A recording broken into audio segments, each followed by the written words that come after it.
fiery horse with the speed of light, a cloud of dust, and a hearty hi-yo Silver, the Lone Ranger.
The end of the Civil War and the passage of more liberal homestead laws saw the tide of immigration to the western United States reach its greatest height.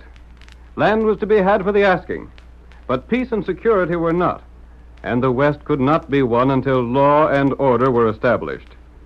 It was then that the masked rider of the plains first rode in the cause of justice. Astride his great horse Silver, he fought crime and criminals throughout the new territory, and no man did more to make the frontier safe for honest men. Now return with us to those thrilling days of yesteryear. From out of the past come the thundering hoofbeats of Silver. The Lone Ranger rides again. Come on, Silver! We're heading north to the Oregon Trail. Tonto's waiting for us. Hi-yo, Silver! Away!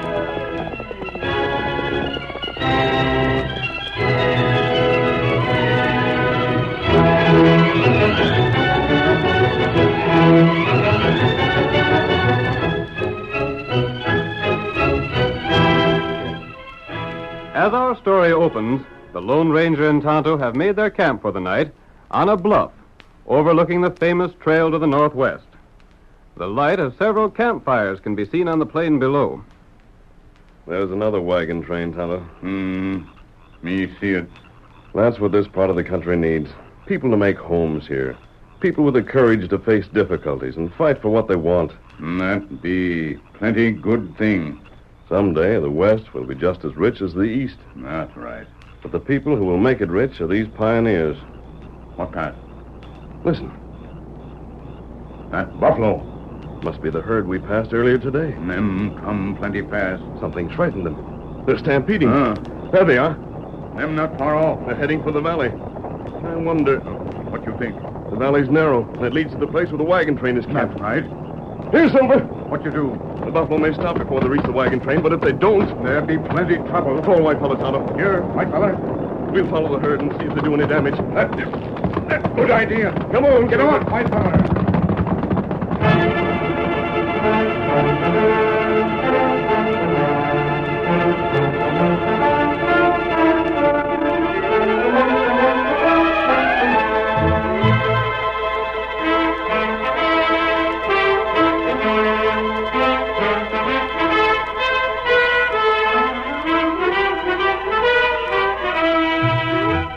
The men and women of the wagon train were resting around their campfires, unaware of the danger that threatened. Grant Elder, the leader of the train, was speaking to one of the groups. Well, folks, we covered a right good stretch of ground today. And tomorrow we ought to do even better. I don't see where we done so good. Now, don't you go to complaining again. Why shouldn't I complain? I'm darn sorry I ever came along. We should have stayed back east where we belong. Yeah? Trouble. Nothing but trouble is all we've had. First off, them contractors cheated us back in Eagle City. The grub they sold us was full of worms that ain't fit to eat. It's a blame sight better than nothing. We ain't had half water enough. Tom Billin's young'un died the other day. Most of the wagons have broke down a dozen times or more. Trouble? I'm so blame sick of it, I wish I'd never heard of this part of the country. That's no way to talk, Paul. You shouldn't Look be... here, Cora. Don't you be telling me what to think and what not to. You're getting just like your ma was. And what's more... Hey, Grant, What's the matter, Jim? do you hear what I hear? I don't. What is it? Oh, heavens above, what's a mighty strange thing? It's a sort of rumbling. Now, what in blazes could Grant, hey, Grant. Huh? Get to the wagons. It's buffalo. They're pouring out of the valley like water. I see him now. They're heading right this way. They're camping. Hurry, child. Run. Come on, Nick. Climb in the wagon. Drive out of here. Come on, get a move on it. We'll all be down more. Hurry up.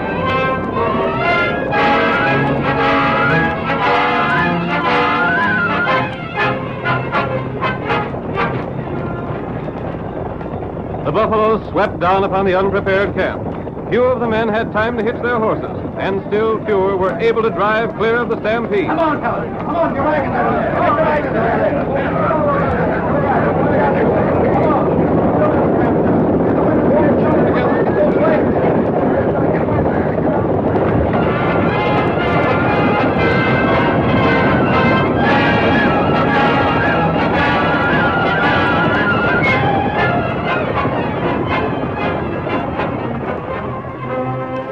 Only by a stroke of good fortune, the herd separated at the last moment, and the damage, though great, was not as heavy as it might have been.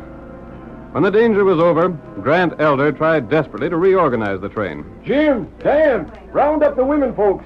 Take account of everybody and see if anyone's hurt. All right, Billy. Ain't nobody hurt that I can see. Blast it, take a look at my wagon. It get busted up, Silas? Busted up. There ain't enough left of it for kindling. My stuff's strung out every which way. I've had just about all I'm going to stand for. Shucks, Silas, you knew when we started out we'd have our troubles. I can take my share, but Who's that?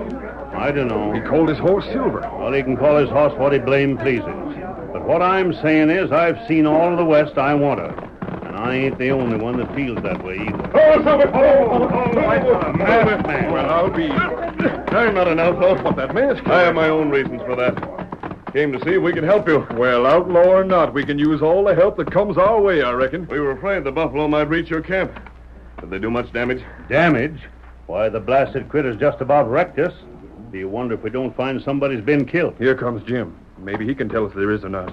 Well, I've had a good look around, Grant. What'd you find out? Well, there's about a third of the wagons pretty well smashed up. But I think maybe some of them can be fixed again. Yeah? Anybody hurt? Not one, thank the Lord. We was mighty lucky that way. Where'd Dan get to? He's bringing the women folks along. There they are now. Land sakes alive. I never in my born days had such a scare. You all right, Cora? Just shook up a little, Paul. Folks, it's about time we had a showdown. Meaning just what, Silas? That's like what I've been saying for the last week. The biggest mistake we ever made was to come out west. What I say is we ought to turn around come morning and head back for where we belong. Sure, Silas, what got into you? I'm just talking good sense. You really believe that, Silas? Well, look what's happened. If this was the first thing that'd gone wrong, maybe I wouldn't say nothing. But it's been one thing after another ever since we crossed the Mississippi. And now you want to turn back? Of course I do. Anybody with sense would feel the same. What do the rest of you think? I'm for keeping on. Well, I don't know, Grant. Maybe Silas is right. Well, like Silas says, we've run into a heap more trouble than we ever figured on. Isn't the opportunity to make a new home worth the sacrifice? Sure, but You then... men. Grant and the masked man are the only ones with any gumption. It ain't for women to judge. And we're good enough to nurse you when you're ailing and mend your clothes and do all the things you'd rather get out of. But when it comes to deciding anything, then it's only the men folks that have any say. Now, honey, it ain't right for you to speak up so. Well, isn't it right? We do our share, don't we? Cora. I don't care, Paul. You ought to ask us women what we think once in a while. Good for you, child. That's enough of that. I Oh, don't now want to you're hear not here, anything like Silas. that Speak out out of and you right. again. You know what Wait. you want. Huh? Listen to me. When you people started out, it was to begin new lives in a new country. Don't give up now. Settlers are needed in the West. And whatever your hardships, you'll be repaid 100 times before you're through. Just a second. Yes? I'm wondering just what your game is, anyhow. What are you so blamed anxious for us to keep on for? Looks mighty funny to me. You'll have to believe I'm thinking of your good. I don't have to believe nothing, and I don't... Silas, I declare you're the most contrary man I ever seen. Hold on, everybody. This is something we can decide later on. But right now, we got work to do, and it's time we did it. That's good sense, anyhow. We'll straighten things out. Then maybe by tomorrow, Silas and the rest of you'll get your gumption back. Come on, you fellas, get them wagons straightened out. No time to argue about it.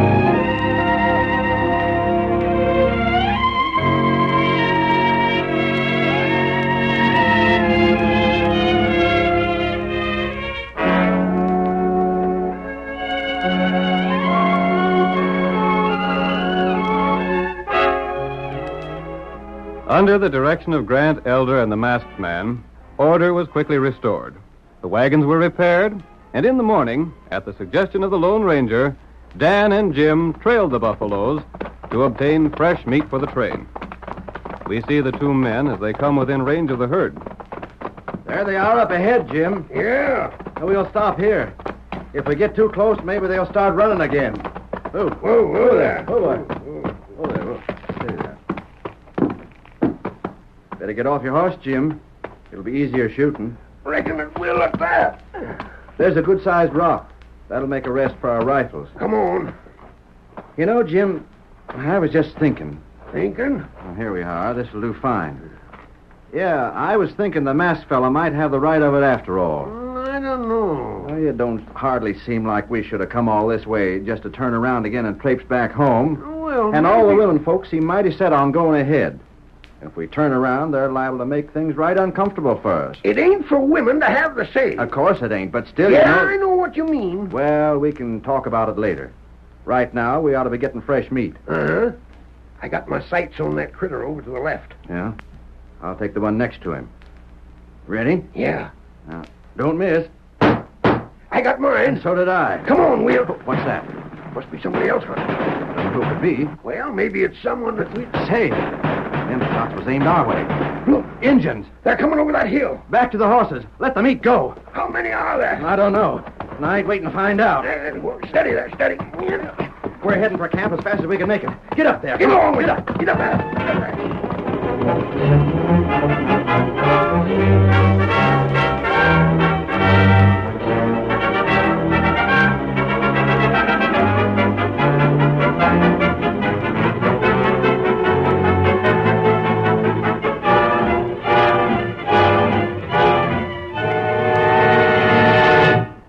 Dan and Jim raced across the prairie toward the wagon train. As they neared the camp, their shouts brought a group of people running to meet them. Injuns! We see redskins. Oh, there. Injuns fired at us. They heard us shooting at them buffalo. You're sure they were Indians? We wouldn't mistake a thing like that. Then that settles it. That settles what? We are heading back east. We can face stampedes and dust and sickness, but when it comes to murdering redskins, it's time we got out of here. Indians wouldn't be likely to attack a wagon train as well guarded as yours. They just shot at Jim and Dan, didn't they? Because they saw them alone. How do we know what they'll do? Grant, I'm telling you, you can't make us go no further. Do the rest of you fellas feel like that? Well, I wasn't so sure before, but right now I says the same as Silas. And so do I. Well, then, I reckon that's what we'll have to do. Land sakes alive. Grown men is scared of a few painted savages. It's your own good we're considering as well as ours. It's the men that has to do the fighting, let me tell you that. Come, Tonto. Let me come.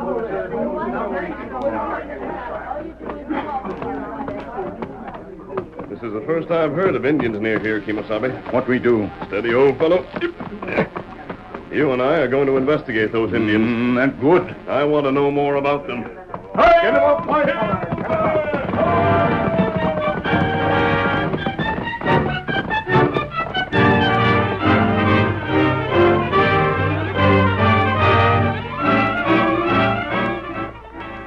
The curtain falls on the first act of our thrilling Lone Ranger drama. Before the next exciting scenes, please permit us to pause for just a few moments.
Now to continue the story.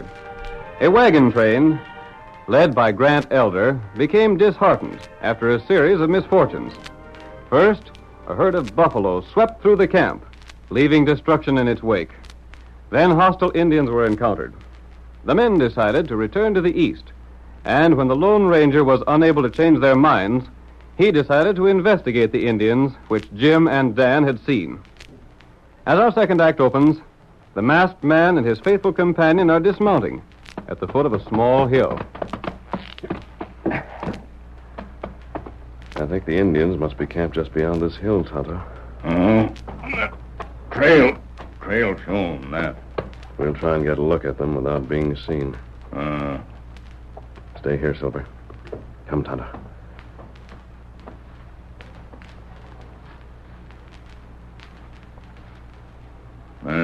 Not many, Injun. Only a few from the tracks we've seen. There, bush. I see it. If we can get that far without being discovered, we can hide behind it. Careful now. Here, bush. Now. This is far enough. Look down below. There. Injun. But fewer than I'd expected. Tonto never see them before. But I could give a close guess as to who they are. Who you think?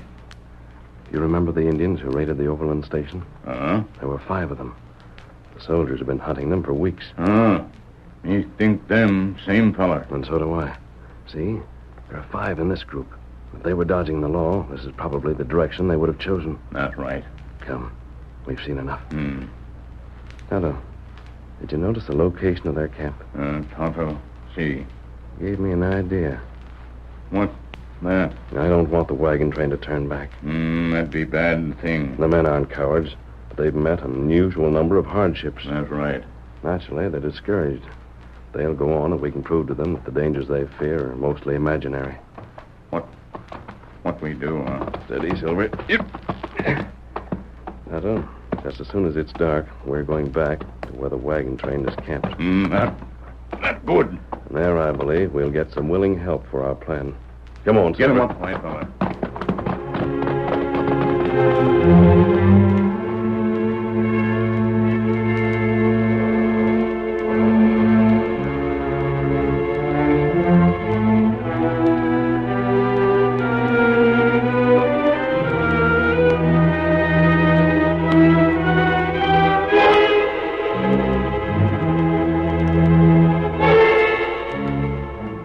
That evening, indignant at the attitude of the men, the women of the wagon train gathered in a separate group after the evening meal. Maggie, Jim Barton's wife, Cora, Silas Digby's daughter, and Jean, Dan Hardy's sister, voiced their resentment at what they consider the men's lack of resolution. I'd like to shake 'em good. The very idea of turning back when we're this far along. They say they're going east in the morning. And they won't listen to us. It's mostly Pa's doing. If he hadn't kept so everlastingly at the others, maybe they wouldn't have agreed to going back so easy. It's just like men folks, always looking for the easy way out. Now, Maggie, I reckon they ain't no worse than the average. I ain't never heard that the average man was any great shakes. If there was only something we could do. I've tried to talk to Dan, but when I say anything, he only grunts and says women don't understand things like men. And a good thing they don't. I was sort of hoping that masked men could argue them out of it. Wonder where he got to. Dan says he's likely some kind of a crook. A crook? I just wish we had a whole wagon train full of his kind of crooks. There was something about him. Mercy sakes, Jean. What the... Oh, the masked man. The masked man again. Oh, you give me such a start. I'd like to talk to you. I'll get Grant. If you'll just wait a minute. I don't want to talk to Grant. Just answer this question. Do you women want to return to the East? Of course we don't. Why, we were saying that when you come up. All of us women want to keep on. Would you be willing to do something that might persuade the men to continue? But what in I the think I have a plan. Honest? If only you had. I'll need your help. Stranger, we women came out here so as we could have the kind of homes we always wanted. Maybe you don't know it, but when a woman's got her heart set on something, she'd wade through wildcats to get it. Good. Now, what do you got in mind? Listen to my plan. Wait until the men have gone to sleep tonight. And then...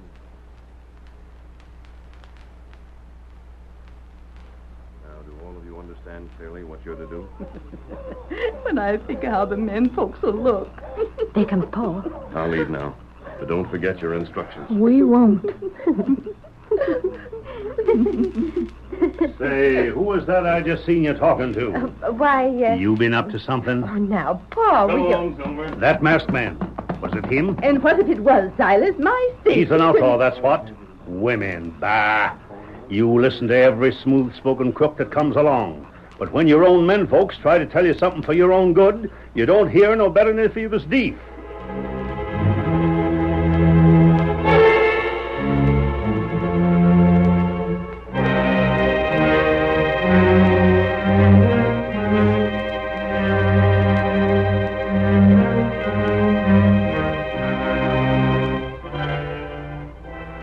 Sentries were posted at night to guard against a surprise attack by the Indians. The early watch was shared by Grant Elder and Jim Barton. We see them now as they sit together on the tongue of a wagon, rifles held loosely across their knees. Seems like a shame, Jim. Huh? What does? Leaving this country, going back east again. You know, the more I see of the West, the better I like it. It's mighty pretty country, but it's just as dangerous as it's good to look at. Yeah, I reckon. You got any idea what was bothering the women tonight? Shucks. They was just mad because they couldn't have their own way. Well, there's more to it than that. What makes you think so? Well, they was mad at first, all right. But later on, they was acting like maybe they had something up their sleeve. You're just imagining things, Jim. Maggie was most likely trying to get you riled. Maybe. What was that? I didn't hear nothing. Listen. What's ailing you anyhow, Jim? You're as fidgety tonight as a girl at her wedding. I'd have swore I heard something. There weren't a thing. It's just the night being so black. The plains being so lonesome like that's getting on your nerves. You talk like I was a scary kid. Well, you ain't... Where? Over by the end of that wagon. Did you see it? See what? It was like a shadow. Come out of that wagon, then was gone. Just all of a sudden. By golly, you... There's another. Grant, I'm going to have a look. Oh, you blame fool. Maybe I am. But how do you know there ain't Indians sneaking into camp? You see anything? Just a minute. You better come back here and make yourself comfortable. If you're going to jump every time you see a shadow, you won't be fit to live with. I don't know. Maybe my eyes are going back on me. I told you there wasn't nothing, didn't I? Yeah, Then but sit down and forget about it. Now, like I was saying, them women didn't have nothing up their sleeves at all. Why, right now, I'll bet they're dreaming in their sleep about going back east.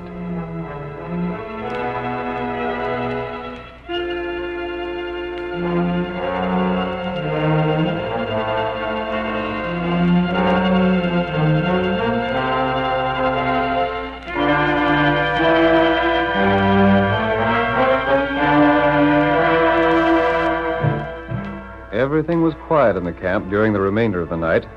But shortly after sunrise, Silas Digby looked inside the covered wagon, where his daughter Cora was supposed to be sleeping. Leaping lizards. What's the matter, Silas? Cora, she's gone. Ain't she there? You heard me, didn't you? But she's gotta be. Well, she ain't. I just looked. But Jean's with her. Your sister? The two of them was gonna stay together last night. Leastways, that's what Jean told me. Now, where in thunder could they have got to? Grant! Hey, Grant! You calling me, Silas? Come here. And hurry up. Something wrong? My girl Cora and Dan's sister Jean have disappeared. What's that you said? Who's disappeared? Jean and Cora. But where's Maggie? She was with them, weren't she? Maggie? Why, she said she was staying with them. Well, I'll be... Hasn't anybody seen him? Grant, you recollect last night? Huh? Them shadows and that noise I heard. You don't suppose... That Injun's got him? Oh, you're loco. But I... What'd you say about Indians, Jim? It was while me and Grant was keeping guard. I thought I heard a noise and seen some shadows by the wagons, but I couldn't find nothing. Didn't you look to see if the women folks were safe? Well, I We didn't never look in- figured anything was really wrong. They've been took by them redskins as sure as blazes. Come on! Where you going? To get our horses. If them Indians have got Look at Cora... that! What in thunder? It's the masked man again. And look! The women are with him. And that ain't all. Huh? They're holding guns on Injun. Indians? Can't you see them? Jean! Hey, Jean! Oh, Silver! What do you want, Dad? What's the idea? Them redskins. You gone loco? We've been doing your work for you with the help of the masked man. You've been what? Oh, land sakes alive. Can't you understand plain English? Now, look here, Maggie. Oh, I won't look here. It's you men that are going to do the looking and listening. Here's the Indians you were so scared of. The masked man helped us capture them. You women done that? There was no real danger, Grant. There were just 5 Indians. The women remained hidden with only the rifles they carried showing. Tonto and I told the Indians they were surrounded, and they gave up. Well, I'll be hornswoggled. Tonto and I found their camp and thought of the plan. The women joined us during the night. At daylight, when the Indians could see the guns aiming at them from over the hill, we called on them to give up. Did you hear that? And they did, too. Then you blamed well we meant business.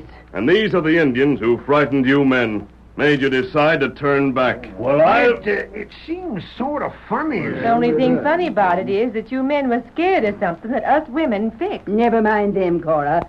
I suppose they still figure the West is too hard on them. They'll be heading east again before the day is out. What do you say, fellas? I'll tell you what I say, Grant. We can't stand for women folks showing us up like this. If we turn back now, we'll be the laughing stock of everybody, from here to Topeka. We gotta go on. You mean that, Jim? Yes. And we're going on right now. Yes, sir. Men, you'll find all kinds of hardships on the trail ahead. Perhaps some of them will be worse than those you've already met. But this should prove that none are as bad as your imagination makes them. Stranger, you proved that aplenty. And it was me that said he was an outlaw. Outlaw. Why, land sakes, this is the man we've been hearing about ever since we left home. He's the Lone Ranger.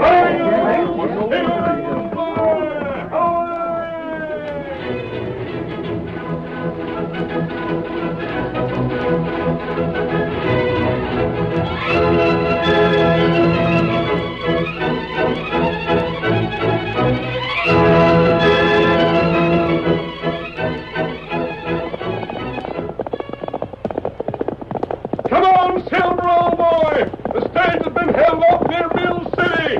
Hail, Silver! Away!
The story you have just heard is a copyrighted feature of the Lone Ranger Incorporated.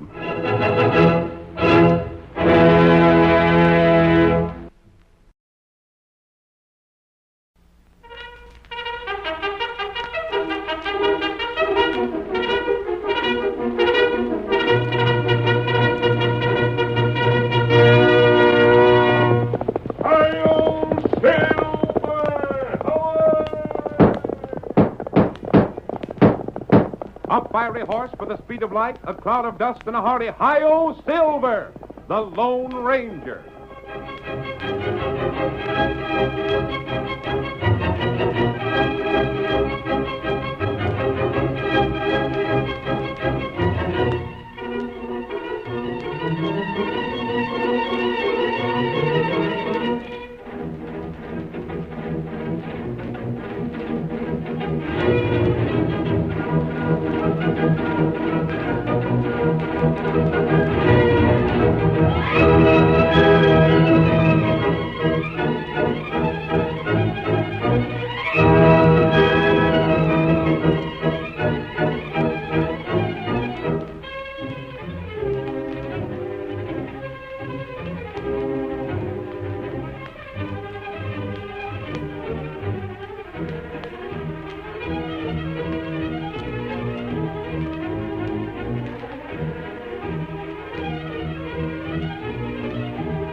With his great horse Silver and his faithful Indian companion Tonto, the masked rider of the plains fought crime and criminals throughout the western United States. It was he, more than any other man, who brought law and order to the new territory, and the memory of his deeds will remain with us as long as the memory of the early West itself. Now return with us to those thrilling days when adventure lay at the end of every trail. The Lone Ranger rides again. Come on, Silver! We're heading for Cottonwood River. Tonto's waiting for us. Hi-yo, Silver!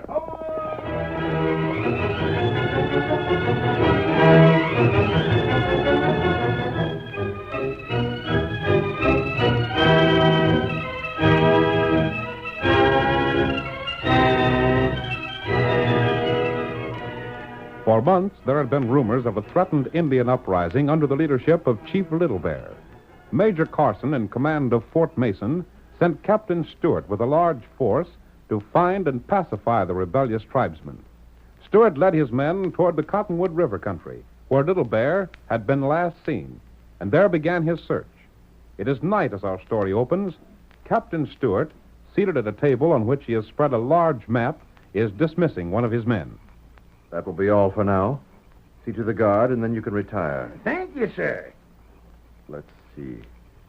Here's where the cottonwood bends, and here's where Little Bear used to have his village.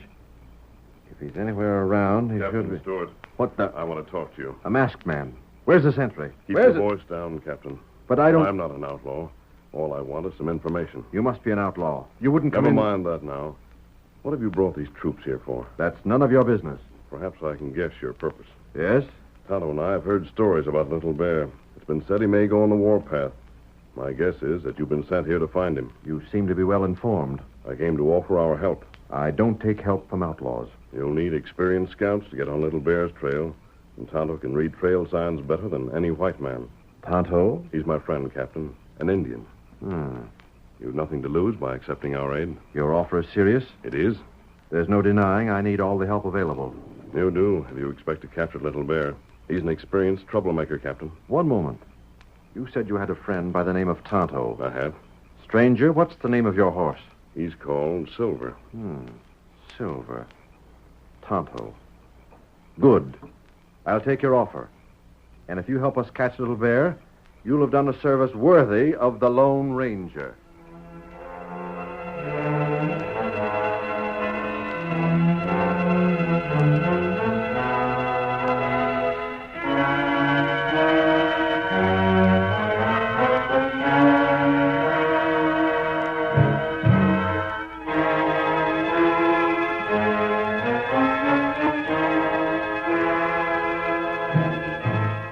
But Chief Little Bear, informed of Captain Stewart's expedition, had already left the Cottonwood River country and one day appeared at the very walls of distant Fort Mason.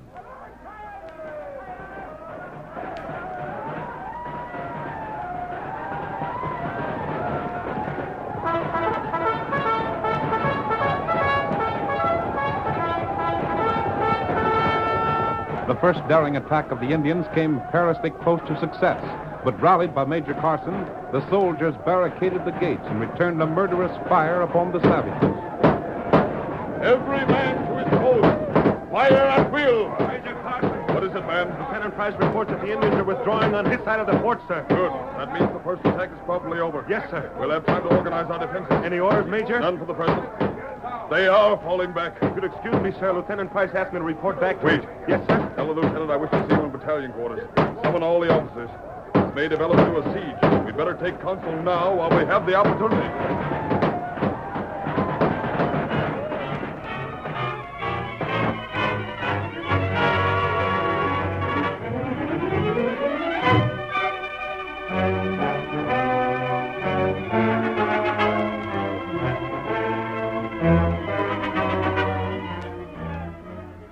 As Major Carson predicted, the Indians, confident of success, stubbornly pressed their advantage. They surrounded the fort, and though none of their attacks broke through, they made escape impossible. On the evening of the third day, the Major called Lieutenant Price to his quarters. You called me, Major? I did, Lieutenant. Sit down. Yes, sir. There now. Lieutenant, our situation is serious. I realize that. We can't hold out indefinitely. Chief Little Bear wouldn't have dared attack the fort if he didn't know that half our force is away with Captain Stewart. But how could he have known? That's something I'd like to find out. But never mind that for the present. Our problem is to discover a way to get in touch with the captain. That won't be easy, sir. But it isn't impossible. And it has to be done. For one thing, our supplies are running low. Yes? We have ammunition for a week at most. Our food will probably last as long. And then? And then, Lieutenant, if Captain Stewart doesn't arrive to relieve us, we're through. Have you something in mind, sir? Lieutenant, we'll have to get a messenger through the Indians with orders for Captain Stewart's return. It would take a good man to do that. I've sent for a good man. You have? But I... He'll leave tonight, at once, as soon as I've given him his orders. That's rather short notice, isn't it? Lieutenant, I have a special reason for this short notice, aside from the necessity of aid at the earliest possible moment. I'm afraid I don't understand. I'm almost certain we have someone in the fort who has been supplying Chief Little Bear with information. But that's impossible. The Indians knew of Captain Stewart's absence. Perhaps. They made their attack at a time when our supplies were low. Only coincidence, sir. Uh-huh. But I don't like that kind of coincidence. Oh, but surely you don't believe any of our men would sell us out. Such things have happened before. Chief Little Bear would pay well for any information. I can't agree with you. Well, at any rate, I'm sending a messenger before the Indians can learn we plan to make the attempt. I wouldn't advise it, Major. I think... Who is it? Sergeant Morton is here, sir. Send him in. Close the door, Sergeant. Yes, sir. Sergeant, I have a job for you. But it's a volunteer detail. You will not be punished if you don't accept it. That's all right, sir. Someone must get through the Indian lines with a message for Captain Stewart. But there's more than an even chance that whoever makes the attempt won't succeed alive. I can do it, Major, if anybody can. You're willing to try? I sure am. But look here. It has to be done, Lieutenant. Sergeant, the captain is somewhere in the Cottonwood River country. Yes, sir. You should have no difficulty getting on his track if you dodge the Indians. I'll find the captain, sir. Fine. And when you do, tell him to bring his men by way of Buffalo Pass. The Indians will expect any reinforcements to come by way of the lower trail. We don't want those men ambushed. Yes, sir. It's dark now. Can you start immediately? Sooner the better. Come. I expected your answer. My orderly should have your horse ready. If you're mounted, you'll stand a better chance of breaking through. Right, sir. I'll come with you, Major. If you wish. But I still protest against this action, sir. I believe the sergeant should be given more time for preparation. I've told you why that isn't possible, Lieutenant. There's my orderly now. He's ready for you, Sergeant. Is that him at the small gate? Yes. Come on. Major, you don't plan to unbar one of the gates, do you? Of course I do. There's not that much danger. But what... It'll only be for a moment. Orderly. Yes, sir. Sergeant Morton will get mounted. When he says he's ready, you'll open the gate, let him through, then close it at once. Very good, sir. You can still withdraw, you know, Sergeant, if you feel you can't make it. I'll see it through, Major. Steady there. I'm ready, sir. The gate, orderly. Yes, sir.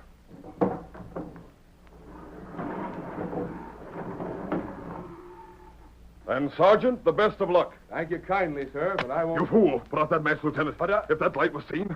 I'm sorry, sir. I just wasn't thinking. It seems not. Sergeant, you better be on your way before anything's noticed. I'm going, sir. Get up there, boy. Come on. Get up now. Come on, boy. There. He's gone. We can only pray he'll make it now. Close the gate, orderly. Yes, sir.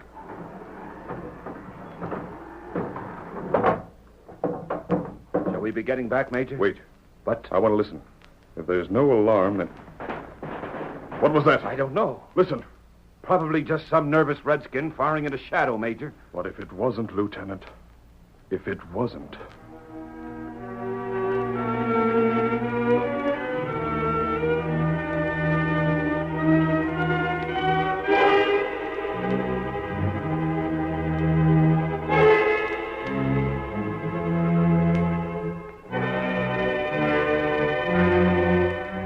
In the meantime, Captain Stewart, alarmed by his failure to find a sign of the Indians he'd been sent to locate, was undecided what course to pursue. We see him now as he stands outside his tent, watching the approach of a lone horseman. I wonder. Yes, it is the masked man. Come on, Silver! I hope he has news. Oh, Silver, old fellow. Oh, steady there. You found Chief Little Bear? Not a sign of him, Captain. I was afraid of that. Has Tonto returned yet? He came back an hour ago. He found nothing either. And I believe there's only one thing you can do, Captain. Yes? Return to the fort. Chief Little Bear isn't in this district. But to return without accomplishing my mission, or without orders from Major Carson... The fort itself may be in danger. That's what worries me. Chief Little Bear is clever. It'd be like him to attack the fort in your absence. If there were only some way of knowing. You can't return without orders? Only in case of necessity. The Major made that plain when he sent me out. We were to continue until we found those Indians. I have a suggestion to make, Captain. Yes? Tonto and I have done all that we can for you here. Let us ride to the fort and find out the situation. You'd be willing to do that? Of course. But I could send one of my own men. We could make the journey faster. And if the fort is in danger, you'll want to know it as soon as possible. You've already done more than I have a right to ask. Captain, if Little Bear's uprising succeeds, the life of every white man for 200 miles around will be in danger. I know. I'll get Tonto at once. Steady, Silver. You mean you ride now, after being in the saddle all day? There's no time to waste, Captain. I can't object. I need your help too badly. You'll hear from us as soon as possible. Come on, Silver.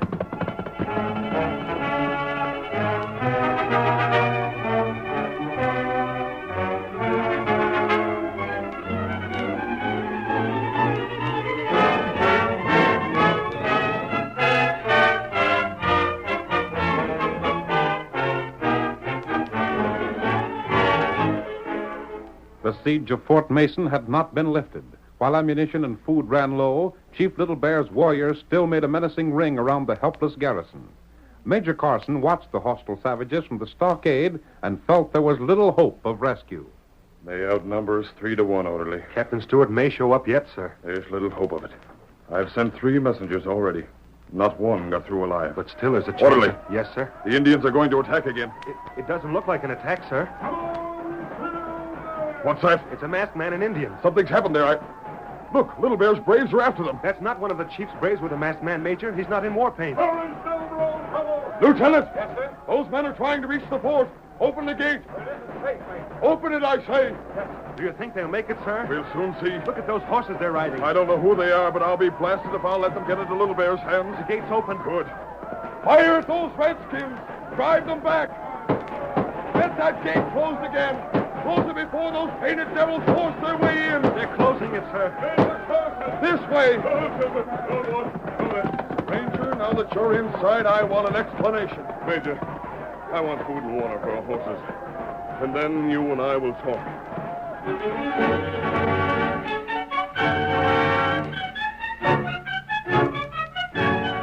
The curtain falls on the first act of our thrilling Lone Ranger drama. Before the next exciting scenes, please permit us to pause for just a few moments.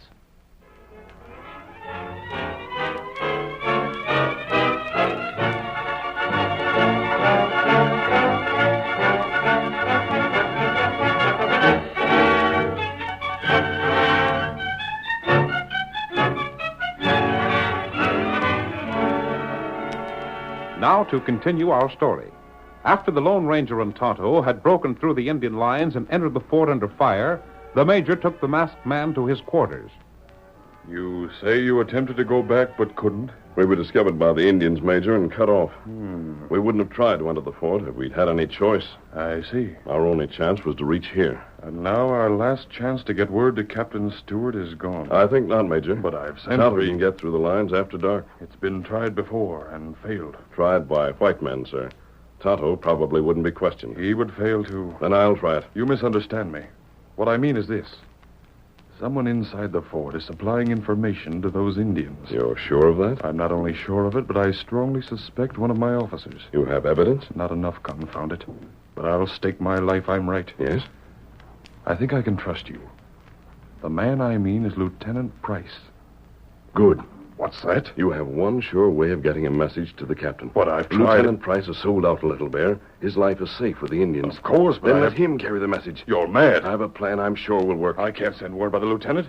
He'd turn the information over to Little Bear at once. I'm counting on that. If I tell Captain Stewart to return by way of either Buffalo Pass or the lower trail, the Indians will ambush him. We'll send the lieutenant first, then Tonto afterwards. But what good would that do? If Lieutenant Price is gone when Tonto leaves, there'll be no chance for Price to know that Tonto was following him. If you're counting on your friend giving the real message to the captain, it's impossible. Yes? Captain Stewart would never take the word of an Indian before that of Lieutenant Price. That isn't my plan. What you don't Listen understand. to me. I'll explain. And if you agree with my plan, we'll try it.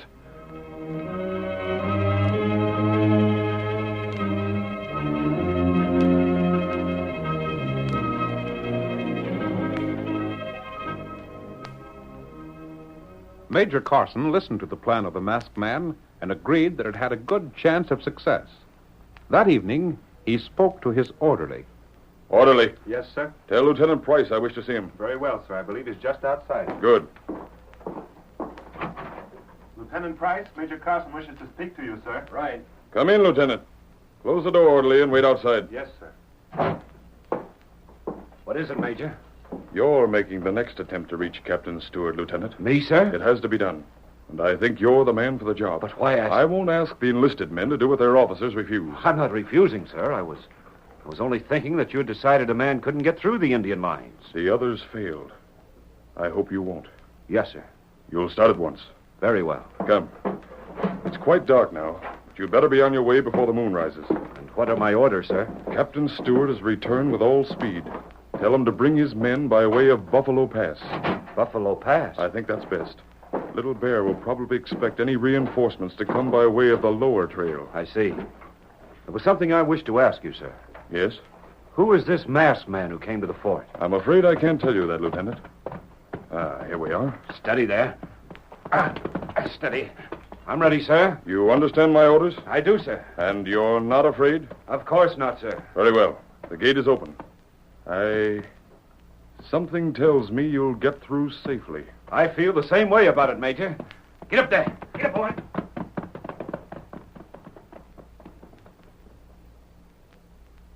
I'll close the gate, Major. Yes, do.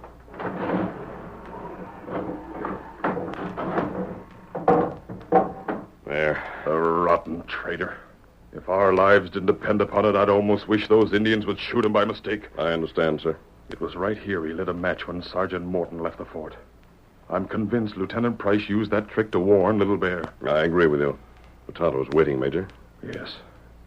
You're sure that he won't be risking his life? Yes. If he were, I'd prefer to go in his place. Of course, the lieutenant is gone. There's no one to let Little Bear know Tonto is leaving. And Tonto can move as silently as any man alive. Come, Major. We'll tell him it's time for him to go.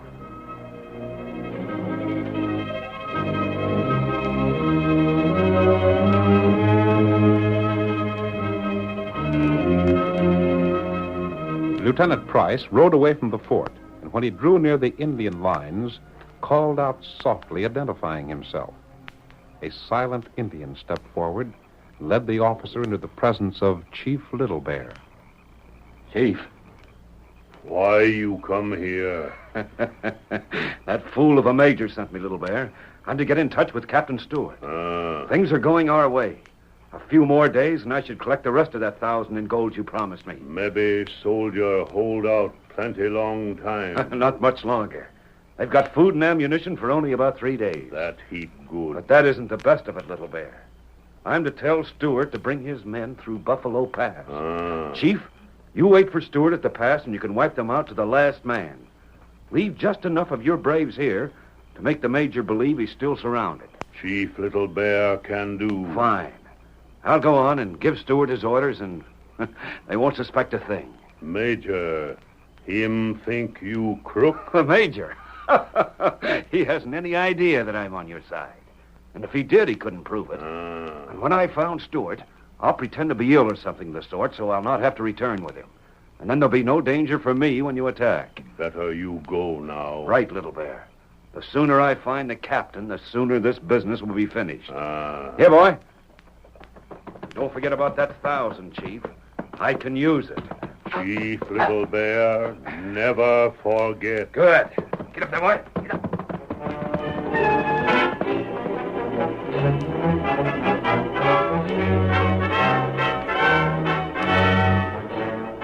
Captain Stewart waited anxiously for word from either the masked man or his superior, Major Carson. We see him now, more than a day later, speaking to one of his men. I can't understand it. The masked man should have been back before this. Shucks, I wouldn't worry about that fella if I was you, Captain. Him and the Injun can handle themselves all right, I reckon. We don't dare return to the fort unless we receive word. Orders is orders. But sometimes it ain't a bad notion to forget about 'em. I've been thinking that same thing. But still, Say, ain't that somebody riding this way now?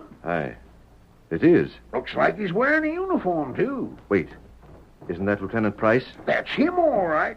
Lieutenant! Captain Stewart! Oh there. Oh. You've been riding hard. I have, sir. There's bad news. Chief Little Bear has surrounded the fort. The Major sends orders for you to return as speedily as he can. The fort's in danger? It is. I was scared of that, Captain. Lieutenant, did you see anything of a masked man and an Indian before you left? Yes. You know them? They're unharmed? Quite. Then I can't understand why they didn't come back here. There was no need for them to enter the fort once they discovered the situation. Little Bear had them cut off before they knew it, sir. They had no choice but to ride for the fort. I'm glad to hear it. I couldn't believe they wouldn't have returned if it was possible. You'll order your men out? At once. Sims, tell the bugler to sound assembly. Sure thing, Captain. Well, there's one more thing, sir. Yes? You're to return through Buffalo Pass. Those are Major Carson's orders also. But why did he... He suspects that the Indians may be watching for you by the lower trail. Very well. Who's that? That horse. It's Tonto. The Indian with the masked man.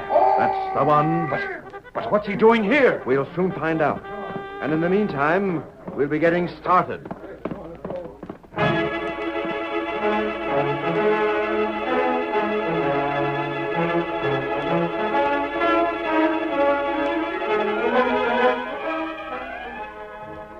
At Fort Mason, the Indians had kept up a scattered fire designed to tempt the soldiers into wasting their ammunition. Major Carson, however, had given the command to fire only in case of necessity. The lack of food inside the fort's walls was the greatest problem. The men had been put on half rations, and already they are beginning to feel the pinch of starvation. We see the Major and the Lone Ranger as they ride slowly within the boundaries of the stockade on a tour of inspection. The men are looking tired, Major. They are. If help doesn't arrive soon... Don't give up hope, sir. Captain Stewart should have been here by now. I didn't look for them this soon. If reinforcements don't come, it'll prove I've made a serious mistake in judgment. Yes? I may have sent Lieutenant Price to his death also. You're worried only because the strain of waiting has been hard on you. There's little doubt that what Price was a traitor supplying Little Bear with his information. I suppose so. The Indians are firing again. But we won't reply unless it's necessary. But wait. Oh, Silver. What is it? Those shots weren't fired at the fort. But I thought They're firing at something beyond that hill. By heavens, I think you're right. Orderly! Yes, Major. Can you see what's beyond that hill? I'll find out, sir. It won't be necessary, Major. Listen. Cavalry! Captain Stewart. It is Captain Stewart, sir. Major, we should leave the fort and attack. Attack? There's no better time. While Captain Stewart engages them from the other side, we'll attack from this. It might work. We'll give them no time to resist. Orderly, tell the men to mount. I want them assembled here ready to charge in 5 minutes. Yes, sir. We're going to strike and strike hard.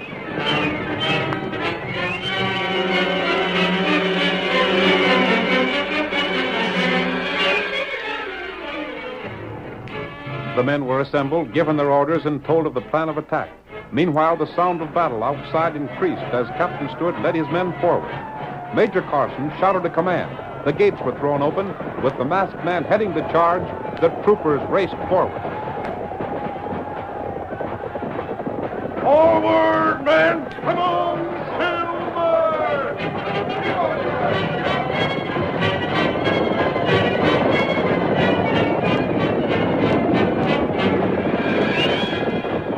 Attacked from both sides, the Indians fell back in confusion. With the most of the braves absent at Buffalo Pass, the remainder could put up little opposition. At the end of 20 minutes of hard fighting, the Indians began to throw down their arms. They're surrendering, Major! Cease firing! Cease firing! Cease firing! Oh, Silver! Oh, boy! Oh, Senator! Major, we can easily capture the rest of the tribe. They're at Buffalo Pass waiting for Captain Stewart. They'll not expect you. Right. Captain Stewart! We got here in time, Major. You did, Captain. Thanks to the masked man. You followed the Major's instructions, Captain? Exactly. Lieutenant Price still doesn't know why I disobeyed the orders he gave me. He's coming now. He's going to report me to you, Major, for insubordination. Oh, the boy. Oh. Major, Captain Stewart absolutely refused to come by way of Buffalo Pass as you ordered. One moment, Lieutenant. Those weren't my orders. But that's... And you're under arrest. Arrest? You can't do that to me. But I can. You were the only messenger, aside from Tonto, who got through Little Bear's lines. And only through you could Little Bear have received the information that took him to Buffalo Pass. No. Lieutenant, I gave you verbal orders for Captain Stewart. But you didn't know that I'd written other orders for the captain, which the masked man concealed in the flap of your saddle. You what? Is that where you found them, Captain? When Tonto arrived, he told me where to look.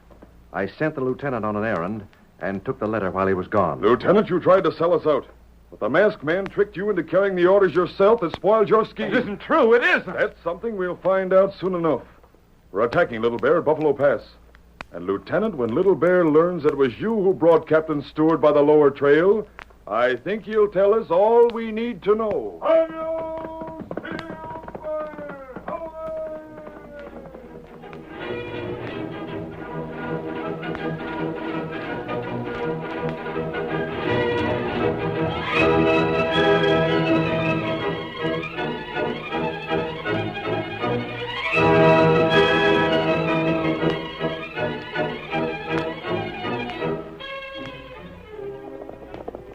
Come on, Silver! We're heading for Crow Valley!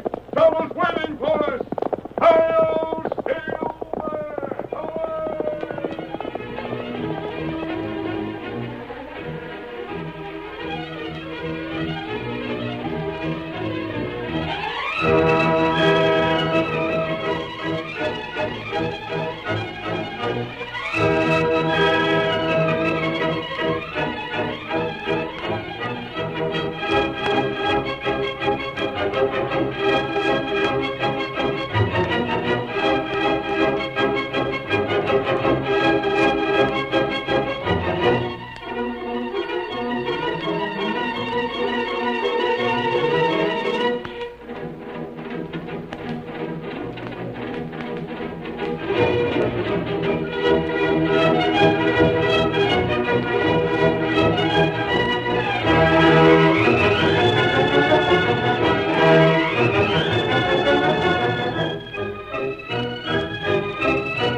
The story you have just heard is a copyrighted feature of the Lone Ranger Incorporated.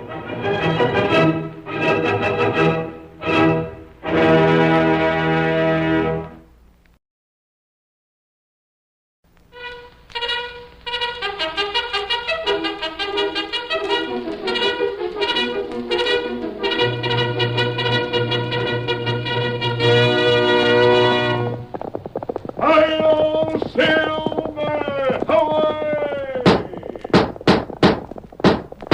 A fiery horse with the speed of light, a cloud of dust, and a hearty hi-yo Silver, the Lone Ranger.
The rich grasslands of Texas brought wealth and prosperity to many early settlers. But when the days of the open range passed, Disputes arose over boundaries and water rights, with a cattle war the inevitable result.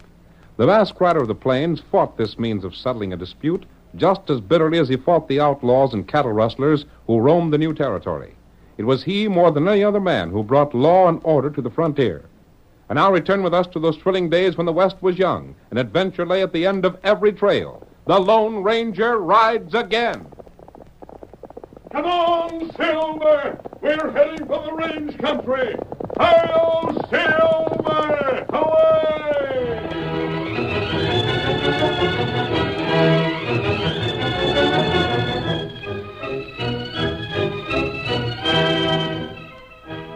The sheriff and one of his deputies rode out from town toward the Halstead ranch.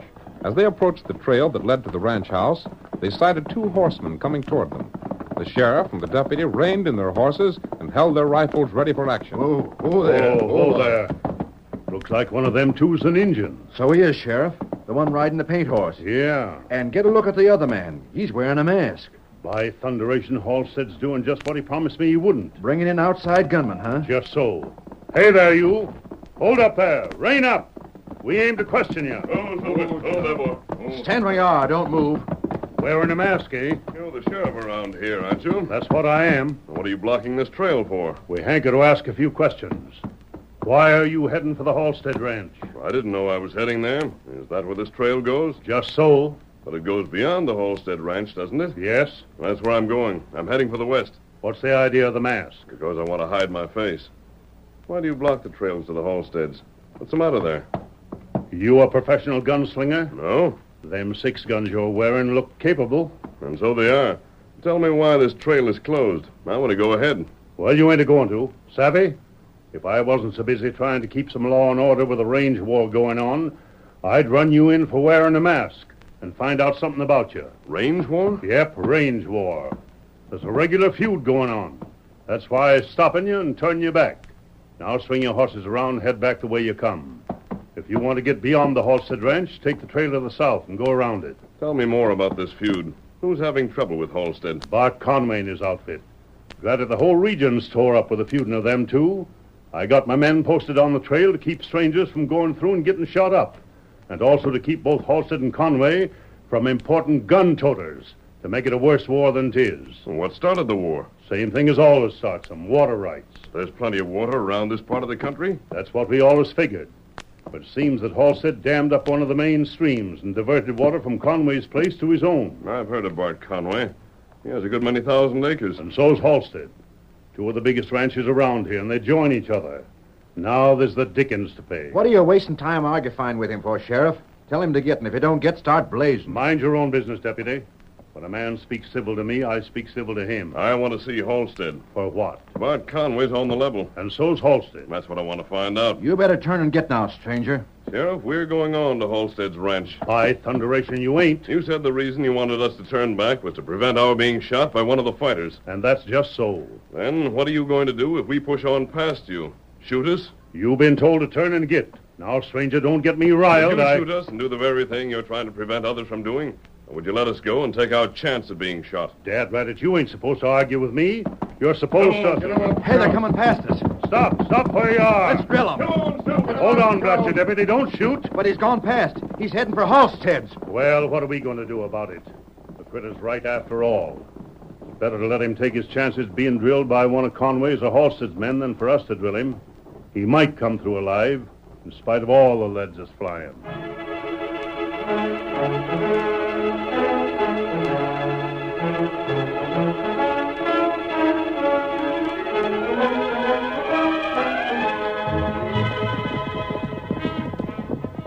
Never yet was a range war that settled anything, Tonto. Not right. And in many cases, range wars have been started by people who sit back and watch 2 fine men break each other so they can step in when both sides are weakened. You think maybe that happened? If Halstead is as fine a man as Conway, then this feud has got to stop. How you stop it? Before we consider that, we'll try and learn more about Bill Halstead. Come on, Silver!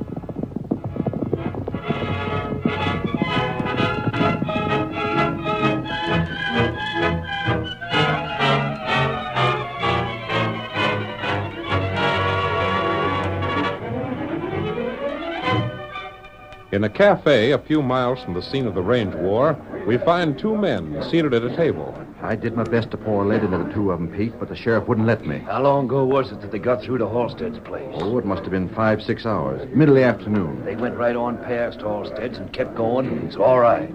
They'll be past the far end of his ranch by this time. I thought maybe you could change the plans for tonight. Can't do that. I promised delivery on the cattle. I savvy. And the men that are paying the cash will meet you at the far side of the ranch to pay it and take the critters, huh? Just so. I sure gotta hand it to you, Pete. You worked the thing right smart. What's the sheriff think of the feud? He's downright disgusted with it. Says it's a shame two men like the Halstead-Conway pair has to shoot each other up. The war's progressing in good shape, ain't it? I should say it is. Men from both outfits are kept too busy with fighting to pay any attention to branding and line riding and things of that sort. Sure. Good enough. Now, you do all you can to keep me posted on things. Well, I can do that all right, Pete. Yeah. Being a deputy, I get to hear all the news. Yeah. See that you pass it on to me pronto. Ain't I done that so far? Well, keep on doing it. Now I gotta leave you. I'll meet you here tomorrow and have some cash for you. Good.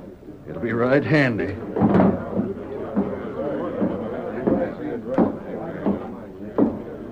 Hey there, deputy. Yeah? I want to speak to you a minute. Step closer. If it's about what I owe you, About nothing else.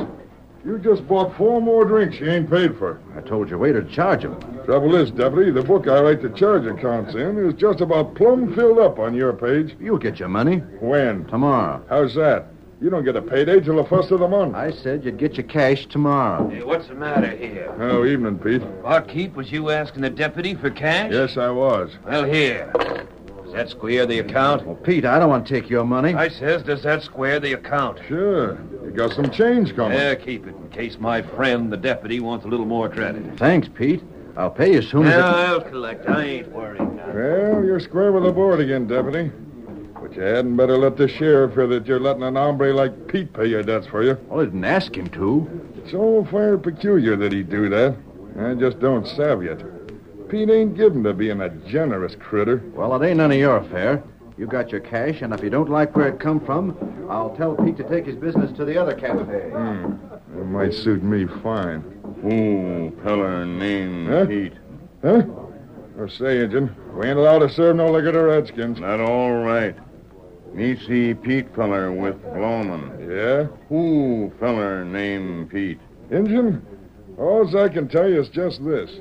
The less you have to do with him, the better.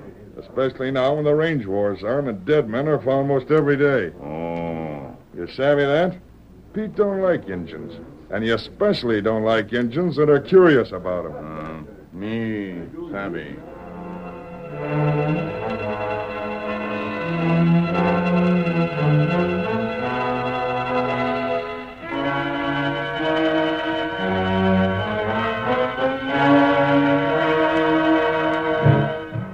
Tonto left the cafe shortly after Pete and followed him.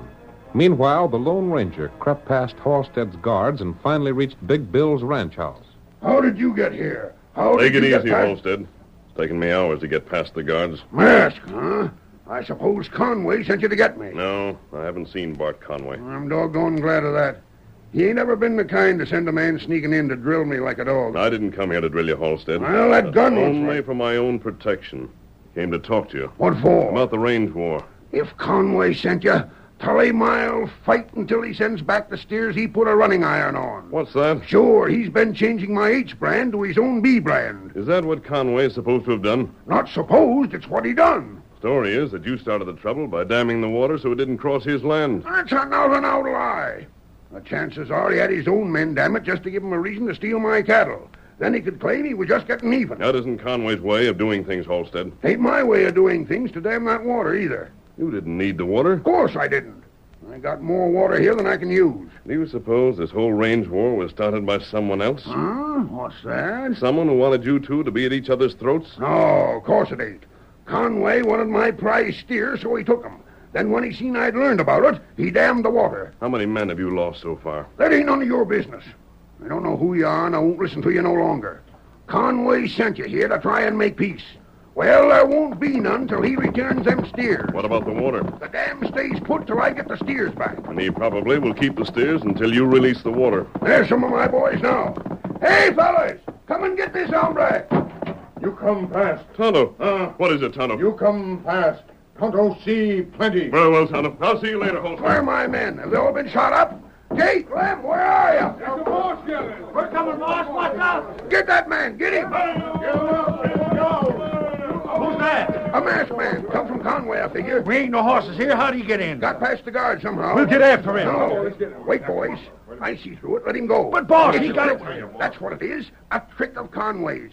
He wants you to chase after them two, and that'll take you away from the house. Then his men can come here. Let them two go. Stick right here and double the guard. Them two slip past somehow. Double the guard, and if either that masked man or the redskin shows up again, shoot him. All right.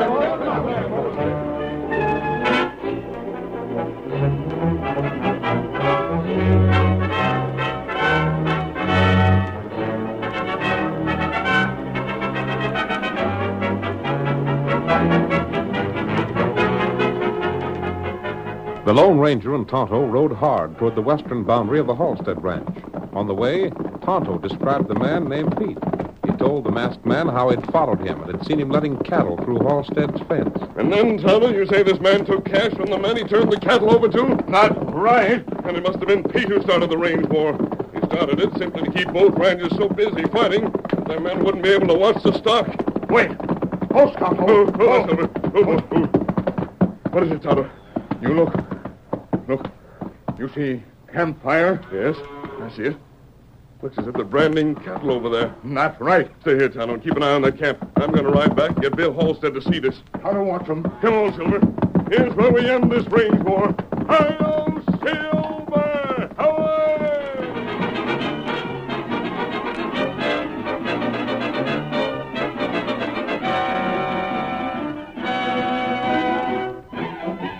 The masked rider raced back to the house, unaware that Halstead's men were waiting for him. They saw him ride out of the darkness and rushed to meet him with drawn guns. Silver! Get your hands up! Over, man! Over, you die! That's him, all right. Wait a minute, men. I want to speak to your boss. I want to see Bill Halstead. Ain't no need to see him. We got orders to grill you on sight.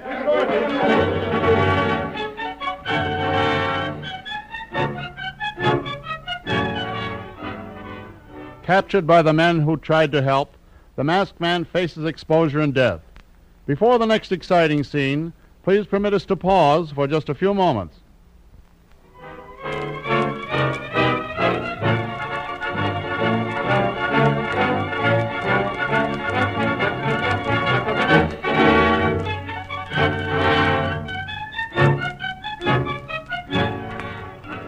Now to continue our story. The Lone Ranger, riding to get Bill Halstead and show him that rustlers had been at work, was captured by Halstead's men. Ain't no use you arguing, mister. Our boss says that you come from Conway and try to get us to follow you. But why would I do that? Because the chances are Conway's men are ready to close in on the ranch house as soon as we was to leave and follow you. Man, listen to me. Ain't no wasting the time. Take his guns and mask and we'll drill him. Well, if you're going to shoot me, you might give me a chance to tell you just one thing. That's fair enough. Go on, talk. After I've gone, one of you will get my horse. That's so. Hadn't thought of that. Good horse, too. I never seen the like of it. Sort of a long story I have to tell you, but I want to be sure and see that this horse has good care. Sure, we'll see to that. Any one of us admires good horse flesh. But you'll have to hear this story. Hold on. This critter's just calling for time. That's what he's doing. Figuring on some of his pards coming to help him. Is that the case? By thunder, I bet it is. I'm dealing with you right now. Me, too. He slipped past me when I was on guard. I wanted to go after him then, but he was accommodating and come right back this way. There's his help. To the south, Tonto. Hey, look out there. At them, Silver. At them, old boy. Look out for that devil horse. Drill him. Come on, Silver. Get up, Tonto. Here. Come on, Silver. I hope you'd hear the shots come running, Tonto. He drew their attention just in time to let me swing Silver into them. No, what we do? We can't get the Halstead now. His men are gunning for us. Not right. But we might be able to reach the other side. We'll go and see Bart Conway. Hi-yo, Silver! Away!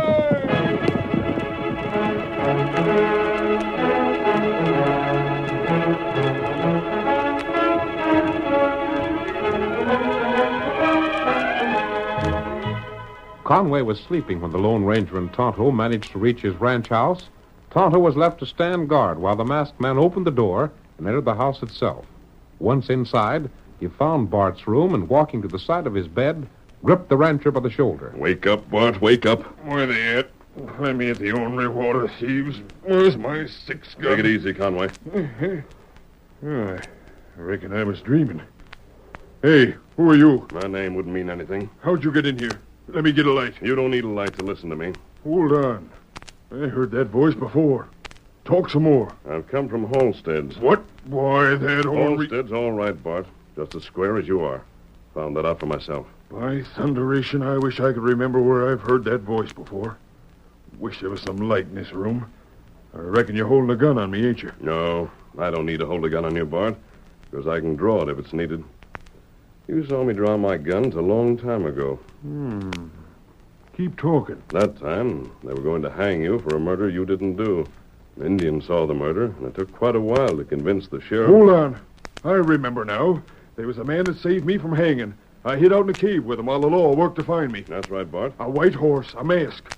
Are you masked? Yes. Thunderation, why didn't you say so? How'd you get here? What are you doing here? Why did you see Halstead? One question at a time, Bart.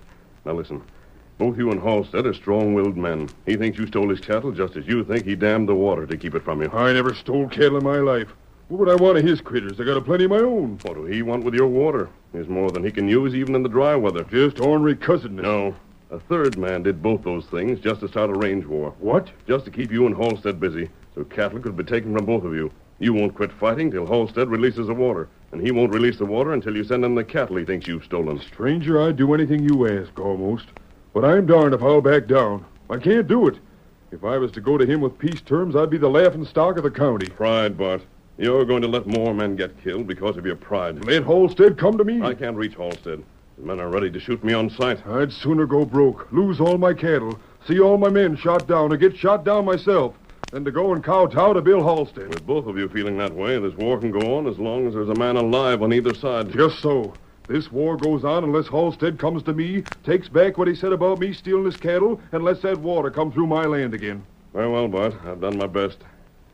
There's one favor I'd like to ask of you. I told you I'd do most anything you ask, but I won't back down in this fight. What I'm going to ask is very simple. Name it, mister. A friend of mine will come here in the morning asking for a job. Gunman? No, cook. Cook? Well, I got a Chinese. This man is an Indian and a good cook. Well, we can always use a good cook. That's all you want. Send him around. He'll be on hand first thing in the morning. I'll tell the guards. Let him by. Thanks, Bart. Well, that beats me. They'd like him to give up trying to stop the war. Yet, by ginger, that's just what he seems to have done. That's him, all right. There ain't but one man shouts like that. The Lone Ranger.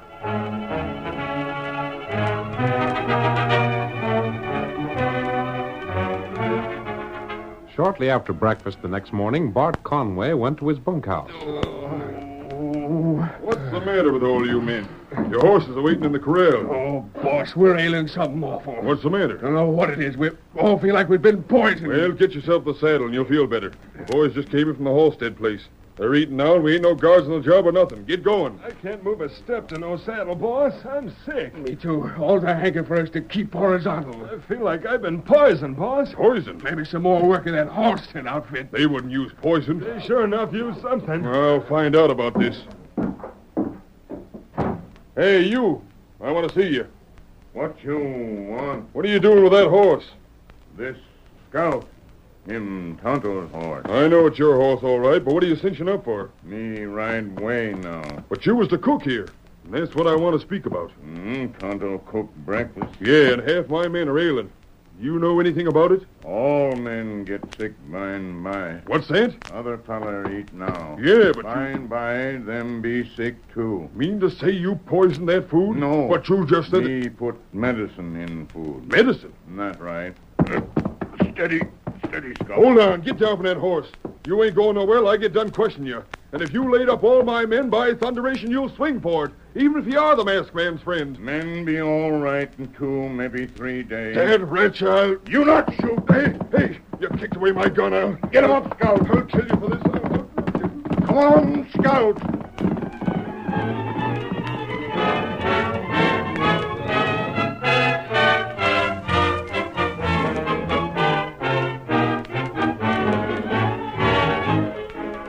That same afternoon in the town cafe.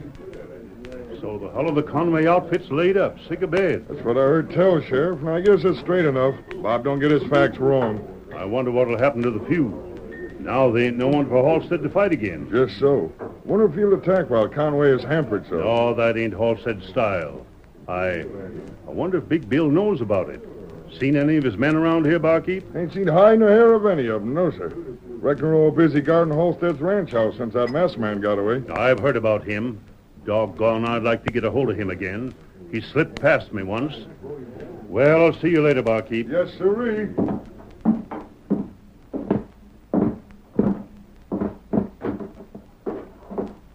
Sheriff. Hey? Leaping lightning flash. Take it easy. You? Yes.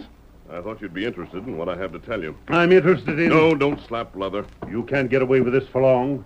Someone will come by here and see you holding a gun on me and wearing a mask. Then, by darn, you That's will... why you must listen without wasting any time. All of Bart Conway's men are laid up. I know. My friend put medicine in their food. That redskin? I'll get him, too. No, you won't. Because that's going to be the means of ending this range war. What's that, stranger? You can get to Halstead's place, can't you? I'd like to see him try to stop me. And go there as fast as you can. If you'll do what I ask, you'll end the range war. Why are you so interested in ending that war? Because both Halstead and Conway are good men. They should be working together against certain crooks who live here. Meaning? A man named Pete. Ain't never been nothing proved against him. One of your own deputies and Huh? half a dozen other men. Now, will you listen to me? Put that iron in leather, stranger, and start talking.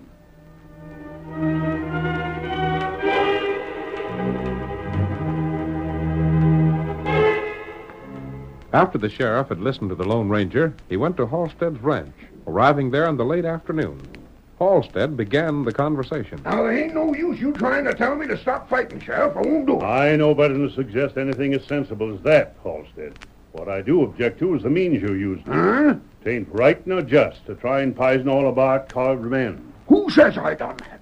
Name the polecat that accuses me of using poison. I ain't naming nobody. But the facts are that every one of Conway's bodies is sick of bed. Oh, is that so? Yep. Looks to be some sort of poison that got into their grub. I thought you'd know something about it. You know better than that.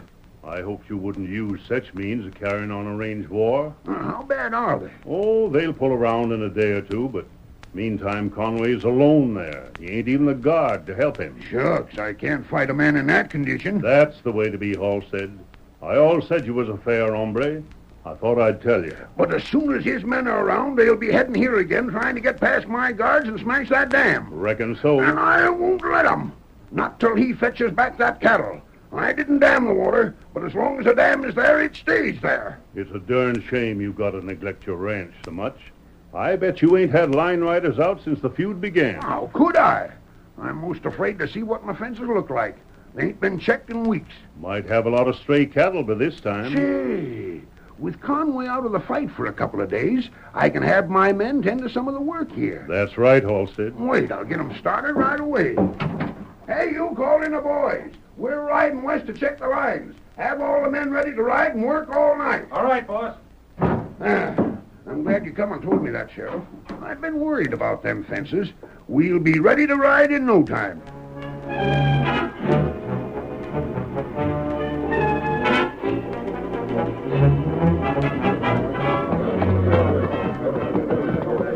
All set, boys? Sheriff staying at the house? Yeah. Go ahead, Halstead. Don't worry about your house. I look after it. Maybe spend the night here. Come on, boys. Get up there. Get up there. Get up there. It worked out just right. Now to meet the masked man. Then follow them, boys, so the law'll be on hand for the showdown.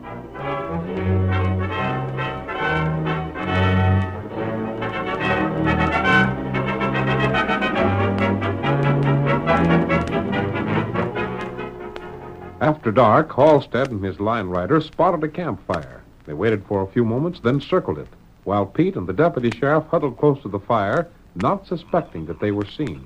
Stop worrying, deputy. There ain't none of the Halstead men coming this far from the house. Not while the war's on. I planned the war for that reason. But the war ain't on right now, Pete. Conway's outfit is sick in bed. I ain't worried. Hey, you lazy galoots. Get them running irons hot fast. We got a lot of dogies to brand tonight. Ain't but a few hours so the boys will meet us and take them over. That's all we need to know. What's that? Keep your heads high and stand up. Halstead. We heard what you said. You started the war. Damn the creek and ran a running iron on our cows. Cut the line. I just we should make a move, Pete.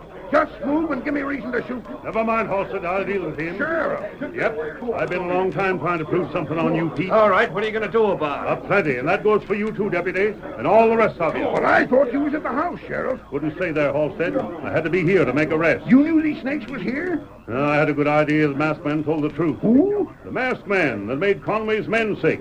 So you'd ride lines and find Pete here. I reckon when I tell Bart the truth, the two of you can shake hands. There's nothing I'd admire to do more, doggone it.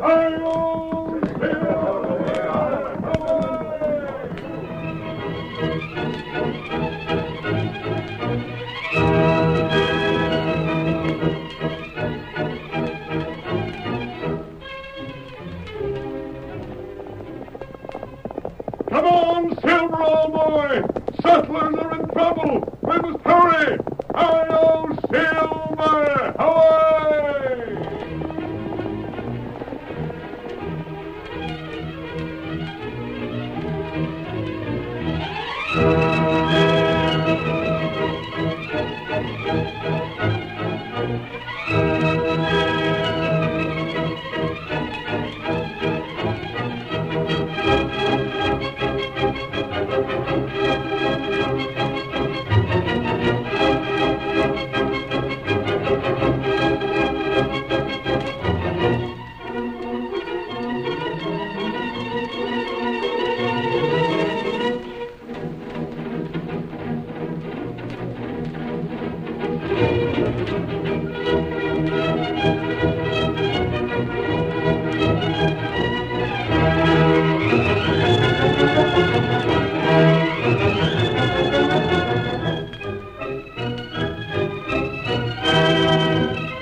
The story you have just heard is a copyrighted feature of the Lone Ranger Incorporated.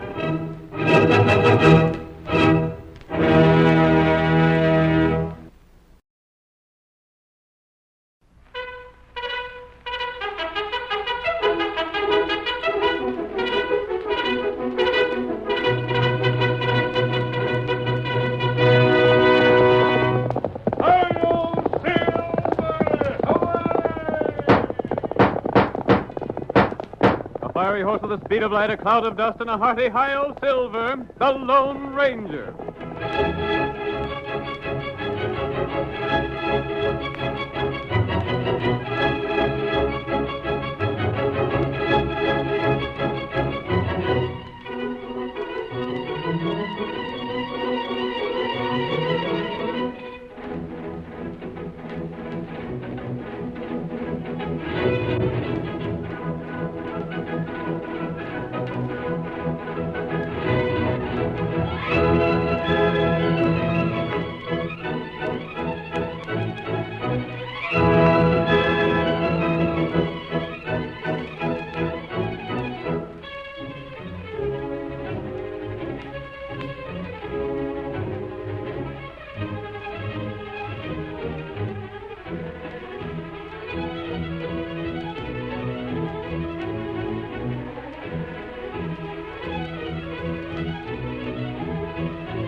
When the West was young, the masked rider of the plains fought crime and criminals throughout the length and breadth of 7 states.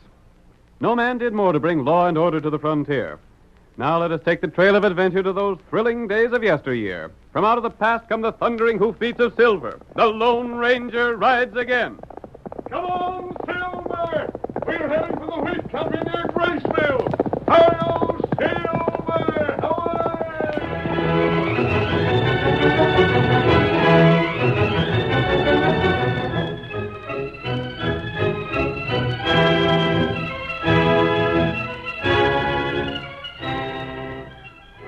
The greater part of Texas was suited only to raising cattle. But the soil around Graceville was so fertile and well watered that even those settlers who'd started out as ranchers soon turned to farming. Jeff Halstead was one of these. His wheat fields covered over 100 acres, and as our story opens, his grain is ripe and ready for harvest. Jeff's wife, May, is sitting on the front porch of their home. It is late afternoon, and she watches her husband as he walks slowly toward the house. My, Jeff, you look all tuckered out. I've been clear over to the South 40 today, honey. Here, you take this chair. There. That feels right comfortable. I was just thinking, Jeff. Huh? I wouldn't trade this for all the money in the world. Trade what, May? Oh, our house and fields and all. Yep, we got lots to be thankful for. There ain't many folks can settle down in their old age feeling as well provided for as we are. And with 3 growed boys out in the world and going great guns. I can't help wishing sometimes that they was all to home again, just like they used to be. It's the way of life, I reckon. Yes. I get the same hankering sometimes, but they had their places to make in the world. They were such good boys. And still are, by golly.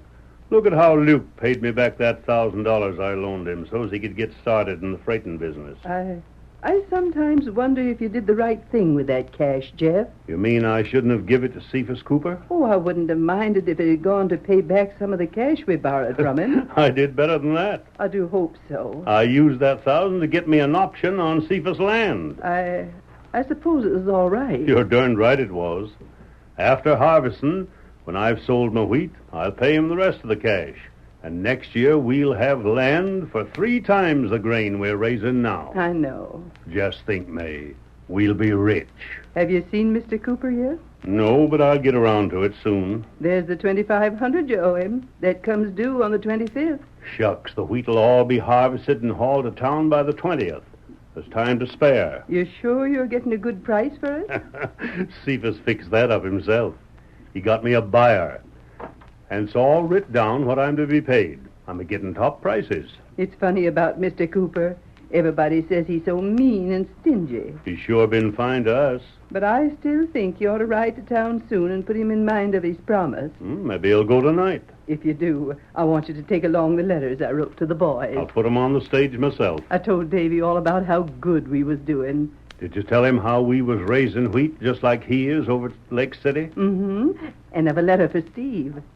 Just think of him being a Texas Ranger now. And I thanked Luke for the $1,000 he paid us back. Well, I reckon the freighting business must be right profitable. And I told them all they was welcome home any time they found the chance to visit. They are that. And by golly, May, we'll show 'em the old folks are still good for something. Before we're done, we'll be making more cash than the 3 of 'em put together.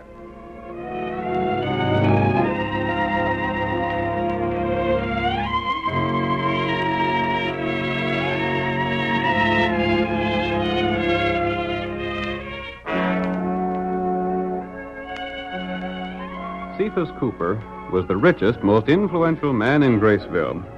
Even the sheriff did as he directed. The general story ran was a gathering place for the men in town. And among them now, we see the tall figure of the Lone Ranger, disguised and without his mask. How much are those supplies? Let me see. There's 5 pounds of bacon and a couple of pounds of beans. Mr. Cooper! Ad rabbit. Don't be bothering me when I'm trying to figure things in my head. Oh, it's you, is it, Halstead? I just want to talk business with you for a couple of minutes. You in a hurry, stranger? I can wait. How's the wheat coming, Jeff? Fine, just fine. Ripe for cutting, ain't it? Just about. You come to see me about that cash you owe me, Jeff? Partly. Let's step over here and talk. Come on. But if it's credit for grub you want, you ain't getting it. It ain't nothing like that. This'll do. Now, what is it? You seen my wheat of late, Cephas? Where'd I get the time? You figuring on paying me the cash aboard? Well, you know I can't do that till after harvest. You must be joking, Cephas. For land's sake, you knew the grain would have to be cut and then hauled to town before I could sell it. All right. All right. Don't waste my time, then. The stranger's waiting for me. I come about that promise you made me. You ain't forgot, have you? What promise? Darned if you ain't forgotten. Why, don't you recollect when I borrowed the cash for planting and such? You said you might loan me some more to hire men and do the harvesting? I don't recollect no such thing. But Cephas... You got a copy of the agreement we read out, ain't you? Why, sure I have. It says you're to pay me $2,500 by the 25th of this month, don't it? I ain't trying to get out of that. And it says if you don't pay me that cash by that day, your house and land and wheat is all mine. I don't just say... Maybe when you pay me what you owe, I can lend you some more. But I ain't fool enough to send good cash after bad. Then you never intended to let me have the cash for harvesting? I didn't put it in writing, did I? No, but you... If it ain't in writing, it ain't business. You planned this all the time. Well, it ain't my fault if I stand to gain more by foreclosing than by lending you more cash. And you took that other $1,000 for an option on your land, knowing I'd never have the cash to take it up. I ain't saying. You know darn well I can get a good price for my wheat if I can haul it to town. I oughta. It was me fixed up that deal for you. For yourself, you mean? It'll be you that's selling what I worked and slaved to raise. Now, look here. First off, you sold your cattle and went to farming. Then when your cash run out, you come to me for help. You seemed right willing. I gave you $2,500. And you got $1,000 from that boy of yours, Luke. And I sold you the right to buy my land for half what it's worth. What in blazes ain't fair about that? Half what it's worth? You did that because you figured I'd never be able to buy it. And you could just keep the $1,000. That is your lookout. Why, you... Don't you go threatening me, Jeff. I wish I was packing a gun. Don't you raise your hand to me. I'd like to... Boys, come here. Jeff's threatening me. What do you want us to do, Cephas? Throw the old fool out. I'll handle Jeff. Throw him right out on the street. You sneaking coyote. Go on. Come on. Let me alone. Take your hands off me. You're going outside. You're going proud of. Get back. Don't you interfere, stranger. Leave Jeff alone, or you'll have me to deal with. Thank you, stranger. Cephas is boss around He's not my boss. Come along, Jeff. Stranger, I'd have given anything to be 20 years younger. I didn't need no help then. We'll get out of here. Wait! You haven't paid me for that grub you bought. I'm not taking it. Don't come back here, Jeff, unless you come with cash to pay me. There ain't much chance of that. And be sure you don't harm nothing around your place. If you do, I'll have the law on you. It's going to be mine by the 25th, and I don't aim to have you trying no tricks.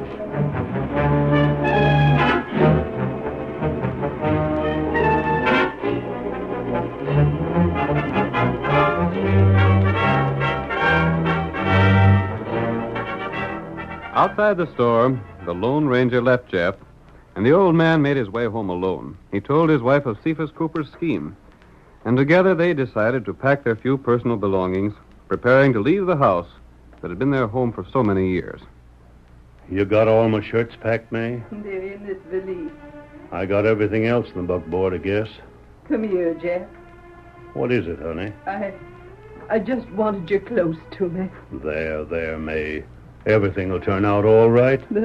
The boys was brought up here, Jeff. I know. Look, there's the chair where Davy carved his initials with his knife and you spanked him. If them days were only here again, he could carve up the whole house and I'd never say a word. And over there's where Luke always used to sit when he was studying his books. I never did see a young'un like him for book learning.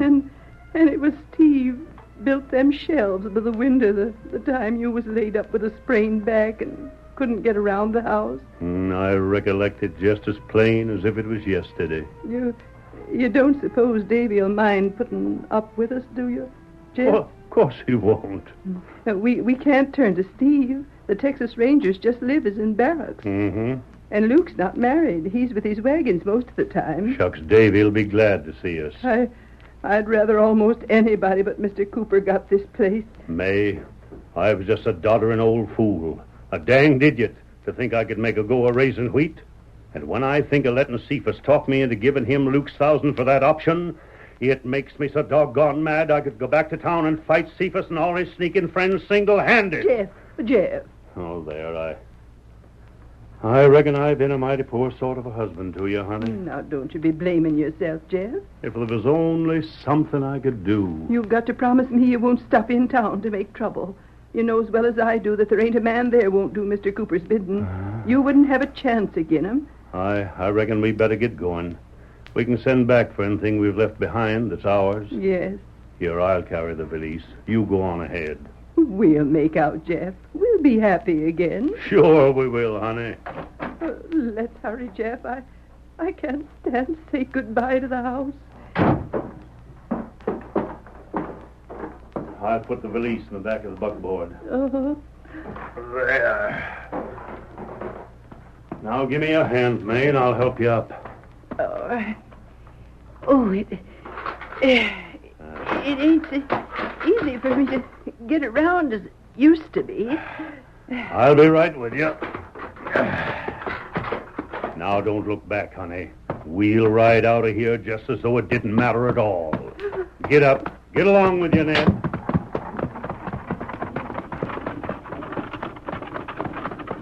Will it take long to get to Davies, Jeff? A couple of days, I reckon. Get along there. We'll make it as fast as we can. Jeff, look. There's somebody riding from town already. Mr. Cooper ain't got the right to send a man here to the 25th. Say, I've seen that white horse before. Oh, Jeff! He's calling to you. What in blazes? Whoa there. Oh, boy. Jeff, I want to talk to you. Oh, Silver, old fellow. Oh, boy. Your mask. Don't you remember me, Jeff? I don't know. I've seen that horse before. There's something about your voice that... We met in Cooper's store yesterday. Say, you're the fellow that helped me when them no-good friends of Cephas were aiming to throw me out. Don't leave your home, Jeff. We ain't no choice, stranger. It's more than a week until the 25th. Well, we talked that out, and we figured it'd just make it worse staying on till the last minute. Will you go back if I promise you'll not lose your land? Huh? Go back. Stay there until you hear from me again. But what can you do? It don't seem like... Jeff, if the stranger was a friend to you once, maybe we ought to listen to what he says. You'll not be sorry, Jeff. You think I got a chance to keep Cephas from getting our home? A good one. Then, by golly, we'll do what you say. But how can Turn back right now. You'll see me again before the 25th. Jeff, we ain't got nothing to lose. And everything to gain. I don't know what he's got in mind, and I don't see how he can keep Cephas from collecting. But, honey, we're doing like the masked man says. Get around there, Ned. Get around. Now go on. Get it. Go on, boy.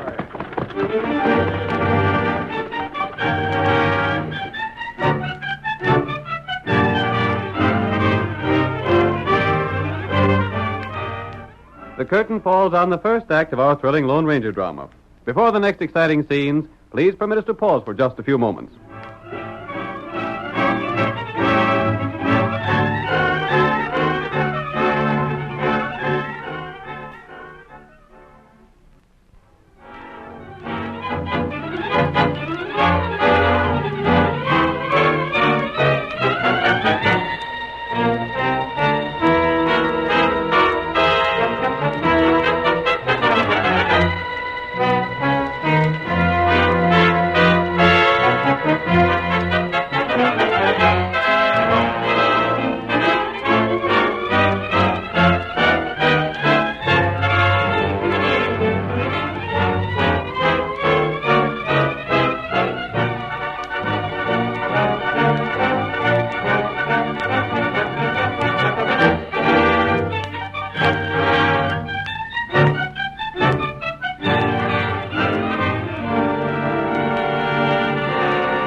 Now to continue the story. Jeff Halstead turned from ranching to farming, planting his land with wheat. He borrowed money from Cephas Cooper and gave his property as security. But when he asked Cephas to make good a verbal promise of another loan to pay for harvesting, Cephas refused. Jeff and his wife May, believing they would lose their home, made ready to leave and join one of their 3 sons. The Lone Ranger, however, persuaded them to return and stay on their property until the loan came due. As our second act opens, we see the masked man reining in his great horse Silver at the small camp he shares with his faithful Indian companion Tonto. Oh, Silver! Oh, boy! Oh, steady there! Oh, Tonto, I just talked to Jeff. They were leaving their home, but I convinced them to turn back. That good thing. Were you able to get the information I wanted, Kimosabe? Tonto, get him. Where are Jeff's 3 boys? Dave, him Lake City. He's the one who took up wheat farming. Luke, him Bakerstown. Good. Steve, him Sandy Ford. That's where the Texas Rangers have their barracks. That's right. Lake City, Bakerstown, Sandy Ford. All of them are a long way off. Them plenty far. And I have to make the trip. Silver take you all right? If it weren't for Silver, it would be impossible to get there in time. Tonto ride, too? No, Tonto. I'll make this trip alone. I want you to stay here and see that Cephas doesn't harm Jeff and his wife before I get back. Tonto, do that. Steady, Silver. You going now? I can't stop to rest. There isn't a day to spare. Tonto, wait. Come on, Silver!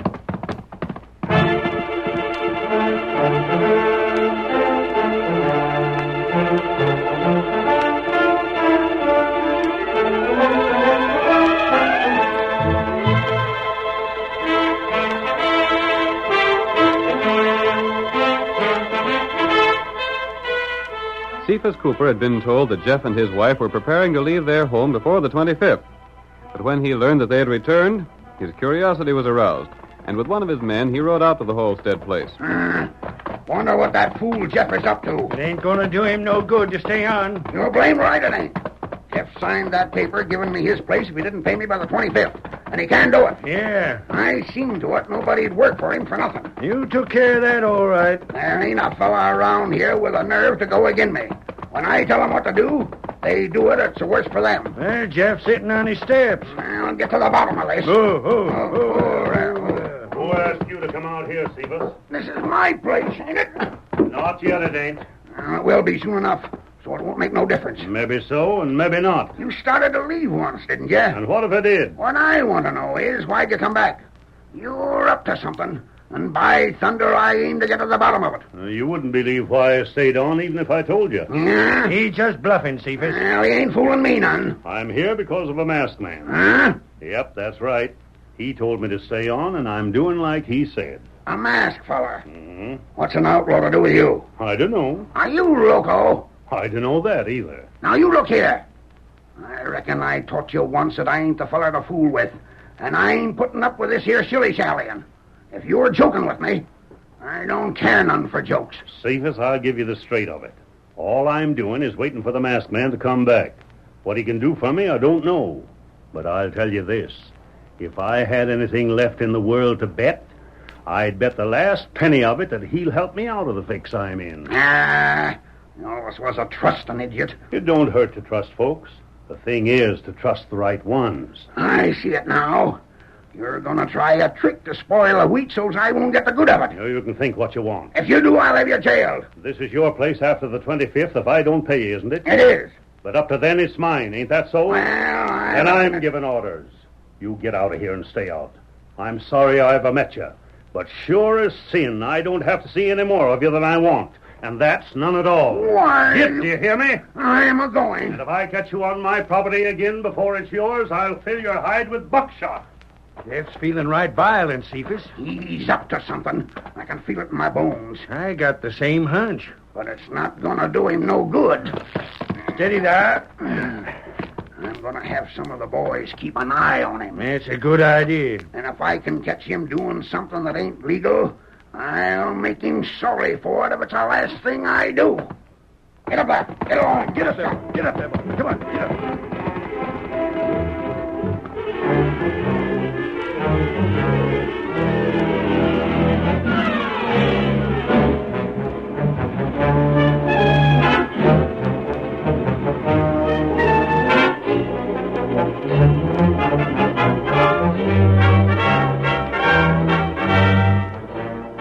In the meantime, the Lone Ranger was racing across country. He headed first for Lake City, where Dave Holstead, Jeff's son, had a large wheat ranch outside town. Dave! Dave Holstead! That's me. Oh, Silver, old fellow. Oh, boy. A masked man. Never mind that. Your parents are in trouble. What's that? They're in danger of losing everything they own. Wait, listen. You listen to me. I want your help.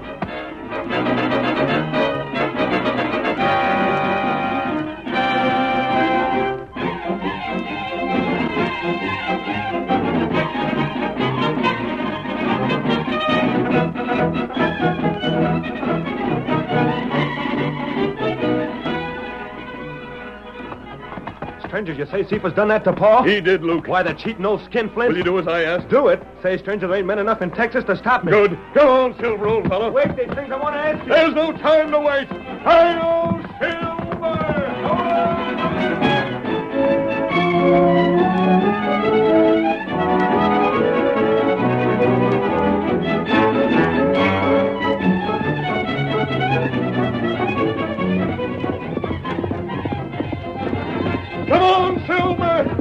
24 is our next stop.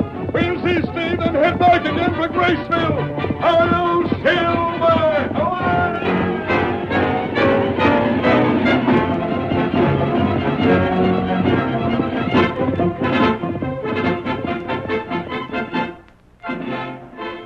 Days passed, but Jeff and his wife received no further word from the Lone Ranger. The hopes he'd built up faded, and as we find them now in the living room of their home, they are resigned to failure. May, I'd have to start harvesting that wheat today if I was to get it to town in time to pay Cephas. I reckon the masked man tried his best, but there wasn't nothing nobody could do. I tried myself. I went into town and asked some of the fellows if they wouldn't work for nothing till after harvest when I could pay 'em. Yes? But that crook Cephas has got 'em so scared, there wasn't one of 'em willing. I didn't hardly hope for it. So I guess we'll have to go to Davy after all. Jeff, those men, who are they? Huh? By golly, if Cephas has sent fellows to run me off, I'll... All right. I'm coming. Howdy, Paul. Davy! Ma, it's Dave. Davy, my boy, you come to visit us. Visit nothing. I've come home to work. Where's that wheat needs cutting, Paul? Ain't no use, Davy. A dozen men couldn't get it cut in time to get to town. A dozen? Who said anything about a dozen? I got 40 men here and raring to go to work. Oh, Davy, I can't believe it. But we ain't tools enough. We brought our own tools. We'll show you how to harvest a crop. Ain't that so, men? I'm all of a tremble, Davy. It sure is good to see you. Oh, gosh. Now, just forget about your worries. You and Ma sit here. The boys will take care of the work. Come on, fellas. Let's dig here.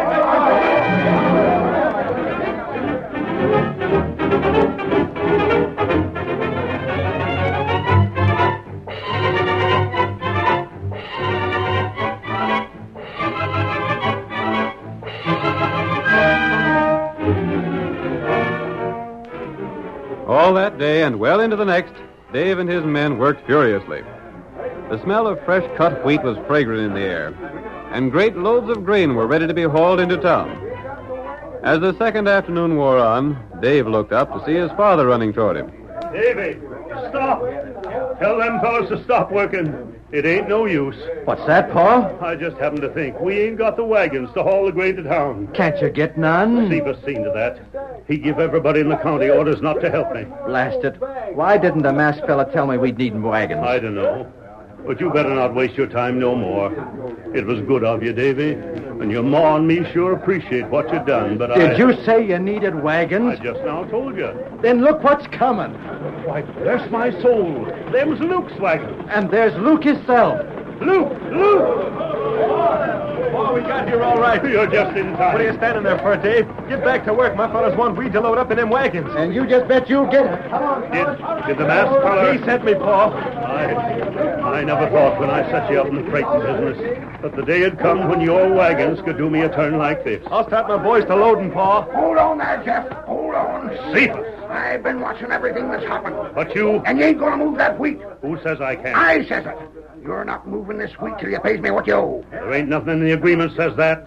All I got to do is pay you by the 25th. That don't mean nothing to me. This wheat's as good as mine. You ain't gonna keep me from having it. Your scheming fell through, Cephas. Yeah? Well, I got the sheriff, his deputies, and all the men from town to see that no wheat's moved. The sheriff? He's just like everybody else around here. He takes his orders from me, and I give him orders to shoot the first fella to drive out of here with a wagon. Oh, every one of our fellas is covered by a fella from town. And every townsman is covered by a Texas Ranger. Oh, look, Steve's brought the Rangers. You're all through, Cephas. It's Steve. It's my boy, Steve. The masked man here brought me, Paul. He figured there might be trouble. I've been tricked. You can't get away with this. I ain't standing for it. You have no choice, Cephas. Stranger, I don't know how to thank you. You brought my boys together again. You brought them here just when they was needed most. Jeff, will you be able to sell your grain in time to pay Cephas? I sure will. Blast you. Confound you. Say, what are you laughing about, you? Cephas, I was remembering how you talked me into giving you that $1,000 for an option on your land. You were so blamed anxious to get the cash, you offered the land for far less than it was worth. But I tell you that And now I'll be able to get your land, too. There ain't no way you can stop me. Jeff, no. You wouldn't do that, would you? It was all put down in writing. And like you said, if it's in writing, it's business. And from now on, I'm a businessman.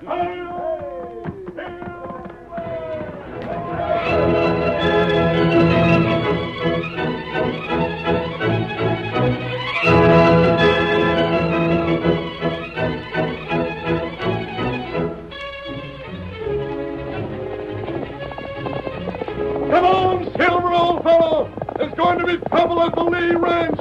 Tonto's waiting for us! Hi-yo, Silver!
The story you have just heard is a copyrighted feature of the Lone Ranger Incorporated.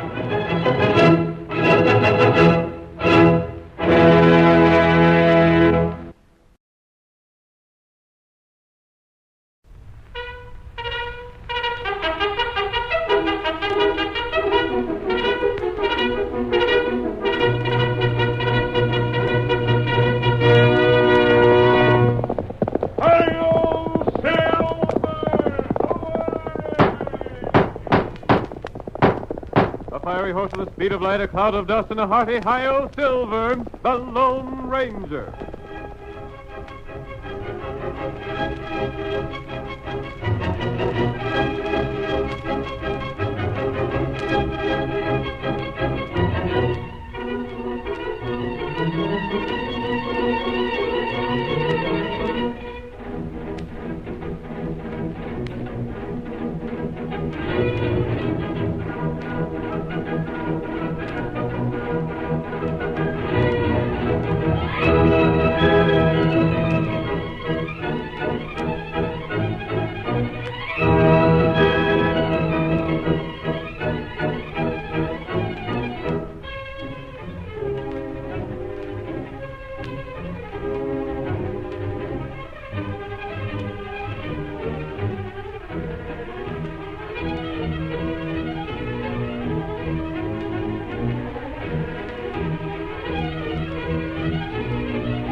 When the early pioneers settled in the western United States, they kept many of their eastern customs, but they were unable to maintain law and order in the new territory.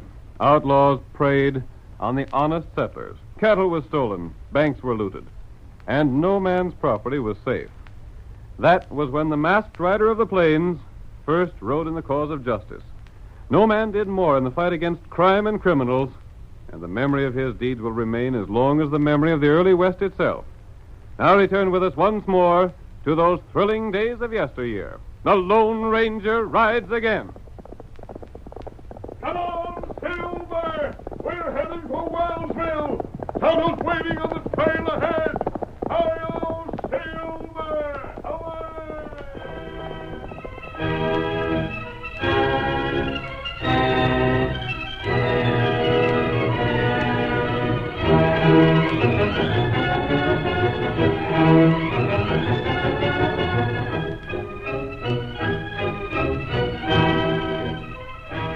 The town of Wellsville was founded by Zeb Wells, an Easterner.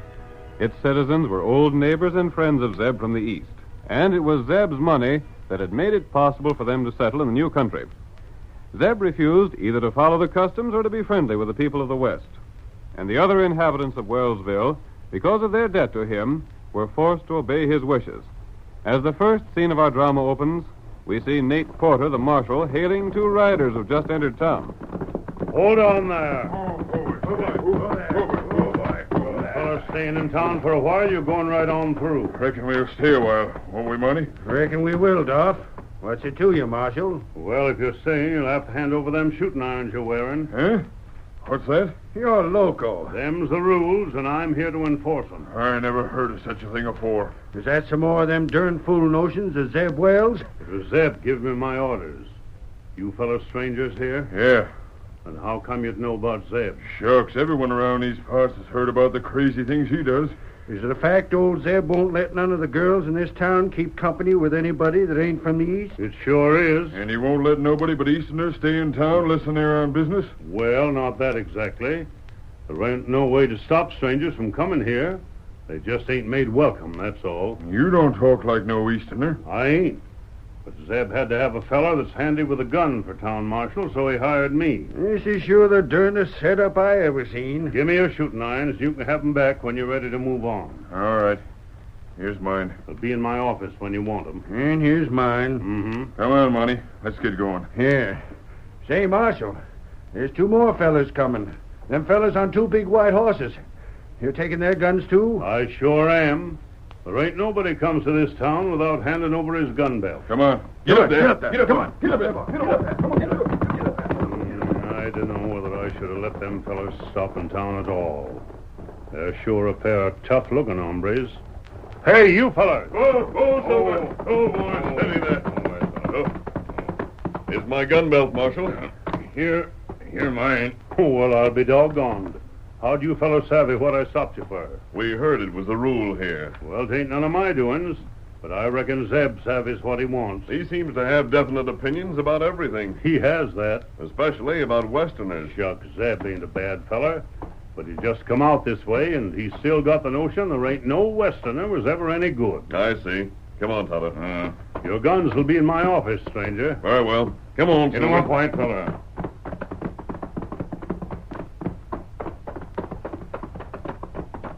Where are those two men gone who were talking to the marshal just before we rode up, Kimosabe?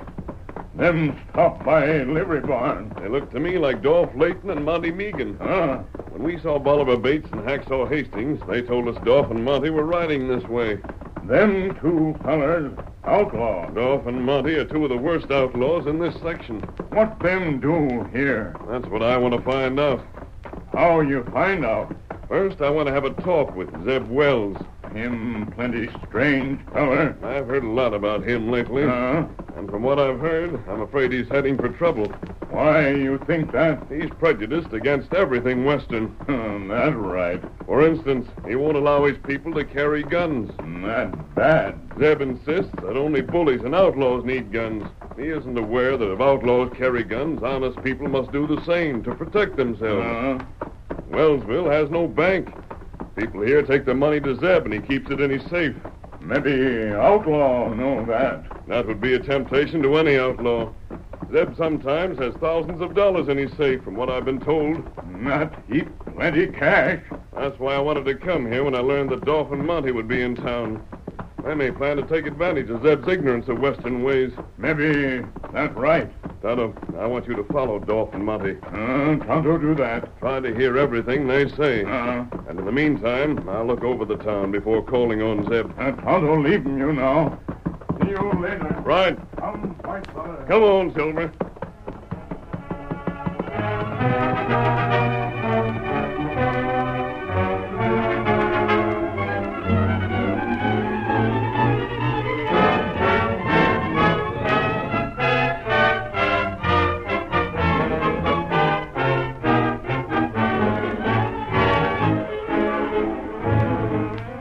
Young Cliff Dolan had been born in the West and now was the owner of a small but prosperous ranch not many miles distant from Wellsville. We see him as he enters the general store run by Zeb Wells in town. Howdy, Rita. Cliff, what are you doing here? I come to see your pa. Oh, no. I told you I was. And I ain't afeard of him even if he is Leb Wells. Oh, Cliff, if he should find out I've been seeing you. That's just what I figure on telling him. But you can't... Well, where is he? He just stepped back in the storeroom. Please leave before he comes. Now, honey, you can't do that. We might just as well settle things once and for all. You can't talk to Father. I aim to tell him you and me plan on getting hitched. He'll be furious. Maybe he will, and maybe he won't. But I don't hanker to keep on sneaking behind his back. He's going to find out right now how things stand. Oh, Cliff, wait. Please wait. But, Rita, there ain't no sense in it. You don't know. He may change his mind about things after a while, and you know I'll always wait for you. Sure, I savvy you love me, honey. Just the same way I'm crazy about you. But it ain't fair to any of us to let things go on the way they've been. I think I hear Father coming. Well, that's just fine. Go. Please go. If he gets into one of his terrible tempers... Rita, Yes, Father. where's this young man you're talking to? Customer? Why, he... I ain't no customer, Mr. Wells. Yes? I come to tell you I aim to marry your girl. What's that? And Rita wants to marry me, too. Rita, this true? Yes, it is. Get out of here, young man. Now, look here, Mr. Wells. That ain't no way to act. There ain't nothing you could have agin me. I said get out. Not till I've said all I come to say. You'll get now, or I'll take a whip to you. Father, there's a customer. He can wait. Won't have any young whippersnapper like this defying me. Mr. Wells, I got a ranch and cash in the bank over to Leadville. I ain't a drinking man nor a gunfighter neither. I can't see why you don't No want... daughter of mine will marry a Westerner. But you ain't... I know your breed. You're ruffians.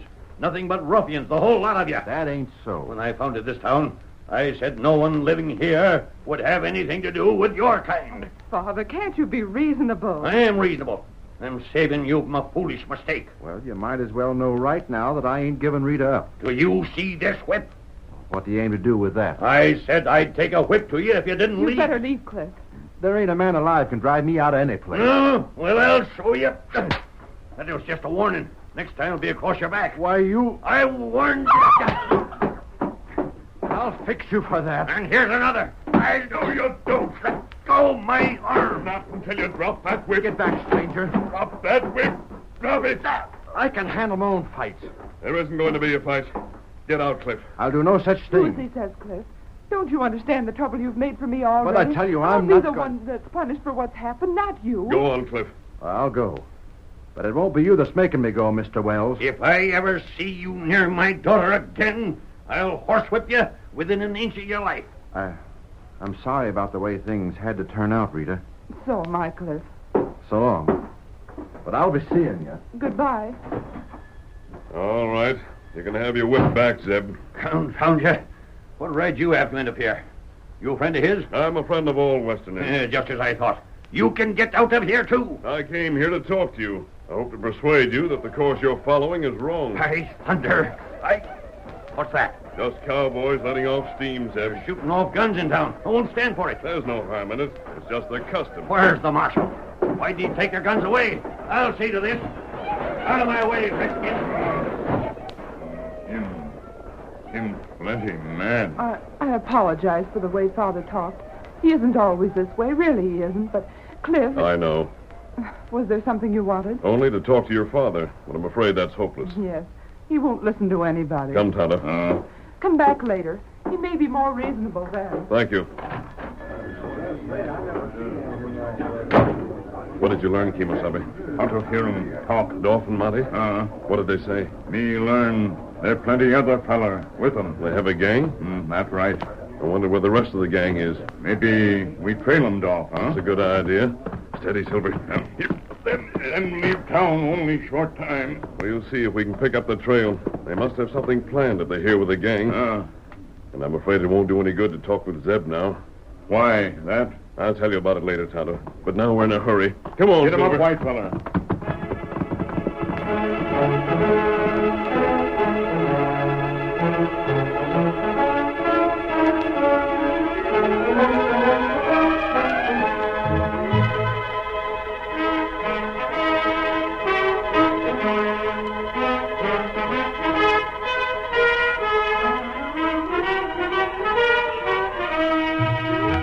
The two outlaws, Dolph Layton and Monty Meagan, were careful to avoid the regular trails when they left Wellsville. They headed straight for the hills and a dense forest. We see them now as they enter the clearing where their gang is camped. Hi there, Leak. Well, fellers, what'd you find out? Plenty. This is going to be just about the easiest stunt we ever done. Yeah? Monty's right. That blame fool Zeb Wells couldn't have fixed things better for us. That's why I said it might be a good notion coming here. And it was the best notion you ever had, Link. I'm telling you, there ain't nobody in town even carries a gun except in the town marshal. That's a good one. What's more, when some cowboys come riding into town from off the range, firing their guns and whooping it up, you'd have thought everybody in town would go loco. Huh? Even old Zeb himself beat it out of his store to stop him. Zeb did that? It weren't only him. The blacksmith, the hotel clerk, the fellow in the feed store, the whole bunch of them come running to give the marshal a hand. Well, I'll be doggone. And it was just that gave us our scheme. Yeah? You tell him about it, Dolph. It was your idea. How would you fellas like to be cowboys for maybe an hour or so? Go ahead, Dolph. Well, it's like this. When I seen how all the folks in town rushed to help the marshal when them cowboys rode in, I figured you fellas could do the same thing. How do you mean? I suppose you know all the cash in town is mostly kept in Zeb Wells' safe. Yeah, that's because they ain't got no bank yet. Uh-huh. Well, if you fellas rode into town firing your guns in the air, making a plenty noise, that'd give me and Monty a chance of that safe while nobody was around. My golly, that ain't a bad idea. Zeb would be out of his store like a flash as soon as he heard the commotion. And Dolph and me'd be right there to open the safe with blasting powder. But that'd be heard. Not if you fellas made enough noise. Just a second. If there ain't none of them carrying guns but the marshal, why can't we just ride into town and help ourselves without trying to fool them? Sure, we could do that. Then it'd be known who was the outlaws. This way there won't be no one to see us. And there ain't no way for it to be proved you was working with us. I reckon you're right at that. All you fellas got to do is make a commotion. Do you see us riding out of town? And when we meet you in camp, there'll be cash enough for all of us. And all because old Zeb is too darn stubborn to savvy what's good for him.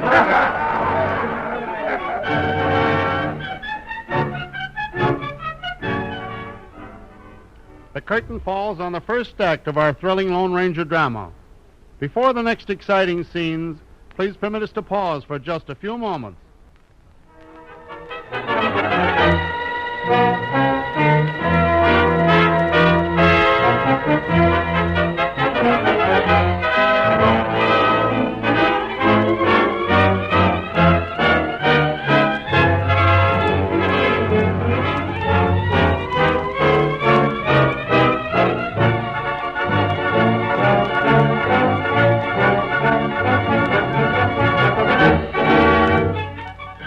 Now to continue the story.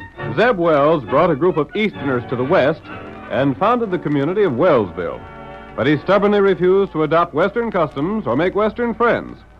And a group of outlaws, led by Dolph Layton and Monty Meagan, planned to take advantage of this. In the meantime, the Lone Ranger had been following their trail closely. As our second act opens, early the following day, we see the Lone Ranger and his faithful Indian companion Tonto riding toward the ranch of Cliff Dolan, a friend of Zeb's daughter, Rita. I hope we find Cliff at his ranch, Tonto. We know the outlaws plan to enter town this afternoon, but we need help to trap them. Tonto, think Cliff help us.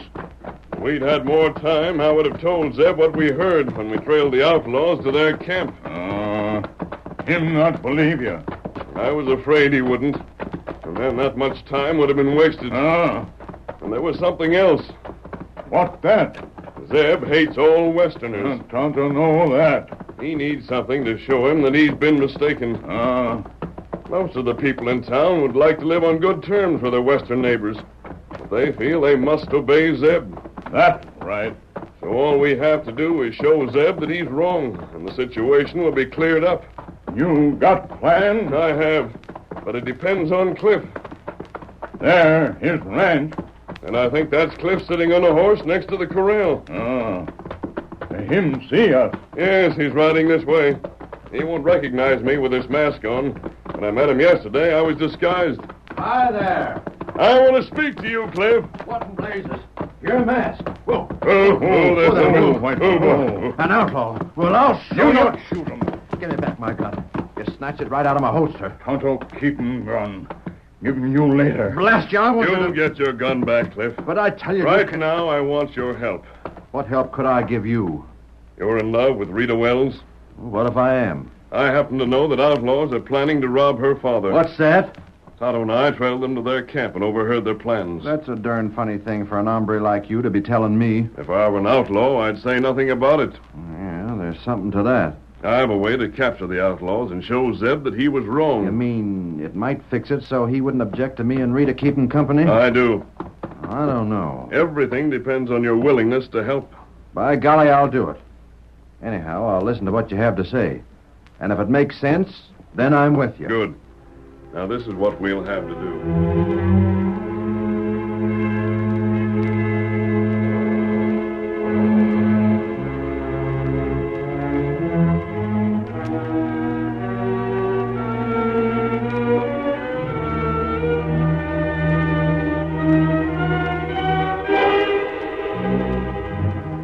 The outlaws had completed their plans for the raid upon Wellsville. We see them now, their horses saddled and their guns loaded, as they discuss the final details.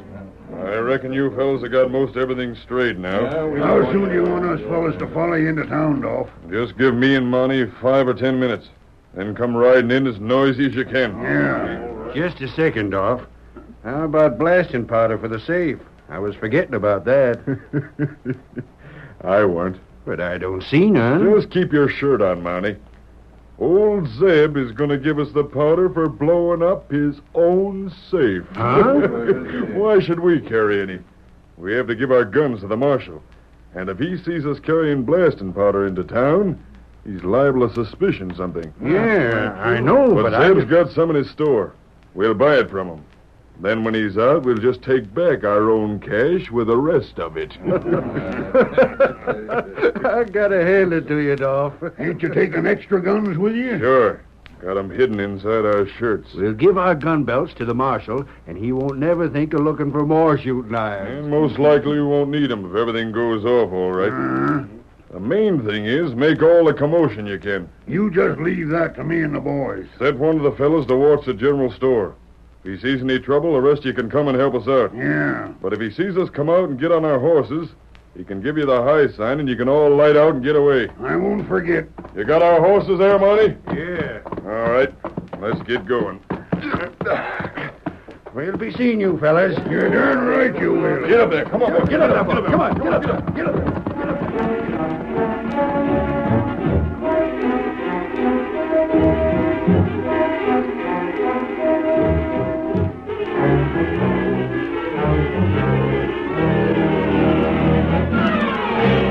Let us flash ahead to Zeb Wells' general store in town. The old man, still bitter toward Cliff Dolan, is speaking with his daughter Rita. You haven't seen anything of young Dolan since yesterday, have you? No, Father. Yeah, you'd better not. Father, can't you realize how wrong you are? Cliff is one of the nicest men I've ever met. They're all the same. Oh, Haven't you're I unfair. seen them gambling, drinking, gunfighting?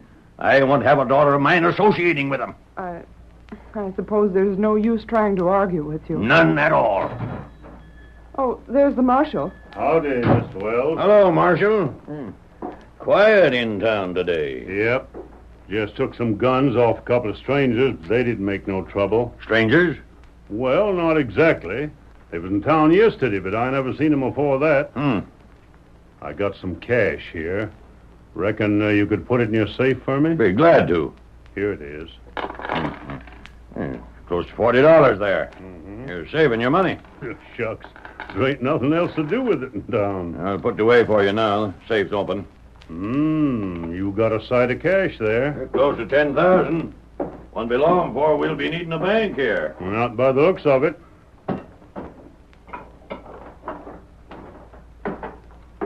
There. It's all locked up good. There's the strangers now I was speaking of. They're coming up the steps. I see them. Good afternoon. Howdy. You got some blasting powder here, mister? Why, of course. What we want is blasting powder, fuse, and caps. Yes, I can sell them to you all right. Blasting out some trees, are you? Nope. We're using it to get gold. Oh, you're miners. You might call us that. Yeah, it's right over here. I'll get it and... Blasted, Mr. Wells. More cowboys? It sure sounds like it. Sounds like there's plenty of them. Most noise I've heard yet in town. Well, don't stand there, Marshal. Do something. Stop them. I'm a-going to. You may need help. I'll go along with you. Father, you were waiting on these men. You can wait on them. Oh, I'm sorry. What was it you wanted? Just stand there. That's all we want. The first move you make, we're liable to shoot you. All right, Monty, get going. I forgot about the girl here. That ain't gonna make no difference. Just get the blasting powder ready and we'll blow up that safe.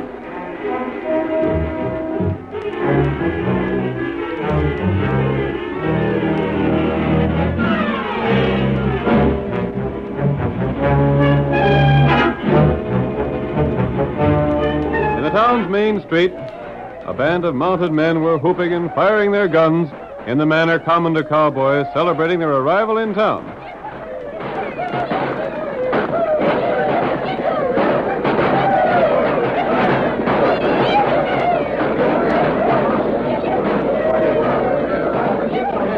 From all sides, the townspeople, aroused by the shooting, ran to aid the town marshal. The blame fools. What do they think they're doing?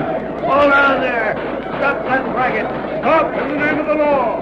Stop it, I tell you. Lay down those guns or you're going to jail.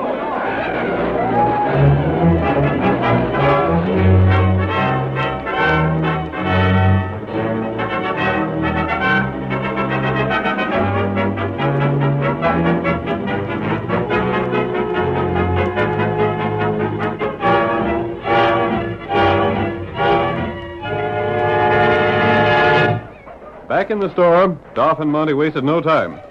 They prepared the blasting powder, lit the fuse, then stood back, waiting for the explosion. It'll blow up in just a second, Doff. You crook! Shut up. Watch it. The door's blown clean off. Now to get the cash. You can't get away with this. You just think we can't. Come on, Dolph. Curly, I never seen so much gold and silver before. It fell all over the floor. Pick it up. We gotta hurry. I'll call the marshal. Get her, Monty. Hey, you. Let go. We warned you. Get your hands off me. Tie her up, Monty. That's what I'm gonna do, the blame wildcat. You coward. I love it. Let her go. What the? Monty, look. There's a dozen of them. And we caught you robbing the store, you low-down coyote. Put up your hands. You ain't gonna get me out. Oh, my hand. All right, Monty. Up with your hands or I'll shoot your gun away. There's my gun. And I'm raising my hands. Don't shoot me. What's going on here? Father. Zeb, these outlaws blew open your safe and were stealing your cash. What's that? But with Cliff's help, they were captured. Monty, where's our fellas? Why don't they come to help us out? They're all prisoners, Dolph. But we've got We to... made them prisoners just as soon as you left camp this afternoon. But who was doing all the shooting outside just now? That was my fellas from the ranch. We caught your gang, then headed for town and hooped it up so you'd go ahead with your scheme. We had to do it that way. If you hadn't blown the safe, there would have been nothing against you. Hold on. Let me get this straight. Zeb, this was all your own fault. These men would never have tried a trick like this if they had thought they were going against armed men. But I They never still would have don't- been captured if Cliff and his men, the same Westerners you've misjudged, hadn't come to your help. They saved me close to $10,000. If it had been taken, I'd have had to pay it back. You would, every penny of it. It would have ruined me. I hope that now you'll believe they're friends. After the way I've talked, I'm not so sure they want to be my friends. Shucks, Mr. Wells. Everybody makes mistakes. I'm willing to let bygones be bygones. Thank you. But how'd you know this was going to happen? How'd you find out about these crooks? It was the masked fella in Tonto that done that. They trailed them to their camp and heard what they was planning. But why wasn't I told? The masked fella figured you might be sore at him after his taking that whip away from you. Is that the same man? Sure it is. He talked me into taking the fellas that work for me and capturing the other crooks when these two left for town. The rest of the gang planned to do just what we done. Come yelling and shooting. And without guns, we could have done nothing. The masked fella was sure enough right about that. I think I've been wrong about a number of things. But I've had my eyes opened at last. You have. And it was the masked fella that done it.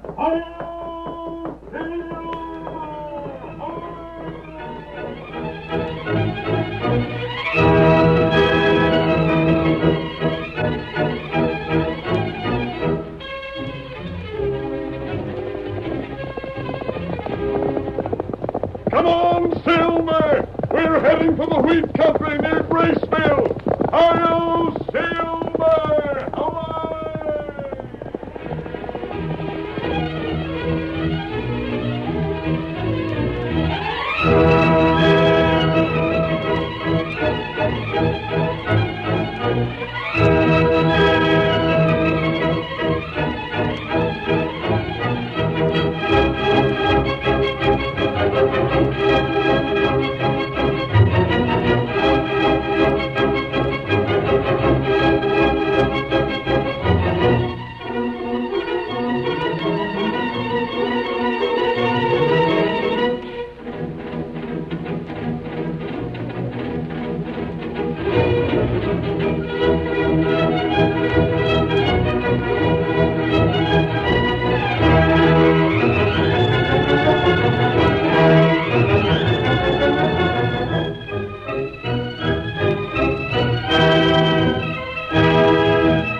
The story you have just heard is a copyrighted feature of the Lone Ranger Incorporated.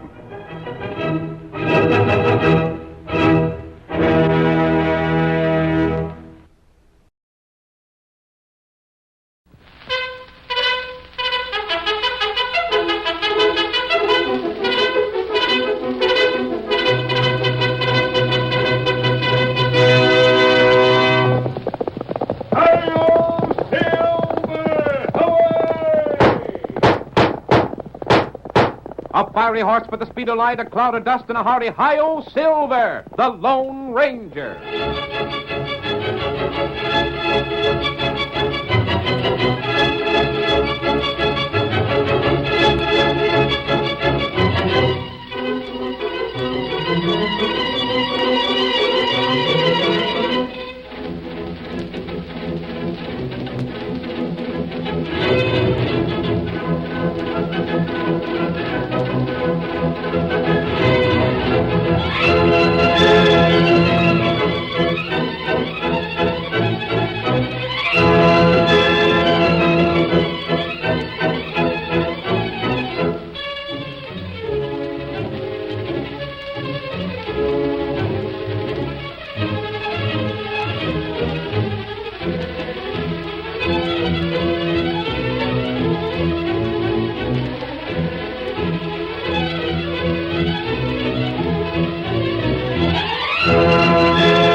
When the western United States was settled and the raising of cattle became one of its foremost industries, there developed a decided need for transportation.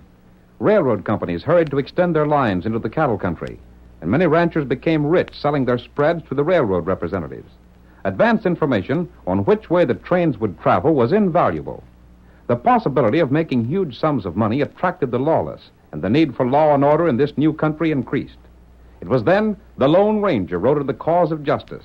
He fought crime and criminals throughout the length and breadth of 7 states, and the memory of his deeds will remain as long as the memory of the early West itself. Return with us to those thrilling days of yesteryear. From out of the past come the thundering hoofbeats of the great horse Silver. The Lone Ranger rides again. Come on, Silver! Fellow signaling from the railroad camp. Hi-yo, Silver!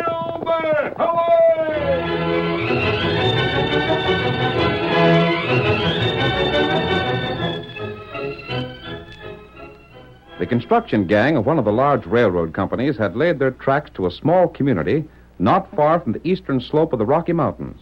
There they rested until their advance agents bought new land to the westward.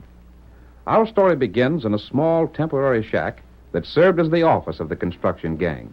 Zeke Slavin is talking to Harvey Grant, the assistant manager of the gang. Now, look here, Harv. You got access to the safe in your boss's office. Sure I have. But what about it? Having that is the same as having the key to the bank. You get what I mean? I don't know as I do. Inside that safe, there's some papers that tell just where the railroad you work for is going to be laid. I still don't see... No? Well, listen close, Harv, and follow me careful. Go on. I got a little ready cash to work with, savvy? Now, if I knew what land was about to be bought by the railroad, I could get options on that same and stick the railroad for a nice high price. And you think I'd double-cross my boss? I know you would. Why, you dirty Take it easy, Harv. You can pull the wool over the eyes of a man like John Shaw, but not me. I happen to know your background, savvy? Your what? I says I know your background. I know that before you come here, you went by the handle of Jim Patterson in Washoe. And Jim Patterson was a crook. You... Now, maybe we can talk sense. Look here, Zeke. You look here. I want them plans. You and me can both make us a little easy cash without costing anyone but the railroad money. It won't go. Why? There ain't but two men has the combination to that safe. One's John Shaw and the other's me. If the plans got out, I'd be the first one suspected. I thought of that. Then you see, I also thought of a way around it. What do you think of that? How? Suppose I figure the whole thing out so John Shaw's son will be the one accused of robbing the safe. It couldn't be done. It could. How? Listen, Harv. See if there's anything wrong with this. Jack Shaw likes to play poker. Yes? I can get him in a game. Get him to lose cash and borrow from me on his IOUs. That won't be hard because the kid thinks he's a first-class poker player.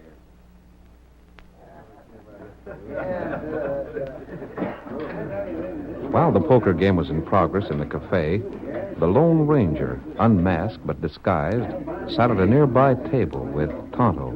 Jack Shaw should know better than to get in a game like that. He's been losing money to Zeke Slavin all evening. Slavin? Him crook? How can Jack afford to lose so much? You look. Yes, borrowing more money. Huh? I wonder why Zeke is willing to lend it to him.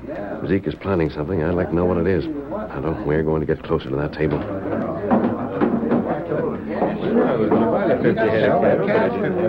It's just between the two of us, Jack. I'll call you. What have you got? Full house, queens and tens. Take a look at these. 4 of a kind. You're sure holding them tonight, Zeke. I reckon that about finishes you, don't it, Jack? Now, look. Lend me some more money, will you? I know my luck will change. I know it will. I've let you have about 1,000 already. I know, but just give me a chance. I got your IOUs for $1,000. That's as far as I want to go. I'll pay you back. How can you? Look, just lend me $100. That's all I ask you. Just 100. Well, I don't know. Give me a piece of paper. I'll write you another IOU. You'll write nothing. I don't savvy. I don't want your note. But there's something you can get that I might be willing to pay for. Oh, what's that? You hombres can mosey along now. I want to talk to Jack private. I'd forget about what you owed me if you got it. Well, what is it? If there's anything I can do, Your pa's in charge of this here railroad. Oh, yeah, but... I hear there's plans to build a branch line to the south. And if a fella knowed just what land the railroad is figuring on buying, he might stand to make himself some cash. You can get that information for me. But I couldn't. Why not? Paul keeps the plans in his safe. I can't steal from my own father. So you're going to welch, eh? I see the whole thing now. You cheated me to get me in debt to you. What science? I'll bet you fixed the card so you get me in debt to you. Why, you little... You did cheat. I'll teach you. I'll kill you for that. Oh, wait. I ain't armed. Zeke. I'll show you, you ornery. Drop that gun. What the... Keep out of this, stranger. Drop your gun. Keep your hands up. Jack, you come with me. I'll get you for this. Stand back. I'll shoot the man who moves. Come on, Jack. I never thought they'd be low enough to draw me when I wasn't packing a gun. Watch them, Tonto. Tonto wants him. Blast you, stranger. I'll teach you. You wait. Outside, Jack. Yeah. Where's your horse? Over there. Come on. Here, Silver. What are you going to do, stranger? Steady, fellow. Jack, I heard what you said in there. You go home and stay there. Yes, sir. Get up there. Get him up, Scout. Come on, Silver.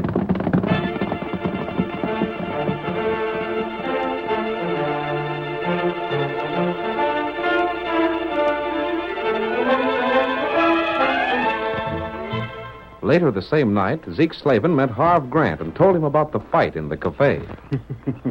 It worked out just right. Even better than I thought it would. I heard that someone throwed a gun on you. Yeah, can you beat that? All I wanted to do was to stir up enough commotion so's everyone would know I held IOUs for the kid. What was you aiming to do if that hombre hadn't interfered? I had a dead cartridge in my gun. I'd have snapped the hammer and there wouldn't have been no shot. Then I'd have slammed the kid in the jaw and left. But I didn't need to, savvy? That was even better than doing as you planned in the first place and having me there to bust up a fight. Uh-huh. Now you're clear to let me have that information, ain't you? Well, Ain't you? Sure thing. And the kid'll be suspected of it. His old man'll hear tomorrow about him getting in debt to me and owing money. He'll hear all right. I'll see to that first thing in the morning.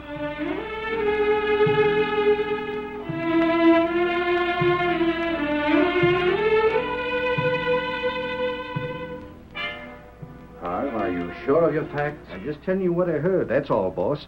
Of course, it's none of my business. I thought Jack had learned not to gamble. Well, you can't be too harsh with him, boss. He's young. Oh, I'm sorry to hear it. Sorry to hear it. It's bad business, gambling. Gosh, if I'd known it was going to affect you that way, boss, I wouldn't have said anything about it. I'm glad you did. I'll have a talk with him. How much did he lose? I don't know, but folks said it was a sizable amount. Harv, you go out and check with the stage station about the equipment we're expecting. Now? Yes. All right, boss, but I got some work to do. Well, let him go. Jack will be in a little while, and I want to have a talk with him alone. Whatever you say. Approval of the plans I sent east should be in on the next mail. You can watch for them. Oh, that'll be what... Huh? That'll verify everything so we can go ahead, won't it? Yes. Well, I'll see you later, boss.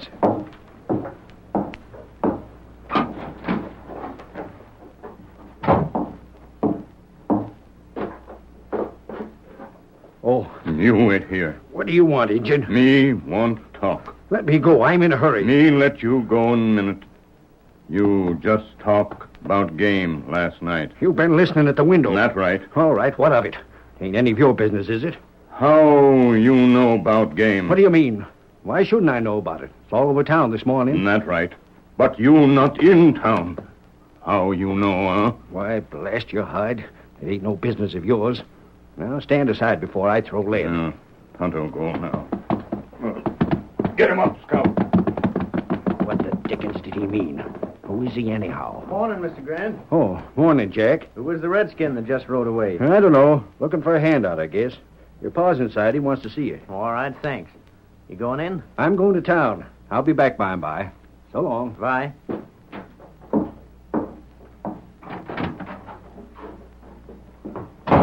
Jack, what's this I hear about you gambling last night? Who said that? Who told you? I wished it had been you that told me, son, but it wasn't. What's the matter? Don't you trust me? Well, You let everyone in the cafe know you're a pal of gamblers, but you won't let me know it.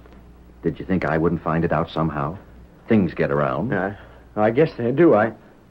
Oh, gosh, Paul, How much did you lose? Well, I lost all I had. Your savings? Yeah. That was a lot of money. Almost $100. I know it. Still, I can't imagine a professional gambler being interested. That wouldn't be much to him. Well, Go on, Jack. I lost more than that. More? How could you lose more? You didn't have any more. He took my IOUs. Well, what good are they? How do you figure you'll be able to pay him off? Paul, I don't have to pay him off. He cheated. Did you tell him that? Yes, I did. And I won't pay him what I owe him. He drew a gun and he was going to shoot me. Then another man stepped in and stopped him. Pretty lucky for you, wasn't it? But then maybe it wasn't. If he had shot you, you wouldn't have it hanging over your head. Well, what do you mean? He'll want you to make those IOUs good somehow. I don't know how you're to do it, son. But he cheated, That Paul. don't matter. If you knew he cheated or was likely to cheat, you shouldn't have played. Too bad, Jack, but I'm afraid you're in sort of a tough spot. And you're old enough to get out of it yourself. I'm not asking for your help. It wouldn't do you any good, Jack, because I can't help. I don't have any money to pay off your gambling debts. I know you don't. You'll have to figure some way to pay that gambler. And that's going to call for a lot of figuring.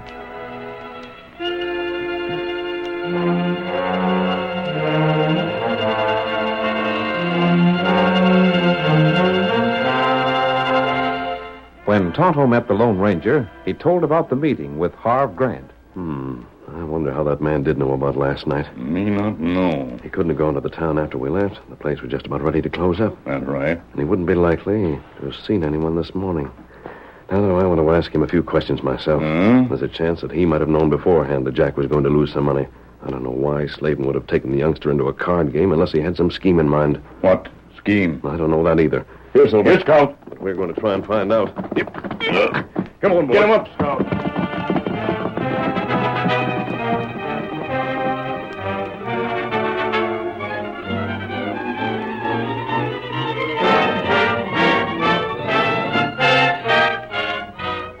Around noon, Harv returned from town, and the Lone Ranger and Tonto arrived at the office a few moments later. Silver. Oh, boy.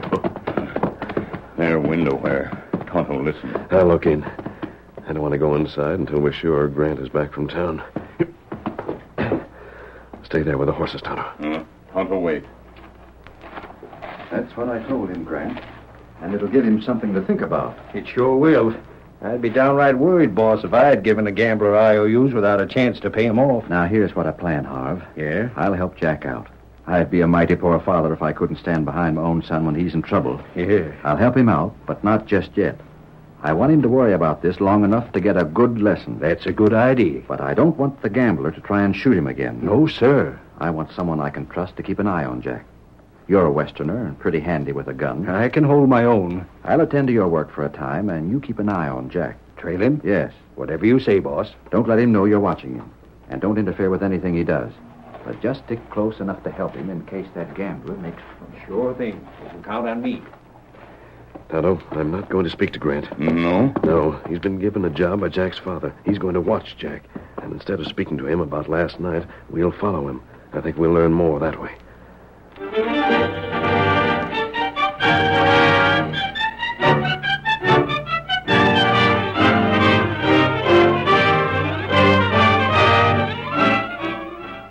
Though the manager of the railroad didn't know it, he played right into the hands of Harvey Grant when he gave him the job of guarding Jack. Before the next exciting scenes, please permit us to pause for just a few moments.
When the Lone Ranger decided to investigate Harvey Grant, the assistant to the boss of a railroad crew, he learned that Grant was assigned the task of protecting the manager's son, Jack. As our story continues, Zeke Slavin meets Harvey Grant late at night. Right over there is where you live, ain't it, Harv? You know it is. Living right with your boss and his son. That makes it just swell. Now, look here, Zeke. You gotta keep me out in this thing. If it's ever found out that I'm the critter that takes the information from the safe... It won't be learned, no fear for that. The kid'll take the blame for it. He'd better. And the fact that you're watching him makes it a cinch for you to tell John Shaw plenty of suspicious things. Yeah. Tonight's as good a time as any to open that safe. You go get me the information I want. Now? Sure, why not now? If I find out tonight where the railroad's going to run, I can start out first thing in the morning to get options on that land. Now, Zeke, you've got to be sure and keep me in the clear. You needn't worry about that. Come on, I'll go with you. But Jack is... He's in the house, ain't he? Yeah. Good place for him. He'll stay there for the night. He might not. Sure he will. Keep moving now. Shack's just over here a ways. I'm worried about this thing, Zeke. If John Shaw ever found out the truth about me... He won't unless you double-cross me. Then he'll hear a plenty. Wait. What's the matter with you? Thought I seen something move in that dark shadow ahead of us. You're seeing things. Come on. You're sure that after you get the options on the land, Shaw can't do nothing to you? What can he do? We make him think his son squared the IOUs by giving me that information, and he won't start no trouble. There. Huh? Thought I saw that shadow again. Zeke, there's someone heading for that shack. I ain't seen nothing. My eyes are sharp in the dark. There's someone there. You're just trying to back down. Now keep going. If anyone's there, he ain't no right to be there, so we'll drill him for it. Shaw's back in the house with his kid. Here. And he's the only one with the right to be in the shack. There's the shack. We won't make no more light than we have to when you open the safe. Come on, Silver. There, Zeke. See him now? There he goes, riding that white horse. Who's that, The horse was just beyond the shack. That's all right, then, as long as he keeps riding. Let's go in now. Zeke, the door is open. It was closed when I left this afternoon. Well, it's open now, and that saves us the trouble of opening it. Come on in. Keep your shooting iron handy, Zeke. Stop being so yellow. Get that safe. You stand watch. Sure. And hold the light for me. I will. I'll get it open and find that paper. I'll read it and note what land will be the best investment. And you can close the safe and we'll clear out. I'm worried about that man that rid away from here. I wonder who he was. Get the safe open. You'll for sure arrange so Jack will get the blame. I told you I would, and I will. The first thing in the morning. As soon as I get my land options.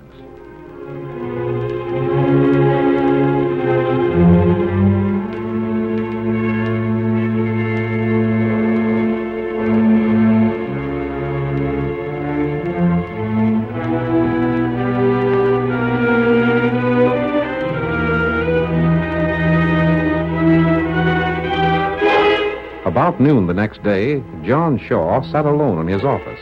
He looked up when the door opened and saw one of the townsmen standing there.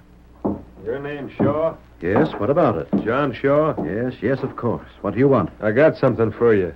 Zeke Slavin sent him. Who? Zeke Slavin. Reckon you know who he is, don't you? What did he send me? These here papers. Said to tell you that everything was square and he's much obliged. IOUs? Uh-huh. He sent these to me. Ain't that your name on 'em? I don't know nothing more than that. Said he was much obliged. Huh? I delivered 'em, and that's all I know. All right, thanks. Strange, mighty strange.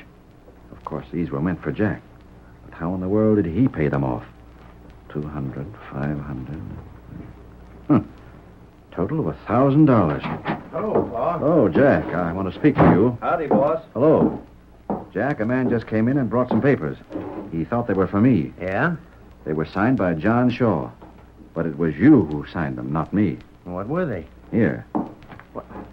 Why, those are the IOUs. That's it, exactly. Well, what did he send these back for? That's what I'd like to know. Why, without these, he can't collect from me. From what was said, I thought he'd already collected. Well, how could he? I ain't seen Zeke Slavin since he beat me out of the money. No. Jack, I wouldn't try to lie to you, Paul.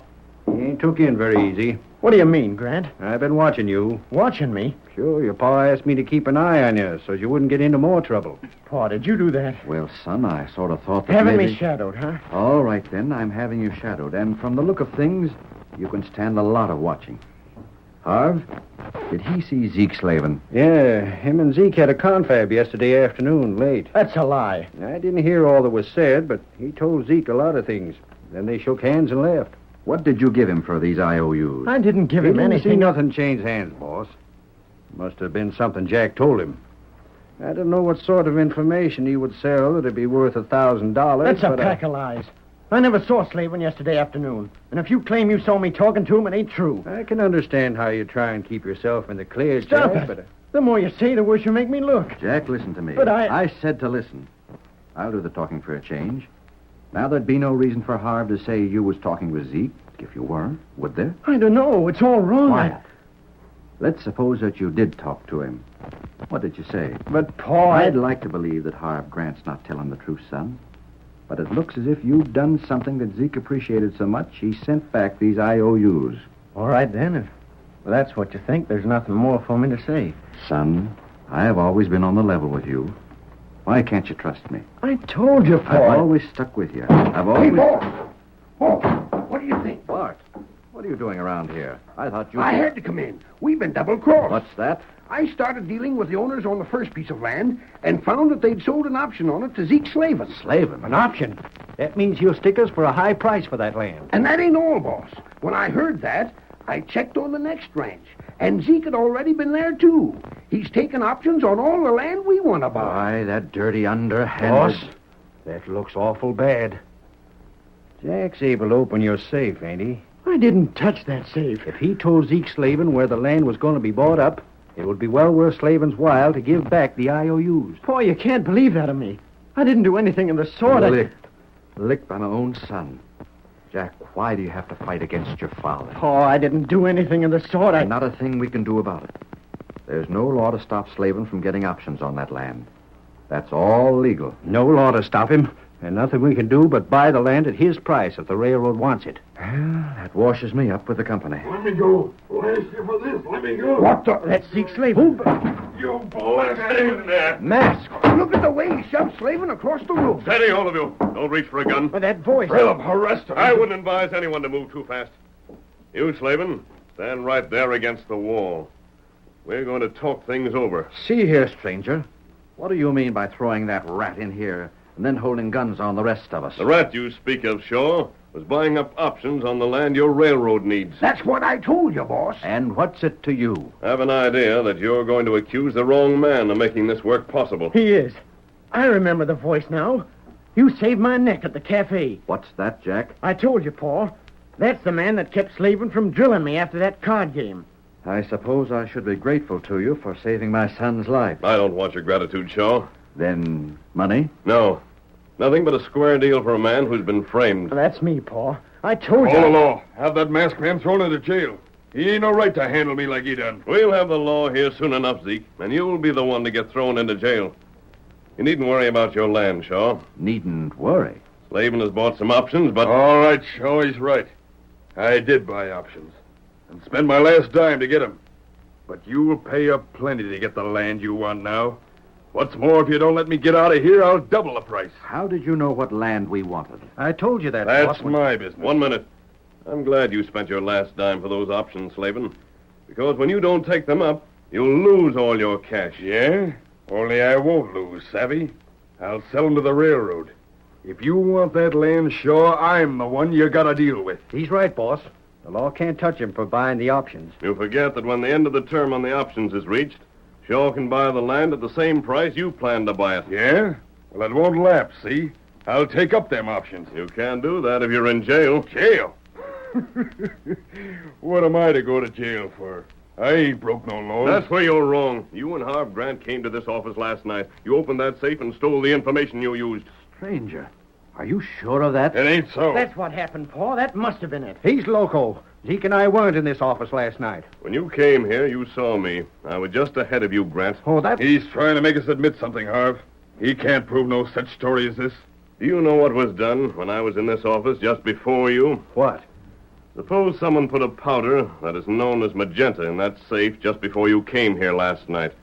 Do you know what magenta does? Well, what? I ain't interested. What's it do? It doesn't show at the time, but later, when your hands are dipped in water, it turns red. What's that? Red? And that red color will find the crooks. Tonto, bring in the water. Lawman outside now. Lawman? The sheriff. My friend brought him to make some arrests. Put the water there, Tonto. Jack, you're accused of opening that safe. Dip your hands in the water. I didn't touch the safe. Then dip your hands. See? They ain't turned red at all. I've told you that Zeke and Harv were here. Now let's have a look at their hands. Come on, Harv. I don't have to. I don't believe a word you say. Grab his hands, Tonto. Douse them in that water. Sure, I'll do it. I washed my hands this morning. They didn't turn red. Perhaps it takes time for the powder to work. Put a hand in water now. Put it. There.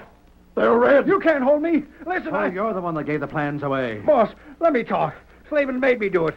I didn't have no choice. Trying to get me in it. Why, you dirty rat, you. I won't let no one double-cross me. You're wanted for crimes, and I'm squealing on That's you. all that's needed. Come on and get them, Sheriff. And they talk a plenty before we're done. You squeal on me, Zeke, and I'll tell a few things. You cheated Jack in that card game, and Who'll I'll... take the word of a crook like you? Come on your way, boys. I reckon we better get all this loose talk down and right. You'll be right handy at the trial. Paul, that puts me in the clear. It does, son. And I guess you've learned a lesson. I have. And so have I. I won't mistrust you again. But, stranger, wait a minute. Yes, Shaw? I don't understand. How did you get into the safe last night? And if his hands didn't turn red when he washed them this morning, why did they turn red now? I didn't open the safe. Tonto rubbed the powder on when he grabbed his hands to soak them. Grant's guilty conscience did the rest. But wait. Thanks. Jack, it all goes to show what a guilty conscience will do to a man.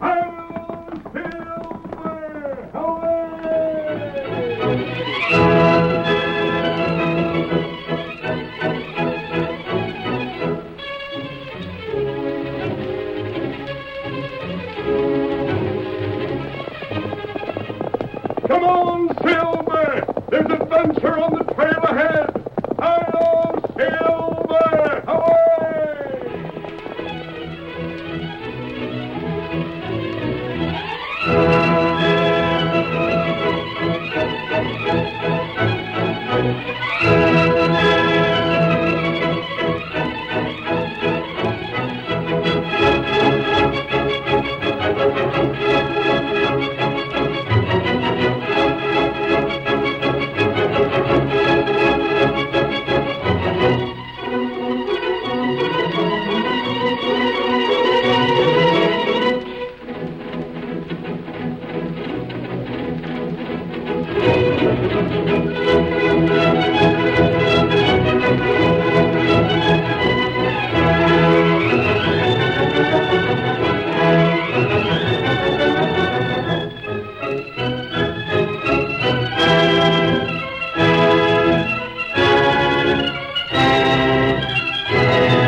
story you have just heard is a copyrighted feature of the Lone Ranger Incorporated.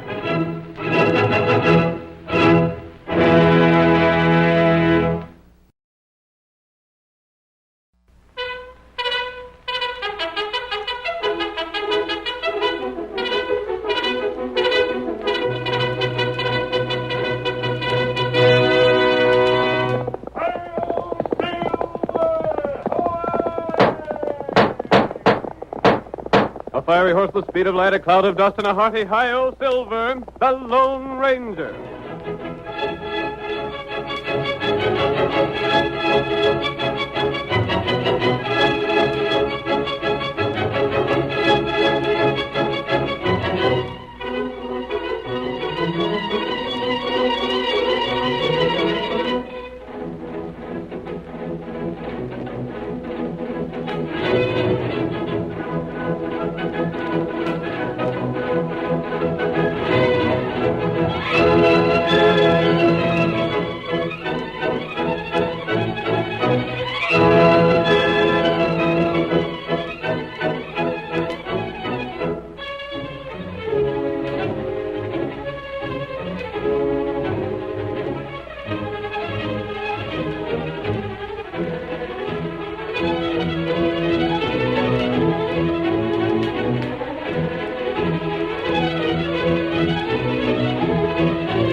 The immense natural resources of the western United States brought wealth and security to many of the early settlers, but to have was not always to hold.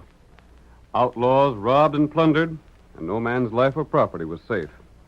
It was then that the masked rider of the plains rode in the cause of justice, and it was he, more than anyone else, who finally brought law and order to the frontier.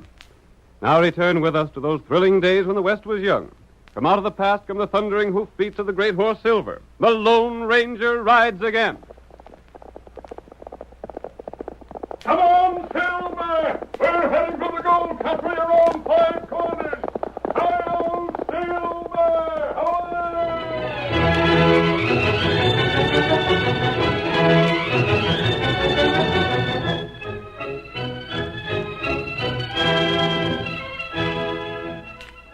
Old Ben Battle had been known for years as one of the unluckiest prospectors in the West. He had spent his life searching for gold, but though unsuccessful, he remained cheerful and active, his courage giving him youthful strength and hope.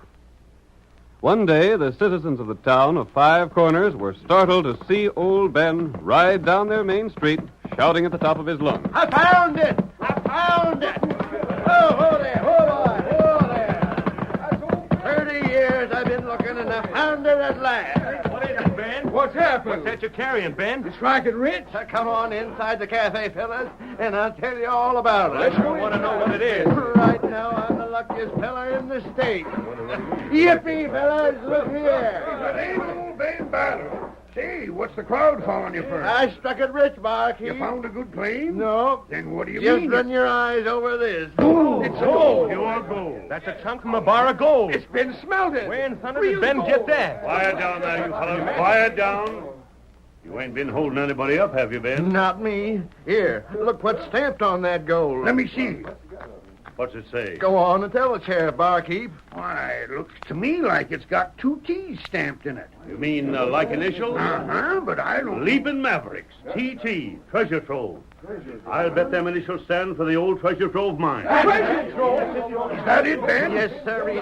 That there's part of a gold shipment's been lost for almost 50 years. I'll bet 1,000 fellas have looked for it without finding it. And it took me to do it. I ain't never heard of no Treasure Trove mine. You ain't? Gosh, Barkeep, I thought everybody knew about that. It was owned by a fellow named Jake Adler. He used to smelt his own ore and then send up a mule train to the coast. Yeah? But once he sent a shipment that disappeared. No one ever knew what become of it. They wouldn't figure anything, but maybe a landslide covered it up. Couldn't it have been Injuns? But there weren't no Injuns around at the time. And nobody ever seen hide nor hair of anybody that was with the gold. Not even one of the mules. And that's the gold you found, Ben? Yep. I was just coming back over the old trail from Custerville. Man, was it hot. My horse just moseyed along.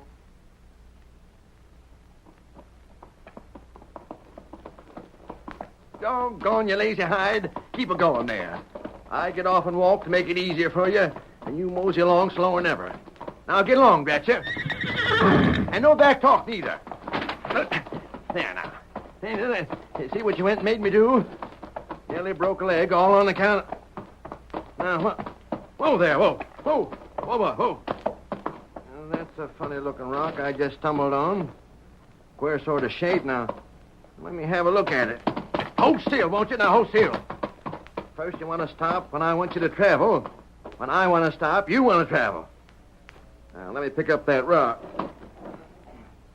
Yeah. I wonder. Now, where's that hammer I had long? Here it is.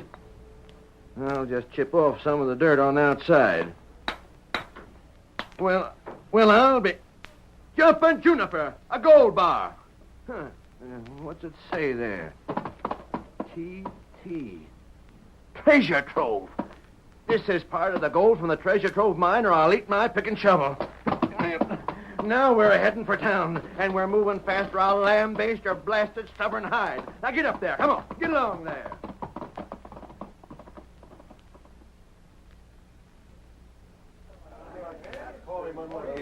Well, I'll be doggone. You staked your claim, Ben? Well, Well, what? Well, maybe I was a bit hasty when I said I'd found the whole shipment.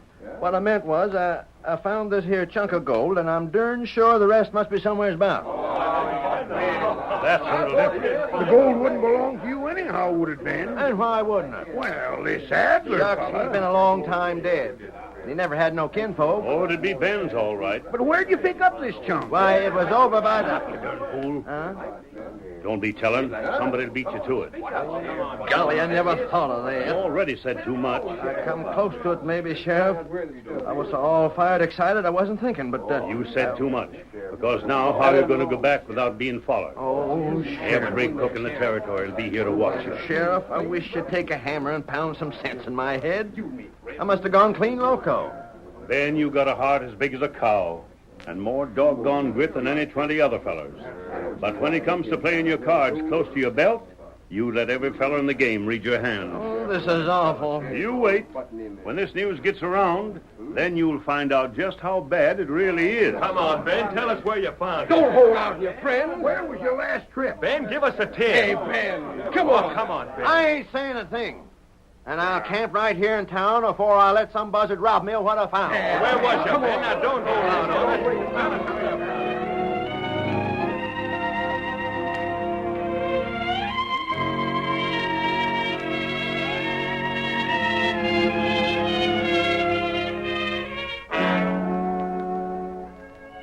The sheriff had prophesied correctly.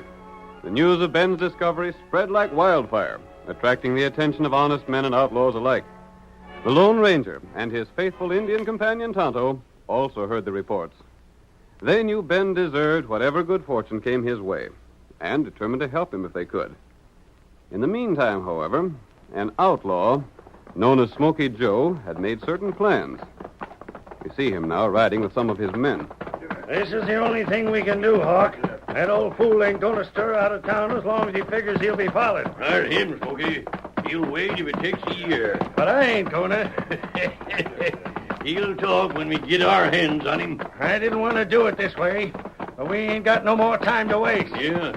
Only trouble is, if we make him talk, we got to get rid of him. We can't leave him live to tell the sheriff who done it. That's what I mean. But it's worth doing something for all that gold. Uh-huh. Where do you figure on keeping Ben when you get him? We'll take him to that old cabin back in the woods. Yeah. And if he does any yelling, nobody'll hear him. We're passing Ben's shack right now, ain't we? We just ride on to them trees, and he won't see us when he comes out from town. Just about do, ain't he? Yeah. How's this? It's good enough. All right, fellas. Rein up and keep out of sight. Go ahead, boss. Ho there. Ho there. Ain't he likely to hear the horses? Ah, not with them riding as fast as he always does. Smokey, there's somebody coming now. Can you make him out? No, it's too blamed dark. We'll know in a second. Keep quiet, you fellas. I see him, Smoky. That's that chestnut horse he rides. Get along there, boy. Get along. Grab him, fellas. Get him. Hold on there. Get the reins. Smokey Joe. Stop your horse, Ben. You crooks, out of my way. Watch it. He's going for his gun. I ain't afraid of a pack of yellow outlaws. Put down that gun. Yeah, I winged him, boss. Last time maybe you killed him. He ain't hurt much, Smoky. Just grazed his shoulder. I'll live to get every one of you. We'll see about that. Boss, let's get out of here. Maybe somebody heard the shot. You got his bridle? He won't get away. Then let's travel. Get up there. Come on.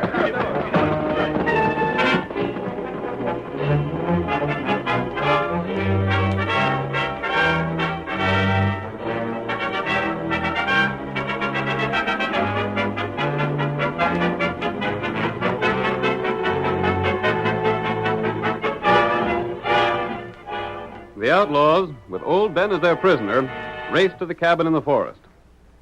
Throughout the entire rest of the night, they questioned him, but he refused to tell them anything. They rested during the day, but the following evening the brutal questioning began again. Talk, Ben. Ain't. It'll be the worse for you if you don't. Where'd you find that chunk of gold? There's a gold head. Where's it hid, blast you? Where's it hid? Tucker will beat it out of you. You talk, you. You're wasting your time. Why, you stubborn old fool. I'll see every one of you hung before I'll talk. I wouldn't tell you nothing no matter what you did. You can hit me and you can beat me up. I won't talk, and there's no way you can make me. Now, Wait, boss. Yeah? Let me handle this. What you want with the old maverick? I'll find a way to fix him. Go ahead. I'm riding back to town. Folks are most likely talking because Ben ain't been around. Yeah, huh? I'll take the rest of the boys and show ourselves in the cafe so we won't be suspicious. Me and Hawk can handle things. See that you do. We've been too easy on him. But we ain't going to be no longer. We won't be gone more than a couple hours. Get your saddles, fellas. We're riding to town. All right, Ben. It's just 3 of us now. You dirty skunk. The boss is a mite squeamish, but I ain't. And you'll find it out right soon. If I weren't tied to this chair... You'd do a lot, wouldn't you? I ain't so young no more, but I'd show you fellas a few tricks. Only it's us that's going to show you a few things. I'm giving you one more chance.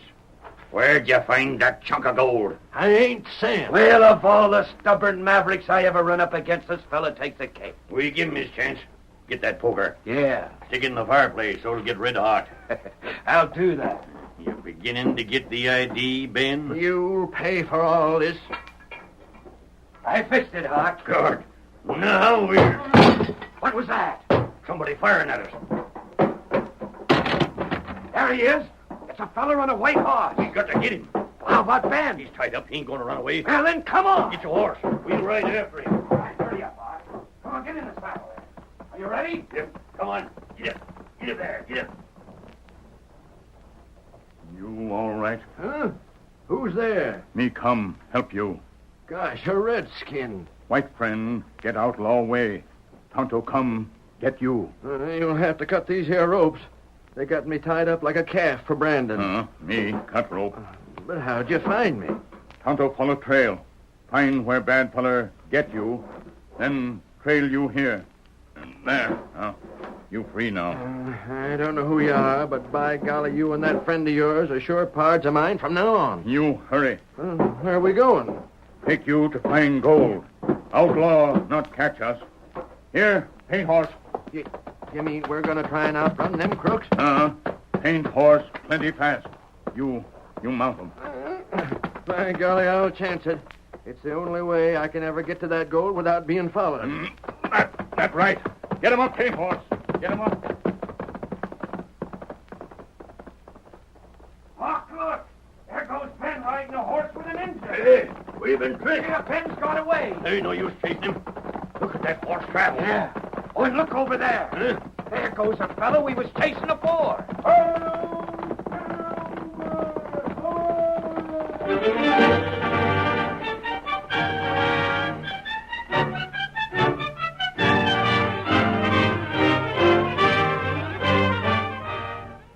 The curtain falls on the first act of our thrilling Lone Ranger drama.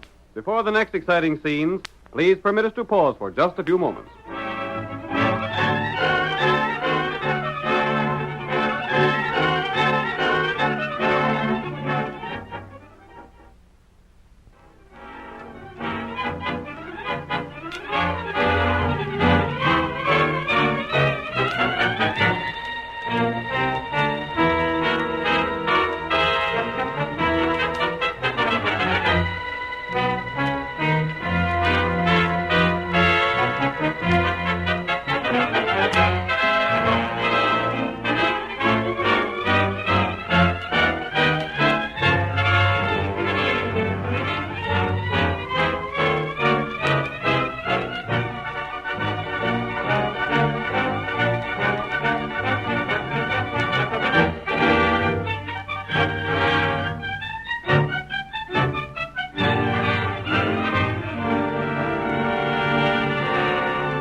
And now to continue our story.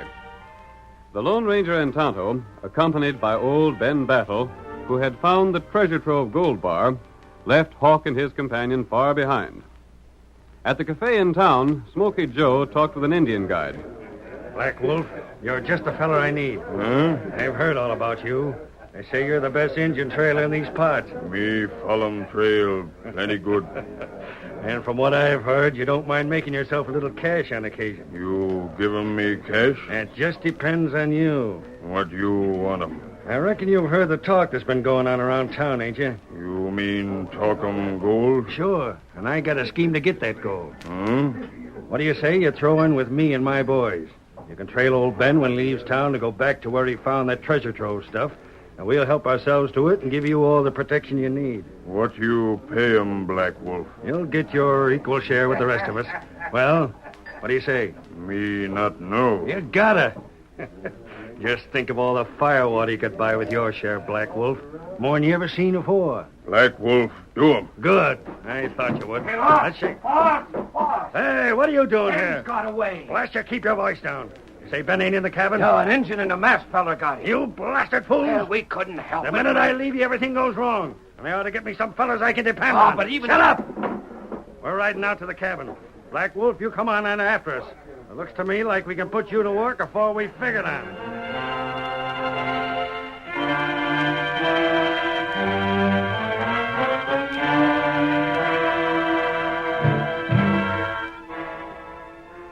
Of all the blasted idiots I ever seen, you fellas are the worst. Oh, but Smokey, how was we to know there was a redskin with that masked fella? You didn't have to know it. All you had to do was to stay with old Ben like you were supposed to. You let ourselves be shot at. I'm blamed sorry he didn't hit you. Ain't nobody seen nothing of Ben since he got away? Of course they ain't. Him and them other two fellas lit right out for the gold. What are we going to do now, boss? We gotta get Ben back. Yeah, but if we don't, it means jail for us. Ben's seen us all. When he tells the sheriff who we are, we're done for. We could light out of here. And let the gold go? Yeah, that's better than being jailed. Uh-huh.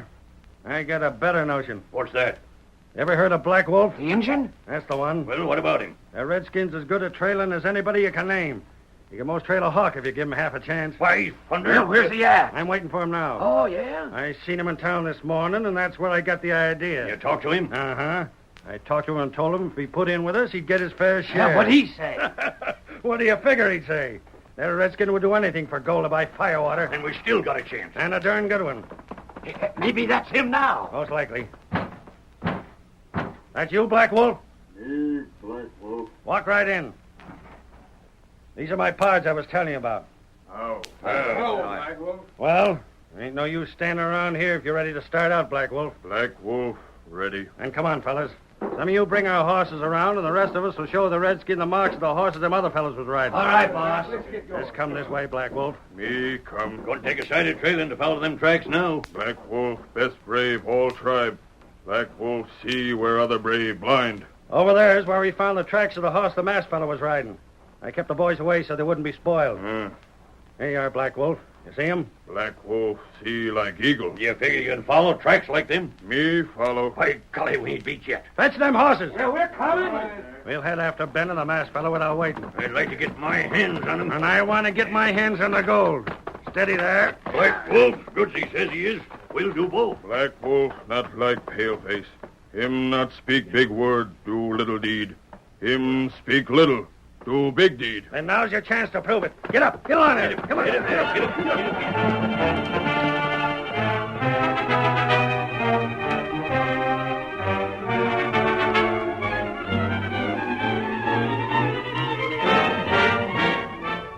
In the meantime, Ben Battle, the Lone Ranger, and Tonto had crossed the plains and entered the hills. We see the old man and the Indian now in a sheltered camp, close to the spot where Ben had found the gold.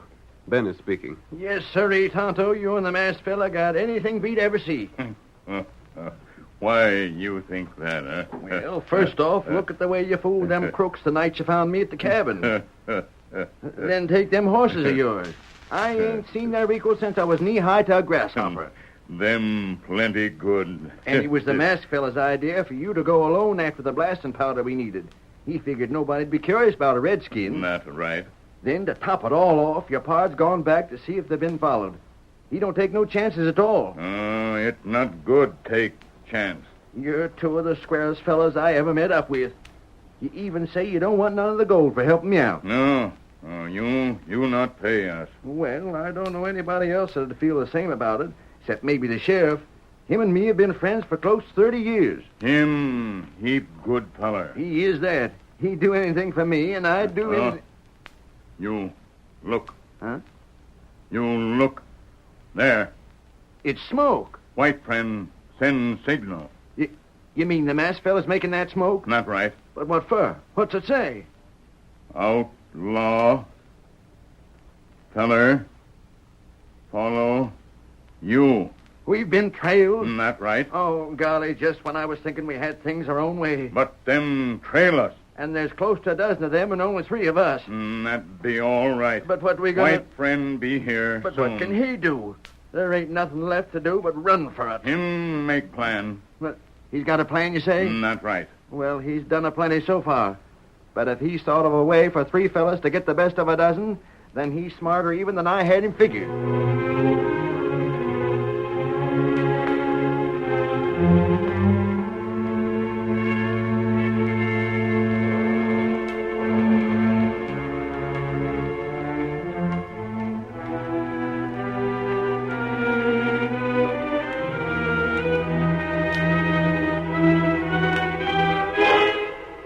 The Lone Ranger, having sighted the pursuing outlaws, built signal fires to warn Ben and Tonto. Then he hastily mounted Silver and raced to rejoin them.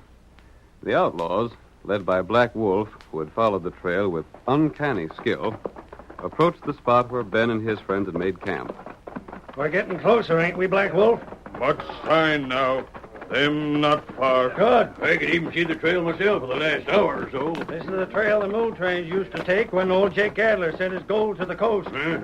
Most likely there was a landslide somewhere around here that buried the whole shebang. Ben had to have the fool luck to stumble onto it after everybody else had hunted it for years. He didn't find the whole works. He just found that chunk of gold. Well, it must have been a piece that happened to come uncovered.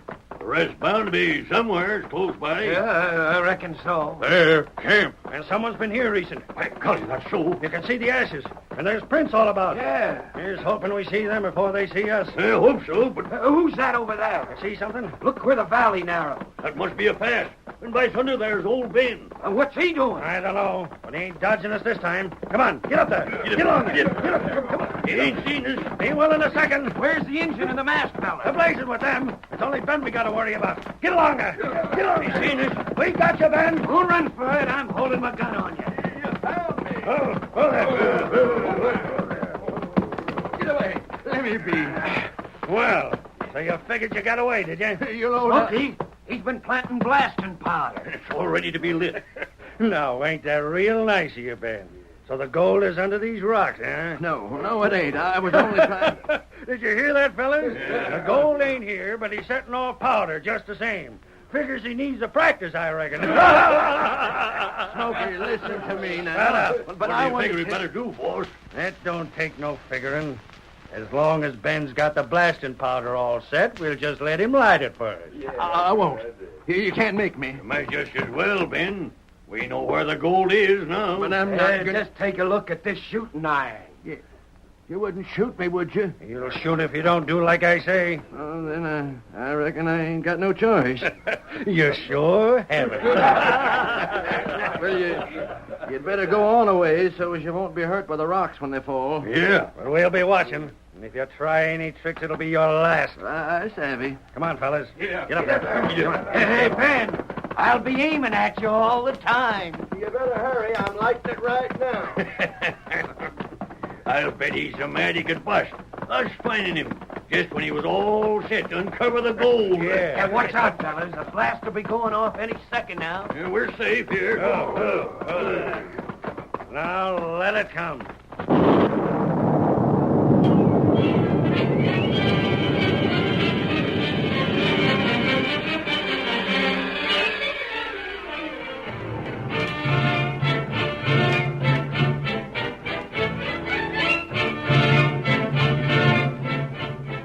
The blast went off, and great masses of rock and earth were torn from the side of the hill, blocking the narrow pass. The outlaws watched eagerly. Then Hawk shouted, There ain't no gold there. Where'd Ben get to? He run the other way when he lit the fuse. Then we can't get back the way we come. Rocks filled up the path. And we'll just have to ride on and find another... Blind Canyon! Huh? We're penned in!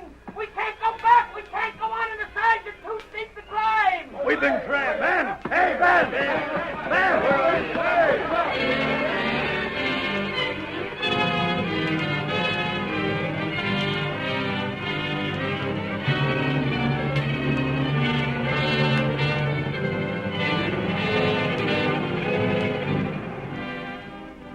With the outlaws imprisoned in the canyon, Ben Battle grinned and sat down to wait for the masked man and Tonto. Finally, they rode up with the sheriff, dismounted, and walked over toward the old prospector. Are they all in there, Ben? Can't you hear him, Sheriff? I sure can. And they don't sound so blamed happy. Smoky Joe! Help us get out of here! Keep still and listen. What do you got to say? There's just a few things I wanted you fellows to know about.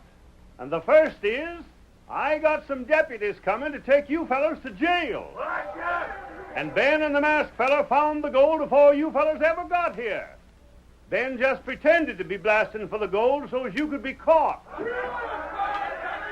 And maybe if you fellas ever get out of jail, you won't be so darned anxious to go again the Lone Ranger. Lone Ranger? Is that who the masked fellow is? You never heard tell of any other hombre that could do what he's done, did you? By golly, I want to talk to that fella. But I reckon you won't. Huh? What's the... Because he's on his way right now. That's how come I know for sure he's the Lone Ranger. He does what nobody else could do, and he never waits to be thanked.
The story you have just heard is a copyrighted feature of the Lone Ranger Incorporated.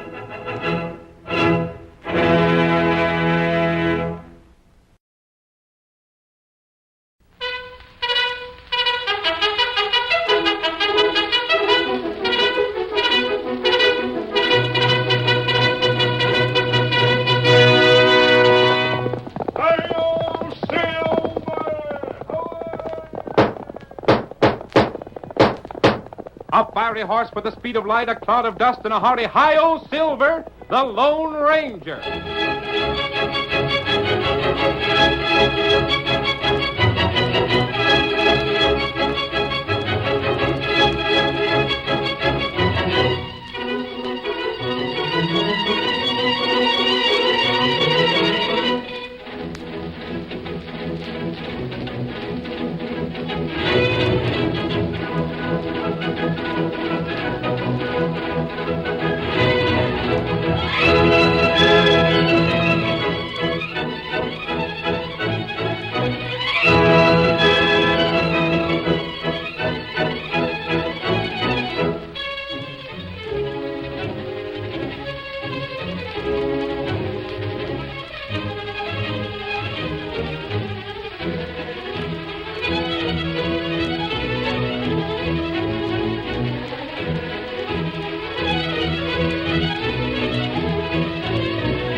When the rich grazing land of Texas was open to settlers, it brought wealth to many, but the honest ranchers found it hard to protect their property from outlaws and cattle rustlers.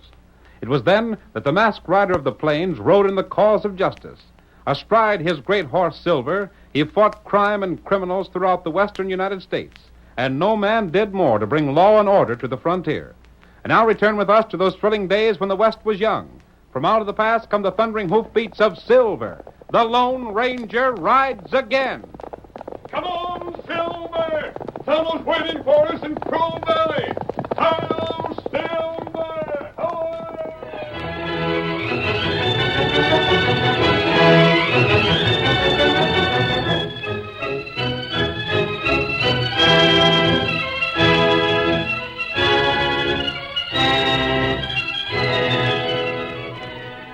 Nestling at the foot of the High Ridge Mountains, Crow Valley was large and fertile enough to support half a dozen prosperous ranches.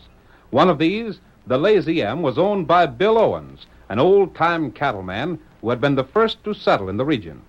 We see him now with his foreman, Utah Simpson, who had been in Bill's employ for more than 20 years. They are riding near the edge of the valley in the shadow of the towering hills. By the great horn, too, Utah. If we don't get evidence against that fellow this time, we might just well give up. Uh-huh. But I ain't hoping for much. I got a notion Nate Finch is plenty smart. Smart? I've been missing more critters in the last 3 years since he come here than in the whole 27 I was here before. You needn't tell me, I know. Utah. Huh? There's been horsemen here. Whoa there, Whoa, hold it. Take a look there. And over there. By golly, someone was here, sure enough. Them pits weren't made by Injuns' ponies, neither. The horses made 'em was plenty hefty. Oh, wait. Yeah? Them tracks lead over to them trees, and they're mighty fresh. Maybe... We're going to take a look-see. Get up there. Get up. Get on. Maybe them tracks wasn't made by rustlers, but they sure was made by strangers, and any strangers around these parts now have got a plenty to explain. Uh-huh. Hey, did you hear that, Bill? A horse and close by. Keep your 6-gun loose. Come on, boy. Get up. There they are. A masked man. And a redskin. Hey there! Yes? Hoist your hands, mister. You too, Injun. Put down those guns, Bill Owens. Whoa there. Whoa. Ah. Say, just how come you know my handle? I've been expecting you. What's that? I heard about the meeting the sheriff's called. I knew you'd be coming this way, so we waited for you. Well, I'll be doggone. Maybe you was, stranger, but you ain't going to get nothing, 'cause we got the drop on you. I'm not an outlaw, and I didn't plan to hold you up. Yeah? All we want is some information. Well, information comes cheap enough. Just what kind you hankering after. You've been losing cattle, haven't you? You didn't have to come to me to learn that. Everybody knows it. And everybody knows I ain't the only one losing cattle, neither. Yes? There's Mike Pearson, Judd Braley, and all of us having critters stole. Except Nate Finch. And you think Nate is responsible for your losses, is that it? I wouldn't put nothing past that low-down blowhard. It stands to reason he's got something to do with it. There wasn't nothing missing till he bought out the Circle G 3 years ago. And out of the 6 outfits in the valley, his is the only one that ain't been bothered. You've told him you suspect him? We've told him aplenty, and all he does is laugh at us. He says if we can't prove nothing, to leave him alone. The ornery coyote. I can't understand why, if you suspect him, you can't prove your suspicions. We've sure tried hard enough. He's just too slick for us, I reckon. If he's taking your cattle, what do you suppose he does with them? The fellow that can answer that question can write his own ticket. Yes? There ain't but one way for cows to be took from the valley, and that's by way of Stovepipe Pass. There's no other possible way? None at all, mister. And we've had the pass watched so blame careful, them critters would have to sprout wings and fly across to get by without our seeing them. Couldn't they be taken through the mountains? Sure they could. And by the time you got through, you'd have 1 cow out of 10 left. And that wouldn't pay a rustler his wages. Nate couldn't be changing the brands, could he? Stranger, we thought of all them things long before you come here. And if Nate's got 1 critter with a blotted brand, I ain't never seen it. Then what's the idea of this meeting this afternoon? Well, we got to do something. We're going to ride from one end of Nate's range to the other. And if we find trace of anything at all crooked, he's sure going to have to explain. I see. Any more questions you want to ask? I think that's all. Then I'll ask some. What's the idea of that mask? I can't explain that. You don't talk like no outlaw. But I never saw an honest man that wanted to hide his face. Yeah, and what are you so all-fired interested in the rustling for? I want to help you. Maybe you do and maybe you don't. But I can tell you this, stranger. You needn't think you can figure out what we can't. We live here. We savvy this country. And if Nate can fool us, he sure don't have to worry about no outsiders. Both you and Nate may be surprised. Well, I ain't saying I don't hope you're right. I just don't think you are, that's all. Come on, Utah. Yeah, we'd better be moving along. Perhaps we'll meet again. Maybe. And if me and Utah here said anything to get you mad, don't pay no mind. You'd be mighty suspicious of strangers, too, if you'd been losing cows for close to 3 years. Yes, I believe I would. Hurry up, Bill. We got business to do. And if there's any chance of getting evidence against Nate today, I want to be there when it happens. Get up there. Get up there.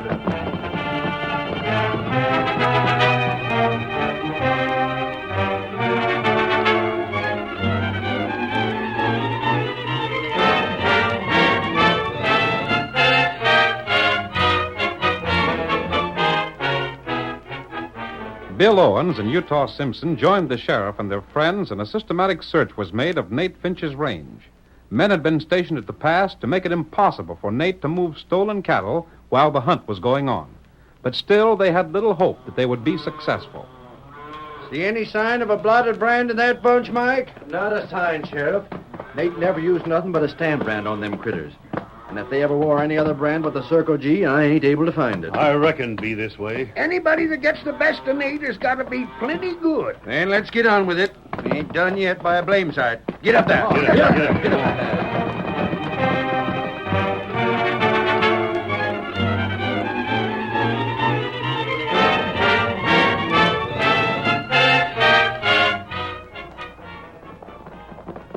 Who there? Dad, bet if these critters ain't no different from the others we looked at. All Circle G's. Fellas, I'm just about ready to give up. But I ain't. Maybe Nate figured the safest place to keep that Russell stock was right where he wouldn't think we'd have the nerve to keep it. Yeah? And where'd you say that'd be, Sheriff? In his own corrals. Come on. Get up there, boy. Come on. Get up there. Get up there.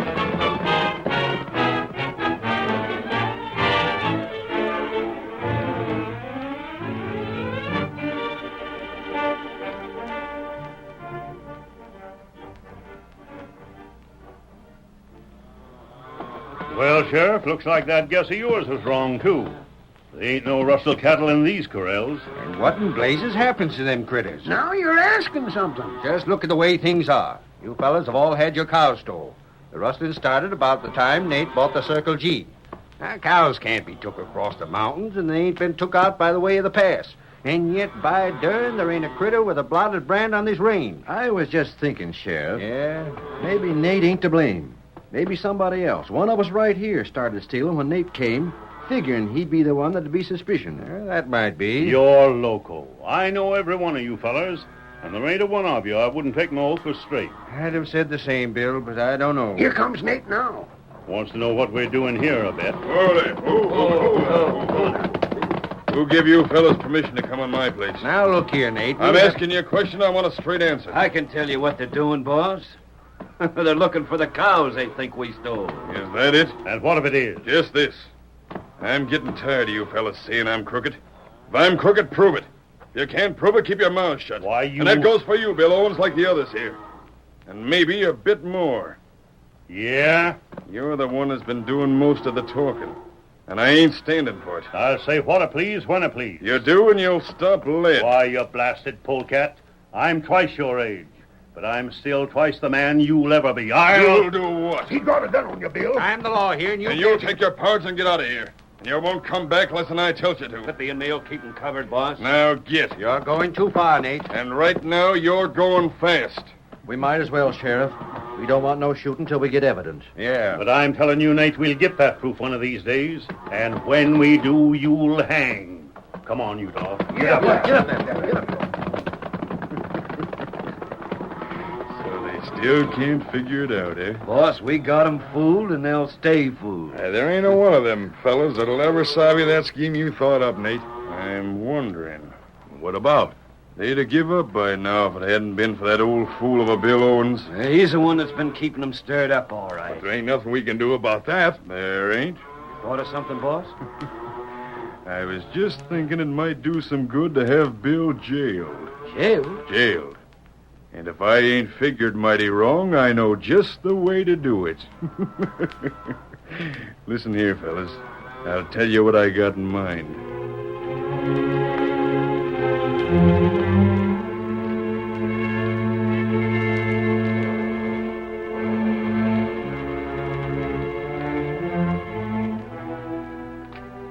For the next 3 days, the situation remained unchanged. The ranchers, disappointed in their final effort to place the blame for the rustling on Nate Finch, went back to their work. On the 4th day, old Bill Owens sat in the Lazy M bunkhouse talking with his foreman.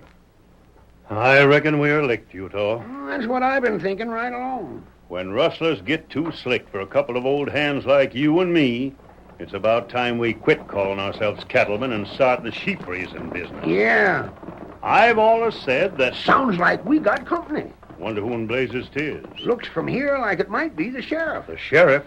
Say you don't suppose he's found out anything, do you? Not a chance. They probably just stopped by for grub. Howdy, Sheriff. Howdy, Mike. Come on in. I don't want no trouble, Bill. Huh? Gee, you fellas look like you just lost your best friend. What's ailing you? I'm arresting you both. You're loco. I never thought you'd turn crooked, Bill. Crooked? You call Bill crooked? Why, you must be crazy in a breed on marijuana. I'm arresting you for rustling. Now, look here, a joke's a joke. This ain't no joke. Now... We just found 20 of my cows with your brand on them. They'd been worked over with a running iron. No. I reckon we don't have to tell you about it, Bill. But I don't savvy this. I got it figured out now. There wasn't a fella in this valley that was more trusted than you. You could take critters with blotted brands out of the valley, and nobody would look 'em over close enough to find it out. They was too busy suspicioning Nate Finch. Where'd you find them cows you say we stole? Right on your range. And you fellers allus claim to be my friends. It's the other way around, Bill. It was you that had us fooled. Come along, Bill. You too, Utah. You dang digits. I ain't gonna argue. You can't arrest Bill. Take me if you wanna, but there ain't a square fella in this valley than him. We're taking you both. Why, Never mind, Utah. We'll go along. Well, when folks that have been your friends for years quit trusting you, then it don't matter much whether you're in jail or out. We're going with you, Sheriff. But someday you will find out this is the biggest mistake you ever made.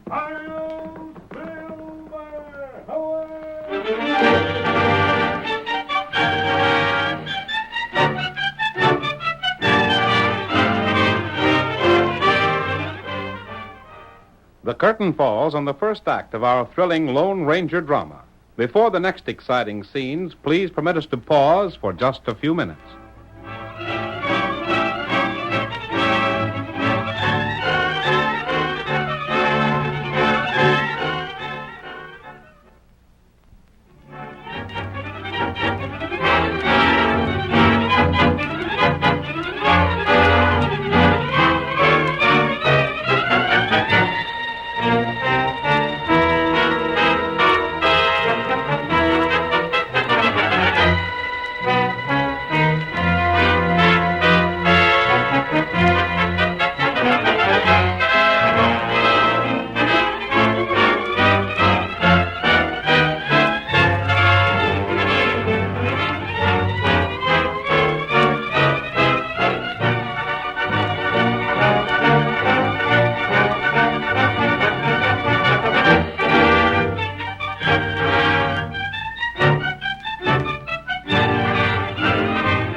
Now to continue our story. Bill Owens and Utah Simpson, who had been accused of cattle rustling, were arrested by the sheriff and taken to the county jail. We see them in their cell that same evening. Utah, when the sheriff say court's gonna set? He looks for the judge to be here in about 3 weeks or so. Golly.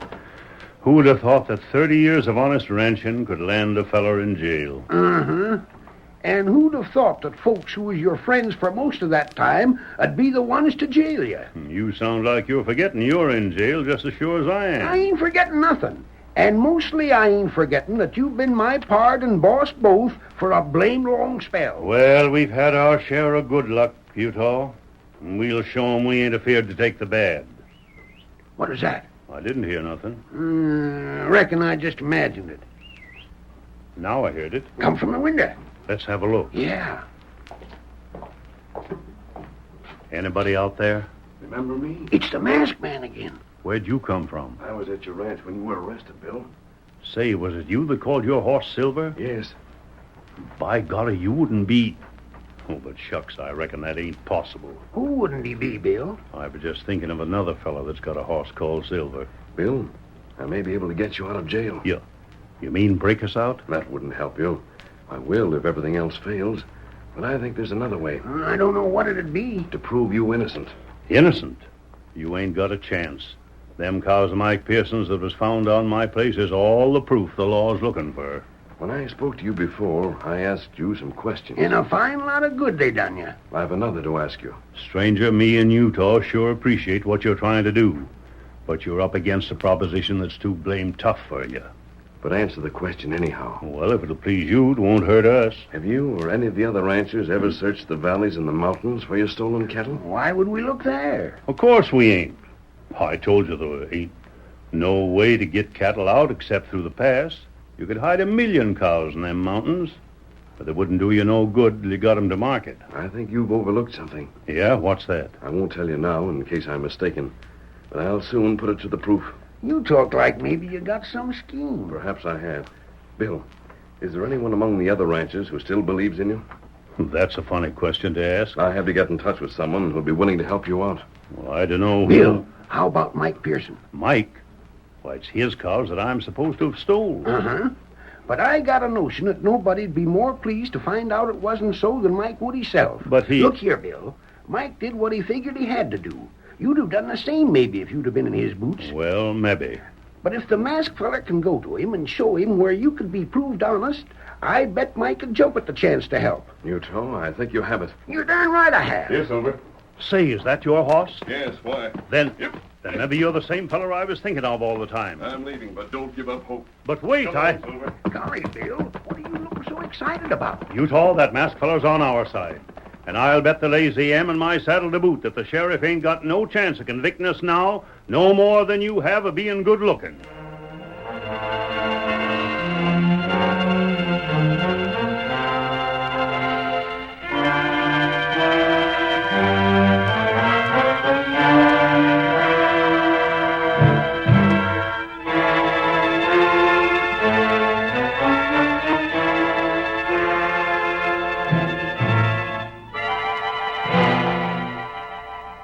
Almost a week went by, and although the passage of time brought the day of their trial near, neither old Bill Owens nor Utah Simpson were worried. In the meantime, Nate Finch was pleased with the success of his trick. We see him now in his ranch house talking to the man called Lippy. Lippy, my scheme worked out just like I said it would. Them two old fools are sitting in jail, and folks have quit suspicioning us. Yeah. It's going to make it all the easier for us to get the cattle we want.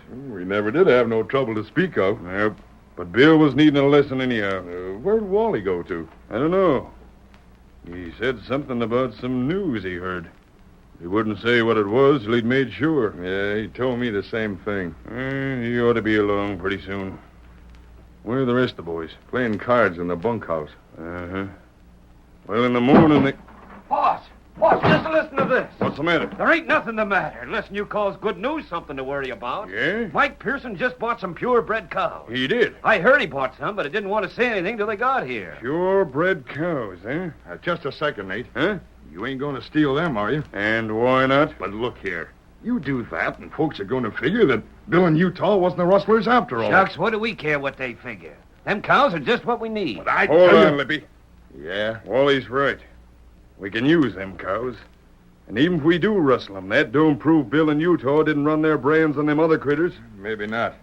But it's going to make folks do some thinking. Well, we weren't planning on quitting, was we? No, but... Anyhow, the blazes with them fellas sitting in jail. If we can lay our hands on some purebreds, a judge can let them go 100 times, and I won't give a darn. Boss, they're on the Pearson place now. Then we're riding tonight. Tonight? Sure. When you want something, take it before the fellow that's got it can get set to keep it. My system's to strike hard and sudden. And I say the same. Then let's go. Wally, you bring the horses around. Right. Lippy, you rouse the boys out of the bunkhouse. Well, if you figure we are... We ought and we are. Now get moving. I'll give the orders and you'll take them.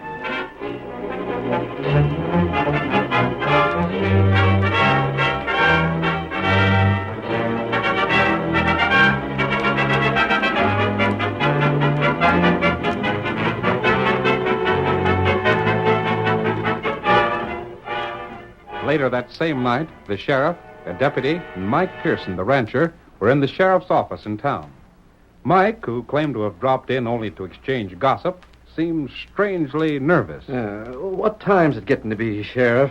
Doggone it, Mike. I wish you'd go on home. I'm getting calluses on my hand reaching for my watch. But what time is it? It's near 11 o'clock, and it's time I was locking up and going home. Wait, there's no hurry. What's got into you, anyhow? Mike, you're jumping around like you were sitting in a frying pan. Why, I just feel like company tonight, I reckon. Then find your company somewhere else. I'm needing my sleep. Oh, but Sheriff, you I don't... can talk all you want.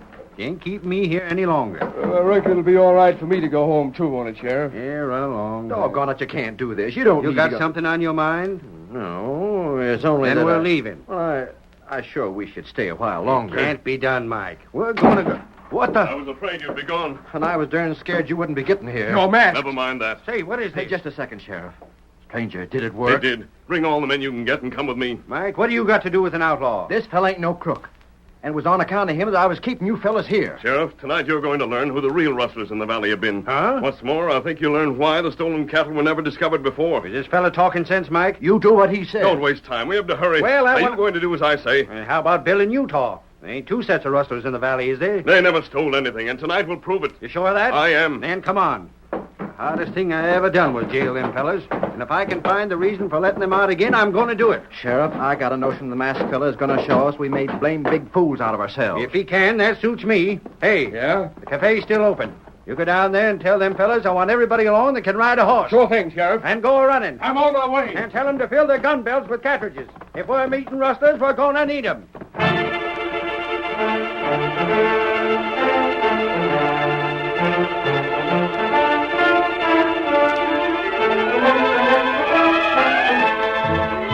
A posse was hastily formed, with the masked man in the lead, raced out of town toward the Pearson Ranch. There, the Lone Ranger waited until he saw a dim glow in the distance. Then he gave the command to ride again, and the posse headed for the hills. That's a fire, ain't it? It is, and Tonto said it. Tonto? My friend, come on, Silver!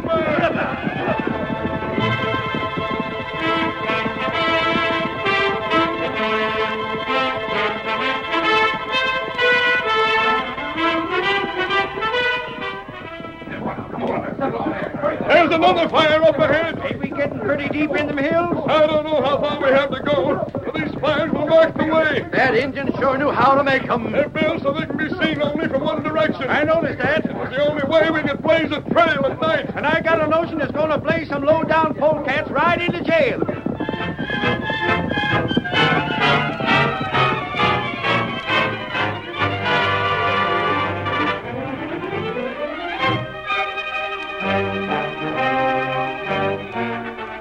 Nate Finch and his men, driving Mike Pearson's purebred cattle ahead of them, followed a winding trail that led them farther and farther into the mountains. At last, they reached a broad valley filled with cattle. There we are. 100 more head. 100 of the finest cows that money can buy.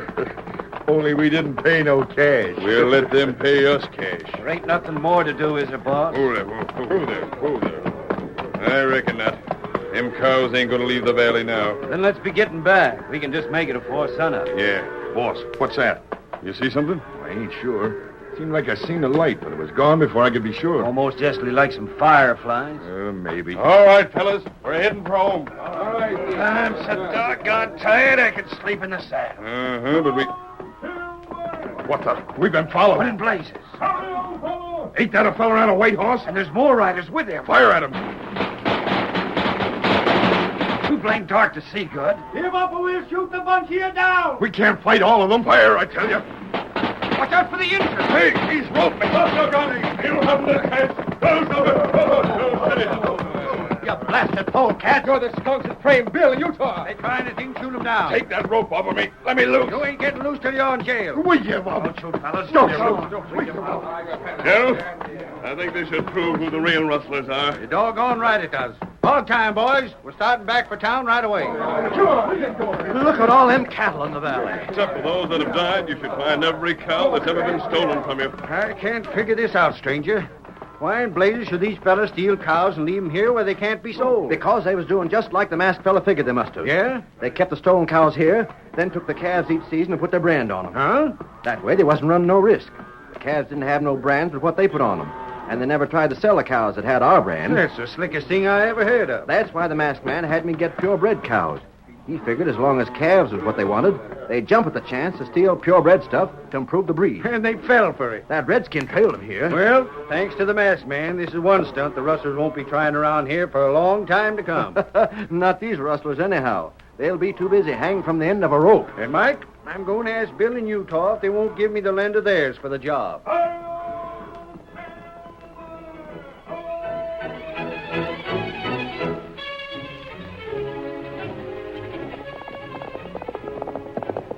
Come on, Silver, old fellow. We're heading for Baker City.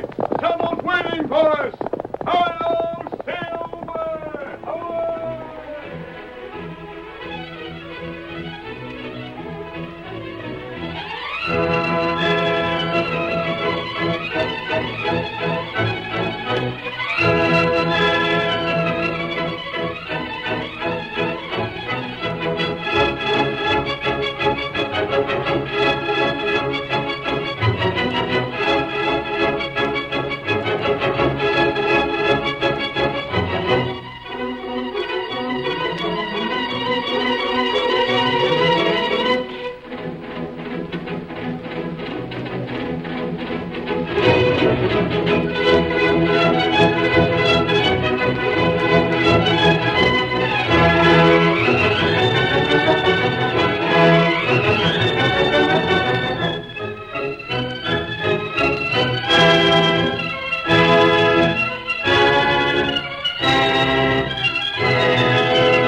The story you have just heard is a copyrighted feature of the Lone Ranger, Incorporated.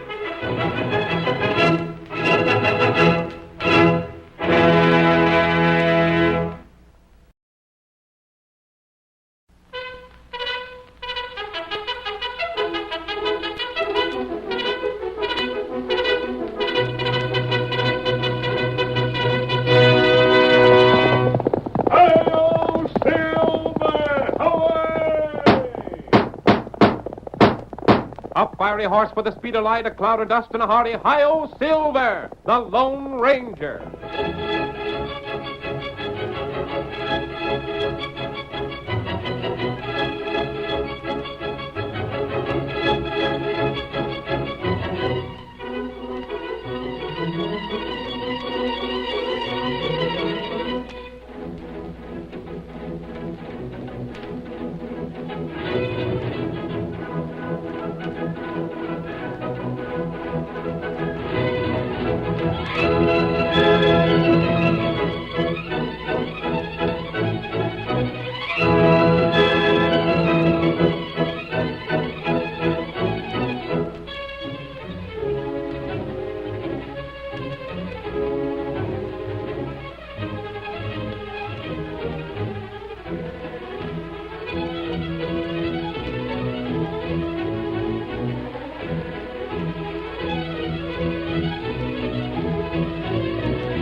In the early days of the western United States, the local sheriffs had a full-time job preserving the peace.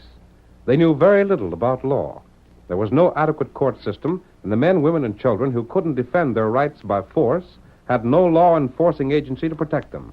The masked rider of the plains was the only man to whom they could turn for help, and in time, Hi-O Silver became the battle cry of justice. And now return with us to those thrilling days of yesteryear. From out of the past come the thundering hoofbeats of the great horse Silver. The Lone Ranger rides again. Come on, Silver! We're heading west to the gold country. Hi-yo, Silver! Away!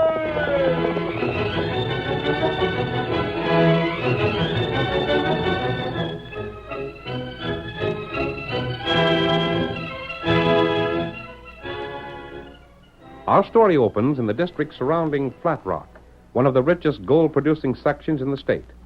Barnaby Greer opens the door of his home and looks outside for his partner. The letter he holds in his hand contains important news. Stan! Hey, you, Stan! Come over here. What's the matter with you? Come here, I got bad news. What in Tunket's the hurry about the spreading of bad news? Well, listen, I got a letter from a lawyer in St. Louis. St. Louis? That's where your brother's young ones was. Was is right, but they ain't there now. They're being sent here by stage. That lawyer must have heard something. He heard about all there was to hear. I didn't think news would get back there, but it has. And them good-for-nothing young'uns of Pete's are being sent here to lay claim to the gold mine their father left them. That's bad, Barnaby. That is bad.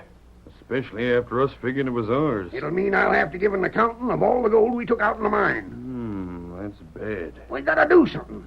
You're the one told me the kids would never know about their pa's claim. I was sure of it. The lawyer mentions the mine right here in this letter. Well, think of something. Don't just stand there gaping like a hoot owl. Think of something. When does the stage get in? It's due at Flat Rock Tuesday. That's half a day's ride from here. I know. Let her come by Pony Express. Doggone you and your ideas. We'll likely go to jail now for stealing the kids' gold. Most of what we took is spent. And them kids' lawyer want an accountant. Leave it to me, Barnaby. Got any cash? No. You scrape together enough to ship 'em back to St. Louis. I don't want 'em pestering around here. Give 'em some sort of a story. It wouldn't do to use the gold. No. Get cash in town. And let that lawyer back east take care of 'em. Put 'em in an orphanage or something. I ain't going to have 3 kids hanging around here. I'll plan to meet that stage and tell him a few things. Don't you worry about it. Just leave everything to me.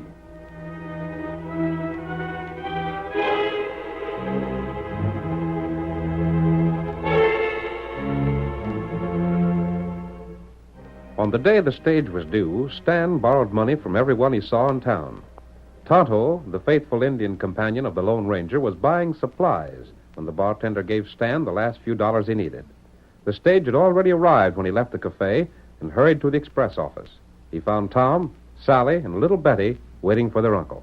Now then, you 3 come on over here and sit in the porch. I've got a few things to tell you. But where's my Uncle Barnaby? Ain't he to be here? Tom, he ain't well. He couldn't get here. What's the matter with him, mister? I hope he isn't real sick. Well, to tell the truth, girl, your father's debts and worry about you 3 young'uns sort of wore him down. You see, your old man thought he had a sizable sum of cash here, as well as some mining claims. We were told there was a house and a gold mine and some cash in the bank for us as well. Yes, we come to live with Uncle Barnaby. Trouble is, kids, the mine caved in. It had cost too much to tunnel it out again. Caved in? Yep. Then your uncle went broke. And then, as if that wasn't enough, his creditors come and took the house and property. There was just a few dollars left, and I got that. Your uncle sent it so as to buy you a stage passage back east where you come from. You know people there. But we can't go back there, Mr. Denton. There's no place to go there. No place but the orphanage, where the lawyer said we'd have to go. Well, shucks, even that'd be better than starving out here and putting your poor sick old uncle a lot of worry, wouldn't it? Oh, we don't want to worry him or be a bother. There, now, that's right nice, you Sally. Let's see. Tom, you're the oldest. I'll hand this cash money over to you, and you sign this paper showing you got it. Yes, sir. You're the man of the family, you know. Sign important papers and everything. I'll go see Mrs. Beebe. That's her house across the street. She'll put you 3 up for the night, and you can pay her $1 or so for it. Yes, sir. Then tomorrow the stage will come through, and you can get on it and get back where you come from. There's cash enough to buy your passage there. Here, now sign here. Yes, sir. This isn't the way we thought it'd be. Now, don't lose your nerve, Sally. I'm not going to let you and Baby go to the orphanage. I'll get a job and work. Don't you worry. There. Now, wait right there, and I'll go across the street and see Mrs. Beebe about you. Yes, sir. Tom, what about Baby? It's an awful long trip. We can't turn right back and go through it all again. I don't know what else we can do, Sally.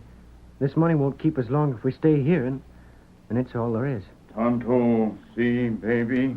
Oh, a real Indian. Oh, gosh, Her plenty nice. Sally, look. Baby's smiling. Why, that's the first time in days she smiled. She likes the Indian. Me, Tonto.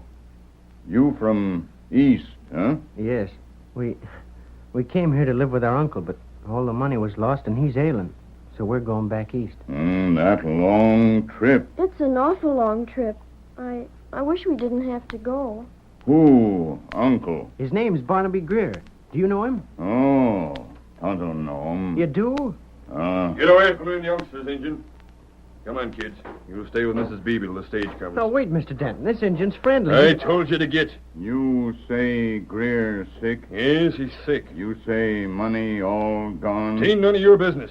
Now clear up All before the cash that was left out of what Pa had was given to us, Tonto. You give him cash? Yes. Oh. What's it to you?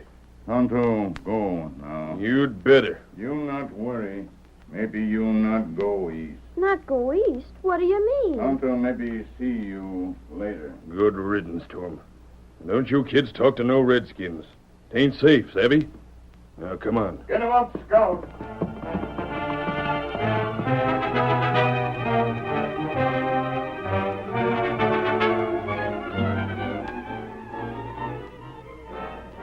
Tonto rode to join his masked friend, the Lone Ranger, and briefly explained what he'd seen take place in town. Late that evening, Stan Denton raced up the hill to Greer's place and reined in his horse before the door. Who there, who?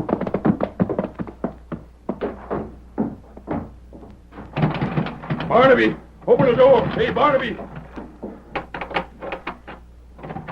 Now, what's the matter with you? What are you on horseback for? Where's the buckboard? I had to leave it in town. I had to get here fast. Listen to me, Barnaby. Well, go on, talk. What's all the excitement? Let me come in and get my wind back. I wanted to be sure I got here first. First? What do you mean? I'll tell you in a minute. Well, go on now, talk. Get to see the kids? Let's get some I cash seen for him. them. I borrowed enough to give him stage fare back to St. Louis. But it didn't do no good.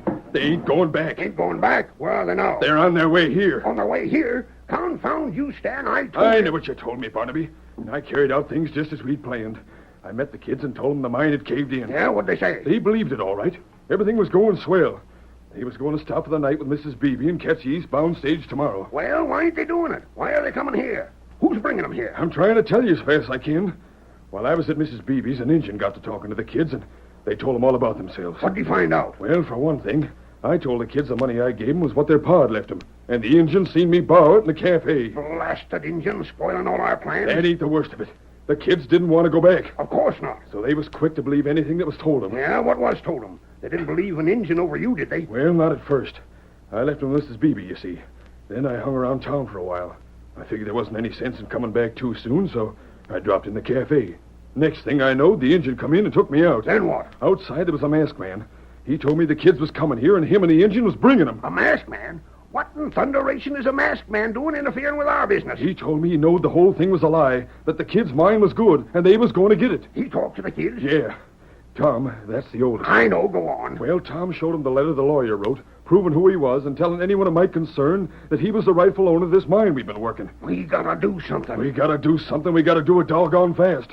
Barnaby, if them kids get here and see that mine's being worked, they'll know the whole thing's a fake. There ain't no telling what this masked man will do.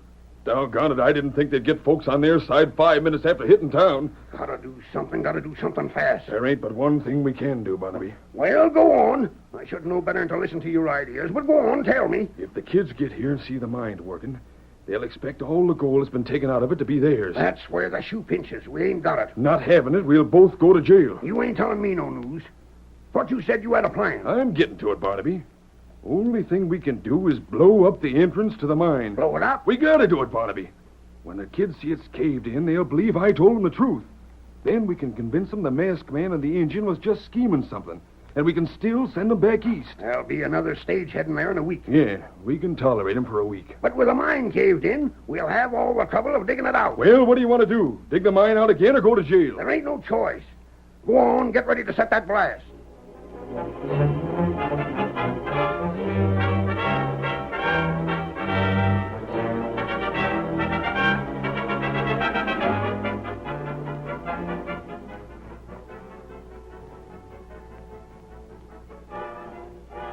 Meanwhile, the Lone Ranger was guiding the buckboard along the narrow back-country trail. When they neared Barnaby's place, he turned to Tommy. Don't think too hard of your Uncle Barnaby, Tom. I can't believe he double-crossed me like that, mister. Suppose you just believe that he was forced to do it by bad companions. Gosh, maybe that was it. My pa used to tell me about the trouble men could get into if they had bad friends. That's it, Tom. We'll see what we can do about getting rid of your uncle's companion. Then you can settle down with Barnaby. Is the mine there all right, mister? I think you'll find it all right, Sally. And we won't have to go back east. Gosh, it sure is lucky we met you in the engine. You didn't seem to be afraid of me, even when you saw my mask. As soon as I heard you talk, I knew you were friendly, mister. Thanks, Tom. What are you thanking me for? Perhaps when you're grown up, you'll understand why it means more to a man to have young fellows like you believe in him than grown men. Maybe so, but I don't understand it now. How soon will we be at Uncle Barnaby's place? We're almost there now, Sally. Gosh, I'll be glad. I'm awful tired. Out, just ahead. Good. Is that the house? That's it. Where's the mine? Goes up that hill, a little way beyond the house. Golly, imagine us owning a gold mine. Hey! Is that Uncle Barnaby? Yes. You've never seen him, have you? No, sir. Oh, Teller. Oh, Scout. Barnaby, I want to have a talk with you. That suits me all right, stranger. My partner come back and told me he was bringing the youngsters here. I'm afraid you made a mistake, though. I don't think so. They're the owners of the gold mine. Didn't Stan tell him the mine caved in? Yes, sir, he did. You're Tom, ain't you? Yes, sir. And you must be Sally. Yes, sir, Uncle Barnaby. Well, it's a doggone shame this here masked man on the engine was fools enough to bring you all the way here. We'll find out about that when daylight comes, Barnaby. I told them you must have been forced to send word that the mine caved in. We don't hold it against you, Uncle Barnaby. This masked man is trying to work some schemes of his own. The mine has caved in. It has? It's caved in, and you can see for yourself as soon as daylight comes. But you come in now. I'll put you up for the night, and then I'll have to take you back to town first thing in the morning. You mean to tell me the mine is actually caved in? You can hear, can't you? Tonto, you stay right here. Keep an eye on these children. Me do. I'm going to find out something just as soon as I can unhitch Silver from this wagon. I didn't think the masked man was working any scheme up, Uncle Barnaby. He's masked, ain't he? Well, yes. Ain't your pa ever told you outlaws in the West wear masks? Knock him in the house. If that hombre didn't pack 2 guns, I'd hold him and turn him over to the law. We'll meet sometime tomorrow, Barnaby. Hello, Silver! Away!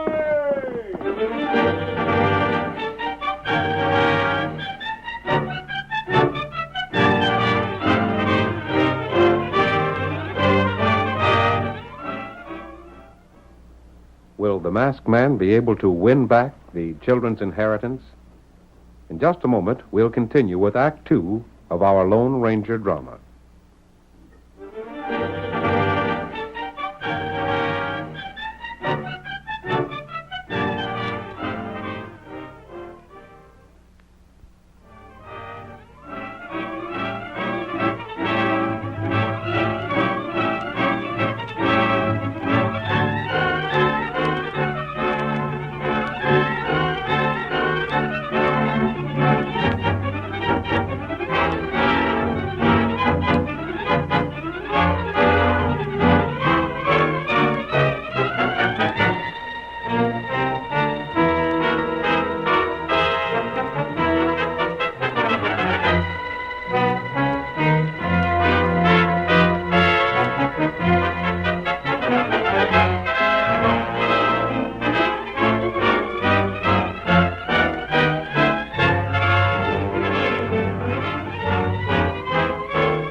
Now to continue our story. Barnaby Greer's nephew and niece were up at dawn despite the late hour at which they'd gone to bed. Greer talked with them at breakfast while Tonto remained outside the house. I'll finish up. Eat your breakfast, and then I'll show you the cave-in and start you back east again. Gosh, I don't hardly know who to believe. Do you, Sally? No, I don't. What do you mean? Of course, it's our own uncle's word against the masked man. But I like that masked man. He didn't seem like a man who wouldn't tell what wasn't true. A masked man and an Indian. They both said that the mine was paying. And you and Mr. Denton said it caved in. There ain't no question about it. As soon as you're done eating, I'll show you. Anyway, even if we do lose the mine we sort of counted on and have to go back east, It'll be good to know that you were on the level. Huh? I'd sure hate to know that our own uncle planned to cheat us. Now, Tom, that ain't what the masked man said. Well, he said that Uncle He Barnaby... said that if Uncle Barnaby was trying to do us out of the mine, it wasn't his fault. It was because of his bad companion. Bad companion? Yes, sir. The masked man said that? Uh-huh. Well, I'll be... Go on, eat your cornmeal and get done with it. I don't want any more. Neither do I. You better take a look at the baby, Sally, and make sure she's all right. I will, right away. Hurry it up now. I will. You three have got to catch that eastbound stage. If you miss it, you'll have to spend the whole week here. I'm all ready, Uncle Barnaby. What about you, Sally? Coming. The baby all right? She's still sleeping. Rat it all, anyhow. Well, what's the matter, Uncle Barnaby? Come on, let's go see the mine. Will baby be all right here? Sure, we won't be gone long. It ain't far.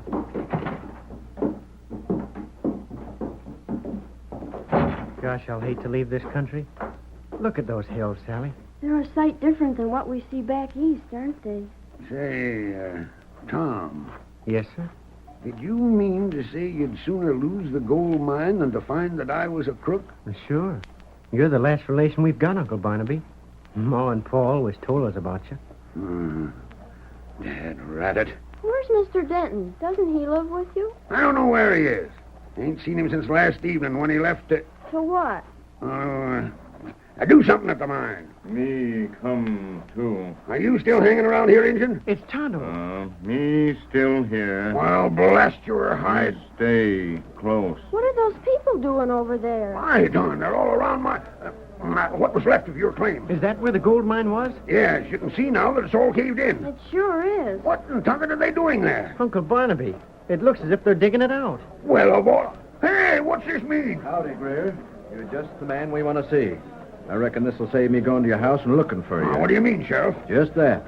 The law's likely to want you. The law? Sally, he's the sheriff. What are you talking about, Sheriff? You'll see later on. Now, look here. Don't leave here till the men are done working. What are they doing? Looking for the body. What? Now, you see here, Mr. Sheriff. My Uncle Barnaby ain't done anything wrong. How do you know, kid? Because he hasn't. He's my pa's brother. He wouldn't do anything wrong. He told us the truth about the mine. Now listen. You come with Tonto. Who are you? Go on, you kids. Go with the Indian. Let me talk to the sheriff. Anyhow, they can't say you did anything dishonest. If they do, they'll have Tom and me to argue with. That's right, Sally. See you later, Uncle Barnaby. Come on, Tonto. Got a couple of loyal young'uns there, Barnaby. I know it. Blasted, I've been feeling like an ornery, low-down cuss. It's a shame you are such a cuss. Look, if there was any way to undo what I'd done... There ain't no way to undo a murder, Barnaby. Murder? Just so. Now, see here, Sheriff. That there's all wrong. I never killed a man in my life. We'll know blame soon. I didn't. I done some pretty raw things. I did scheme to rob them young'uns, but that was before I knowed them. Before I seen the way they could look at me and tell me how they trusted me. Mm-hmm. And that is before I seen the way both of them kids went and stuck up for me when they seen you. It still stands. I want you for the murder of your partner, Stan Denton. Stan Denton? Yeah. Come on. Step over here a ways. That mine wasn't closed up yesterday like that, was it? No. And Stan was seen in town yesterday. Seems that you and him argued frequent. Sure, but there wasn't anything serious. We'll see. Stop here. It's my bet that we'll find Stan's remains inside that tunnel. But Listen, Sheriff, I'll tell you the truth. Stan told those kids at the mine, which was theirs, had caved in. There was a masked man that brought the kids here, him and that Injun, telling them that the mine hadn't caved in. Masked man, huh? A white horse? Yeah. Go on with your lies. They ain't lies. He came here with the kids, and Stan come ahead of him. And the only way we could make our story true was to blast the mine. Last night? Yes, last night. You're slick, Barnaby. I admit I stole them kids' gold, but I never killed... You'd a sight sooner go to jail for stealing gold than hang for murder, huh? Now, let me tell you a thing or two. You got a story all fixed that seems to fit the cases. Only here's what happened. I was at home last night, asleep, when I heard a horse pull up outside the house. I woke up and heard the masked man shouting. I get out in bed to see what it was, and I heard a hammering on the door. Then, before I could get to the door, this man walked in. He had a pair of 6-guns, holding them on me. Hey, what's the idea of them 6-guns? I yelled. And he just stood there quiet, saying... You'd better get dressed and come with me, Sheriff. You may find a murder. I couldn't savvy what he was getting at first. I was just half awake, and then he says... You must have heard the blast. What blast? Near the Greer mine about an hour ago. Seems like I did hear something. I didn't pay much attention to it. Come over there and see what the footprints around the entrance to the mine show. But it's dark. There's a moon. Can't study footprints in the moonlight. You'll see enough to convince you that there's need for the law. Barnaby, I went along with him and come here, and what I seen was a plenty to hang you. No, Sheriff. The ground was tore up with a mess of footprints showing every sign of a scrap. I found an open knife, and it had Stan Denton's letters on it. Like as not, he tried to use it in the fight. Then I found a part of his coat which was tore off, and seen the blowed-up entrance to the mine. You and Stan fought. It wasn't me. It was that masked man. The masked man's the one that fought with him and killed him. I was in the house all the while. Those kids can prove it. They showed that they'd do most anything to help save your neck. They don't know what a polecat you are. Well, I fetched a crew to dig that mine out, and just as soon as we find Stan Denton's remains, you're going to jail for murder. Find that masked man. He's the one you want to find. He's the killer. If that was the case, why'd he come for me? But I... Stay right here where I can keep an eye on you. Hurry up there, boys. Get that tunnel opened up.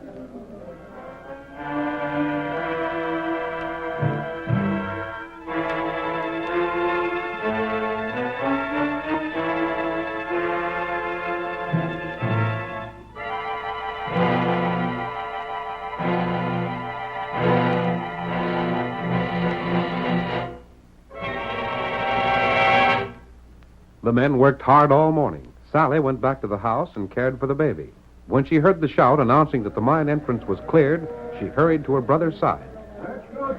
Tom, are they going to hang Uncle Barnaby? I'm afraid they will if they find Mr. Denton dead. But they can't. He's our uncle. He wouldn't do anything wrong. Bless you for that. Uncle Barnaby, they can't take you away. Sally, you're the living image of your ma. Am I? She's a fine woman, too. We can't wait here no longer. Come on, Barnaby. I'll have to take you in while we hunt for Denton. Sheriff, now listen. No use arguing. But these kids, they need me. Denton made arrangements for them.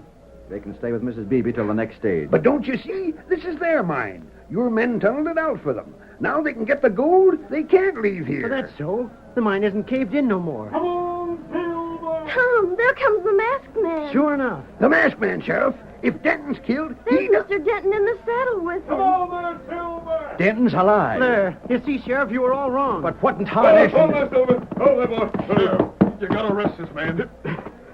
Get down, Denton. Now, you take Tom and Sally back to the house.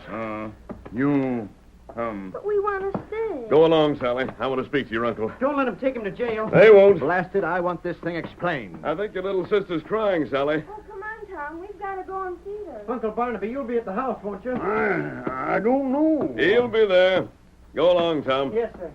I'll see you there, Uncle Barnaby. You told me to come here and dig that tunnel to find a dead man. No, Sheriff. I only showed you the signs of a struggle. But you let me figure You that... figured that Barnaby and Denton fought, and that Denton was killed and put in the tunnel. Sure. You didn't figure that Denton might have blasted that tunnel last night, so the story that he and Greer told would be convincing to those children. But the fight... The fight took place when I captured Denton and took him to my camp to hold for you. Then went to get you. My boys and all the rest I brought worked all morning digging out that tunnel. And you've given those children the property that belongs to them. And I'm glad to see them get it. The only thing I don't like is that now all the faith they had in me will be shot to pieces. Sheriff, can't you take me to jail and not tell those kids where I went? I'm an old cuss and I got jail a-coming, but I hate to see the faith them kids had in human nature destroyed. Throw that masked man in jail. He captured me. You shut up, Denton. You never did have an idea that was worth a hoot. The masked man gave them kids their claim. That'd have taken me years to tunnel the thing out again, and no cash to work with. Sheriff, Barnaby Greer has 3 children to take care of. Mm-hmm. And a mine to manage for them. Jail isn't the place for him. I reckon you're right. But that scheming crook... Now, wait. Don't you hold me. Yes, by darn, I'm going to. You blowed that tunnel up, and there's been 30 men working here all morning. You're going to jail unless you pay for their time. That's it, Sheriff. The coyotes had me in trouble all these years with the cussed ideas. I can't pay him. I ain't no cash. You stay in jail till you can. Oh, I can't get cash if I'm in jail. That's great. You'll stay there from now on. As for you, Barnaby, behave yourself. So long. Come on along here now. I don't know what I done to deserve a chance like this. Take good care of those children, Barnaby. You're all they have, and they trust you. And they're all I got. And by dern, they'll have reason to trust their old Uncle Barnaby. Hi-yo, Silver! Away!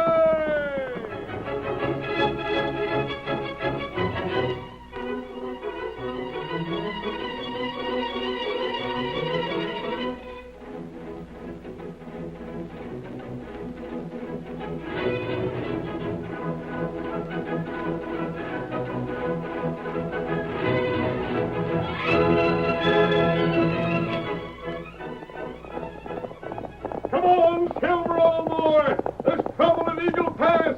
We've got to get there in time! Hi-yo, Silver! Away!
The story you have just heard is a copyrighted feature of the Lone Ranger Incorporated.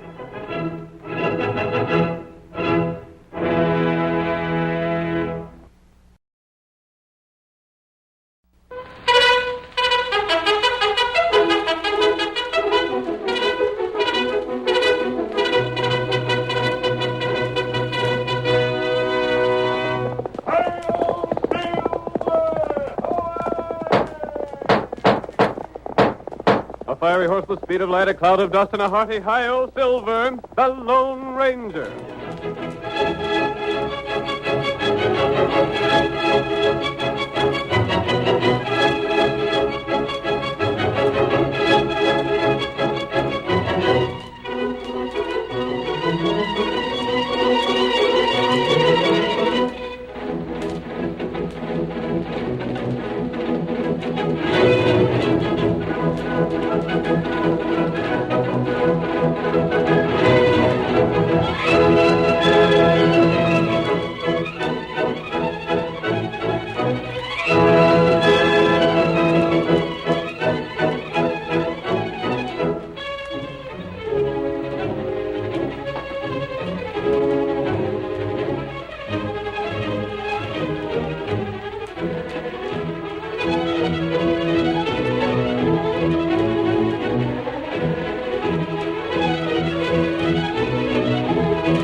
When the western United States was first opened to settlers, gun law ruled the range. The coming of the railroad was a civilizing influence, but it was the masked rider of the plains who did most to bring law and order to the frontier. Astride his great horse Silver, he fought crime and criminals through the length and breadth of 7 states, and the memory of his deeds will remain with us as long as the memory of the early West itself.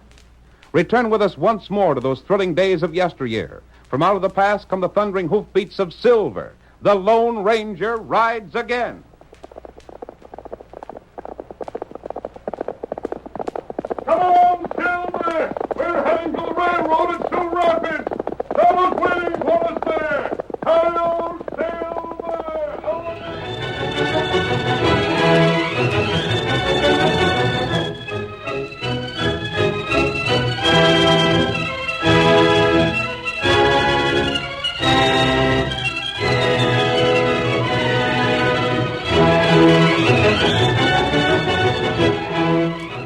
Limpy Davis led one of the most daring bands of outlaws in the West. Ruthless himself, he demanded the same quality in his men. As our story opens, we see them crouched in a clump of trees near the newly opened railroad line. A pile of logs has been placed on the track, and as Limpy steps out of cover and looks toward the east, he says, What's the time, Webb? Most 10 o'clock. And that choo-choo train ought to be coming along right soon. It's due now, Limpy. Yeah, and it's bringing us about $10,000. You figure the Stevens will pay that much cash? Blame right they will. They ain't got no other kin but this young fella in the train. They're leaving everything they got to him. He'll be worth that much, all right. Seems darn funny they ain't never seen him before. There ain't nobody around here ever seen him. His pa and old Jake Stevens was brothers. But they fought about something while they was a couple of young bucks, and they never had anything to do with each other since. And now he's going to come into everything they own. Some hombres have all the luck. He won't think he's so lucky when he meets up with us. Yeah. What in blazes is keeping that train anyhow? What I'm worrying about is whether the fellers in the engine will see the logs we piled on the track in time to stop without wrecking the train. Don't worry, they'll see them in plenty of time. And another thing. How are we going to know this fella Ridge Stevens when we meet up with him? We'll locate him if we got to search everybody that's riding the cars. Besides, Lamrody was a tall young fellow with sort of sandy hair. It's a swell description. You'd worry if you had cash in the bank. Yeah. If I knew you fellas was anywhere around. There's the train. Yeah, you can see it coming around the far bend. Gosh, just think of traveling without a horse. You fellas know just what you're to do? Yeah, we know. Yeah, I got it. Harv and Shorty will hold the gun on the 2 fellas in the engine. All right. Mac, you and Red will see that nobody gets a shot at Webb and me when we board the train. Yeah. And you, Pete, you'll bring up the horses so as we make a getaway fast. All right. Everything's straight, boss. It better be. The fella that makes a mistake will have me to deal with.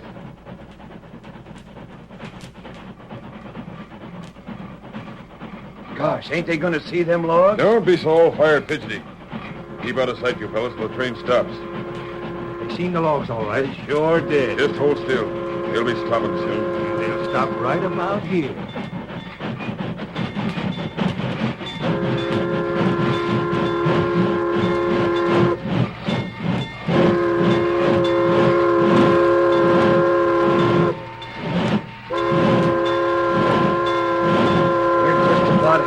Fit. All right, fellas. Get them covered before they savvy what's happened to them. Come on. What's happened? Somebody's blocked the rail. Hey, look, outlaw. They got us covered. Don't anybody go for his shooting iron. Get them hands up. Go ahead, Limpy. We got the drop on them. Come on, Webb. We'll get aboard and go through the car. Yeah. Keep your gun handy. We're doing all right. Quiet, you hombres. There's only one gent we're looking for. The rest of you stay where you are and keep your hands in the air. We gotta hurry, boss. Now, which one of you is Ridge Stevens? Come on, speak up. If you don't, I'll search everybody here. I'm Ridge Stevens. What do you want me for? Come here. I asked you a question. And I'm giving you an order. Step up here before I shoot. Try and get me. After him, Webb. Well, get him. Don't shoot, you fool. We want him alive. We won't get away. Grab him. Jump for him. Yeah. I'll give you a hand. I got him. Oh. You knocked him out. I couldn't help it, Limpy. He hit his head against the seat when he went down. If he's dead, He ain't, I'll... boss. Honest, he ain't.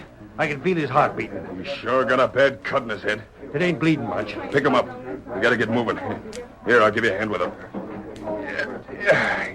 Got him? Yeah. Pete's brought up the horses. They're just outside. Uh-huh. You can throw this fellow across your saddle. All right, boss. Watch out for the steps. I can make it. What are you doing with that fellow, you rotten crooks? There weren't so many of you. The sheriff will be after you, fellas. Ready to go, fellas? Yeah. You ready with Stevens, Webb? We're ready. Steady there. Back to camp, fellas. Now get moving. Yeah, come on.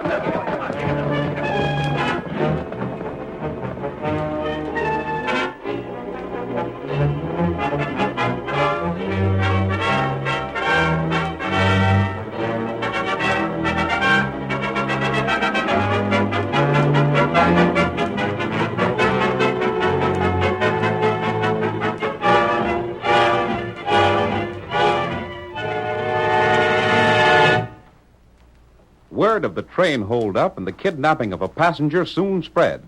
Among those who heard the story was the Lone Ranger, who, with his faithful Indian companion Tonto, determined to investigate. In the meantime, the sheriff and his deputies had scoured the country for a clue to the outlaws, but without success. We see the sheriff now in his office at Sioux Rapids. A deputy is with him. You know, Herb, my idea is it was Limpy Davis and his gang that did this job. Don't know anybody else around these parts with nerve enough. But why in tarnation did they do it? You got me.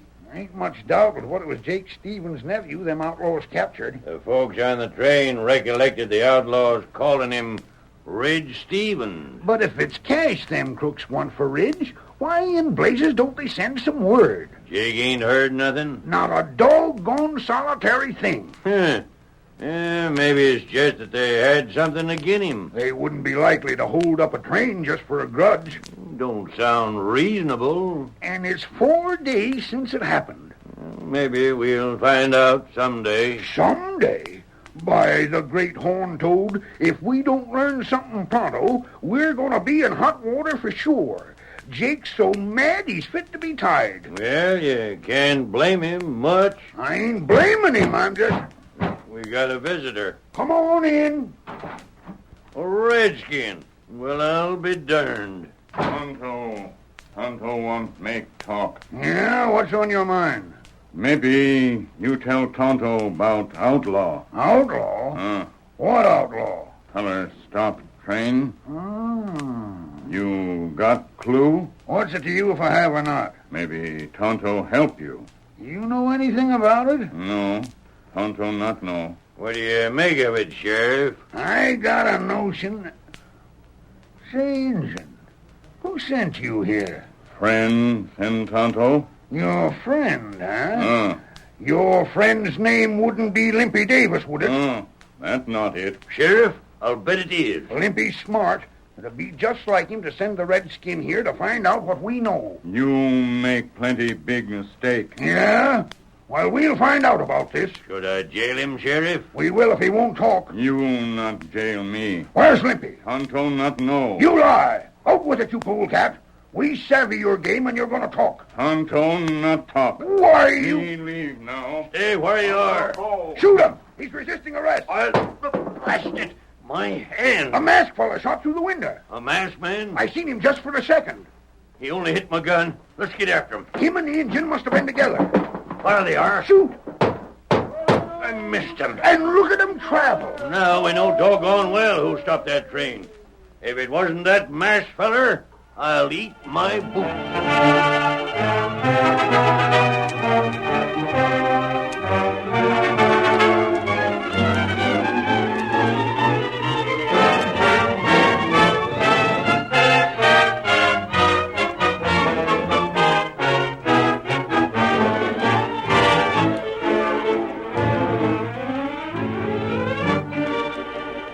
In the outlaws' camp, it had been discovered that Ridge Stevens was seriously injured.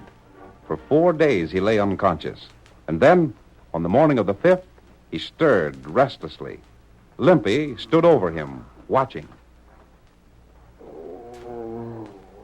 Maybe he's coming to. What was that, boss? Look at him. This is the first sign of life he's shown since we brung him to camp. By golly, he's coming out of it. Wait. But I... Now, wait, I tell you. Hey, you. Can you hear me? Who's that?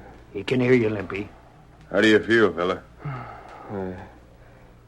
Gosh, help me to sit up, won't you? Here, I'll give you a hand. Thanks. Say, what am I doing here? I reckon you ain't forgetting what happened over to the railroad. Huh? Oh. What railroad? My gosh, you must have got a bump on your head. I'll be hog-tied.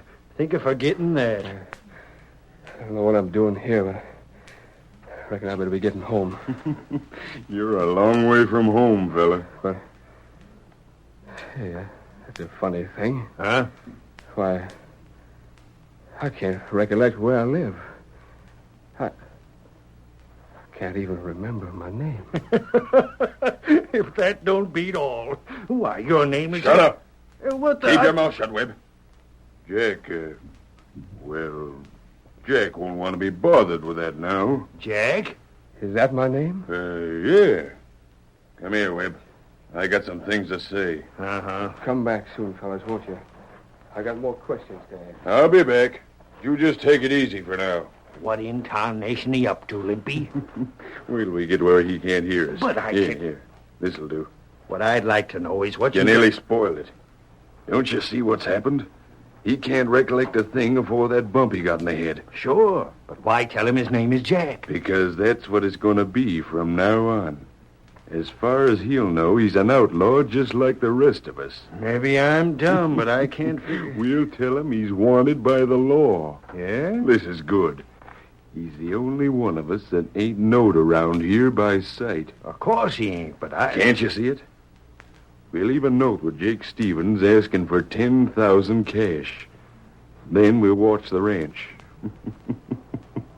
And when there's nobody around, we'll send this fella here after the money. You mean send young Stevens for the cash that's to be paid for his own return? That's just what I mean. His uncle ain't never seen him, you know. Well, of all... Why, sure, that's right. And if he gets shot, they'll be shooting the fella they want to save without knowing it. Limpy, that's the slickest idea I ever heard of.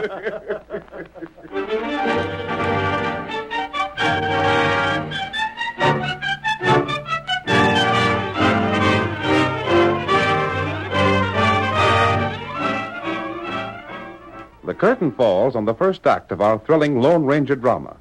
Before the next exciting scenes, please permit us to pause for just a few moments.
Now to continue our story. When Red Stevens, who was kidnapped from the Sioux Rapids train, recovered consciousness in the outlaws' camp, Limpy Davis convinced him that he belonged to the gang. As our second act opens, the young man and Webb, Davis's lieutenant, are riding toward Stevens' ranch house. Red says, You know, Webb, I wish Limpy hadn't sent me to collect that cash. Shucks, Jack. There ain't no danger. The boys are watching out. If there's been a trap set, they'll give us a warning. I wasn't thinking of that. Well, you'll go through with it or wish you had. Where is this Ridge Stevens we're supposed to be holding? Never mind about that. He's took care of all right. And another thing I've been wondering about. Yeah? Are these clothes I got on the same as always belonged to me? Now, that's a darn funny thing to ask. Are they? Of course they are. Ain't you satisfied with them? I was just wondering. It ain't easy when you can't remember nothing. Well, there ain't much you have to remember. Just don't forget that when we get to the Stevens place and you go in, I'll be outside by the window watching everything you do. Well, I don't cotton to this much. I don't know that I ought to... Keep your mouth shut and do what you're told. You're in this the same as the rest of us. Yeah, guess that's right. Well, these papers I got prove we're holding this Stevens fella? Uh-huh.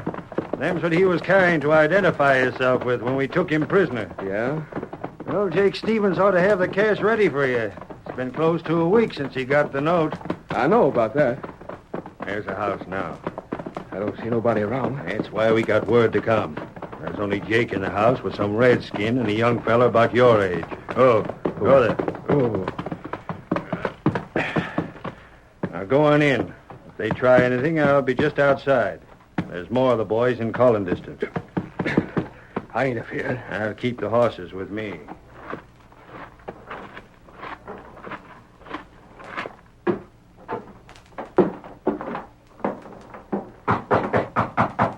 Who's there?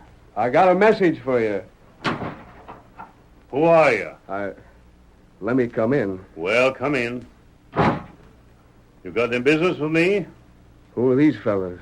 Why, the redskin's name's Tonto. And this here is my nephew, Ridge Stevens. What's that? What are you looking so flabbergasted about? Did you say Ridge Stevens? That's my handle. But I just come to collect 10,000 to turn Ridge back to you. Huh? Are you loco? Say, are you one of the fellas that sent me a note saying you had Ridge and wanted 10,000 for him? Well, I didn't... That don't beat all. If there's anything I like to see, it's a bunch of so-called slick crooks get fooled. Fooled? Sure. You grab a hold of some fella and figure he's my nephew. And all the time the real Ridge Stevens is right here, safe as can be. But we got papers to prove it. They must be the papers I told you I lost, Jake. Well, young fella, you're welcome to keep 'em. And you can go back and tell your pards that their little stunt didn't work. I didn't have nothing to do with it. Yeah? Leastways, I don't think I did. What do you mean by that? I don't know exactly. Well, it don't matter none. We ain't particular interested in your alibis anyhow. Now, go on. Get out of here. You mean you ain't going to try and hold me? Shucks, what be the use? We know darn well you didn't come here without some of your friends, so back you up. You go quick. Who'd you say the engine was? Told you his name was Tonto. He come along with Ridge here when he showed up. You leave now, huh? I'm going. But remember this. We're letting you go this time because we savvy there ain't no use trying to keep you for the law. But if we meet again, you ain't going to be so lucky. We ain't likely to meet. And a good thing.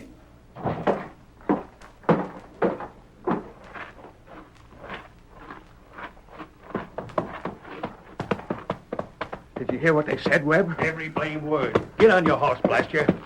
But it wasn't my fault. Maybe it won't. But when the boss hears about this, he's going to have your hide. Get up. Get up there, pal. Get up. Come on.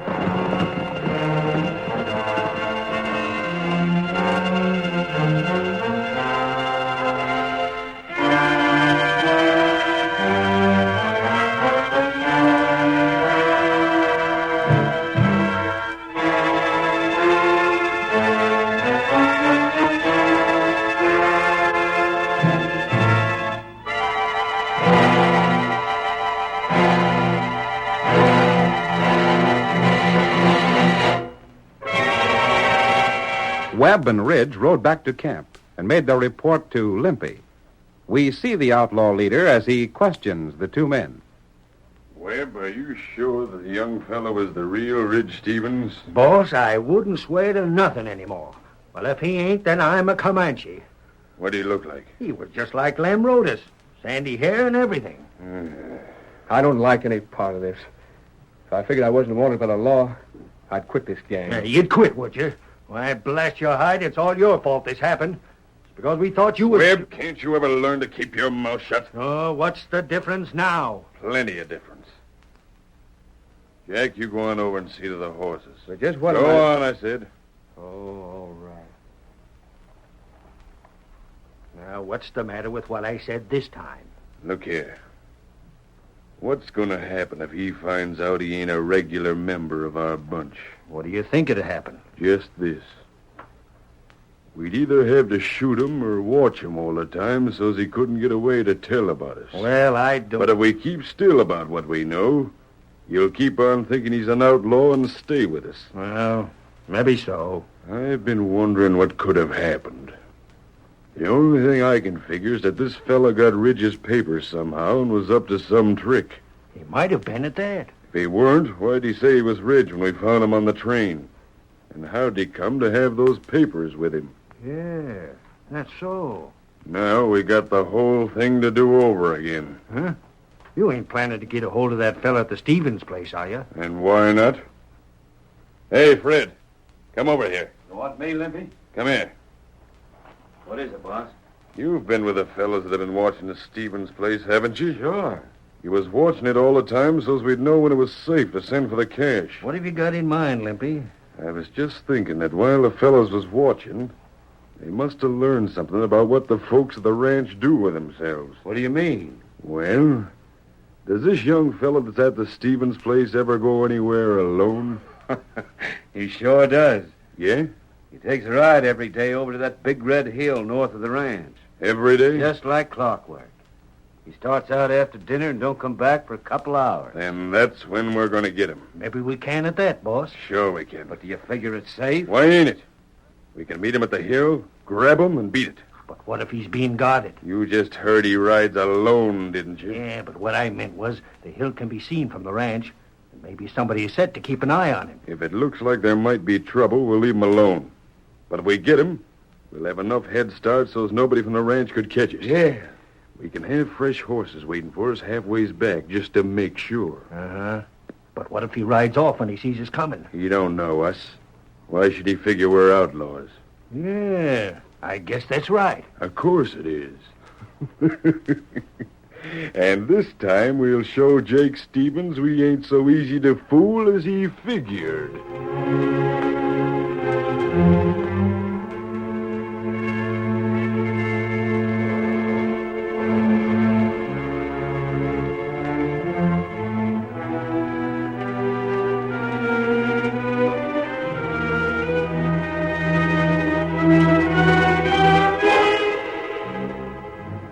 The following day, Limpy Davis and his men waited in hiding until they saw the young man ride from the Stevens ranch. Then, when he drew near the hill, they rode forth to meet him. There he comes. That's him, all right. Just take it easy like we wasn't going nowhere in particular. Uh-huh. Wave at him friendly like. I'll tell you when to get him. He don't seem to suspicious nothing. He's waving back. Howdy, fellas. Now, hold up there, young fella. Get him, Fred. What the devil's coming over? You're coming with us. You got him, fellas? You can't get away with this kind of stunt. Yeah? You're going to learn different. All right, hey, Limpy, look over to the ranch. There's two fellas riding out, and more behind them. Come on. They can't catch us. Come on, get up. Get up. Come on, get up.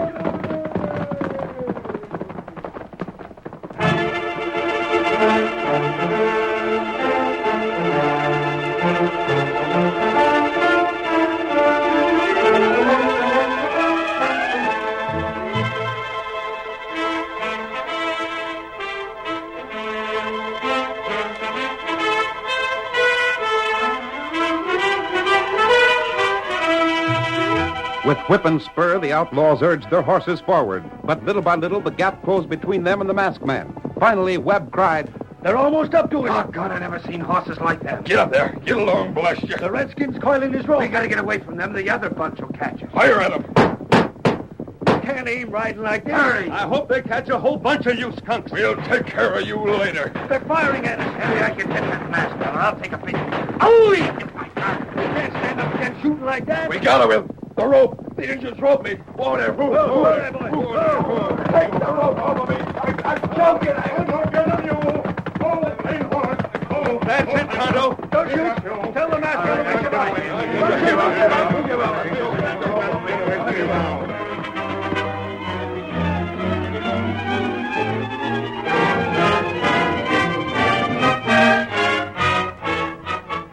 While the Lone Ranger and Tonto held the outlaws at the point of their guns, the sheriff and Jake Stevens brought up his posse to complete the capture. All right, Limpy. Keep your hands up. We give up, Sheriff. By golly, the masked feller's scheme worked just like he said it would. I told you if you did like he said, everything would come out all right. And it sure did, Marshal. Marshal? Is this fellow we just captured the United States Marshal? Yep. And the fellow you took off the train is the real Red Stevens. But what's the idea It was of the masked fella's plan to make you think you got the wrong hombre.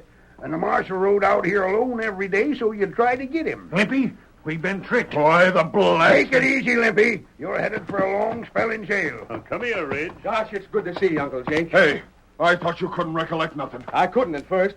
When I seen my name wrote on the inside of my shirt, and Webb told me them was the clothes I always wore, it set me to figuring. So that's why he asked me that question. Yep, and then I started to remember things more and more. Well, I'll be... Hey, where's the masked fella? I want to thank him for what he's done. There he goes. Him and the engine both.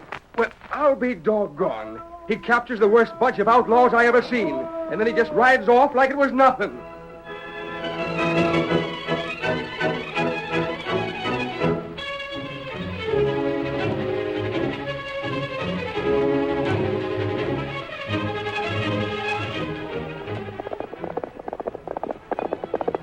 Come on, Silver! We're heading for Buffalo Point. There's going to be trouble.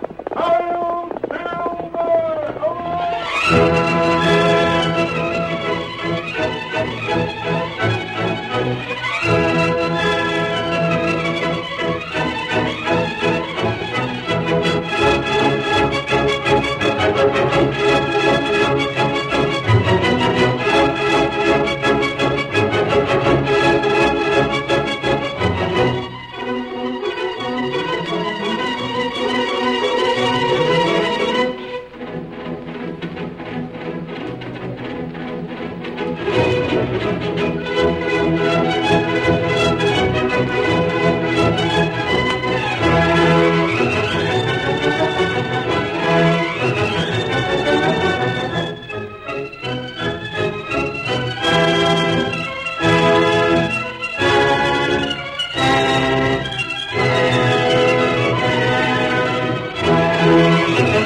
The story you have just heard is a copyrighted feature of the Lone Ranger Incorporated.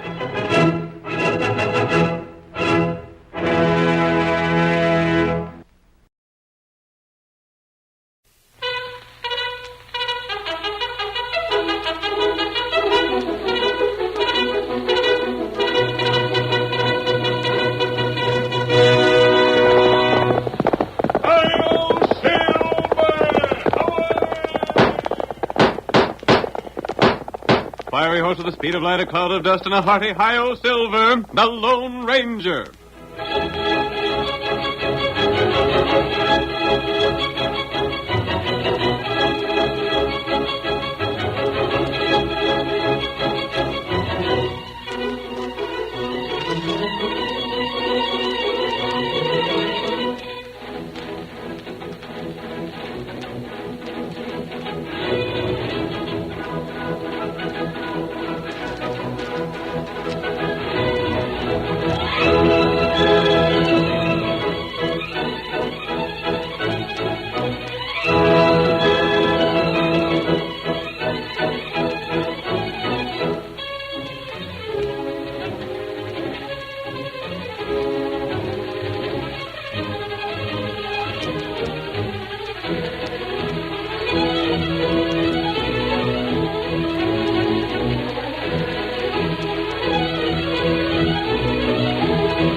one did more to bring law and order to the early western United States than the masked rider of the plains. Astride his great horse Silver, he rode tirelessly in the cause of justice. History does not record his deeds, but his memory will never fade from the minds of those who have heard the stories of his adventures. Return with us once more to the thrilling West of yesteryear. The Lone Ranger rides again. Come on, Silver! We're heading to the Blackfoot Hills! Tonto's waiting there! Hi-yo, Silver!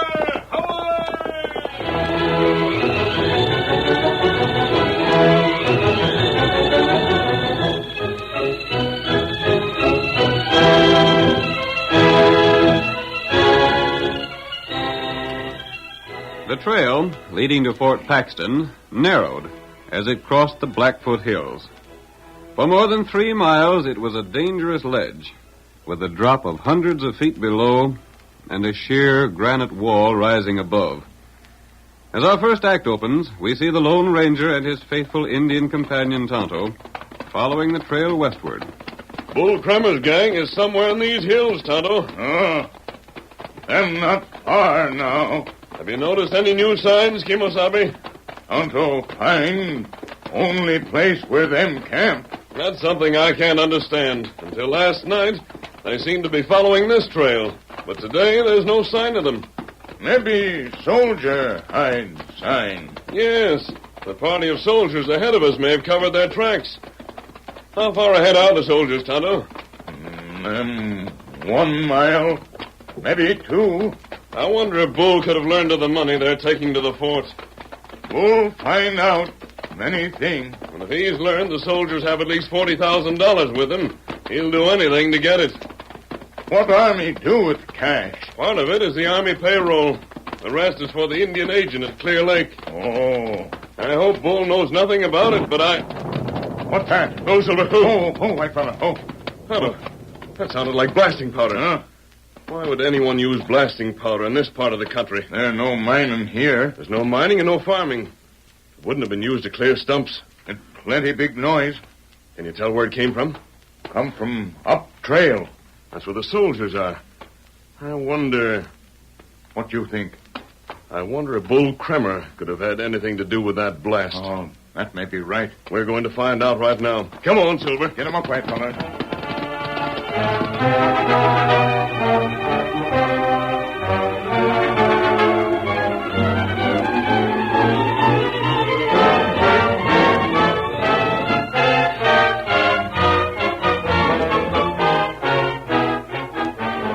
Let us flash ahead of the masked man. The blast had started a thundering avalanche of rocks and earth, which completely blocked the narrow trail followed by the soldiers. We hear Lieutenant Jack Harris, in command of the small detachment, shouting orders to his confused men.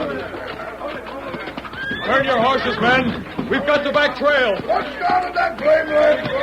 Might have been killed. Look, some of the trail's been carried away. Lucky for us, we wasn't no further along. You, Simmons, straighten those horses out. Barker, stay away from the edge of the trail. There's a 1,000-foot drop. Begging your pardon, sir, but ain't there no chance of going ahead? The trail's completely blocked, Sergeant. Blast it. That means an extra day getting to the fort. We'll be lucky if it doesn't mean worse than that. Huh? This landslide didn't start by itself, Sergeant. What do you mean, sir? Didn't you hear that explosion? Yes, sir, but I didn't... There's no time to waste, Sergeant. Take charge of the men.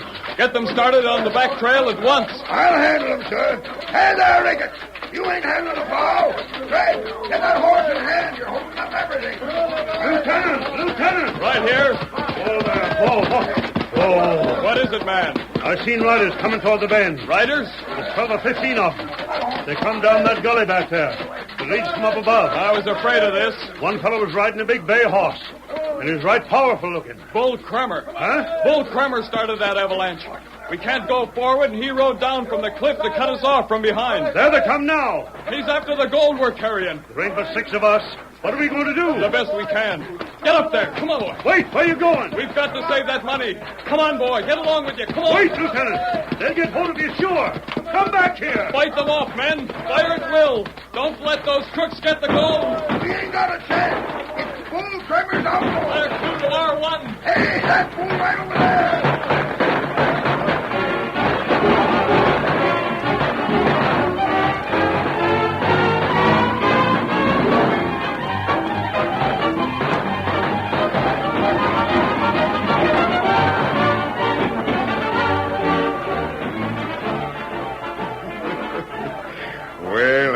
is working out all right, Carp. That was a slick notion of yours, Bull, setting that blast so as we could come at the soldiers from behind them. If we'd done it any other way, there wouldn't have been enough of us.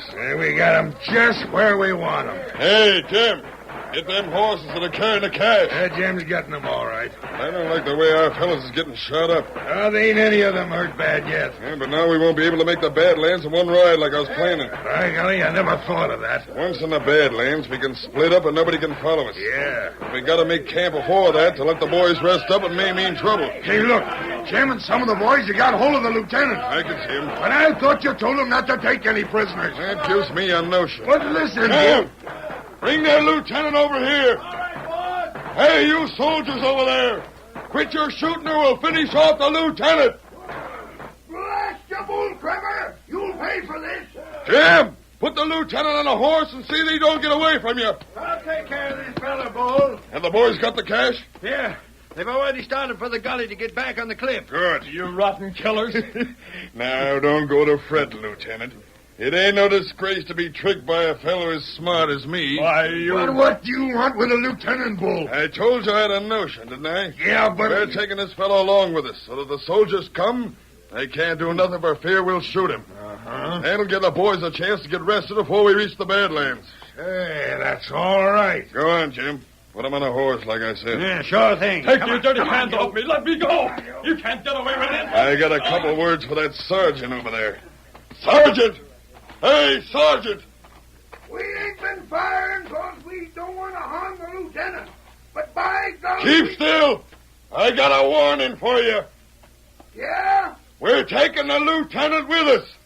And the first shot is fired at us means he's going to be killed. We heard you. Carp, have the boys that have been shot been taken care of? Yeah, they're far along behind the horses with the cash. Then we'd better be... Hey, what's that? Someone's coming. We'd better get moving before they get between us and the gully. Can you see how many there is? I can't see a thing. Then we ain't taking no chances. Come on, fellas. We're riding. Back up the gully to the cliff. All of you. Come on, get up there. Bull's clearing out. But he's got the lieutenant and the cash. We're darn lucky he didn't get all of us. There comes two fellows on white horses. That's what made Bull ride off in such a hurry. One of them's masked. I don't give a darn. They saved our lives showing up just like they did. Bull most likely would have shot us all before he left. Hi there! What's happened here? Bull Cremmer just rode off. He blocked the trail, stole the cash we was carrying. And took Lieutenant Harris with him. Tonto and I didn't pass them on the trail. They went back up to the top of the cliff. But I don't know There's how. a gully back there. They can climb with their horses. You must have just missed them. Now what we going to do, Sergeant? I don't know. We ought to ride after them outlaws, but somebody's got to report this to the fort. Listen to me, Sergeant. Yeah? We'll all follow the outlaws. Tonto here can follow that trail without trouble. Yeah, but... It won't do any good to report to the fort until we know where the outlaws have gone. Maybe you're right. Bull is probably heading for the Badlands. It'll be dangerous to lose his trail. He won't be getting there for a while yet. No? We shot up plenty of his gang before they got the lieutenant.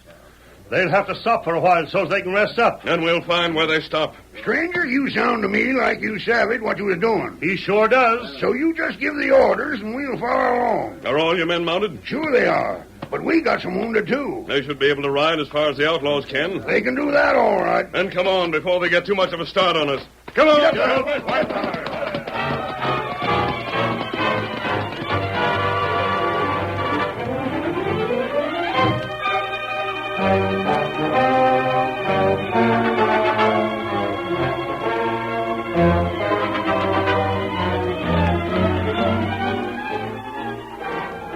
Led by the masked man and Tonto, the soldiers followed the outlaws. Bull Cremmer headed in the direction of the Badlands, but the condition of his men forced him to call a halt in the hills facing Birch River. They chose a place for their camp where they could fight off any attack. We hear one of the outlaws as he addresses his chief. How long do you figure we'll have to stay here, Bull? Things is worse than I thought. Maybe we'll be here a week. And the soldiers could be brought here from the fort in just a couple of days. That's why I brung along the lieutenant when I saw how bad off he was. Yeah? And I got a scheme to get us out of here without no harm. You have?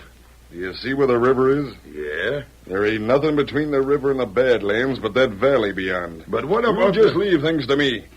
Before I'm through, we'll have the cash and be where nobody can lay a hand on it. I wish I knew Hey, what Bull, The soldiers followed us here. I reckon they would.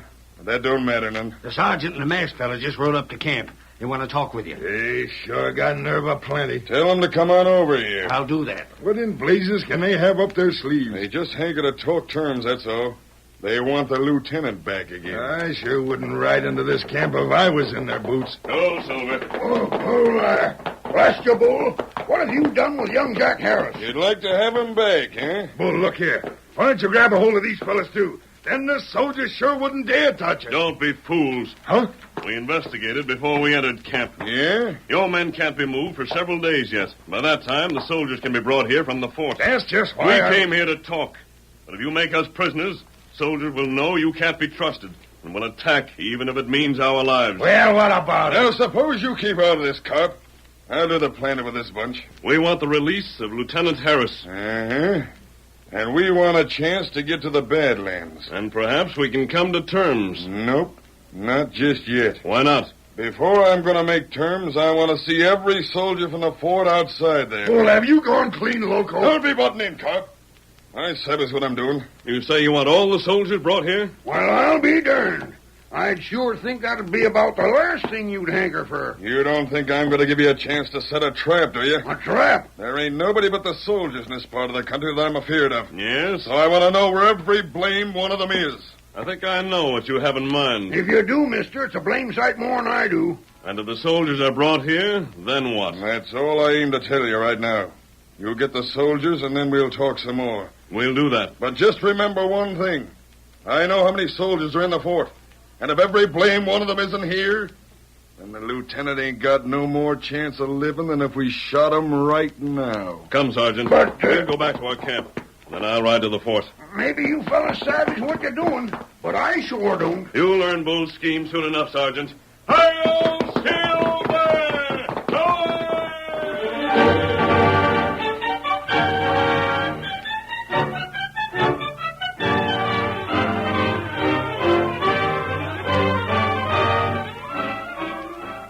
The curtain falls on the first act of our thrilling Lone Ranger drama. Before the next exciting scenes, please permit us to pause for just a few moments.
Now to continue our story.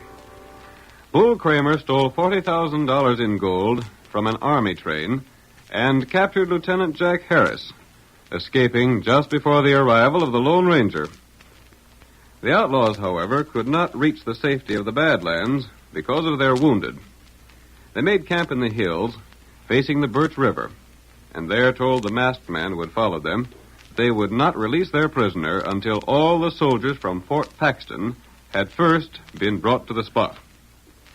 As our second act opens, we see the masked man, after his ride to the fort, being brought into the presence of Captain Brent. Captain Brent. Well, what is it? I'll explain my errand, Captain. A masked man. He made me bring him, Captain. An outlaw. Get out of here. I'm not an outlaw. Read this note. What's the meaning of this?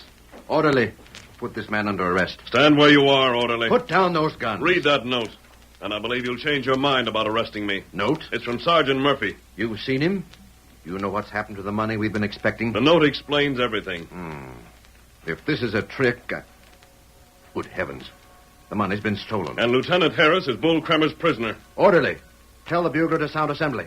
We ride at once. One moment. But I... Captain, you'll have to take all your men. I'll take every man I can spare. I said every man. Nonsense. It isn't necessary.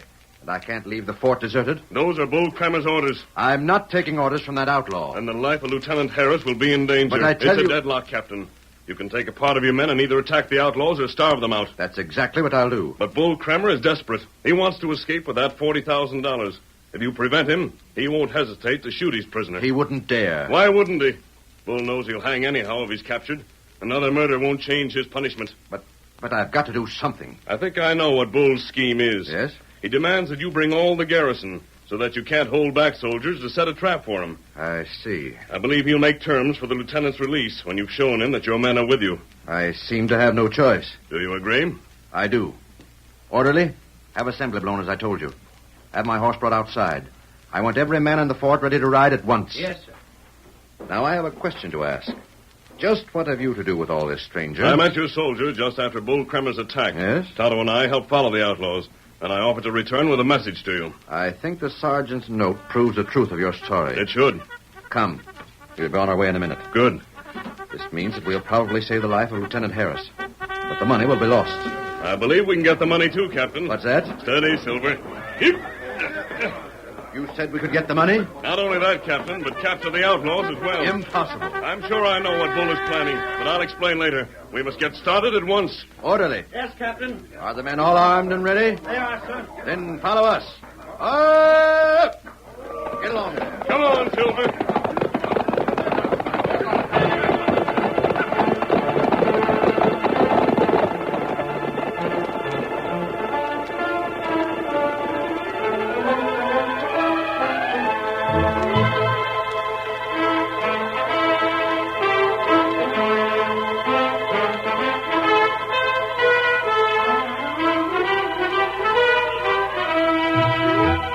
Soldiers, led by Captain Brent and the Lone Ranger, raced to the hills near Birch River, where they joined the small squad under the command of Sergeant Murphy.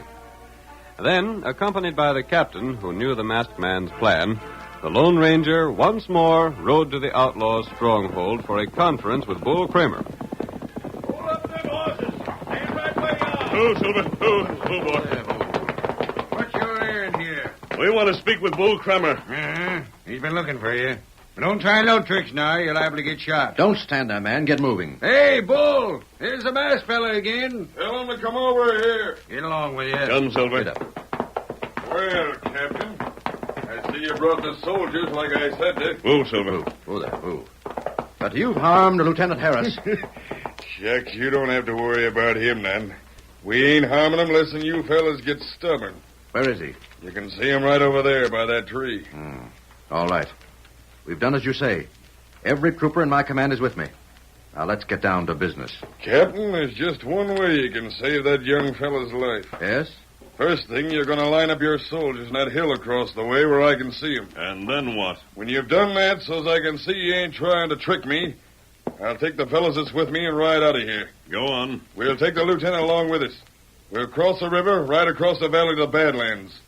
Then when we're sure we're safe, we'll let the lieutenant go. One moment. Yeah? You'll release Lieutenant Harris when you reach the river. Now, look here. You're honest with us. That'll serve your purpose just as well. The soldiers could never catch you before you reach the hills. I don't know. Don't listen to him, boss. You've got nothing to lose. Just what's your idea in that? If you let Lieutenant Harris go at the river, we can tell whether you've kept your word or not. You know blame well we'll keep our word. We don't want to keep that fellow with us any longer than we have to. We're running short on supplies, and he's just another mouth to feed. Those are the only terms we'll make. Boss, I'm telling you, it's just some kind of a trick. Ain't I told you not to keep out of this when I'm thinking things out, Carp? Now you keep still. Moreover, Bull, the fewer men you have with you when crossing the valley, the better time you can make. Yeah, in that sense. And you agree? Yeah, I don't know why I shouldn't. All we want is to get safe out of here with the cash. Like you say, the river's enough head start for us. And it'll be in plain sight of the soldiers. They won't be willing to wait until Lieutenant Harris can return from the Badlands to learn if he's safe. Then it's a bargain. Not yet, Bull. But the masked fella just said it was... You'll have to give us an hour first. What for? I want to talk this over with my men. They may not be willing to give you a chance to escape. If they don't, they sure won't never see the lieutenant alive again. We'll return to our camp. Then, at the end of the hour or before, I'll give you my decision. Yeah, that's good enough, I reckon. But if you try to send any soldiers ahead to cut me off, I'll know it. You have my word.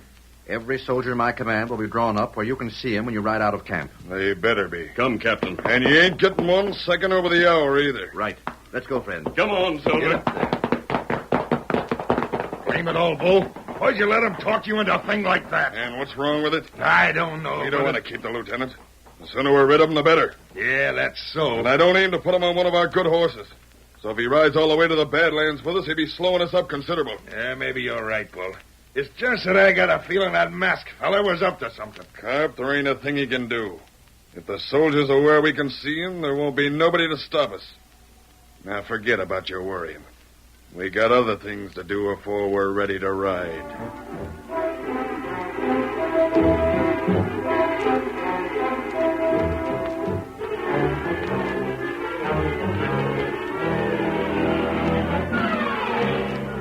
Captain Brent, following the instructions of the Lone Ranger, waited until the hour was almost up before informing Bull that he agreed to the terms.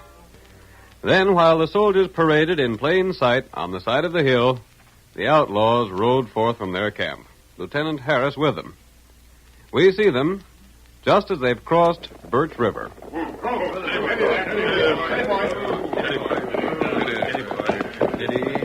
Steady, boy. All right, Jim. Cut them ropes on the lieutenant. Yeah. You rotten killers. You aren't going to get away with this. So still, won't you? How'd you expect me to get you loose, jiggling around like that? I'd rather be killed than see you men escape.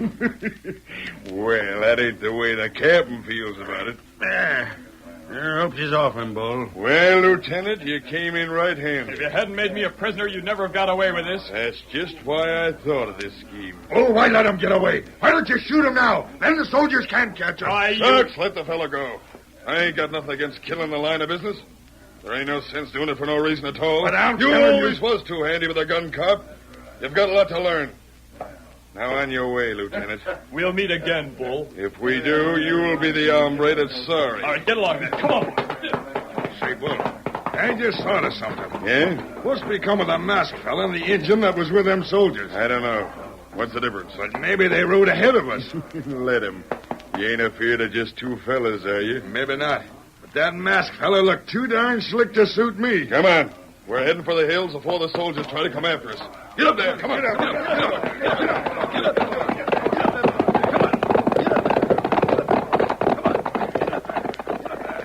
There's the Badlands up ahead, Bull. Not even a regiment of soldiers can ever find us in there. You fellas just let me think things out and you'll always get along. We got the gold and we didn't have to leave any of the fellas that was wounded. Uh-huh. Have the soldiers took out after us yet? Nah. I reckon they savvy they can't get us. What are we going to do when we get to the Badlands, Bull? Well, I was thinking it'd be a good idea to split up. We'll divide the gold, then meet again when we come out on the other side. Yeah. That way we can be blamed sure nobody can follow us. Yeah, but... There's somebody ahead of us. It's that masked fella again. Come on. If him and the Injun got any notion of stopping us, we'll shoot him down. They won't have no chance against us. Bull! Huh?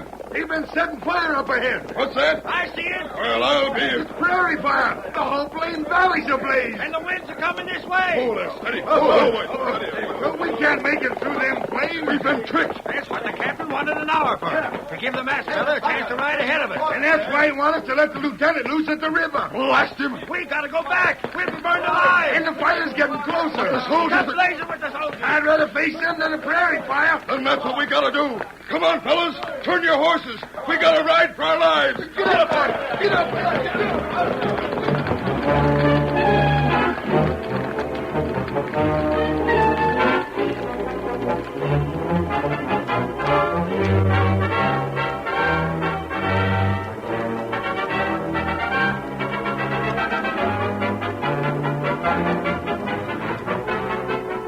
The masked man's scheme worked. Fire at will, men. They're coming right toward us, Captain. By golly, I'll knock off a couple of those varmints. Don't let a man escape. Bull is the man I want, Captain. I'll get him if it's the last thing I do. They've crossed the river. And there ain't no way for him to go except this way. Let him have it, boys. Teach the yeller coyotes they can't monkey with the army. Captain, they're shouting something. Cease fire. Hold your fire, boys. Eddie. We give up. Don't fire no more. We don't want to get killed. Throw down your arms. The horses with the gold are safe, Captain. Good. All right, Bull, come forward. Hold your hands in the air. You only got us by a trick, blast you. But it was a trick that will put you where you belong, Bull, at the end of a hangman's rope. Bull, I told you I didn't trust that masked fella. How was I to think I'm starting a prairie fire? Hey, you and your slick scheming. You shut your fool mouth. Sergeant. Yes, sir. Put these men under guard. We're starting back to the fort. I'll take care of them skunks, Captain. We'll give them a fair trial, and then they'll hang. But, Captain, where's the masked man? I'm afraid we've seen the last of him, Lieutenant. But we ought to thank him. We're too late. There he is. Do you see him? He's riding down the valley. Well, I'll be doggone. He won't even come back to be thanked after saving the lieutenant, getting the gold, and capturing the outlaw.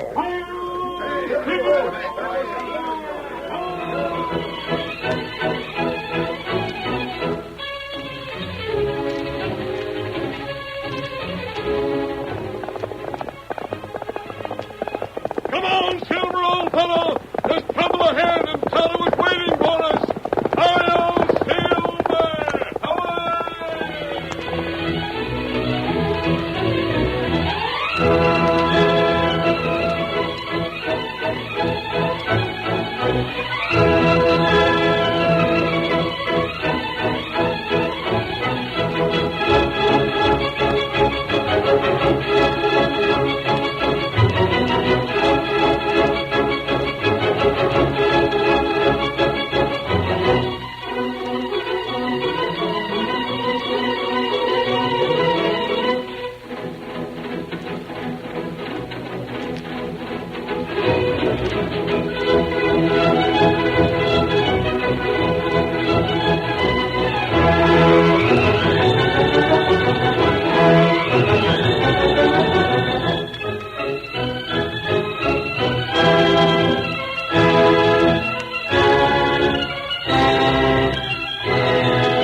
The story you have just heard is a copyrighted feature of the Lone Ranger Incorporated.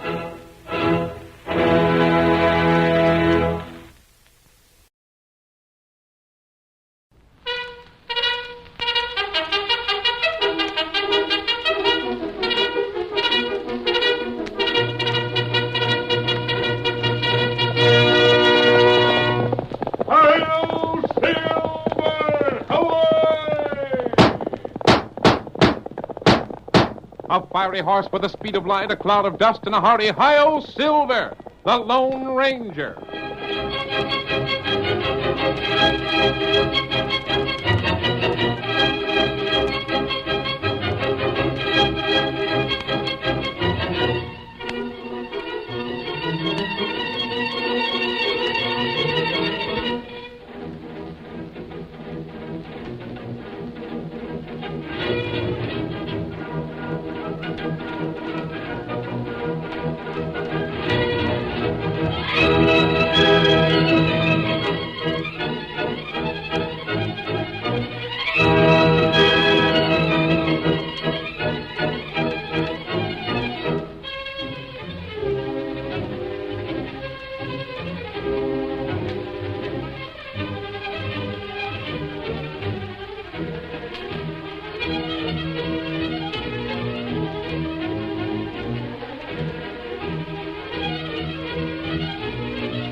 When the western United States was first opened to settlers, many criminals traveled to the new territory in the hope of finding easy wealth.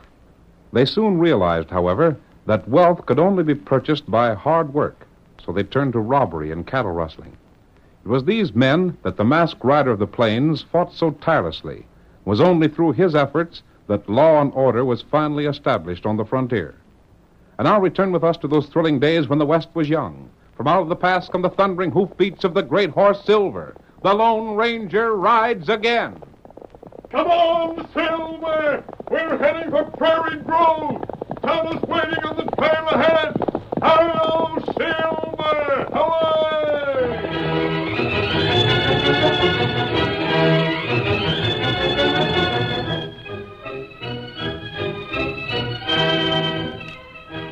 Our story opens in the town of Prairie Grove, a typical frontier settlement in southwestern Texas.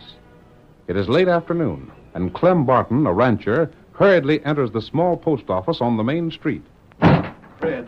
Hey, Fred. I'm in a doggone big hurry. You got any mail for me? Might have. Well, then give it to me quick. I'm looking for something special. Now, just hold your horses. I'll have a look. Offhand, can't exactly recollect whether there was something for you or not. Don't be so all-fired slow about it. Just a second. Yep, here's something. This is yours, I reckon. What are you being so blame hasty about? I got to meet Banker Shaw at 5 o'clock, that's why, and it's just about 5 now. Oh, here, give me that. You're meeting Banker Shaw? I am, but this is what I'm looking for.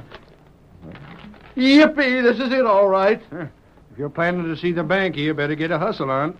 He's getting ready to take that stage. What's that? Look for yourself if you don't believe me. There's a stage just across the street. Well, of all the... Looks to me like he kind of forgot about you. Well, I'll catch him. Hi there, Banker Shaw. Hey. You calling me, Clem? Gosh, Mr. Shaw, what are you doing with your bag all packed and everything? You ain't forgot our business, have you? Eh, business? What business? You know, the ranch, the mortgage. Mortgage? By thunder, Clem, it clean slipped my mind. Gosh, I was hoping we'd get things cleared up today. Look, Mr. Shaw, step back a way so as folks won't hear us, won't you? The stage won't be leaving for a couple minutes yet. Well, come along. Now, what is it that's so doggone secret? Well, it's like this, Mr. Shaw. I just now got the cash I sent for to pay off the mortgage. And I'd sure hate like blazes to take the risk of keeping it on me. Well, that's a shame, Clem. I'm sure sorry I forgot about our appointment. If I wasn't going to Gold City, you could give me the cash now, and then you wouldn't have to worry about it. But can't you put off your trip till tomorrow, Mr. Shaw? Sorry, Clem. My business there's a sight too important for that. But then how about leaving the cash in your bank for the night? Now, Clem, you know better than that. The bank's closed up tight this late in the day. Of course, you could have them take care of it over to the cafe. After all the holdups has been, not by a blame sight. Then I reckon you'll just have to take it home with you again. But when you coming back? When? Oh, I'll be back tomorrow evening. I'm just staying overnight. Could I see you tomorrow night, then? Yes, I suppose you could. Of course, the mortgage ain't due for another week yet. But I won't feel real easy keeping $5,000 out to the ranch. And I don't blame you, Clem. Well, let's say you meet me tomorrow night at 10 o'clock, then. That good enough? Oh, that'd do just fine. Get aboard, folks. We're set to travel. Well, the stage's ready to leave, Clem. Sorry I couldn't do no better for you. Oh, we'll make out, I reckon. So long, Mr. Shaw. Tomorrow at 10, then. Good day to you. I'm right in, Mr. Shaw. We're nearly 5 minutes late getting started already. I'm ready, driver.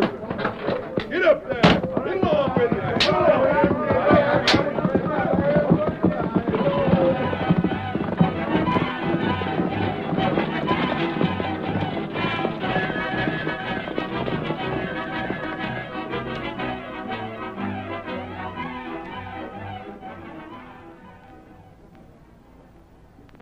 You ain't forgot the time, have you, Clem? Sophie? Well, what time is it? Most 9 o'clock. You said you had to be to meet Mr. Shaw in town at 10. Gosh, I was near forgetting. Get the cash out of the cupboard for me, won't you, Sophie? I'll have to make tracks. I'll get it.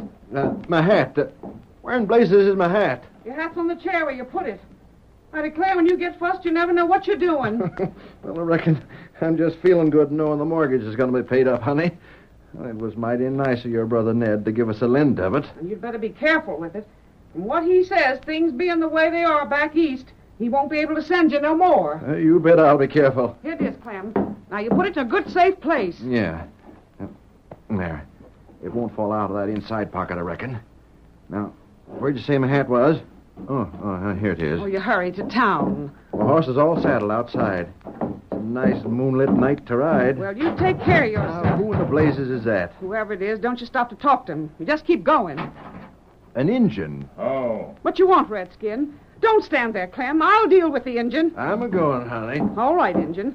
What you say you wanted? Me want food. Me pay you. Food? Well, land's sake, we ain't got a whole lot on hand, but you're welcome to share. It's just for yourself? No.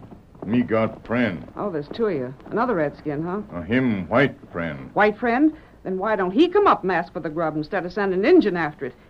Is that him standing below in the shadows? Well, I reckon it don't matter, though. You just wait till I have a look in the kitchen, and I'll see There, shot. Oh, that's the way Clem rode. Tonto, to your horse. Something's happened. Me come. Stranger, don't let nothing happen to Clem. Help him. Hurry, Tonto. Hit me ready. Come on, Silver. Come on, Silver boy. That's it, fellow. Sound came from the trail, Tonto. Not right. Sounded like a rifle. Hurry, Silver, old fellow. Come on there, Silver boy. That's it, old fellow. You, look. There's a horse. And there's a man lying on the trail. Oh, Silver. Silver.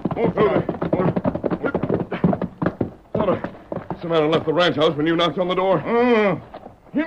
Him same fella. He's not dead. Bullet cut cross head. Yes. Didn't wound him seriously, but it was enough to knock him out. Him come too. He'll be conscious in a moment. Look, Tonto. The shot must have come from behind that cut bank. It's a perfect spot to hide if he wanted to dry gulch a man on this trail. The man who fired the shot could follow down the gulch and make his escape unseen. Oh, the cash. You'll be all right, friend. The bullet only scraped your scalp. Wait, I gotta look. The cash. You were carrying money? It's gone. It was stolen? How much did you have? $5,000 in folding money. $5,000 and all of it borrowed. You're masked. You're the fellow that shot me. Easy, Clem. Your wife can prove we were at the ranch house when the shot was fired. But we I... didn't know you were carrying money on you. Here. Feel well enough to ride back to the house? Just let me rest a minute, stranger. Can you answer some questions? Huh? What questions? How many people knew you had that money? Nobody. That cash come from the east, and I never told nobody about getting it. No one at all? Well, I did tell Banker Shaw, but he don't count. What I mean is, it was him I was taking the cash to. So he'd have just as much reason as me for keeping it secret. I see. Oh, doggone this head. You see, Banker Shaw holds a mortgage on my place, and I was going to pay it off tonight. A mortgage for $5,000? Uh-huh. But from what I've seen of your place, it isn't worth that much. Well, as a matter of fact, stranger, it ain't. But when I asked for that $5,000, I needed it bad. And if the banker was willing to lend it, I wasn't going to put up no objections. Then Shaw would be more anxious to have you pay the mortgage than to take over your ranch. Shucks, I ain't suspecting him, stranger. You just asked me who knew about the cash, and I told you. Of course, he might have been careless and said something that was overheard. Banker Shaw don't ever say anything careless-like. And besides, he couldn't have told nobody. We fixed up our meeting tonight just when he got on the stage yesterday. He's been out of town ever since. The stage is only due in now. We're going to try and get your money back for you, Clem. Say, do you mean that? We do. Gosh, you're sure a strange sort of fellow to be wearing a mask and riding with a redskin. We're not crooks, Clem. You think you can make it back to the house now? Your wife will be worried. Well, I reckon I can. Give me your hand, will you? Here. Oh, my head's like to split. Here, horse. Oh, thanks, Injun. I'll help you, Clem. Golly, I sure don't know what I'm going to say to Sophie when I get home. I'll sure get a tongue lashing with the cash gone and no way to borrow more. Steady, Silver. How soon does the mortgage have to be paid, Clem? Well, there's just 6 days left. A lot can happen in 6 days. You ready, Tonto? Me ready. Say, which way you heading? Ain't you going back to the house with me? Not now, Clem, but we'll see you later. Well, if they ain't the blamedest fellas I ever seen.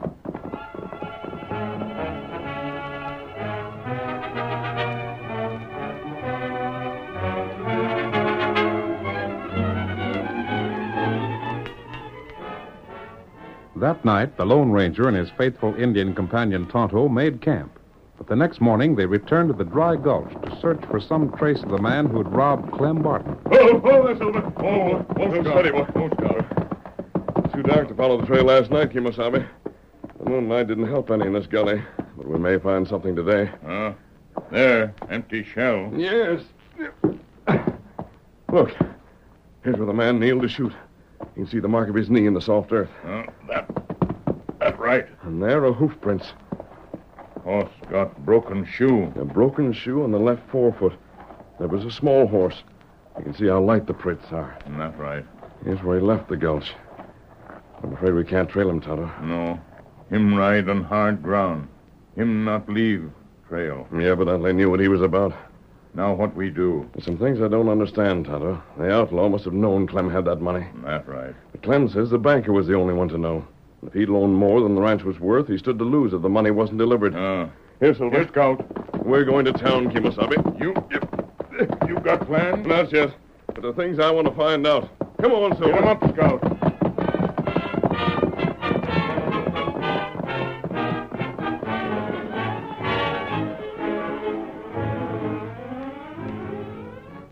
Two hours later, the Lone Ranger, disguised but without his mask, sat at a table in the cafe with Tonto. They watched a hard-faced man called Pete as he talked with the banker. Tonto, the hoof prints left by Pete's horse are exactly the same as those we saw in the gulch. I wonder what business he could have with the banker. It looked plenty strange. Too bad we can't hear them. At least we can stay and see what happens.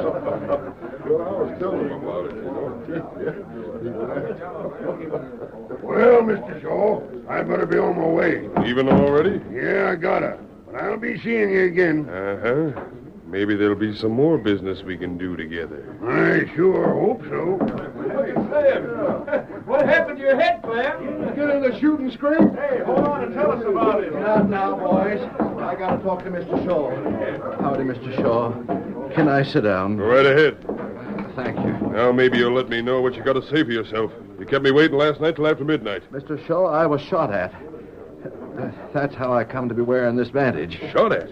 And the cash stole from me. Well, who done it? Well, that's something I don't know. The only fellas I seen was a masked man and an Injun that rode up when they heard the shot. The bullet knocked me out cold. A masked man and a redskin? Why, they're the crooks that stole your cash. You're mistaken, Mr. Shaw. Sophie says they was at the house when the shot was fired. Then they had a partner with them. Don't you see it? Their partner could have shot you, then rode off. Them other fellas talked to Sophie so they'd have an alibi. Then they rode up and stole the cash off you while you was still out. And it worked because you was idiot enough to think the same fellow that shot you must have got the cash. Say, do you really think that? I'll bet every penny in my bank it's so. Mr. Shaw, it wouldn't surprise me none if you was right. Hey, look over there. That's the same Injun. And that fellow with him. He's about the same build. We'll find out about this.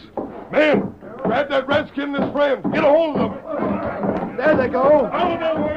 Come on, Tonto. After them. And through the door. They're heading for their horses. Grab your gun. Make them stop. There they are. Drill them. Oh, they're moving too fast. Men, this is a job for the sheriff. Tell him Clem just had $5,000 stole. And those are the fellas that stole it.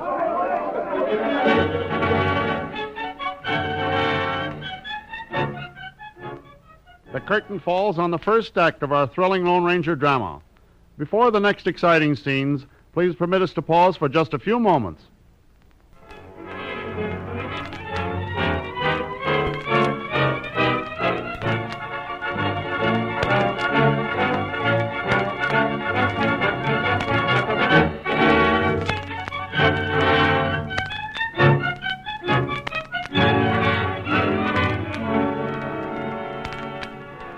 Now to continue the story. The Lone Ranger and Tonto, suspected of the theft of Clem's money, made their escape from town.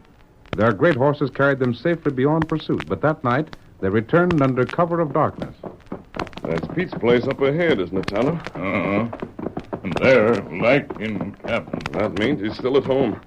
Tonto, we've got to make him talk. That's right. A man who would fire from cover must be a coward.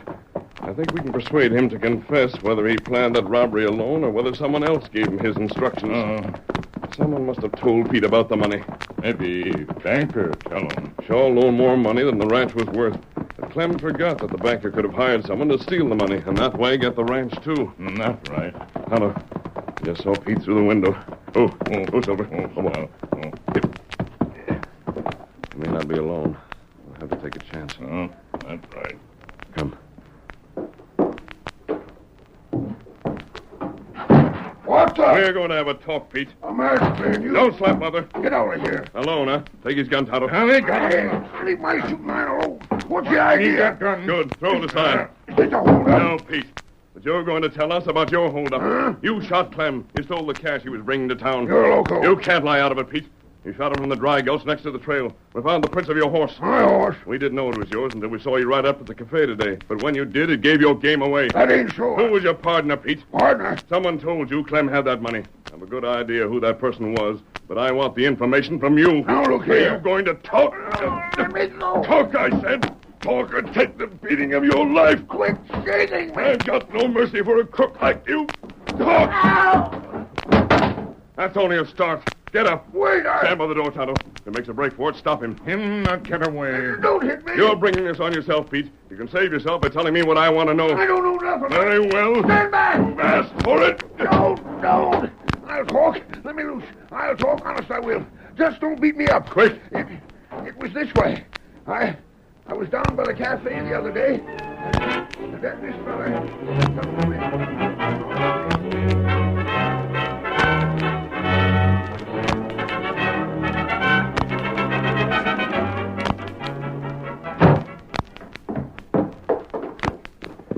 We found out the name of the man who gave Pete his information, Tonto, but there's still more to do.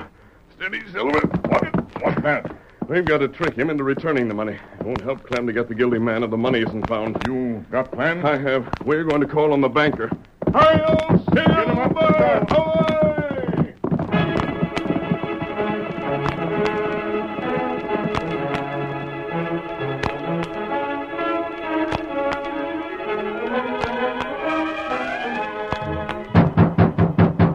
Who's there? Open this door. Just a second. Come on, Tonto, inside, and close the door, Shaw. The masked man Clem told me about. Right. And the same engine. You didn't think we'd be back in town, did you? The sheriff's looking for you fellas, I'll tell him. You're not leaving the house, and if you try to reach that rifle hanging above the fireplace, you'll never make it. I can draw before you've taken another step. You can't get away with We'll this. see about that. So I know who's responsible for the theft of Clem's money. You ought to know. You took it. That accusation won't stand, Shaw. Tonto and I can prove we're innocent. You can't. What's more, you're going to help us prove it. What's that? I meant exactly what I said. You a friend of Clem's? I am. And you want his money returned to him? Of course I do. Then listen to me and stop looking toward your gun. You'll listen whether you like it or not.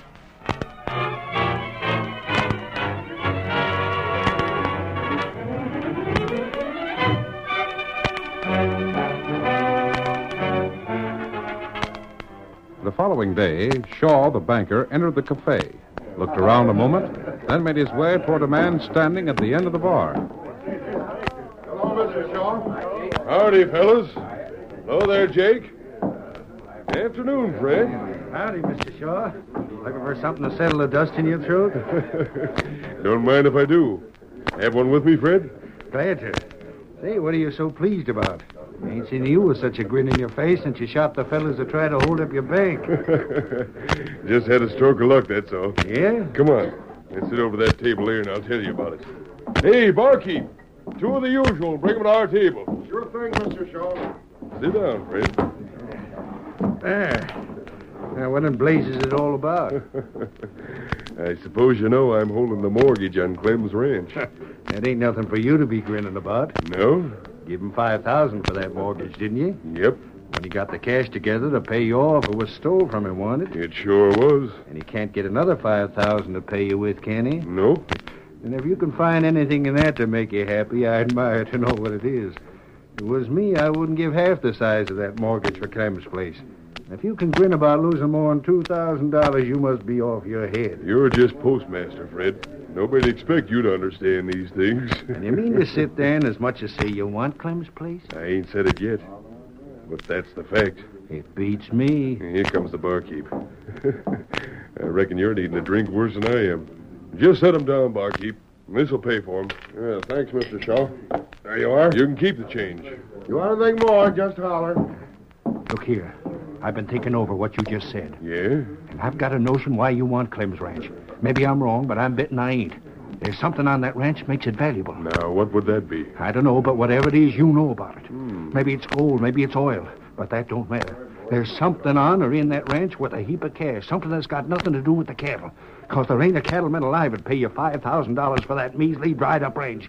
Now, come on. Tell me what it is. It's been nice talking to you, Fred. Wait. You haven't even tasted your drink. Changed my mind. I don't want it. Good day to you, Fred. I savvy why you're leaving. I came too blame close to the truth, didn't I? Now it's you that's off your head. See you later. Now I wonder. By heaven, sure as thunder, that's it. I'm going to find out. Hey, Fred, what's wrong with you? Huh? You look as though something bit you. Something did, just about. Yeah? You saw me talking to Banker Shaw just now, didn't you? Of course I did. Didn't I bring you your drinks? Barkeep, there's something blame funny going on. Huh? You know what Banker Shaw told me? He wants to foreclose on Clem. He was laughing about it. No. I'm telling you the truth. But he'd be losing money. Barkeep, I'm just wondering if he would. Huh? Don't you tell nobody I said it. But he's got a reason for foreclosing. And just between you and me, Barkeep, maybe that same reason would make him keep Clem from paying off. Mind you, I ain't saying it's so. But it seems to me it's a mighty strange thing. Mighty strange.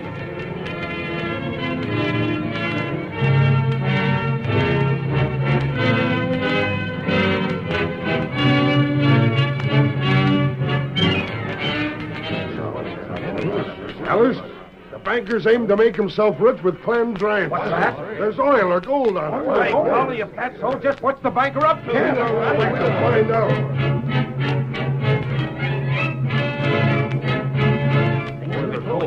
It was Banker Shaw had Clem robbed. He aims to get his ranch.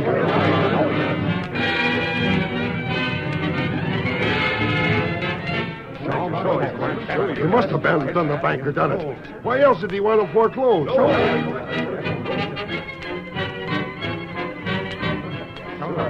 You know what? We ought to set the sheriff on him. Sure. Banker done it, sure as shoot. He can't get away with a thing like that. Hanging's too good for a polecat like his.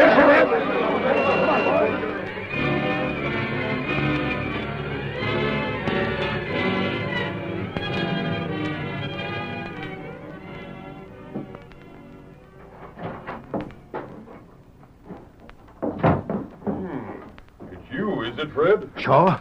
You're in a heap of trouble. Yeah? Ain't you been uptown? Nope, not since the last to talk to you. Well, everybody's talking about your foreclosing on Lem. They're saying that if you're so blame anxious to get his ranch, maybe you took steps to see that he didn't pay you. Nonsense. Yeah? If you think I'm lying, you just go over to the cafe again and see what happens. You mean they really think it was me, Rob Clem? They don't think nothing else. But they know better than that. I'm no crook. Why, I wouldn't take a penny I didn't come by honest. You needn't tell me that. I believe you. But it ain't all the folks in town knows you as well as I do. There isn't going to be trouble, is there? Look here, Shaw. You and me have known each other since we was young'uns. Sure we have. And we've been good friends all that time, too, haven't we? I reckon so. Well, then, you can believe what I'm saying. I've seen some mighty mean crowds. I can recollect the time the folks in town raided the jail and hung that crook who shot the other sheriff in the back. Just you wait till I'm through talking. What I'm getting at is this. In all the time I've lived in this here town, I ain't never seen a crowd that meant business any more than the one that's gathering uptown tonight. Shaw, they're fixing to hang you. Hang me? They put two and two together and decided you're guilty. They haven't any evidence. That's just why they're going to hang you themselves instead of waiting for the law to do it. They can't do that. They sure as blazes are fixing to do just that. And you got just one chance to save your skin. I got a chance, you say? I got it all figured out. The only way you can keep from being hung is to show 'em you don't want Clem's ranch. What's that? That's this way, Shaw. If you'd said from the first you didn't want the ranch, then they'd never got the notion you was responsible for the holdup. Ain't that so? I guess so. Now, if you do something to prove you're willing to give it up, maybe the crowd will change its mind about you being guilty. But what can I do? I said we've always been friends, didn't I? I heard you. Well, I'm willing to buy that mortgage from you. Then I'll go uptown and tell the folks you sold it. After that, they'll have to figure you wasn't to blame. I'll take my chances, Fred, before I'll lose my $5,000. You won't be losing it. You mean you'll pay me that much for the mortgage? I will. But just because we're friends. There you are. 5,000 even. Now make over the papers in a hurry so I can get back and head off the mob. That won't be necessary, Fred. For what? Where'd you fellas come from? We were hiding behind this other door. And just waiting for you to show us whether you had that cash on you or not. But, Sheriff, The sheriff has already told the townspeople who was responsible for the holdup, Fred. The banker won't be bothered. Look here, what in blazes is this all about? Clem, bring him in. Here's the other scout. Well, you needn't shove me. He tried to escape last night, and we forced the truth from him. But Tonto and I brought him back. Uh-huh. Then the masked fellow brought him around to my office and made him tell me who his partner was. You ain't going to believe anything he says, are you? Fred, even without Pete testifying again you, that $5,000 you just put on my desk would almost prove it. Where could you have saved $5,000 on the salary of a postmaster? It's a mistake. You're framing me. It's no mistake. But we nearly made one because Clem thought only the banker knew about his receiving the money. Clem forgot that he opened the envelope which contained it in front of you in your post office. But the masked fella found out the truth all right. And it was the masked man's scheme to make you think there was gold or oil on the ranch, Fred, so you'd hand over the cash you stole. If I get my hands on him, I'll... You ain't, Fred. You're going to jail. And, Clem, we might just as well take care of that mortgage right now. The masked fella cleared up the first robbery, but there's no sense in taking chances on another.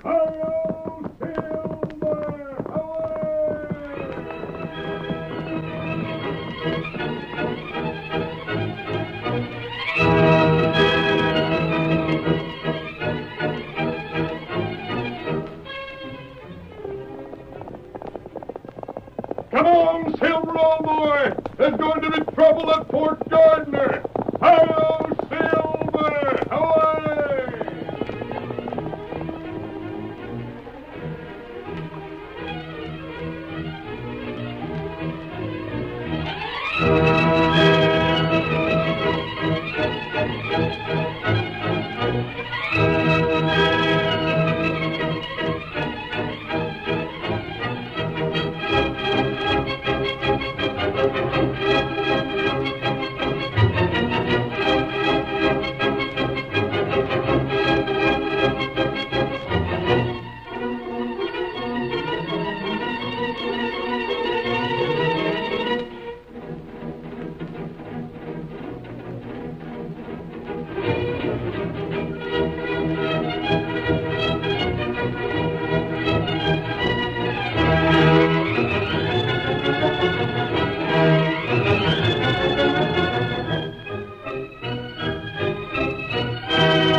The story you have just heard is a copyrighted feature of the Lone Ranger Incorporated.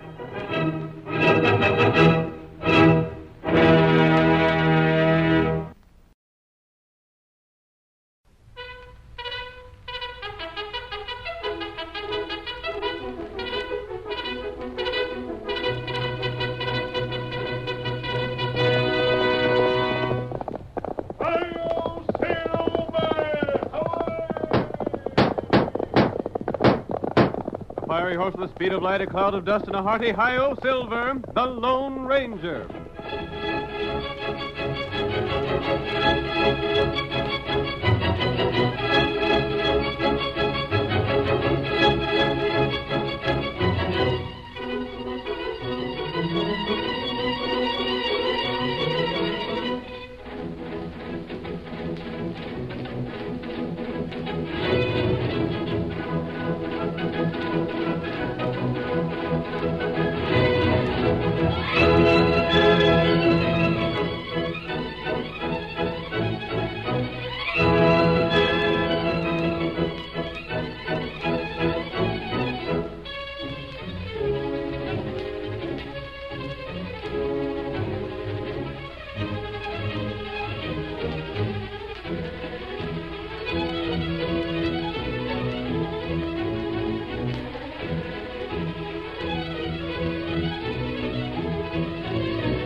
Whenever men gathered around frontier campfires, stories were told of the masked rider of the plains.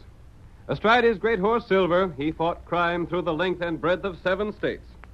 His efforts in the cause of justice were tireless, and although history does not record his deeds, he will always be remembered as the man who did most to bring law and order to the West.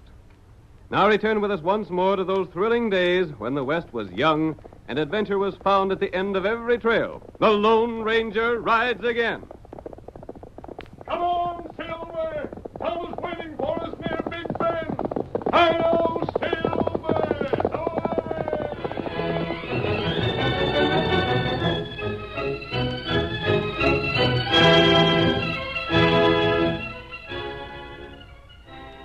Trouble threatened in the vicinity of Big Bend when an Eastern company, basing its claim on an old land grant, attempted to take over the homes and property of settlers in the disputed territory. As our first scene opens, we see the masked man and his faithful Indian companion Tonto approaching town on their way to the stagecoach station. We should be in town by the time the stage gets in from Kenwood, Tonto. I'm hoping the government representative will be on it. Him plenty late. It was a good idea for the government to decide the argument between the settlers and the Eastern Company. But if they don't learn the decision soon, the settlers may sell out to Randolph.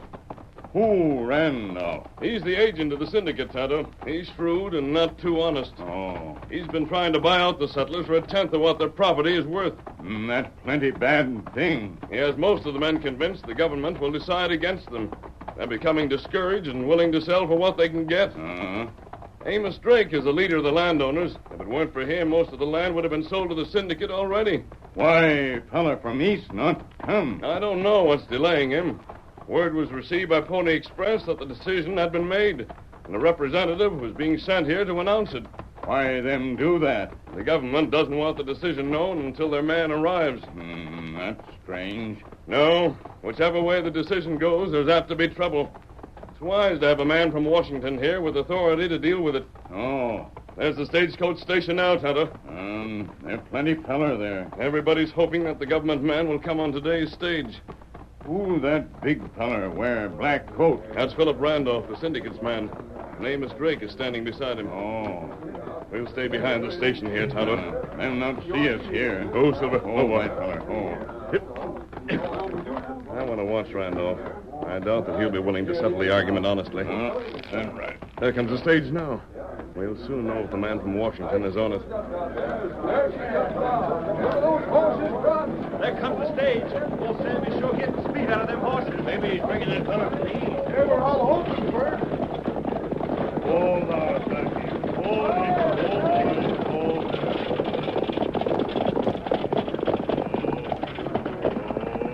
Ain't you got no passengers today, Sam? Nary one, Amos. Looks like you'll have to wait a while longer, Amos. Go ahead and laugh, Dad. Rat you, Randolph. This just gives you that much more time to try to get folks to sell out for nothing. I won't argue with you. There's John Perry, manager of the stage line. Maybe he's got some word what's causing the delay. Howdy, Amos. Howdy, John. I was just wondering if... See, what's making you look so downright sour? Well, Amos, I just learned something today that sort of upset me. It ain't about that fella from Washington, is it? Nope, it's Sam. Huh? What's the matter with Sam? Him and me have been friends since he first took to driving the stage for you. I reckon you'll find out soon enough. Sam, climb down over that stage. I want to talk to you. Sure thing, Mr. Perry. What's on your mind? I'm going to ask you kind of funny questions, Sam. Yeah? Just tell me where the baggage scales are sitting. But what's Go on, tell me. Shucks, they're right over there by the door like they always is. Well, they ain't. They was moved around back today. Leaping lizards, Sam. Are you plumb blind? Why... That's just it, Amos. Sam is blind. Can't be. Mr. Perry's right, Amos. I reckon there ain't no use me pretending anymore. Well, I'll be doggone. I've been wondering why Sam's wife took to walking down here to meet him lately. But I never know till Joe Lieber told me today. It was because Sam can't see no more. It was Joe that told you, Mr. Perry? Uh-huh. That doggone... Sam, how in Tunky could you fool us like this? Well, I've been losing my sight for near a year, Amos. But it ain't been but for the last week or so that I couldn't see at all. But how could you drive the horses? Shucks. Blackie and Nick and the rest of them don't need nobody to drive them. They savvy just as much about their job as I do. But, Besides, I drove them same horses for years. Why, we savvy each other just like they was humans almost. Ain't that right, Blackie, old fellow, huh? You see? I'm sorry, Sam. You've been a good man, but I'll have to let you go. I knew it'd have to come, Mr. Perry. It'll take me a day or two to figure what you got coming. Then you can drop back here and I'll pay you off. But, Mr. Perry, ain't there something I can do around the station or the horses? Why, driving the stage has been my whole life. I wouldn't want to live away from the business. I'm sorry.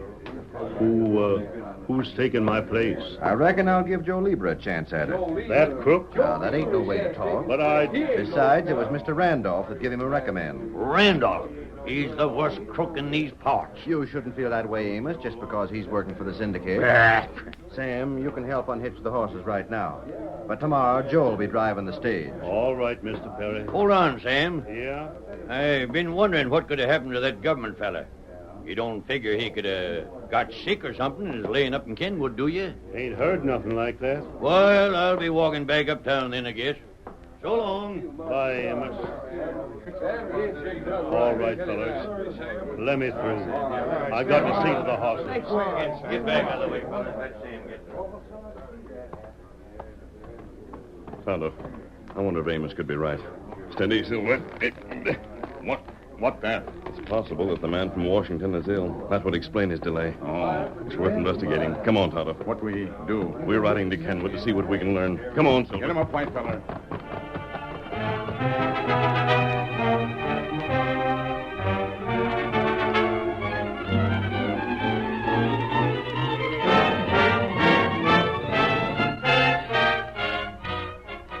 The following day, Joe Lieber drove the stage to the town of Kenwood.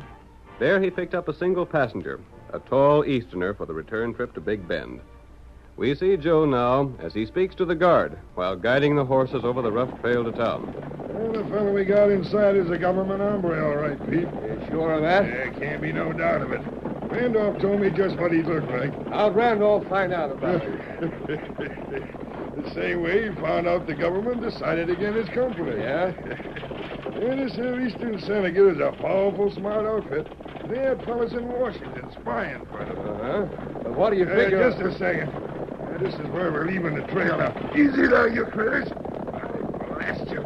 Quit trying to stay on the road. Hey, Shabby's darn well. This ain't the way to go. Yeah, I'll teach you. Take that. Get along with you. Get up there. Oh, sure. Boss. This old trail ain't been used for a long spell. Sure we can get through? Yeah, we'll make it all right. Wonder if that government fella's got any notion we ain't taking him to town. Why should he? He ain't never been this way before. This is mighty risky business. Yeah, Mr. Randolph's paying us good, ain't he? Yeah, but just all the same. we gotta do is keep him away from town long enough so Mr. Randolph can buy up that land before the settlers can find out they won. You figure they'll sell? Sure they will. Most of them don't reckon he stand a chance against the syndicate. So they'll sell now. And they won't be able to get nothing at all later on. The boss is sure plenty smart. He is that. How much farther we gotta go? Oh, not far. Just this side of that old bridge up ahead. We're gonna stay at the old cabin? Yeah, there ain't no better place to hide out. Nobody ever comes this way no more. Yeah. Hey, Mr. Randolph will let us know when we can let the government fella go. Then he'll pay us off and we'll clear out of this part of the country. Ain't Randolph taking big chances? Oh, shucks. There ain't no one can prove he had anything to do with it. What are we going to do with the stage? Yeah, you just leave that to me. Well, there's just one thing I won't stand for. There ain't going to be no killing. You're blamed right, there ain't. I don't hanker to get my neck in a noose any more than you do. All right, get along there, blast you. It was Randolph found out about Sam going blind, wasn't it? Yeah, he told me and I told Mr. Perry. So I got the job driving. Hadn't you better rein up? Yeah. Just as soon as I do, you hop down and cover that fellow with a gun. I'll take care of him. This'll do all right. Whoa, Johnny. Whoa, whoa, blast you. Whoa there, boy. Whoa. I'll get him all right. I'll be right with you. Driver, what's the idea of stopping here? Climb out of there, mister. Come on. We got you covered. What the? Get out before we drill you. Is this a holdup? Never mind what it is. Ice your hand. You men can be jailed for this. Uh-huh. But we gotta be cats first. I'll see. Shut up. Pete, hold them horses a second. Yeah. Now I'll show you what I had in mind to do with the stage. I still don't savvy what You you're watch. You're shooting the stage with a hole. You're blamed right, I am. Just hold them horses. Are you crazy, then? Yeah, I reckon that'll do it. Now, hand me the whip, Pete. Right here. Here you are. Yeah, good. Just get them horses started back for town. Well, what do you go... Get along with you. Get up there. Go on, get along with you. Oh, what blazes did you do that for, Joe? Them horses will head right for Big Bend. Yeah, but what good will... And when they get there, everybody will figure we was held up and shot. But all the time we'll be right over there in the cabin. And this fella here is staying right with us.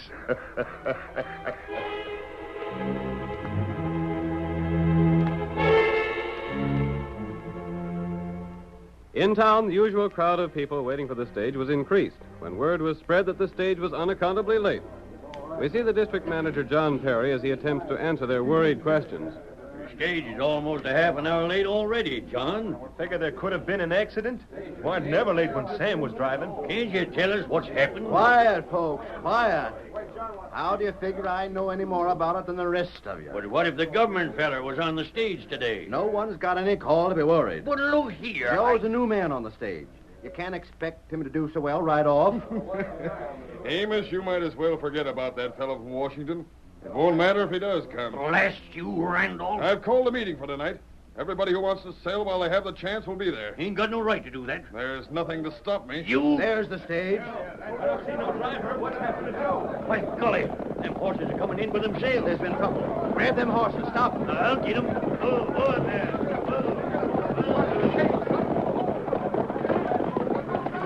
John, over there. You find something, Amos? Then a hold-up. There's bullet holes in the stage. Maybe Joe and Peter are killed. I wonder if the government feller was along. I don't know, but something's got to be done. Somebody get the sheriff. We got to figure this thing out.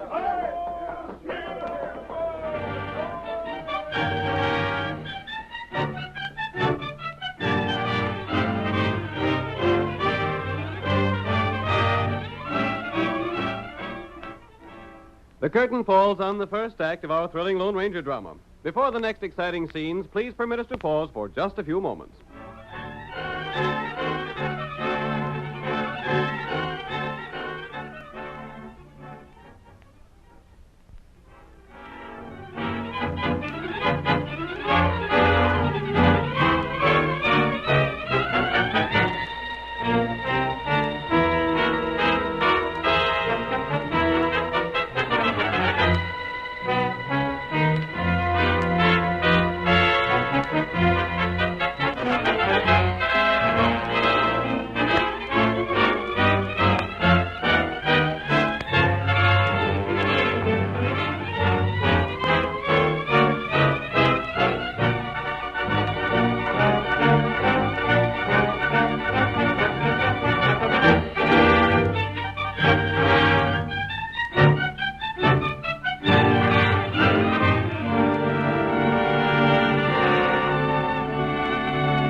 Now to continue our story.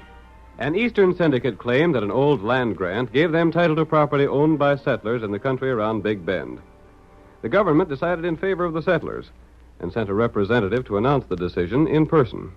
But Randolph, the agent of the syndicate, learned of the decision and arranged for the representative to be kidnapped and held while he bought up the settlers' land before they could learn they had won their case. As our second act opens, we see the Lone Ranger and Tonto that same day in their small, well-concealed camp in the hills. Tonto, I saw the stage when it arrived in town. It was empty, and there were bullet holes in it.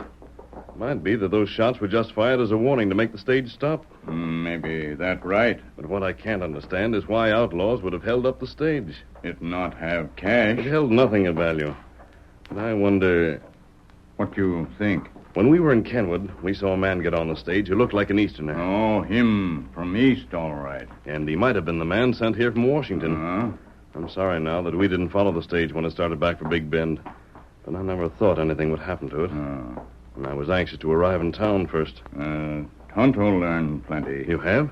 Feller named Joe worked for Randolph long time past. Joe Lieber once worked for Randolph? Not right. That's something I never knew before. Joe, plenty bad feller.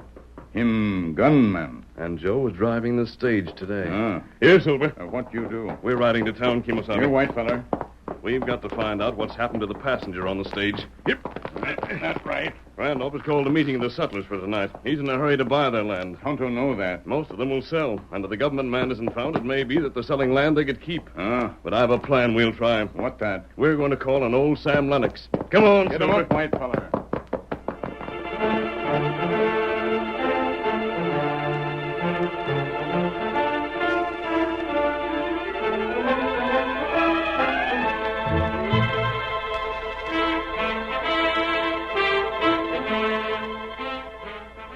Shortly after the masked man and Tonto started for town, Sam Lennox, the blind ex-stage driver, made his way to the office of John Perry, the manager of the stage line. It is early evening as we see Sam enter the office, closing the door behind him. Evening, Sam. Howdy, Mr. Perry. I come for my money. Uh-huh. Here, let me help you to a chair. I don't need no help. Shucks, I know this office like it was the inside of my hand. Yep, I reckon you do at that. Now, about my pay. It's right here. But first, I got some news I'd like to tell you. Yeah? It's right good news for me. Well, now, I'm glad to hear that. But maybe things being so tough for you, I shouldn't have mentioned it. You've always been a friend of mine, Mr.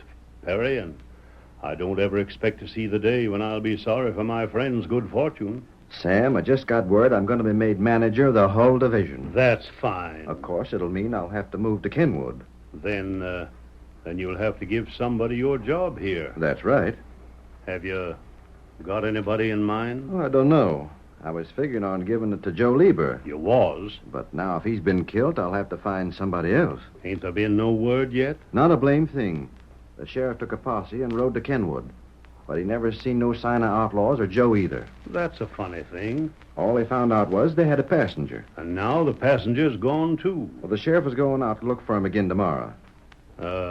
Mr. Perry. Yeah? You wouldn't give me that job you were speaking of, would you? Now, Sam, you know as much as I'd like to, it couldn't be done. Maybe I couldn't drive the stage no more, but I wouldn't have to be able to see to do the work here in the office. I'm sorry, Sam. There isn't a chance of it. Well, I just figured wouldn't do no harm to ask. Something else will turn up for you, Sam. I reckon. You're going to Randolph's meeting tonight? I don't know. Just a minute. A masked man. I want to talk to you, men. You're an outlaw. Get out of here. I'm not an outlaw. Then what do you I know haven't about time to waste explaining. I can't see you, stranger, but you don't sound to me like an outlaw. What's your game? I want Sam's help. My help? What do you want with a blind fella? Sam, I've heard that you know this country between here and Kenwood as well as any man in this district. As well? I know it a heap better. Can you think of any places where a man might be hidden safely? I can think of a dozen of them. Some place not too far from the stage trail? I sure can, but what The man that got on the stage today at Kenwood was an Easterner. Now, look here. You're an outlaw, and we don't want no truck with you. Let him talk, Mr. Perry. I got a notion he's got something important in mind. And it's possible that the passenger was the man you've been expecting from Washington. By golly, he might have been. I've learned from Tonto that Joe Lieber once worked for Randolph. Who told him that? Say, I'd heard something like that myself. Joe might still be working for him. How do you mean? Randolph seems to be in a big hurry to buy the settlers' land. Well, he'll likely get most of it tonight. Perhaps Joe wasn't shot. Perhaps he's holding his passenger a prisoner. How do you know that? I don't know it, but I want to find out. But Will you help me? I'll sure do anything I can. You'll have to drive the stage. Hold on there. Sam can't do that. That's for Sam to say. Mr. Perry, I could have drove that stage for years with my eyes tight closed. I reckon being blind ain't no different. I want you to lead Tonto and me to all the good hideouts you know close to the stage trail. I can do just that. With them horses, I could go anywhere. Well, I say you ain't gonna do it. Now listen, Mr. Perry. The stage is company property, and I can't take no chances letting a blind fella wreck it. It's more important for the settlers to save their land. You can't have the stage. Sam, will you take a chance? Will you drive the stage anyhow? You figure we can prove Joe Lieber a crook? I believe we can. Then I'm with you, stranger. Good. I was sure you'd agree. The stage is outside. It ain't. The horses are in the stable. Tonto and hitched up the horses, and the stage is ready to go. And so am I. Come on. Hey, wait. I'll have the law on both of you. Wait, I say. Come back here. We'll have to risk that, Perry. Sam, come back here. You've gone loco. Maybe I have, Mr. Perry, but I'm sure enjoying it. Get started, Sam. Tonto and I will ride with you. Lester, you'll pay for this. Get up there, Blackie, old fellow. Get up there, Nicky. Get along. Come on, Silver.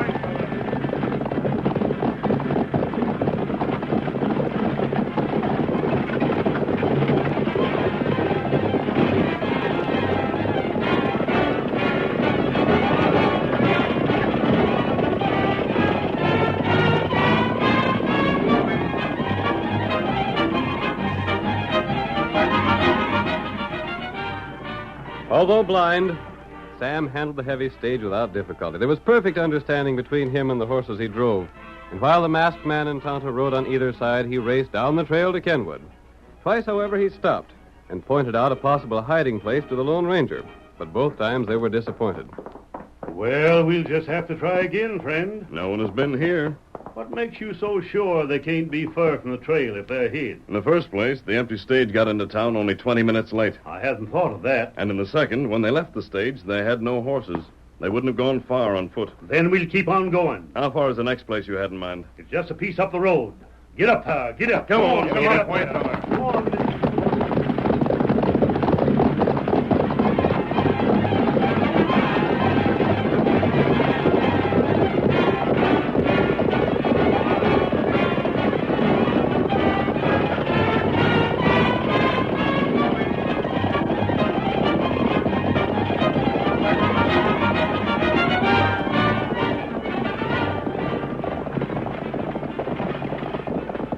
Hold that, Blackie. Hold it. Hold that.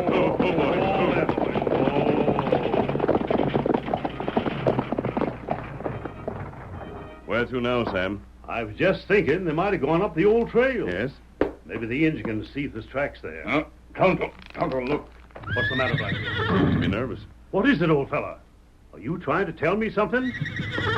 Doggone, he sure is trying. Me find him track. You did? It go that way. Down the old trail. Maybe this is it, but we haven't a minute to spare. Randall's meeting should be almost ready to start. Get up there. Come on, get him Silver. up, white fella. Get up there. Come on, Blackie.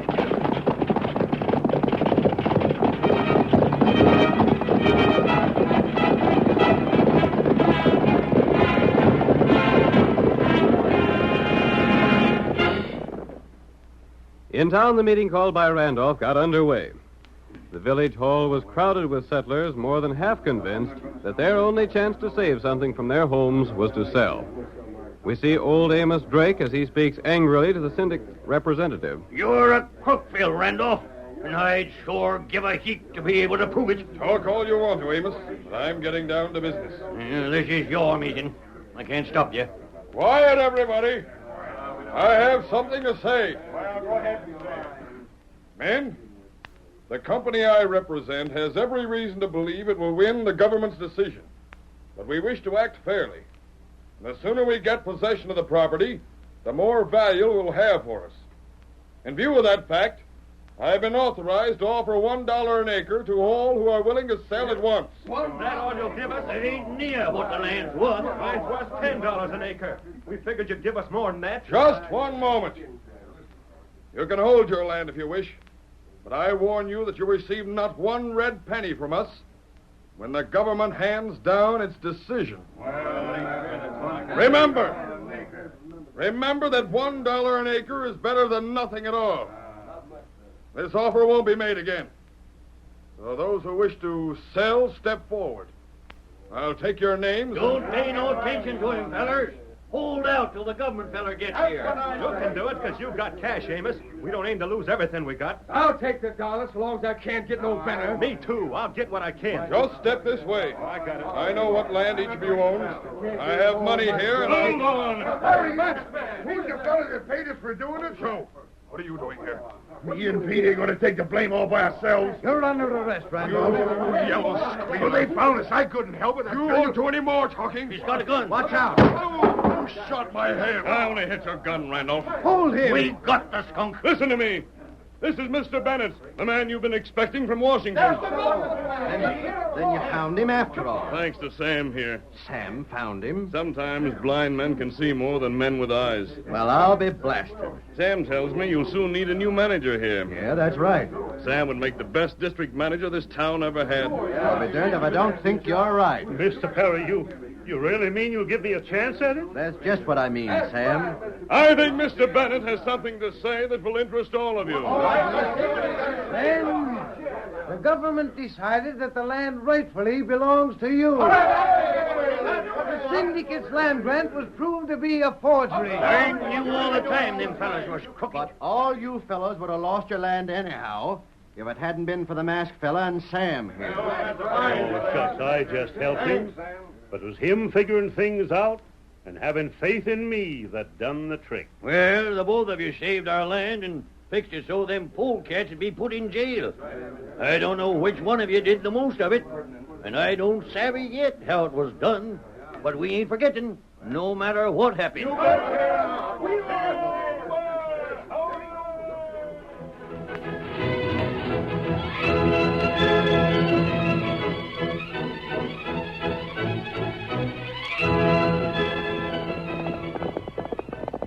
Come on, Silver, old fellow. Tonto has located Jack Wesley. We've got to hurry. Hi-yo, Silver!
The story you have just heard is a copyrighted feature of the Lone Ranger, Incorporated.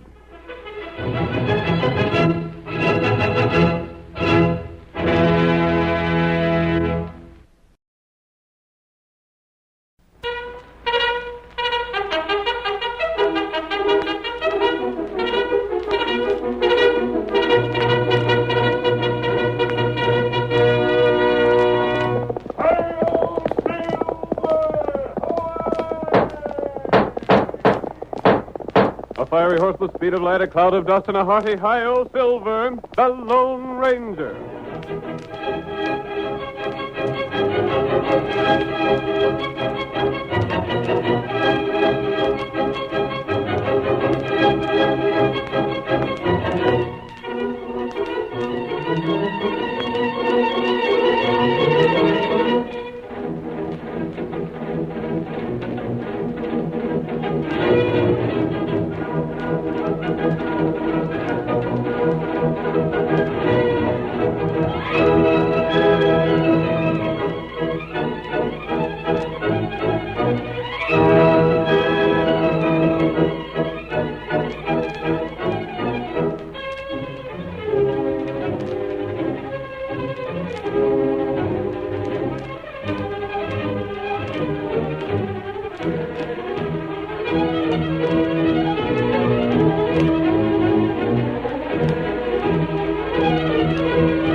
The masked rider of the plains did more than anyone else to bring law and order to the western United States.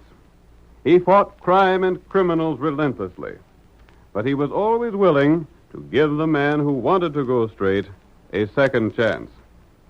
His reputation for fair dealing was only equaled by his reputation for courage. Now let us return to those thrilling days when the West was young. From out of the past come the thundering hoofbeats of the great horse Silver. The Lone Ranger rides again. Come on, Silver! We're heading for Millvale! Someone's waiting for us there! Hi-yo,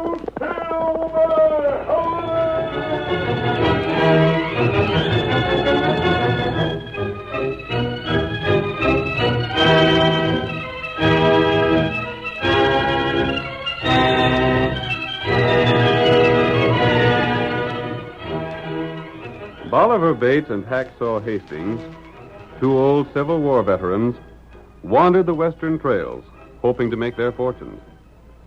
They were hungry and disheartened when they appeared at the Lazy N Ranch House, and the foreman, young Steve Manners, made them welcome. Jane Colfax, whose father owned the ranch, led Bolivar and Hacksaw to the cookhouse. Soon a huge plate of flapjacks was placed on the table. The veterans attacked, and now, with the enemy annihilated, we see them leaning back in their chairs. Steve says, "Had enough, fellas?" Friend, I'm plumb full to busting. And I declare I ain't met up with such elegant cooking and such real manners since me and Hacksaw was riding the Virginia Valley with dashing Jeb Stewart. Thank you, Bolivar. Miss, I ain't got Bolivar's language, but him and me sure got the same sentiments. I'm glad you like the food. And you're welcome to stay on until you find something to do. That's what I was just telling them. Gosh, this is like dying and going to heaven. I'll have to see about the dishes now. And I'd better be getting saddled. I'll be in at noon, though, Jane. All right, Steve. There goes one of the sweetest little ladies I ever seen. She ain't to be beat. I'm hoping that one of these days we'll be getting hitched. Me and Bolivar sure wish you luck. You treated us real white. I'll take my dishes out to the kitchen. I'd like another word with Jane. I reckon you would. Say, who that just stopped outside? Huh? You can see him through the window. Well, I don't know. He's Steve, you look like you seen a ghost. What made you drop your dishes? I was just clumsy, I reckon. It didn't look that way to me. It looked like the sight of that fellow was... You'll have to excuse me, friends. There's something I have to see to. Hey, wait! You fellas just make yourselves to home. I'm right busy now. Well, I'll be darned. Hacksaw, if I ever seen a fellow scared afore, Steve was sure him. I can't figure it out. It seemed like just as soon as I pointed to that fellow that rode up, Steve went all to pieces. To pieces? He flew out of here like he was shot from a scattergun. What do you suppose got into him, Bolivar? I don't know, but I aim to find out. But I don't... Look. Steve and that fella act as though maybe they've met up before. Mean-looking gent, ain't he? And now they're coming into the ranch house. Gosh, I wonder if Steve's in some kind of trouble. Come on, Hacksaw. Huh? Get up out of that chair, doggone you. If Steve's in trouble after treating us so white, it's up to us to do something about it, ain't it? But what can we do? I don't know. But first we've got to find out what the trouble is. Come on. But if Steve wanted us along to ask us... We don't need no invitation. There's an open window over there, ain't they? Close the door behind you. You mean we should just listen in without saying nothing? Look here, Hacksaw. If you see a fella drowning, you don't wait for him to send you a note asking you to save him, do you? Well, from the look on Steve's face, I'd say he was in a worse fix than drowning. And I'm going to do something about it. Well, Keep your voice down. There's the window just ahead.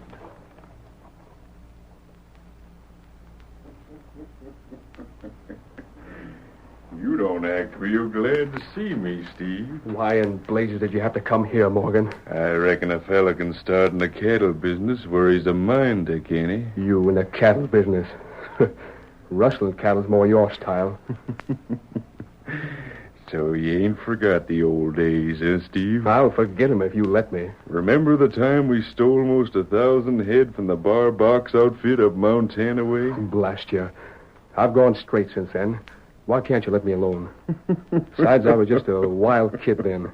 I turned outlaw because I thought it was something smart. But I soon learned different. Got a right nice job here, ain't you? What's that to you? And I hear you've been keeping company with the boss's girl. You figuring on getting married? Get to the point. You ain't here just to tell what you've heard. Well, like I say, I'm going to be a real rancher. I just bought the old Kramer place on the other side of town. Kramer place? There ain't no stock on that range. There ain't, for a fact. And where'd you get the cash to stock it? You been holding up stages? That's where you come in, Steve. Huh? You're going to see to it that I get enough cattle to set me up. I ain't got no cash, no cattle either. But your boss has. You mean you want me? I mean you're going to see that I get 1,000 head of old man Colfax's cows. You Now, hold rotten. on. I ain't through talking yet. I'd just see you in blazes first. And even if I was willing, you wouldn't get away with it. You're forgetting the cows that belong to this ranch are all wearing the Lazy N brand. I ain't forgetting nothing. I got a brand already registered. Yeah? The Box Z. But you can't. All I have to do when you deliver them cows is to have my boys work 'em over with a running iron. It won't be no trick at all to change a Lazy N into a Box Z. You rotten polecat. Get out of here. You'll do as I say, or your fine friends are going to hear all about your being an outlaw. I ain't wanted by the law. There's nobody here would believe anything against me. No?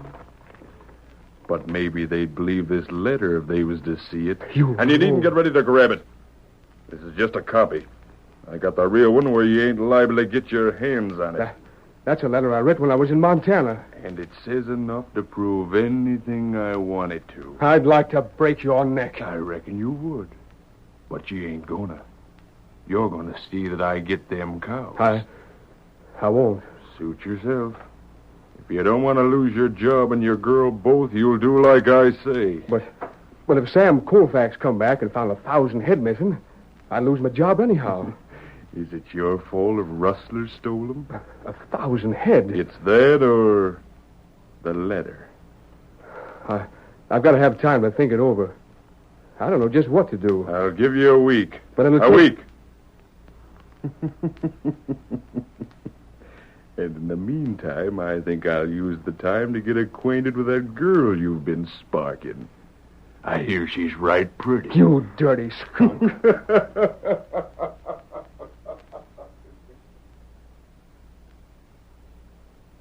Well, I'll be dog blasted. Did you hear what that fella's trying to make Steve do? And him a friend of ours. I wish there was some way we could help him. You come along with me. But what are you Come on. You and me are making a trip. A trip? We're going to find the masked man. But what for? Hold still there, General Sherman. Hacksaw, maybe we can't help Steve any, but the masked fellow and Tonto sure can. By golly, I never thought of that. And I got a darn good notion where they are. We'll tell them the whole thing. That's a good idea, And Bob. Hacksaw, what that masked fellow will do to that slick outlaw will be a plenty. Come on, General Sherman. Get up there. Get up.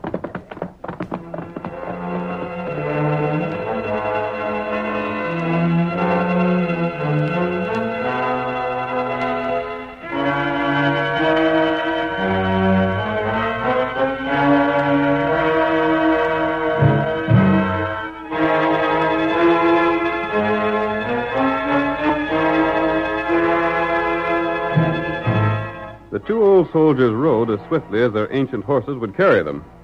Bolivar, unfortunately, had no more than a vague idea where the Lone Ranger might be found. And for several days they found no trace of him. Tonto ain't in this town, Hacksaw. Well, we'll just have to go on looking. And the time's getting less all the while. Oh, Steve. But we'll find them fellows yet. Get up, General Sherman. Get up. Get on. Get up.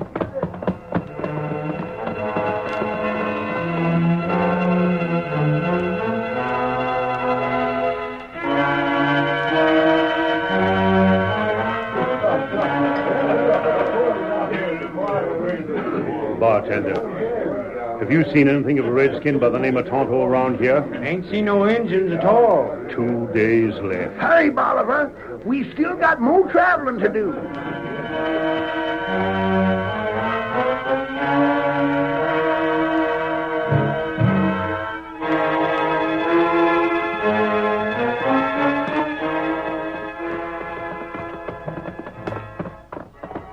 What town's this, Bolivar? Milldale. I'm just about ready to give up. So am I, Hacksaw. But I recollect Tonto saying something about there being outlaws down this way. Well, if we... Hey, look at that horse in front of the cafe. That's the paint horse Tonto got from old Thundercloud. And ain't that Tonto back in the shadows? Howling tomcats.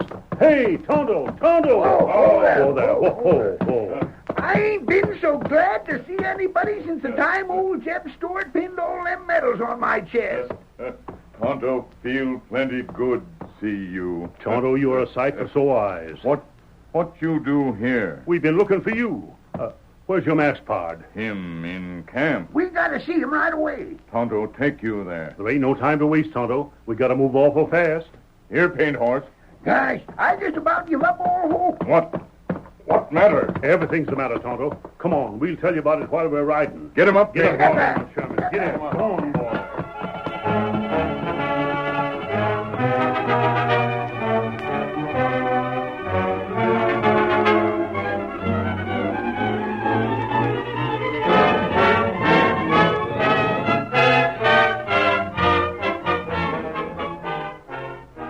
As the days passed, Morgan Hanley spent more and more of his time at the Lazy N. We see him now in the afternoon before the final day set for Steve's decision, speaking with Jane Colfax. They are on the porch of the ranch house. Miss Jane, I can't see no reason why you and me can't be good friends. I prefer to choose my friends myself. Meaning you ain't got no time for me? You can take it any way you want to. It's Steve, eh?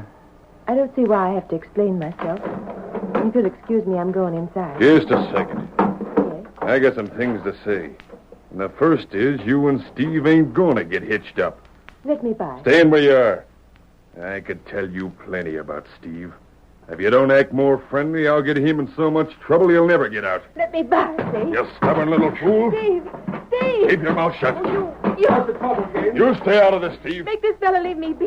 Morgan, I told you what would happen if you didn't quit pestering Jane here. You'd better mind your talk. Stand away from her. I won't, I tell you. This'll teach you. Oh. You hit me. I should tear you apart.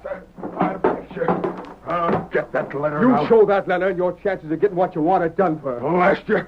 I got till tomorrow. Now get out of here. I'll go. And I'll wait till tomorrow. But if you don't give me your answer then... Yeah? Then I'll see to it you run right out of this county. Go on, get! And if you think I don't mean it, just try and stall for more time. Steve, what is it? What holds that man got on? I can't tell you, honey. Don't you think I can be trusted? Jane, don't ask me about it, please. I won't, Steve, but I just want you to know this. Whatever it is, whatever you've done, I'll still love you. Jane! Hey, wait!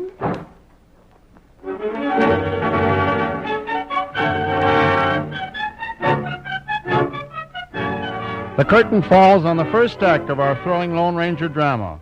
Before the next exciting scenes, please permit us to pause for just a few moments.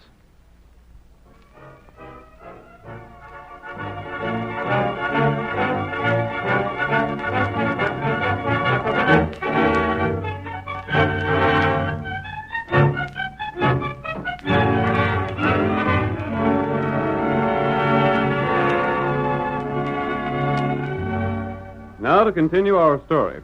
When Bolivar Bates and Hacksaw Hastings stopped at the Lazy N Ranch, they discovered that its young foreman, Steve Manners, had written an incriminating letter several years before.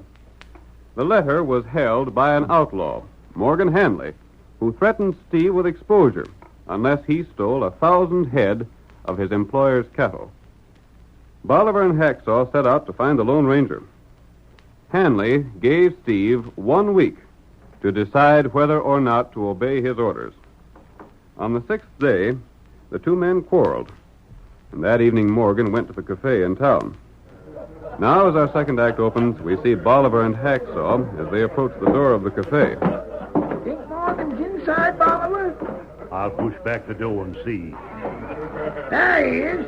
He's standing right at the end of the bar. You go on talk to him. Come on in. Gosh, every time I see that fella, he looks meaner than the last time. There ain't nothing to be afeard of. If he gets tough, we'll just give him that steely look of ours. Yeah. Howdy, friend. Your name Morgan? Huh?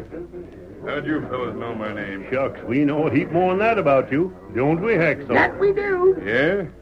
But maybe we hadn't ought to talk where anybody can hear us. Say, what are you two old goats getting at? What's that you called us? Careful there, mister. Get the blazes away from here. I ain't got the time nor the mind to do any talking with a couple of tramps like you fellas. Why, consign your hide, Well, come along, Hacksaw. I reckon he ain't interested in our knowing about that letter of Steve's he's got. What's that? Yeah, Bolivar. I figured maybe he was the kind of fellow we could do business with. Just hold on. What's that you said about a letter? You willing to talk? We can't do no talking here. We'll go over to that table there in the corner. Sounds like he's changed his tune, Bolivar. Yeah. Come on. I don't know what your game is, but by golly, I'm going to find out. Me and my partner just had a notion you could use some help. And get the cattle you want without half so much trouble. Sit down. Sure. Now talk and talk fast. How come you know about that letter? Steve told us. Why? You better tell him the rest of it, Bolivar, before he gets the wrong ID. I reckon I had. He looks mad enough to bust. The rest of what? Well, it's like this. Steve told us, on account of we had a letter mighty like yours. And we had the same notion you had. Only we went there looking for cash, as we wouldn't know what to do with cows if he give them to us. How'd you get hold of any such letter? You see that Indian sitting at that table all alone? Yeah? He's got a friend, a masked fella. An outlaw, huh? Well, some fellas call him that. Go on. Keep talking. He knew Steve when he was an outlaw, just like you did. And he had a letter to prove it. Well, I'll be... So when we done him a favor once, he give us the letter. And you fellas are trying to get cash from Steve for it? That was the notion we had. We went to him, and when we told him about it, he was fit to be tied. So then we got the idea you and us could work together. How do you figure that? Steve put up quite a fuss when you asked him for that 1,000 head, didn't he? And what if he did? We was thinking maybe you went about it the wrong way. What you want to do is to ask for just a little at first to get him used to the idea how easy it is to steal. Yeah? And then when he's give you maybe 50 head or so of cattle, come on back with that letter we got and ask for the 1,000. Say, maybe you fellas ain't as dumb as you look. Shucks, we just looked that way a purpose. If folks savvied how downright slick we was, they'd be afeard of us. That they would, mister. But how do I know you're telling the truth? Steve wouldn't have told us about the letter you got, less'n we knew something too, would he? Maybe not. And besides, we'll show you the letter. The Injun can tell you where we got it. And what do you fellas want out of this? We ain't asking for much. We can't get cash from Steve, so you can take cattle and pay us when you've sold it. Yeah. Hey, where are you going? I'm going to check that Injun's story with yours. Then I'm going to have a look at that letter. And if you've been talking straight, maybe we can do business.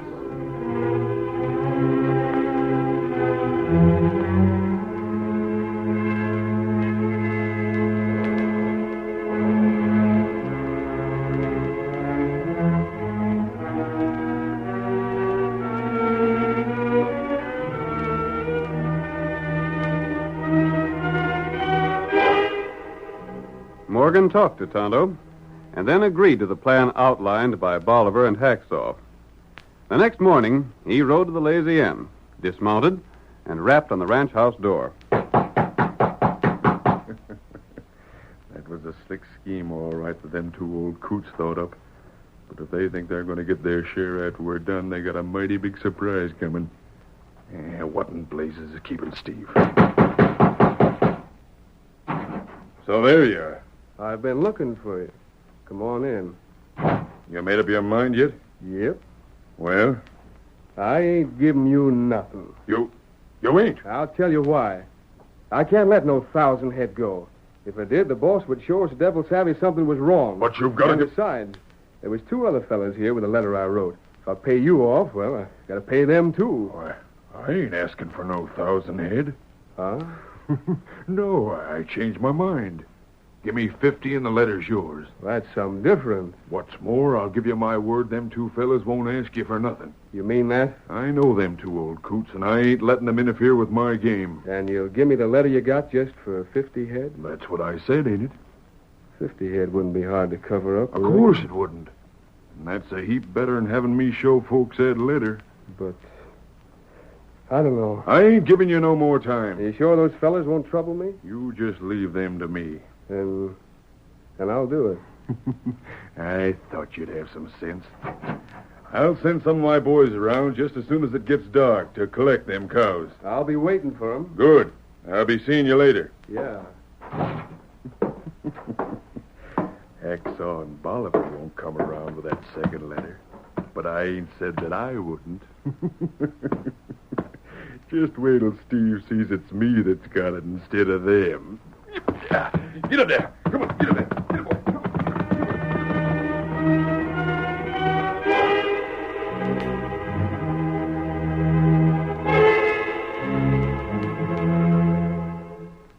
That evening, Morgan, Hacksaw, and Bolivar sat astride their horses, watching the approach of a small herd of cattle. The man hazing the cattle along turned them toward the corrals of the old Kramer place that Morgan had purchased. The outlaw looked at his two companions and chuckled. Well, there they are. 50 head of cattle for nothing.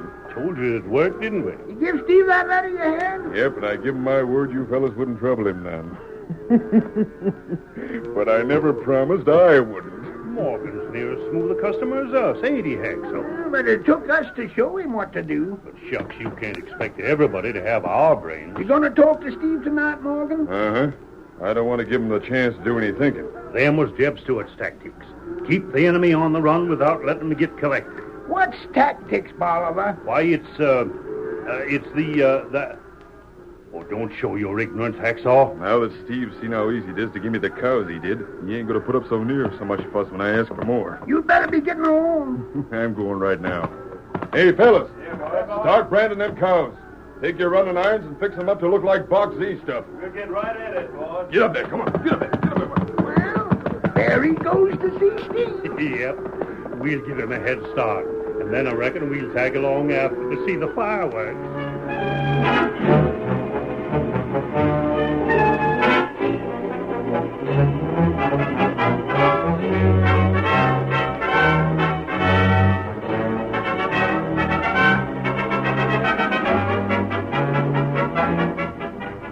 Morgan, with the second letter in his pocket, rode swiftly to the Lazy M.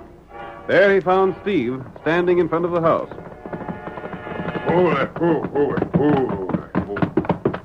What you come back for, Morgan? We still got more business, Steve. Look here. What are you up to now? I just wanted to show you this other letter. So what are you trying... And for this one, I'm asking 1,000 head of cattle like before. You Now, know... don't start using your language too free. It'll be just the worse for you. You said this other letter would never be used. You must have misheard me, Steve. I'm downright sorry if you got me wrong. But all I said was that Bolivar and Hacksaw wouldn't come around with it. I should have known better than to believe anything you say. But all you gotta do is give me the cows I want, and then our business is done for good. We better step over closer to the corner of the house. I wouldn't want to be seen talking to you. Yeah. This'll do all right. Now, what about it?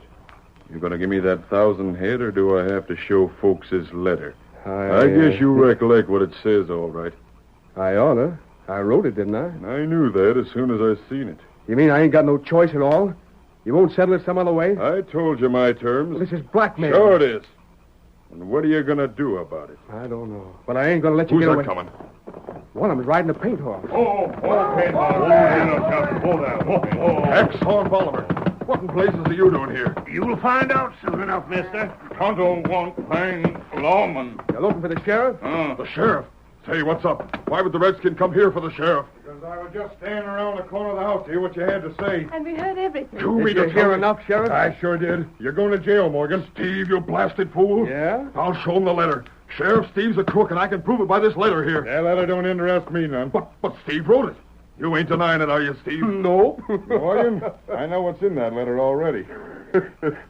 I oughta. I was with him yesterday when the masked fella told Steve what to write. The masked man? Yep, it was his idea. He had Steve write the letter, then rub it in some dirt so it wouldn't look too recent. And you fell for it, Morgan. I was tricked. You tricked plenty. But Steve's a crook. I had a letter he wrote back in Montana. I don't know anything about that. I ain't seen it.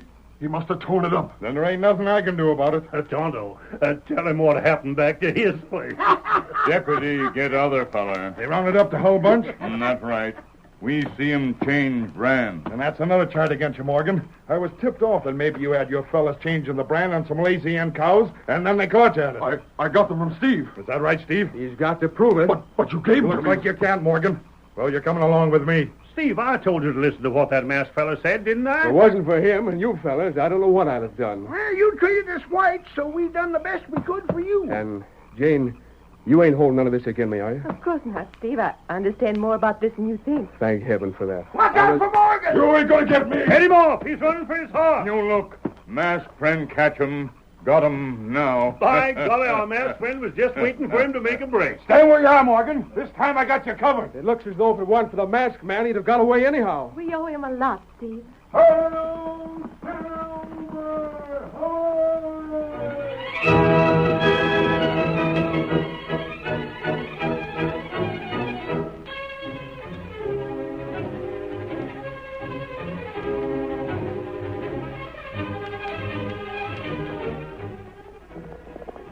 Come on, Silver! We're heading for the gold country around 5 corners.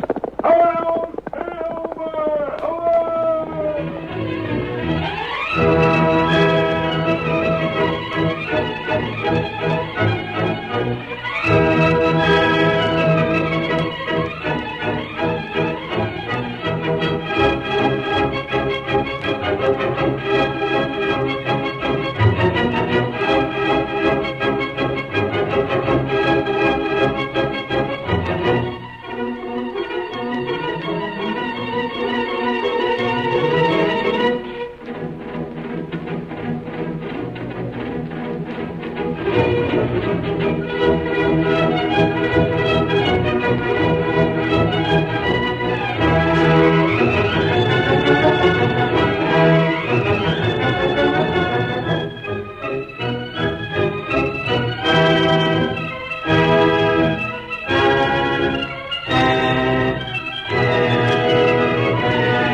The story you have just heard is a copyrighted feature of the Lone Ranger Incorporated.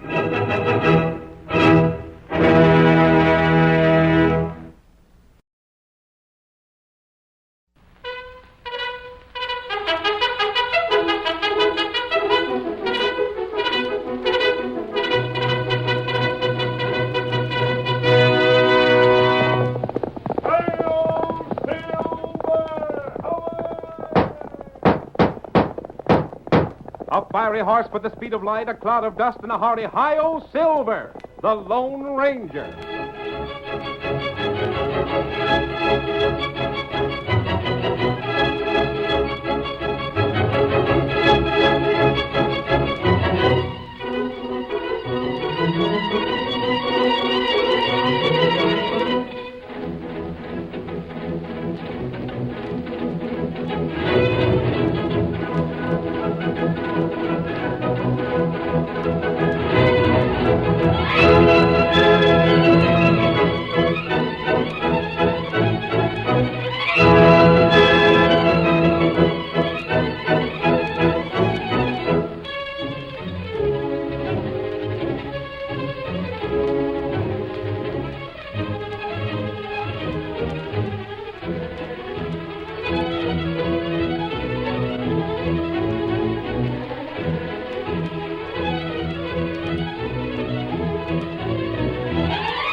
The stories of the Lone Ranger's adventures were told and retold around thousands of frontier campfires, and many of those stories have come down to us through the generations.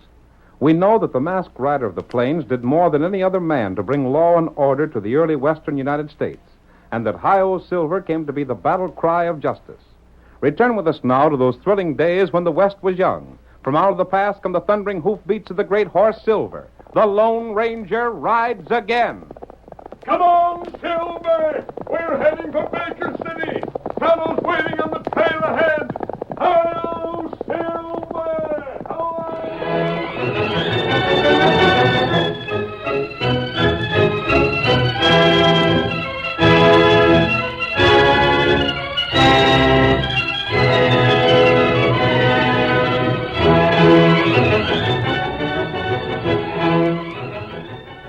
The masked man and his faithful Indian companion Tonto rode slowly toward Baker City.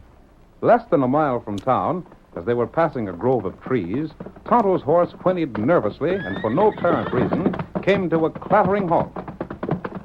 What matter, Plain Horse? Oh, Silver. Oh. Oh, that funny thing. Maybe there's a snake on the trail. Me not see him. But what? Look over there, Tonto. What you see? I may be wrong, but I want to have a look. Oh? Come. You see anything by the base of that tree? Grass plenty torn up. As though there might have been a fight here. But that isn't all. There, blood. That's what must have frightened your horse. Whoever was here tried to cover it up, but he was in too big of a hurry to do a good job. That's right. You look. There. On tree. What is it, Tonto? Their hair from horse. Yes, black hairs. Someone riding a black horse was here. The horse must have rubbed up against the tree, and these hairs were caught in the bark. That's right. Do you find anything else, Kimosabe? No. That's all. This may mean nothing, or it may mean a lot. Me think feller get killed. What we do? There's nothing we can do except go on to town. What we do there? Perhaps they've had word there of a shooting. Steady, old boy. Most likely, there's nothing to worry about, but it won't hurt to find out. Come on, Get him Silver. up, Plain Horse.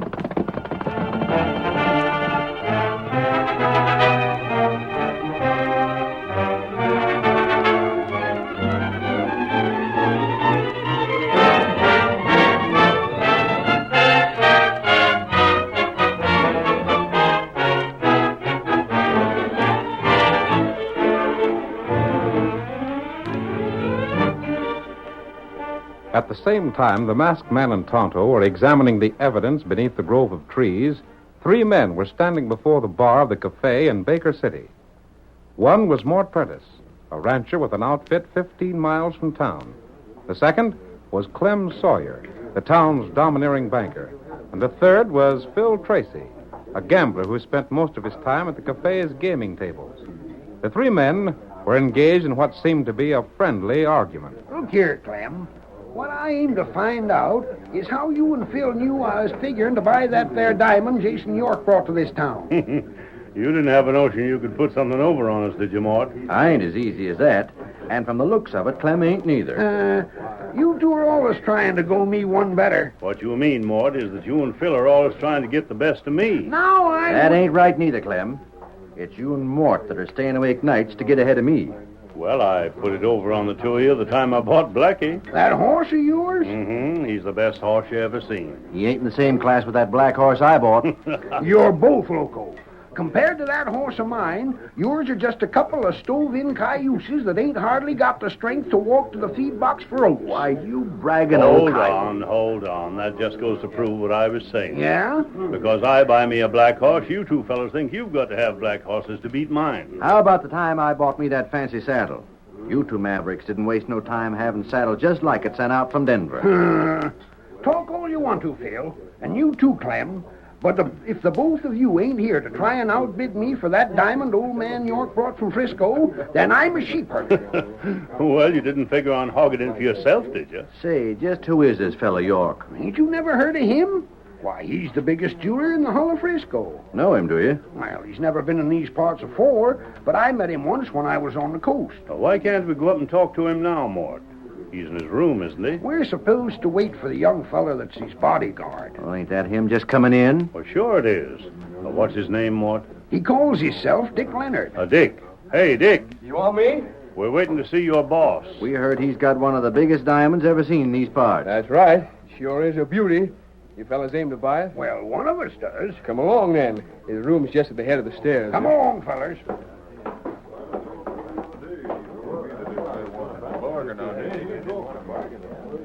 Why won't he come down? Well, if there's cash going to change hands, it ought to be where it's private. Well, here's the steps.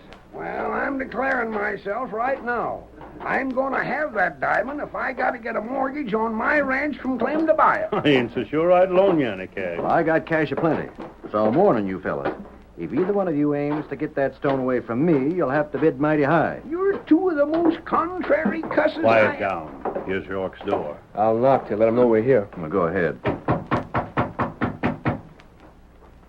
He don't answer. Maybe he's napping. That's funny. He don't often sleep during the day. Well, rap again. Yeah. He wouldn't have gone out, would he? He said he'd be right here. Maybe you better try the door. I don't suppose there's anything wrong, but just... Well, anyhow, the door's unlocked. He can't be so very Look far. at there. Well, I'll be... Come here. He's been shot. Mr. York, can you hear me? This is Dick. That won't do no good. He's dead, all right. Real Take a look clean there. center. But who... Diamond. Where's the diamond? Why, he kept it in a little chamois bag in a special pocket he had. Take a look and see if it's there. I'll soon find out. I'll bet it's gone. What else would he have been shot for? Can you find it, Dick? Just a minute. Mort, you better get the sheriff. This is something for the law to handle. I seen him downstairs, and I'll have him right here. What'd you find out, Dick? It's gone. The diamond? There ain't no sign of it. The bag's here, but it's empty. What's that under York's hand? It's a piece of paper. Well, I'll get it. What's it say, Phil? Well, of all the low-down tricks. Put up your hand, you skunk. You don't mean... Oh, look here. Don't you accuse me of it. I didn't do it. Reach, Dick. Heist your hands and make it fast. You're wrong. Look here, Phil. I didn't have Heist anything... him. Take his gun, Clem. I'll take his gun, Phil, but I'd sure like to know what you're accusing Dick for. Get the gun, then I'll tell you. There. Listen, boys, there's a mistake. There's a big Shut mistake. up. Here, Clem. Have a look at this note. It was written before York died. Let me see it. Writing sort of scraggling, ain't it? Yeah. It's enough to put the blame on you, all right, Dick. What's it say? I was shot by my bodyguard. That's you, Dick. It's a lie. Let me see that note. So as you can chew it up and destroy the evidence, huh? Not a chance. We told you what it says. Now you just keep your hands high till we get the sheriff here. I know York's handwriting. Let me see if it's his. A man don't bother to write in his familiar style when he's dying. Writing don't mean anything. You gotta listen to me now. Better save your talk for the jury and the sheriff, Beck. What's all the commotion? Oh, here's the Sheriff Mort now. Come in here, Sheriff. That's what I aim to do. What's going on? Hey, Phil, what are you holding your gun on Dick for? I reckon we already got the prisoner for you, Sheriff. Listen to me. It's a frame-up. I didn't do it. That's what about 9 killers out of 10 say. It's funny the number of men claim they was framed. So it's Jason York that's been shot, eh? There he is, poor critter. Phil has a note. Well, let me see it. There you are. It tells just why I slapped leather and disarmed Dick Leonard. Sheriff, let me... Shut up like you're done reading this. It's evidence, ain't it? Reckon it is. Let me see your shooting iron. Here it is. Thanks, Clem.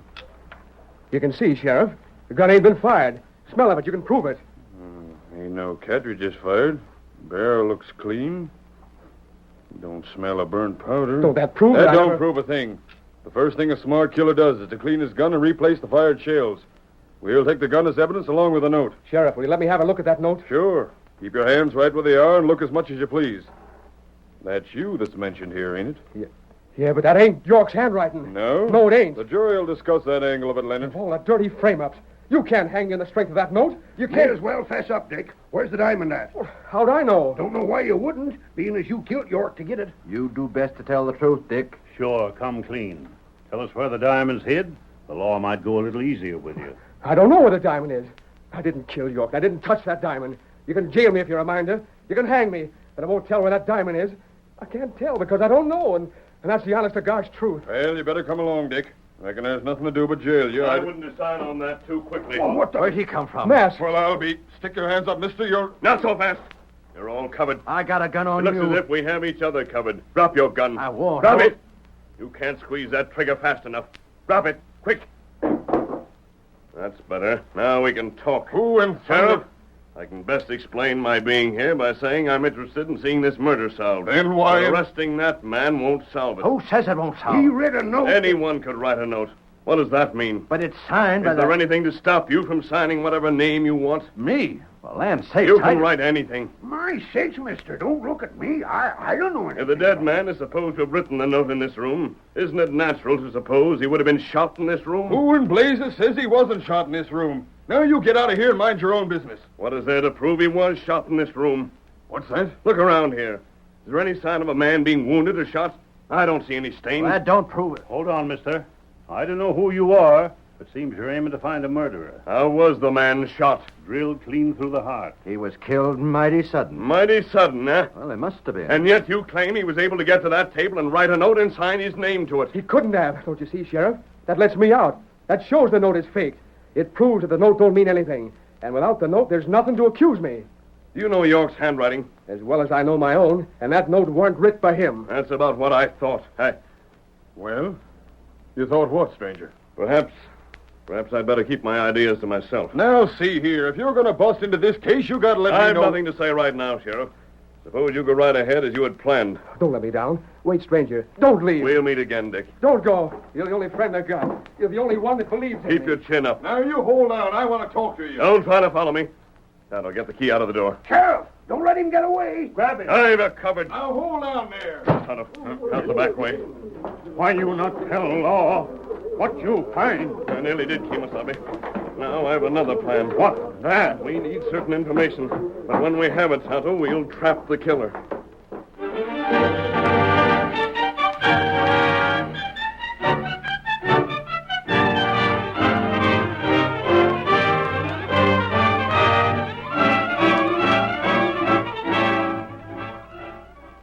The curtain falls on the first act of our thrilling Lone Ranger drama. Before the next exciting scenes, please permit us to pause for just a few moments.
Now to continue our story.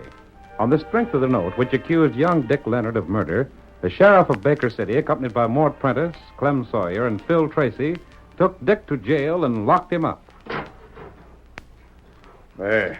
I reckon that'll hold you all right. You're making a bad mistake, Sheriff. Maybe so, but I'll take my chances on that. Sheriff, what we want to know is where he put the diamond he stole. He'll talk before I'm through with him. You heard the things the masked man said.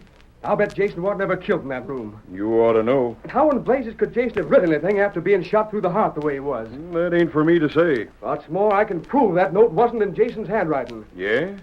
How? By sending to Frisco for other things he wrote. Then you could compare them. Frisco's a mighty long ways off. But it's one And way... I reckon the judge will be sober enough to hold court long before you could get an answer. I wish I could talk to that masked fella again. Uh-huh. There's some things I'd like to ask him myself. Sheriff, maybe Dick and the masked fella was in on the killing together.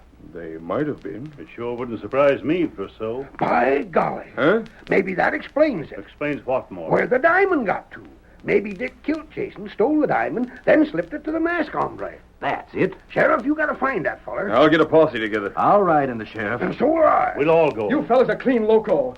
I'll bet the masked man didn't have no more to do with the killing than I did. But that was a plenty. Let's get started, Sheriff. If we don't wait too long, maybe we can pick up the trail. Yeah. Come on. What's that? Look! The masked man again. He was listening to what we said. Then it's just too bad for him. Now we'll get him for sure.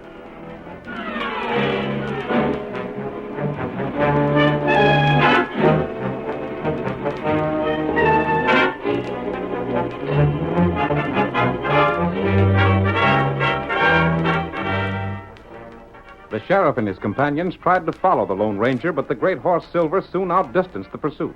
For the next 3 days, a posse led by the sheriff scoured the hills for some clue to the masked man's hiding place. They were unsuccessful, however, and in the meantime, neither the ranger nor Tonto had been idle. The faithful Indian had made careful inquiries in the surrounding district and brought the information he gathered to his friend. Then there are 3 men who might have killed Jason York. That is, if we're right in supposing he was shot near that grove of trees instead of in the hotel. Tonto not think him shot in hotel. It doesn't seem likely. Only Mort Prentice mentioned hearing a shot. He may have imagined it. That right. 3 men in town own black horses. Mort Prentice, Clem Sawyer, and Phil Tracy. And that all? All 3 wanted to buy the diamond Jason brought with him. And not a one of them could really have afforded it. That what me hear. Mort has had a bad year with his ranch. There's been talk that Clem's bank is shaky. He might have stolen the diamond knowing someplace where he could turn it into cash. Plenty feller say bank need cash. And Phil Tracy has had an unlucky streak at gambling. I've heard he's lost thousands. And him bad feller. The gambler would probably be able to dispose of a diamond easily. What you think about feller named Dick? I doubt that Dick killed Jason. The murderer wrote that note accusing Dick. He certainly wouldn't have accused himself. That's right. And no matter what the sheriff thinks, Jason couldn't have lived long enough to write that note. What we do, huh? Tonto, I think we can trap the killer tonight. That'd be a good thing. Here, Silver. It'll be dark by the time we reach town. Here, paint horse. Yep. You understand what you're to do, don't you, Tonto? Me no. Good. Come on, Silver. Get him up, paint horse.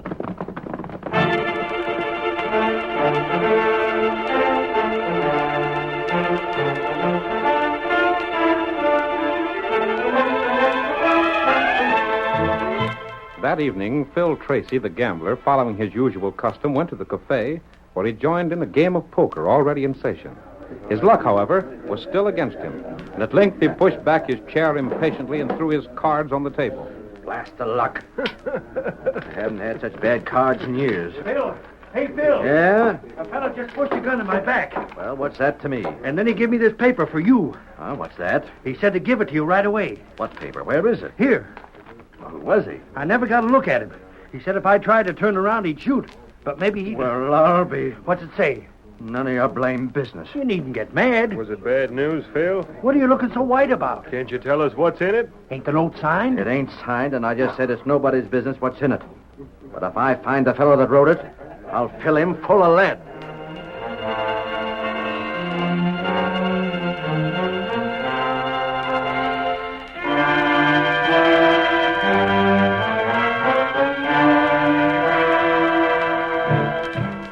Clem Sawyer was alone in the office of his bank when suddenly the door burst open. Don't turn around. There ain't no cash here. This isn't a holdup. But Careful. I said not to turn around. Who are you?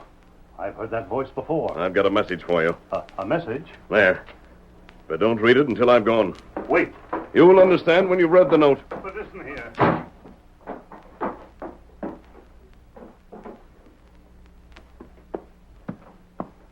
That's 2 of them, Silver, old fellow. Now to call on Mort Prentice. Come on, Silver.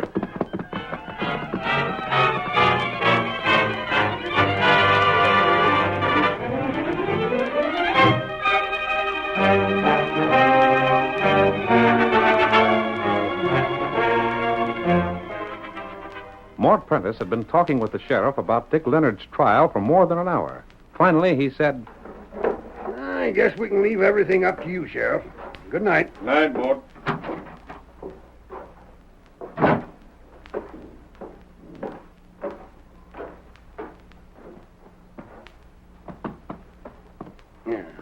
Well, looks like that young feller's gonna hang, sure enough, but Stand where you are. Hey, what Don't the... turn around. I'll call the sheriff. Read this. Then I think you'll change your mind. What is this? You'll soon know. Wait, come back here. We may meet again, Mort. Come on, Silver. That's a blame funny thing. Who was that feller, anyhow? And what in blazes is in this paper?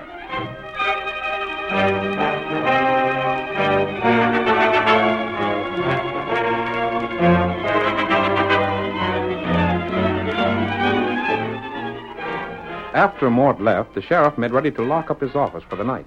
But first he went to Dick Leonard's cell. The young man still protested his innocence in the face of the evidence against him.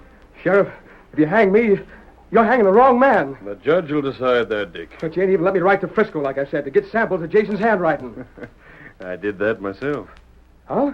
Yep, I figured if you was bluffing, I'd just call your bluff. And you'll get an answer before the trial? Can't say about that, but it ain't impossible. I reckon maybe I ought to apologize to you, Sheriff. I had a notion you were just trying to frame me for the killing without caring whether I'd done it or not. Well, I got to thinking over what the masked man said, And you decided he was right? No, not exactly. But he did mention one or two things that might need a little clearing up. Well, a redskin. Huh? You stand still. But what are you... You do what Tonto tell you. He's got you covered, Sheriff. Boy, you only... Take key and open door. You can't make me, Open door. Careful of that gun, Injun. You hurry. Just when I was beginning to think that maybe you wasn't guilty, you try a stunt like this. Sheriff, I had nothing to do with the redskin coming here. I never seen him before. You expect me to believe that? It's the truth. You open door. I am. But you'll pay for this, Injun. And you too, Dick. You come. Me? Redskin, this makes you just as guilty as him. You come, too. But I tell you, We take ride. A ride? Where? Tonto show you. All right. You got the drop on me now. But I'm telling you, Injun, I'll have you in jail or turn in my star.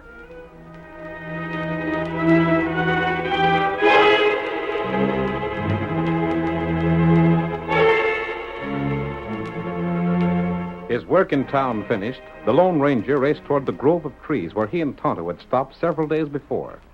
There he dismounted and stood beside Silver. The minutes passed slowly, but he made no move. Then, although he carefully concealed the fact, his ears caught the faint sound of a man's footsteps. Quiet, old boy. Hold it. So you came. Sure I came. But you never figured I'd show up without you hearing me, did you? Perhaps. Let me have a look at you. Well, bless my hide if it ain't the masked feller. I'm right glad to meet up with you again, stranger. Yes? And first I'm going to find out how you knew it was me that killed Jason. Then you're getting the same as he did. You're sure of that?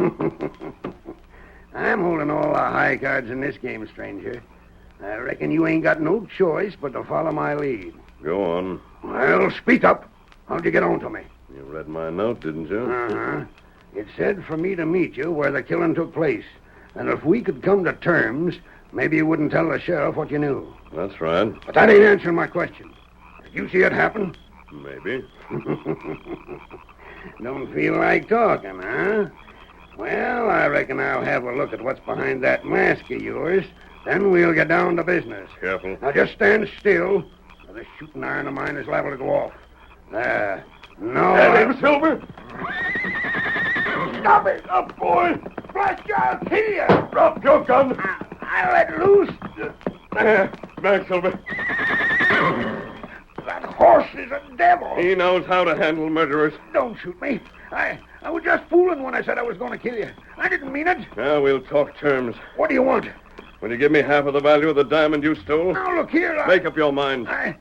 Sure I will, stranger. I'll give you half. Just put them guns down. Where is the diamond? Oh, wait till I sell it. I'm not trusting you. Where's the diamond? It's out at the ranch. Good. I suppose you tricked Jason into coming here with you, then shot him and took him back to the hotel. I thought you knew about that. I know most of it. You and me are really going partners? We are, if I take half the diamond. Well, then I guess it won't hurt to tell you. Sure. That's just the way it happened. Jason thought I was the only one wanted to buy the stone he had. So I said if he'd ride out to my ranch, I'd give him the cash. But you left the cafe by the back way. You must have seen that, too. No, but it was the only way that you could have left without being discovered. Yeah, we went out the back. And after he was shot, I got him to his room the same way. Wrote that note, then joined the fellas at the bar. You need more evidence, Sheriff? What's that? We heard all that was needed, stranger. Mort Prentice is going to hang. Stranger, you saved my neck with You this. double-crossed me. Mort, you trapped yourself. But, Tonto and I discovered where the shooting had really taken place. But we didn't know who the killer was. But you gave me that note. And I gave notes just like it to Clem and Phil. All three of you own black horses. Blast you! 3 men received identical notes. But only the guilty man could have known he was to meet me at this grove of trees. I should have shot you when I first came up. We was watching you, Mort. We'd have shot first if you'd have tried anything. All we was waiting for was the masked man to get you to tell the whole story. I'll get him for this. Mort, you won't get anybody. Because just as soon as you've had your trial, you're going to hang.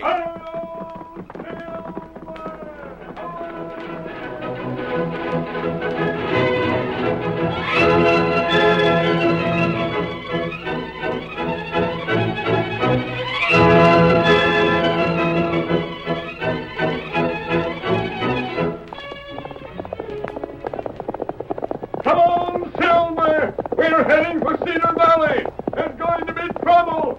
Hello, Silver!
The story you have just heard is a copyrighted feature of the Lone Ranger Incorporated.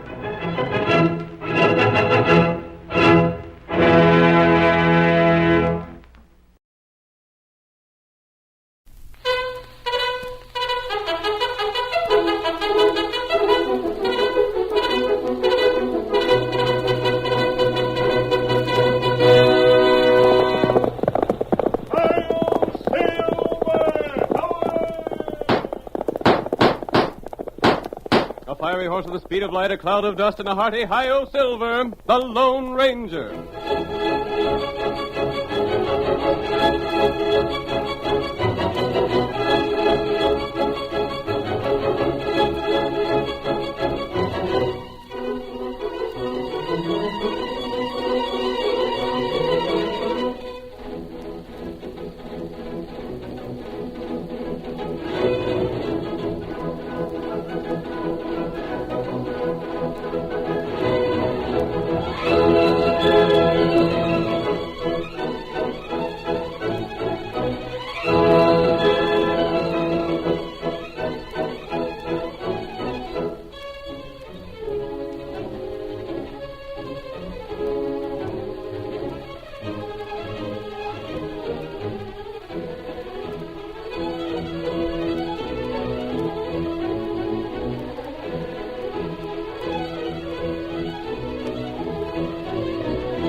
The Masked Rider of the Plains has found no place in the written history of the western United States.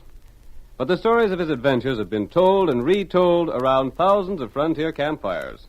Astride his great horse Silver, he fought crime and criminals throughout the early West, and the memory of his tireless efforts in the cause of justice will never be forgotten. Return with us once more to those thrilling days of yesteryear. The Lone Ranger rides again. Come along, Silver! Tonto's waiting for us in Medicine Bow! Hi-yo, Silver!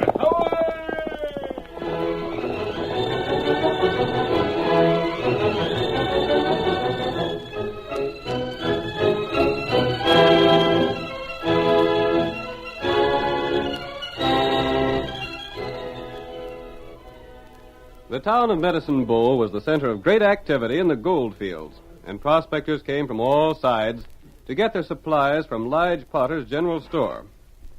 Confined more or less to the store by his advanced years, old Lige was always eager for news, and always anxious to talk with anyone who would visit with him. In the first scene of our drama, we find Lige talking to an Indian who has just made a purchase. You don't need to be in no hurry to shove on, Injun. Where'd you come from, anyhow? Me come long way. Ain't many Injuns come in here to buy meat. Land sakes, most of 'em just sashays up to the nearest longhorn they can find and slices off a steak or so. You seem like a right nice sort, Injun. Reckon I'd better warn you. What matter? If you want to stay healthy, you best keep out of the way of the blacksmith. He's likely to throw a 6-gun on you. Him not like Injun? 'Tain't exactly that, but he's hunting all of 'em, so's he can get one particular Injun. Jim Blackwell knows more'n most of the folks in Medicine Bow, being as he's traveled more and seen more. And... Pa, what do you think Blackwell's done now? Eh? Oh, hello, Polly. What's he done? Oh, Pa, that Injun. I just been telling him to keep out of Blackwell's way. But, Pa, he might be the one. It might be him the reward's for. Lawman not want Tonto. Course not. Hang it all, Polly, I think this whole idea of the boys is wrong. I knowed that there Lone Ranger for what he done up Cheyenne way and for what he done down in Texas and lots of places. But, Pa, he's been seen robbing. You mean they seen a man with a mask and a white horse and heard him shouting to Silver? That's right, Pa, and they're certain sure it's him that's the outlaw around here. I dunno. What's Jim Blackwell done now? Well, I just come from there, and someone said he'd seen a strange Injun in Medicine Bow, and Jim, he jumped up and offered a $500 reward for the Injun, dead or alive. Hey there, Lige. Jim. I was just telling Pa about that reward. Lige, you ain't seen an Injun around here, have you? Well, there ain't no Injun here now. I see that.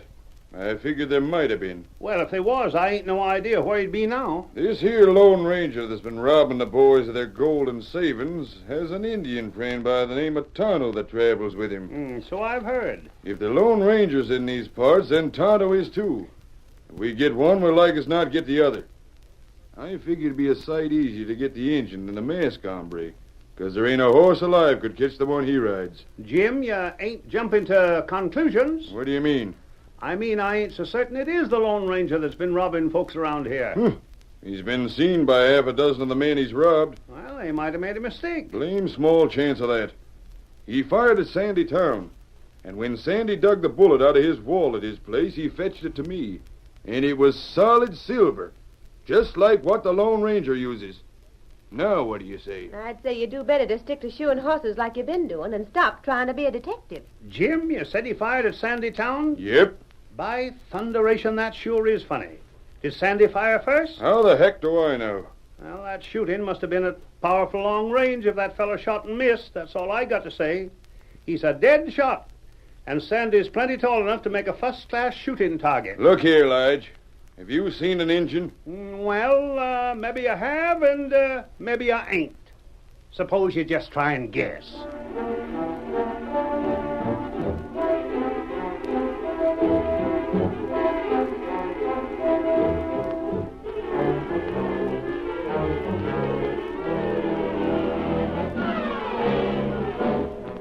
Tonto slipped out of Lige Potter's store as Jim Blackwell entered. He remained outside to hear what was said, and then hurried away. We next see him as he joins his tall, masked friend in a small, well-concealed camp not far from town. Tonto, you've ridden hard. Me got bad news. Bad news? What is it? People say you robber. All town look for you. They're looking for a thief who wears a mask and rides a white horse. Not me. Them say Lone Ranger, bad man. I've heard about it, Tonto. Feller named Blackwell. Him pay reward. The blacksmith, huh? Tell me more. Him say you shoot it, man. Who? You not hit him. Bullet miss. Bullet silver. A silver bullet. I'm supposed to have shot at a man and missed? That right. And they found the bullet? Huh? And it was silver? That right. What was the man's name? Sandy Town. Sandy Town. Huh? Someone shot at him and used a silver bullet. But, Tonto, you and I know that it wasn't me. Feller in store named Potter say Lone Ranger not bad. Lige Potter believes in me, huh? I'm glad someone does. Oh. The only way to prove I'm not a thief is to find the one who made and fired a silver bullet. That's right. Tonto, pack our things. We're going into town and see what we can learn. That silver bullet gives me a clue.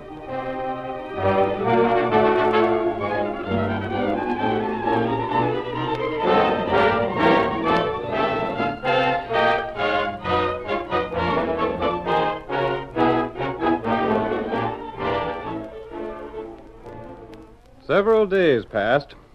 2 more robberies were committed by a tall, masked man riding a white horse. Feeling ran high, and more recruits joined the band, determined to capture the Lone Ranger. Sheriff Emerson returned home tired after another unsuccessful attempt to trail the criminal. We hear his wife speaking. Hadn't you better get to bed, hon? You're plumb tired out with trying to catch this Lone Ranger. I've been thinking, Libby. I don't feel sure that the Lone Ranger is a thief. Why do you say that? I've been talking with Lige Potter and his daughter. Yeah? All the fellows that says they've been robbed by this here masked fella ain't said nothing about seeing the Injuns that's supposed to travel with him. But that don't mean nothing. Lige still swears that the Lone Ranger ain't a robber. And that ain't all. I seen the fella once myself and heard him. I'd know if it was him or not if I could just see him. But who else could it be? I don't know. That's just the trouble. My soul and body. What's this? Boys, what's all this mean? We come to talk. All right, Blackwell. Speak up and get done with it. Where's that Lone Ranger? We're here to see why you don't get that crook before he does any more robbing. He's robbed me of all I got. Now, hold on. Shut up and let Jim Blackwell speak for you. We're here to see why you ain't got the Lone Ranger yet, Sheriff. He shot at me and Well, he missed you, didn't he, Sandy? Yes, he missed me, but that don't say he will next time. You got anything for him, Steele? Not now, I ain't. And you never had. I know that 5 or 6 of you had a good store of cash laid by, and probably Jim Blackwell had the most. I did till he took it. All right. I had a gold watch that he took with my cash. And I had over $1,000 in paper money with my name writ on it so it couldn't be used after it was stole. But that don't give it back to me. Now, listen, boys. Quiet down, quiet.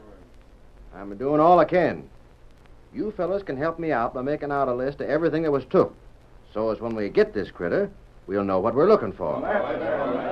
Sandy Town, I don't know why in thunderation that fella would take the trouble to rob you. He shot at me because he didn't find anything. It made him sore that I didn't have anything worth taking. Well, you fellas make up your list. And them as can't write can get Libby here to help you. Then you leave them with me, and we'll see if we can get somewhere.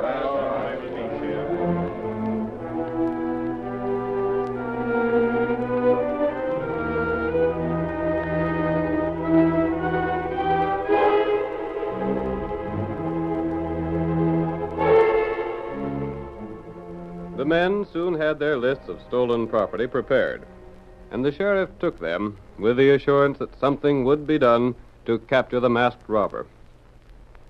After they departed, Sheriff Emerson and his wife spread the lists on the table and studied the crude writing of the men by the light of an oil lamp. Meanwhile, outside the house, the Lone Ranger and Tonto sat astride their white horses watching. We hear the masked man as he murmurs to Tonto. The sheriff and his wife are alone now, Tonto. That's right. It's time to put our plan to work. Is my mask tight enough? It's plenty tight. My guns are loaded. You not shoot anyone? No, Tonto. I'm just going to fire one shot into the wall for the sheriff to find. Not good. You know what to do, don't you, Kemosabe? Tonto, no. Very well. Steady, Silver. Steady, boy. Tonto, watch Silver. Very well, Kemosabe. I'll need him again in a few minutes. Leave Silver right there and take your horse with you. Don't forget what you're to do. Tonto, do. Come, white fella.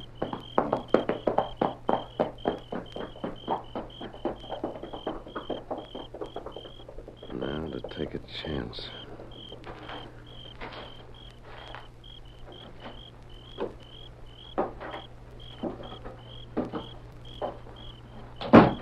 Oh, look! The masked man. The thief! Steady, Sheriff. I have you covered. Put down that gun. You can't get away. Yes, I can. Hand over your cash and be quick about it. Don't take chances. Do what he says. He'll shoot if you don't. You are the Lone Ranger. Oh, please don't shoot, mister. You can take the money, what little we got. Just leave us alive. I can't believe it. Your money, quickly. Up to now, mister, I didn't believe the stories I heard about the Lone Ranger being a crook. After all the good things I heard about you, they didn't make sense. But seeing is believing. When I tell Lige Potter about this, you'll lose the last 2 men in town that stood by you. Get that cash, Sheriff. I haven't time to waste. What if I don't? Hurry! Don't! That's just a warning. I'll get the cash. It's here. This tin box. Take it, but don't shoot. Thanks. This makes me lose all my faith in human nature. I wouldn't have believed it. He's just what everybody said he was, a crook. I'd sooner almost anything had happened, mister, than to see you doing this. An ornery robber, toting guns to men's homes and sticking them up. I'm sorry, Sheriff Emerson. All I can say is dig out the bullet I fired. Dig it out and keep it. I'll keep it all right. Keep it as a souvenir of the man I thought you was. Keep it as a warning never to trust anybody. Compare it with the bullet fired at Sandy Town. Get after him. Maybe you can catch him and get the money back. No, Libby. I ain't going after him. You can't let him get away. That's what I'm going to do. Well, you're scared. You're yellow. Go chase him. Get him. Now, listen, honey. Then I'll go after him my own self. I'll get him. Get back, Libby. Get away from that door. Don't shoot him. I reckon I couldn't anyhow. He's plumb gone already. But the ornery low-down snake, he stole everything we've saved for years. And him, the Lone Ranger. Let me think, Libby. Just let me think.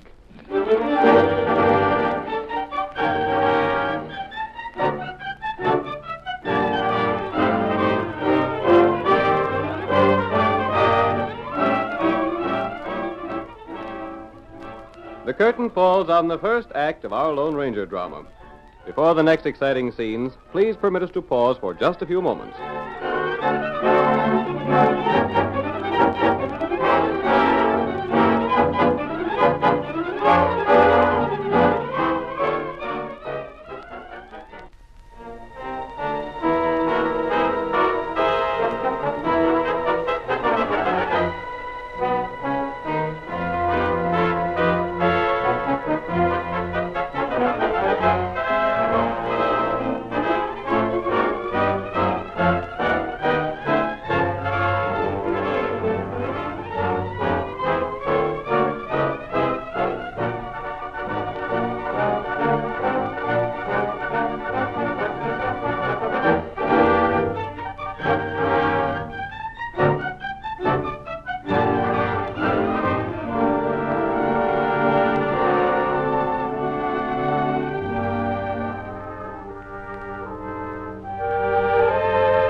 And now to continue the story.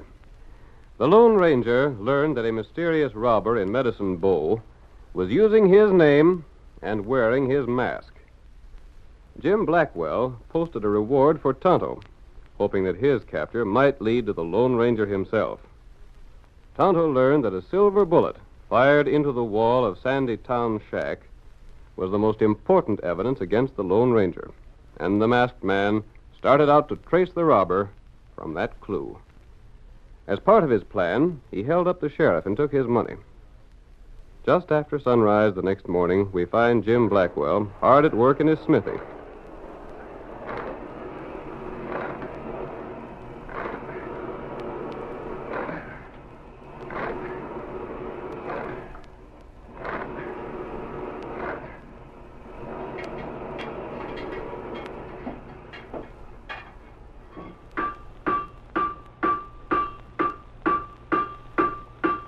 Suddenly, he looks up and sees Tonto standing beside him. An Injun? You hear what me say. Who are you?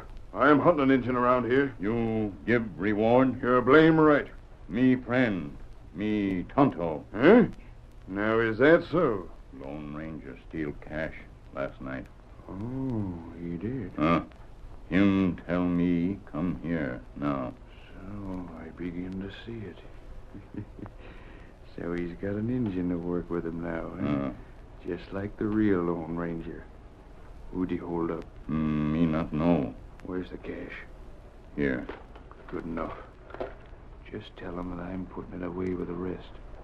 You'd better keep out of sight around town. They'll be hunting you for to get that reward I posted. Me be plenty careful. Now, vamoose. Sheriff, got reward money? No. I gave the sheriff orders to take the reward money out of the money that was stole from me, if he gets it back. And to pay it to anyone finding the Lone Ranger or Tonto. Me go now. Goodbye. Yeah. My pard sure is getting downright smart ideas. When things get too hot, we just hangs the engine and it'll make folks satisfied for a while. Now to hide this here cash with the rest. Any fine place for hiding here. It's too bad I ain't as tall as the Lone Ranger, so I could do all this myself instead of having to split. Stand right where you are, Blackwell. What the? I'm leaving here. I'll take what I've stolen with me. See here, you I've no ornery... time to argue. Double-crossing me, are you? I'll get you for this if it's the last thing I do. You don't dare, Blackwell. If you turn me over to the sheriff, you'll put your neck in a noose as well. You don't dare tell what you know. I don't, eh? I don't. Well, I'll show you. I'll show you can't double-cross Jim Blackwell and get away with it.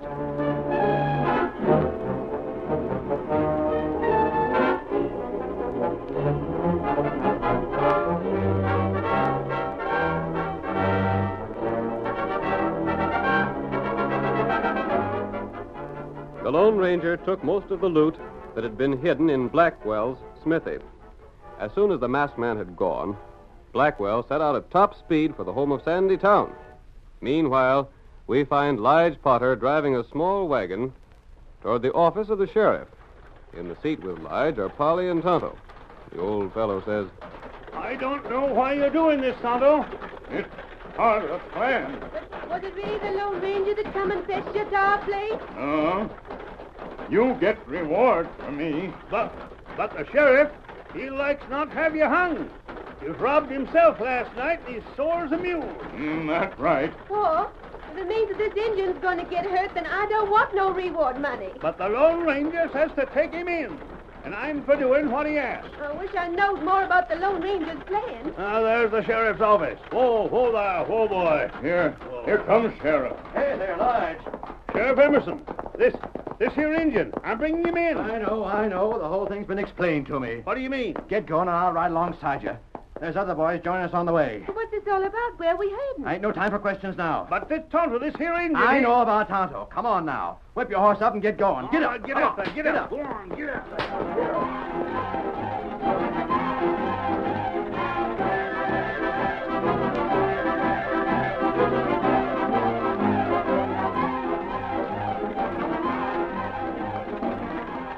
The sheriff and old Lige went along at breakneck speed, pausing only long enough for new arrivals to join them. There's Ben riding this way. Get up there, get up. It is Ben, Pa, and he's coming awful fast. Get up there. Sheriff, here I am, just like you told me. Come on and get going. Come on, get up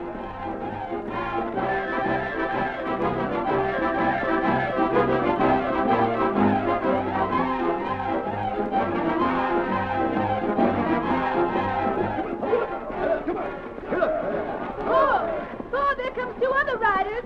I'm Tucker and Dan White. What's all this mean?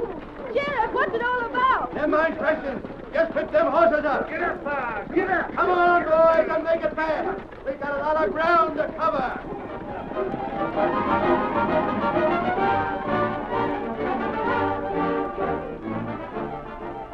Blackwell, convinced that he'd been double-crossed, rode hard to Sandy Town's home. When he reined in his horse in front of the house and dashed up the steps with gun drawn, he did not notice that many horses and riders were concealed behind the house.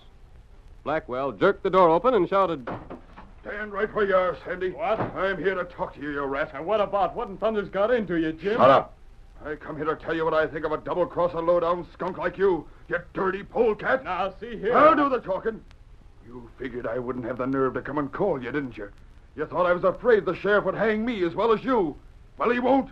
And he won't hang you neither. Now, what do you mean? I mean I'm taking things in my own hands and drilling you. Now, put down that gun. Stand still. I got some other things to say, too. I don't know what you're talking about. Yes, you do. It was my idea that you fix up to look like the Lone Ranger on account of your height. It was my idea that we take a horse and cover him with white so he looked like the Lone Ranger's horse. Yeah, but... And it was me that made the silver bullet for you to shoot. Sure it was, Jim. I ain't never said anything different, have I? It ain't what you said. It's what you did. You got the gall to come and rob me and take not only your own share of the stuff we got, but mine as well. Jim, hold on. There's something wrong there. You're the one that's wrong. No, listen, you darn fool. Put down that gun. I'm I wasn't near your place today. What? Why, you... That's true. I ain't been out of the house. I don't believe you. I seen you with my own eyes. You was there masked. You robbed me. But I've been here since yesterday morning. Honest, I have. You mean to say you never robbed no one last night? No, now put down that gun, you fool, and tell me why you're acting like this. But what about the engine you sent me? What engine? I ain't seen no engine around here, Jim. You ain't? Then what's it mean? Perhaps I can explain. Look, Jim. It's him, the Lone Ranger. Yes, I took the stolen goods from you this morning, Blackwell. Don't kill your friend. He didn't rob you. I ain't, but I... Look out! Behind you, mister! There! I got him, Sandy. Grab his gun. Wait. I got him. I got his gun. Now stand up again that wall pronto. Now, where's the stuff you stole from me? You mean the things you stole from others? Never mind that. I ain't gonna have that kind of talk from you, even if you are the Lone Ranger. Where's that money you took, mister? In my left pocket. I'll get it. You keep him covered, Jim. For a fellow that's had as much said about him as you have, you sure was easy to take a prisoner by, Ginger. Yeah, here's the loot. Great. Now take off his mask. I have a hankering to see who this hombre is. Who's that? I don't know. But we better do something with this money. Never mind that. We ain't no time. We'll turn this hombre over to the law. See who's at the door, Sandy. Hello, Sandy. Howdy, Jim. Lige! Oh, look, who's that? That's the Lone Ranger. We got it. What do you want here, Lige? Where'd you get that engine? I've been hunting for you, Jim, on account of that reward. I see you got your money back from that hombre. Yeah. Him capture me. It's too bad, Tonto. I'm sorry. I got this Injun, and he admits he's friend the Lone Ranger. I fetched him to you for the reward. Well, Suppose you ain't no choice but to give it to him, Jim. I don't know. Things are sort of mixed up. I got the sheriff with me to make it legal. Sheriff Emerson. I'm right here, Lige. Howdy, Jim. Howdy, Sandy. Howdy. I see you got stolen stuff there. Good enough. Just hand that 500 to Lige Potter for the engine. Yeah, but I... Hurry up. You got back what was stole, and you said you'd give a reward for the capture of this engine or the Lone Ranger himself. All right. There you are, Lige. Gosh almighty, Polly, look at here. Jim, that's what we wanted to be sure to get from you. That reward for Lige Potter. You shut up. I still got you covered. Take him, Sheriff. I don't reckon I will. What do you mean by that? Smudge and Ben and the others you robbed us here, and we all heard what you two said. You told us all we need is evidence. You mean I... What did you hear? About Sandy being the one that was doing the robbing. No, it ain't true. And you having the idea, Blackwell, to make folks think he was the Lone Ranger, and you fixing a silver bullet for him to shoot. But you can't prove anything. I reckon hearing what you said was all the proof we needed.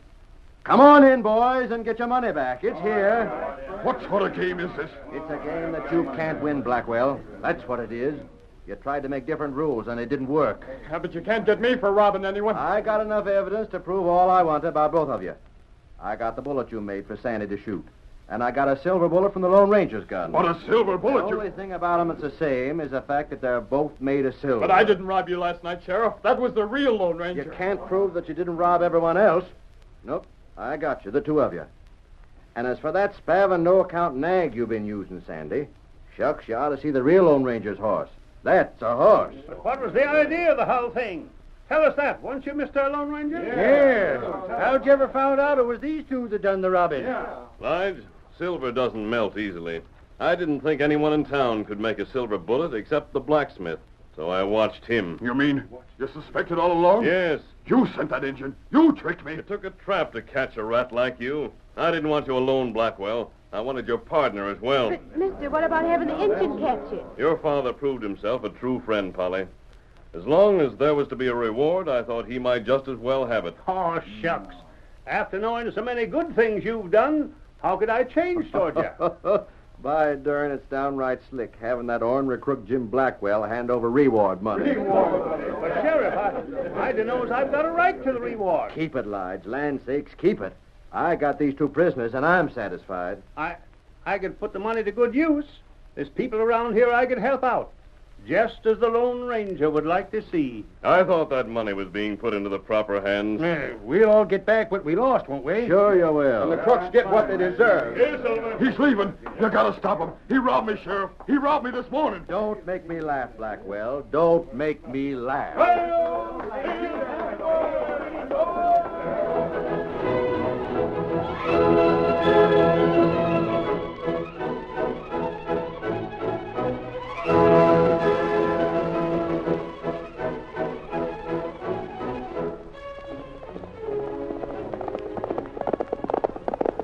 Come on there, Silver, old boy.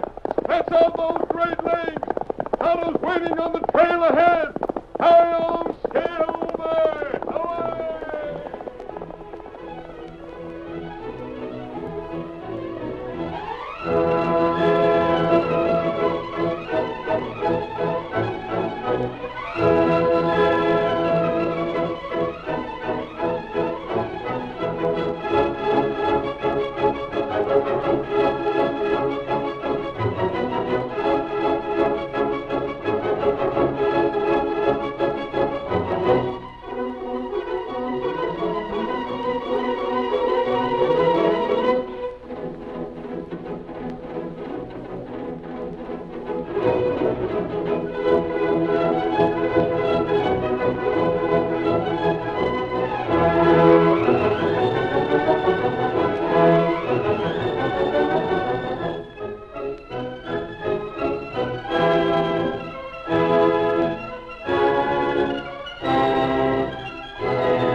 The story you have just heard is a copyrighted feature of the Lone Ranger, Incorporated.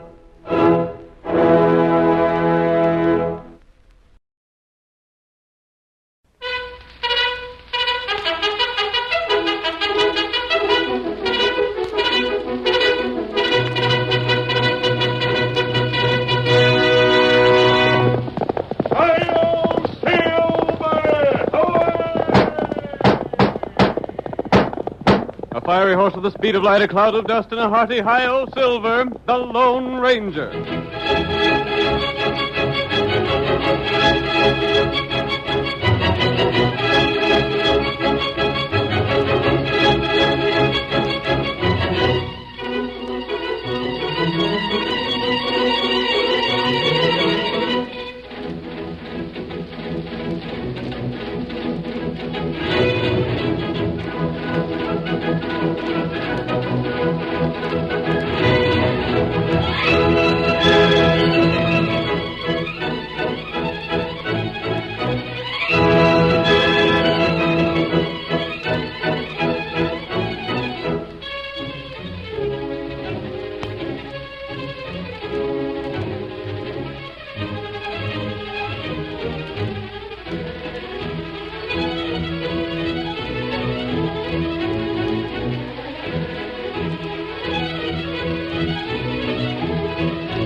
Although his name is not to be found in the written pages of history, the adventures of the masked rider of the plains have come down to us through the generations.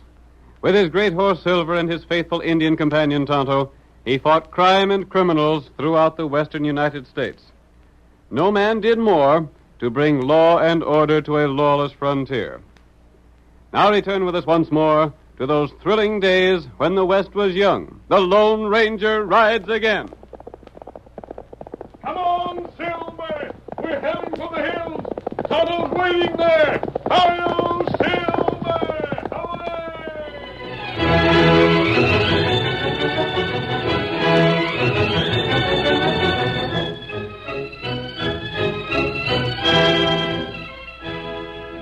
Ike Hanover was well past middle age. His wife had died many years before, and Ike's only relations were a son, Matt, and a nephew, Jim Rockwell. Matt was idle, dissipated, and bad-tempered. And on those occasions when Ike tried to persuade him to mend his ways and pointed out Jim Rockwell as a good example, Matt lost control of his temper completely. As our story opens, we find him arguing with his father. All the time holding Jim up to me like a tin god, I'm sick of it. Hold on there, Matt. I wasn't holding Jim up to you. Just the same thing, ain't it? When you're telling me to get out and work the way he's doing. I wouldn't be telling you to if you'd get something worthwhile to do your own self. I suppose he's doing something worthwhile, wasting his time digging all over the state, hoping to strike it rich somewhere. Well, even if he don't find no claim worth staking, he ain't sitting around all day smoking and gambling and drinking half the night. Pack of gambling I can do with the cash I get. There's lots of cash for you, Matt. All the cash in the world if you'd get out and hustle for it instead of loafing around. I'm satisfied. And any time you want me to get out of this old shack, you just say so. Son, I don't want you to leave me. You know better than that. But you're getting on toward 30 now, and most men your age are... I'll do something. I'll get out where my friends are. I won't clutter up your house no more this evening. Matt. Mind your own business. Matt, don't come home liquored up like you did last night. I'll do what I please. I don't know what I ever done to have my own son treat me like what Matt does. He... Hi! Jim! By the shade of the cactus, I'm sure glad to see you, boy. Come in.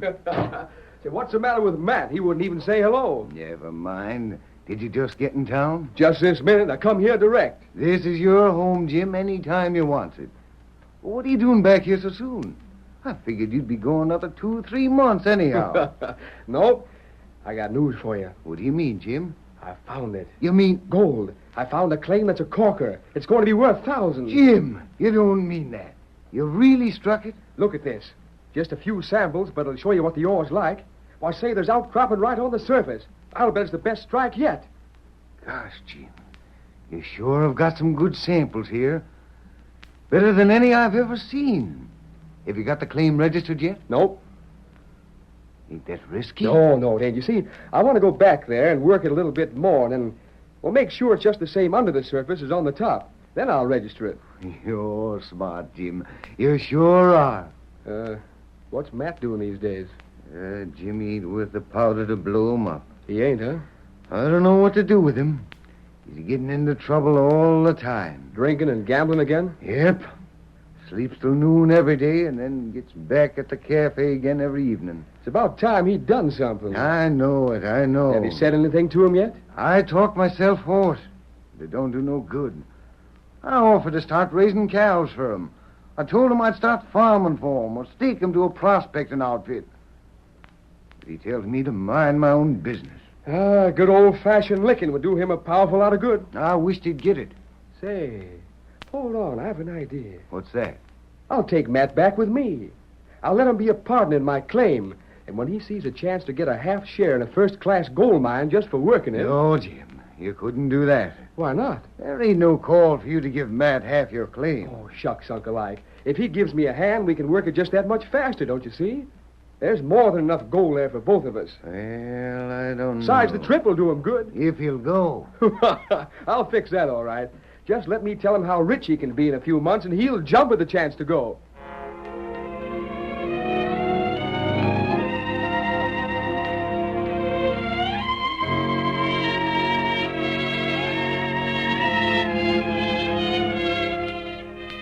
It took very little persuading to get Matt to join Jim. And in a short time, the two cousins were back in the deserted part of the country where Jim had found the gold. Unknown to them, their arrival was watched by an Indian. We find him now as he reports to his masked friend. The Lone Ranger is saying... You say they just came, Tonto? Them come dig gold. This morning? Not right. Them build shack at bottom hill. That isn't a very good place to put a shack. Look up at the top of the hill there. Oh, heap big rocks. And the shale on that hill doesn't make a very sound support for the rocks. If one of them comes down the hill, it's likely to crash right into that shack they're putting up. That not all. What do you mean, Tonto? One feller, him pale. One brown from wind. Yes? Pale feller, stay indoors too much. You haven't much use for men like that, have you, Kimasabi? Maybe sometime. Tonto not like this pale feller, though. Why is that? Him plenty lazy. I see. You think he'll let the other man do most of the work while he sits around and does nothing? Is there gold over where they are? Plenty gold. Tonto know. Many Indian know. White man just find out. Indian leave gold in ground. Too much gold make trouble. I think, Tonto, it'll be a pretty good idea if we stay around here and watch the two men.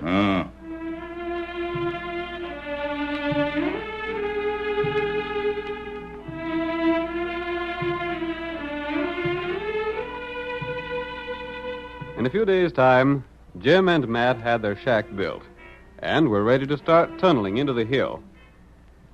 When the last of their equipment had finally been stowed away one evening, Jim puffed contentedly on his pipe, while Matt nervously rolled cigarette after cigarette. This here place is downright comfortable when the oil lamp's burning and you got your pipe going good, ain't it, Matt? It'll do. Oh, what's the matter?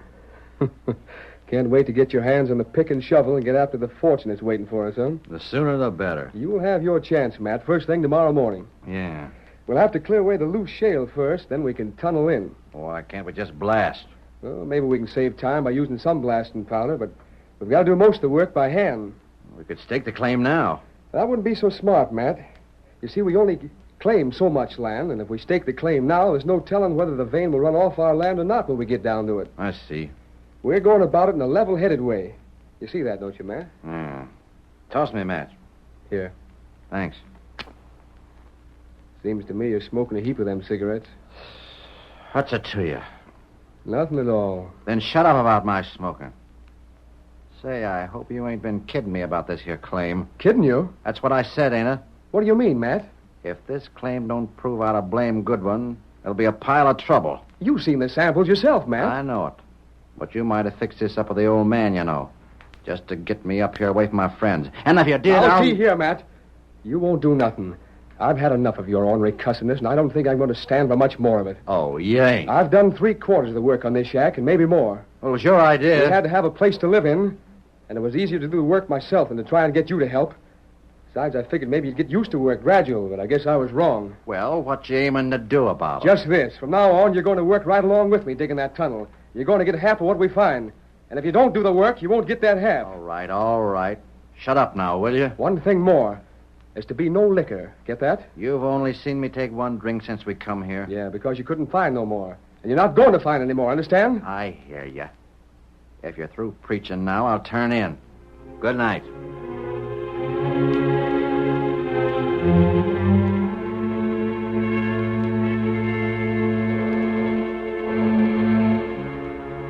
Daybreak the next day found 2 shovels breaking into the side of the hill as the eager men threw the dirt and shale to one side and started to work on the tunnel itself.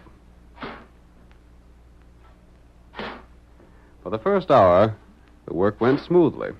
And then Matt said, Gosh, this digging ain't no cinch. You didn't think it would be, did you? There's nothing worthwhile that's a cinch. You ought to know that, Matt. How much do you reckon this claim will be worth to us? No telling. Maybe not so much. Maybe thousands of dollars. Gosh, I'm going to get what cash I can real quick, and then I'm going to town. You know, Jim, this ain't a bad idea. Up to now, I ain't had so much money to spend, thanks to the old man. But now I can show the folks in town some real parties. Not if you don't get back to work. I'll get me a big house and let the old man have his dirty shack if he wants it. He don't want that shack, Matt. I reckon it'll be right fine for Uncle Ike to be able to stop saving pennies. Ain't no call for him to change his way of living. No? He don't get none of my claim. What do you mean he don't? I'm working this. Let him find a claim of his own. He's always saying every man should earn his own money. Just like you did, huh? Well, maybe I didn't find this here claim, but It's half mine, ain't it? I'm working it as much as you are. Mm-hmm. You're working as hard at leaning on that shovel as I am at tossing this darn shale aside. I'll grant you that. But I told you it'd be half yours, and I reckon it'll be that. Wish I had a drink. You ain't going there, so you might as well forget it. Good morning. What the... Why, howdy, stranger. Where'd you come from? Over yonder. You're wearing a mask. You're an outlaw. I'm not an outlaw. I don't care what you say. You're wearing a mask and sporting 2 guns. And I don't want you near our claim. Now get. Hold on, Matt. What'd you want, stranger? I wanted to borrow some matches from you. I saw your shack and... We ain't got none to spare. Sure we have, Matt. Plenty.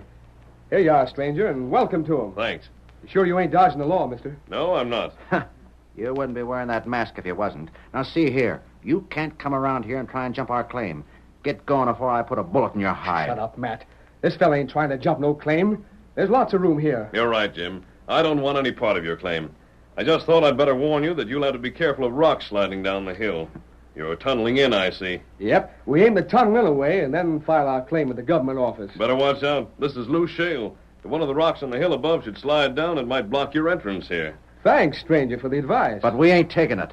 Now get along and mind your own business. And don't try no tricks. I'm going.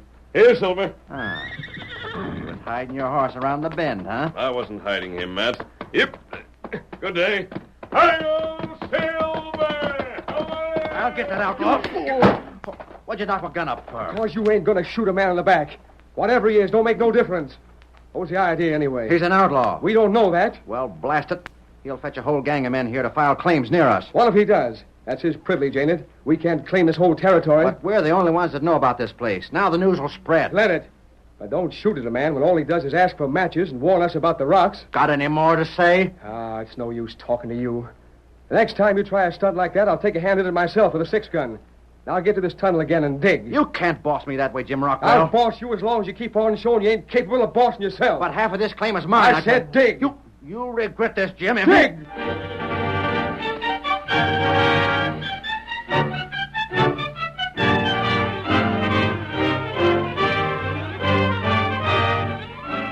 The curtain falls on the first act of our Lone Ranger drama.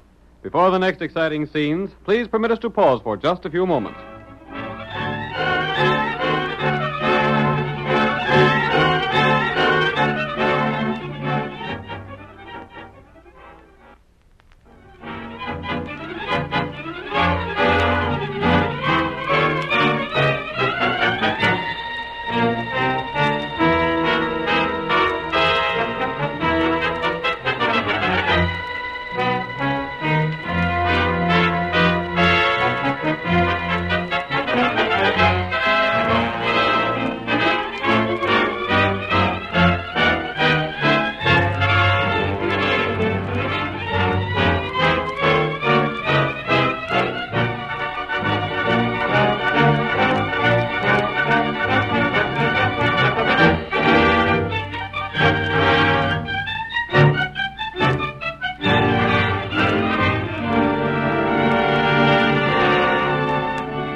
And now to continue the story.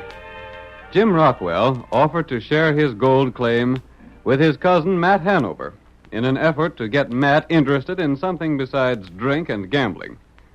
The claim had to be worked before it could be registered, and the Lone Ranger, knowing of this, decided to keep an eye on the 2 men. He warned them about the loose rocks on the hill, and Matt, afraid the ranger might bring others to stake claims in the neighborhood, fired at the masked man as he rode off. Jim knocked his gun in the air. We find the Lone Ranger now as he joins his friend Tonto on the other side of the hill. Oh, there, Silver. Oh, boy. Oh, steady there. Oh. You see, fellas? Yes, I saw them, Tonto. Steady, Silver. I warned them about the rock, and Jim thanked me for the warning. Me hear shot. What that? The other one fired at my back as I rode off. Me thought him like that. Him plenty bad feller. Jim grabbed his gun hand. That good. Tonto, I'm afraid that when Matt gets a sight of the gold that they'll find when their tunnel is a little farther into the hill, he'll want all of it. You think him maybe try get all gold? Yes. I'm afraid he may attempt to kill Jim. We're going to stay nearby and watch, Kimosabe. That good. We'll watch and plan.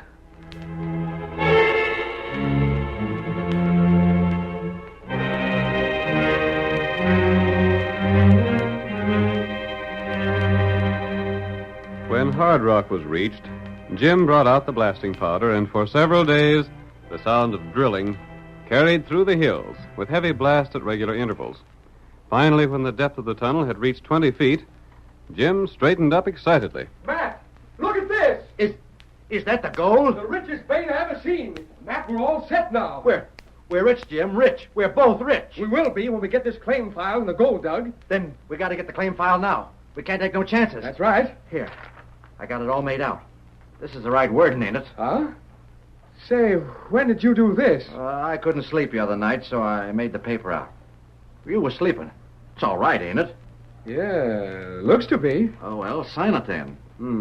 You put your name on there first. Well, what of it? One of us has to be first. Reckon it don't make any special difference which one it is. I don't suppose the fact that I found the place first means anything to you. Why should it? I could have found it just as well as you if I'd been here first. All right, Matt, never mind. You're going to sign, ain't you? I reckon. But see here, how'd you know how to make out these papers? I ain't as dumb as you seem to think. It ain't so hard to learn to draw paper up like that. All right. You'll sign it? Yep, as soon as I get a pencil. Here's one. Good enough. Now then. A-I-M. Jim. There you are. I'll get over to the shack and get ready to head for town and file a claim. You going yourself? Sure, why not? You stay here and watch it to see no one jumps it. All right, Matt. But let me tell you this. When you get to town, you file the papers and get back here pronto, understand? Sure thing. Don't do no drinking and less talking. Just get back here as fast as you can. I'll start now. You going to stay in the tunnel here? No use wasting time. I'll stay here and get the next blast ready. All right. There ain't no more powder here, though. Bring another can of it before you start for town. Get one from back of the shack. You ain't got none in here at all? Nary a bit of it. Then I'll fetch some.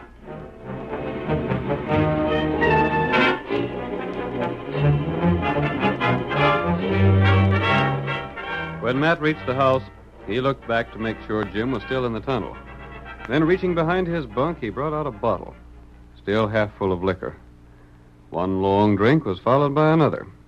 His brain was filled with plans and schemes.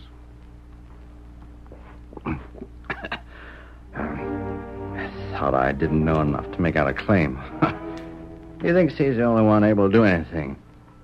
Smart hombre he is. Too bad I gotta split that gold with him. Don't even want a fella to take a swig of liquor. Well, he can't stop me from drinking. I got a right to do what I want. Gosh, I sure will spread my stuff when I get rich. Look out for the rocks. They might fall and seal the tunnel. Rocks fall? They're like to at that. Be right natural. Too bad I got a split with him. Fetch some blasting powder back with you, Matt. I ain't got any more. It's all used up. He ain't got no more powder. That's good liquor. Look out for the rocks. They might fall. I ain't got no powder left. Jiminy, why should I split with him? There ain't no one that'd ever know what had happened to him. Be perfectly natural for the rocks to fall.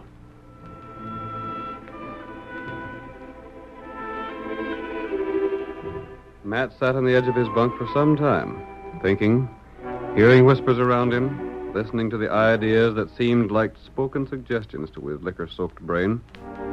From time to time, he looked toward the tunnel, making sure that Jim was still at work there. And then... I'll do it. No one will ever know. I'll get even with him for preaching at me. I'll show him all right. One good swig left in the bottle, and that... There. Now, Jim, I'll bring your blasting powder to you, but not the way you think.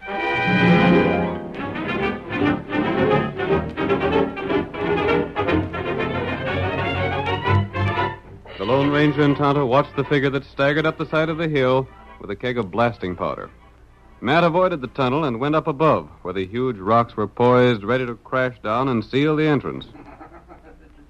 Him get drunk. Liquor does things to men, Tonto. Brings out their worst instincts. It make good Injun bad. It make good pale-face bad. It make bad pale-face killer. Exactly, Tonto.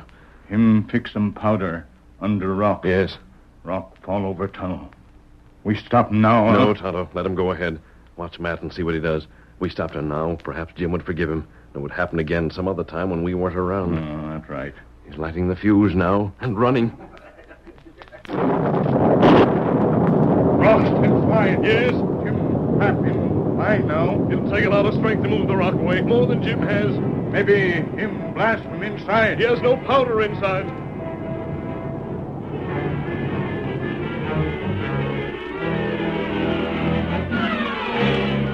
Jim, sealed inside the tunnel, realized what had happened and knew that without help from the outside, he would soon starve to death within the mine. He shouted. Matt! Matt!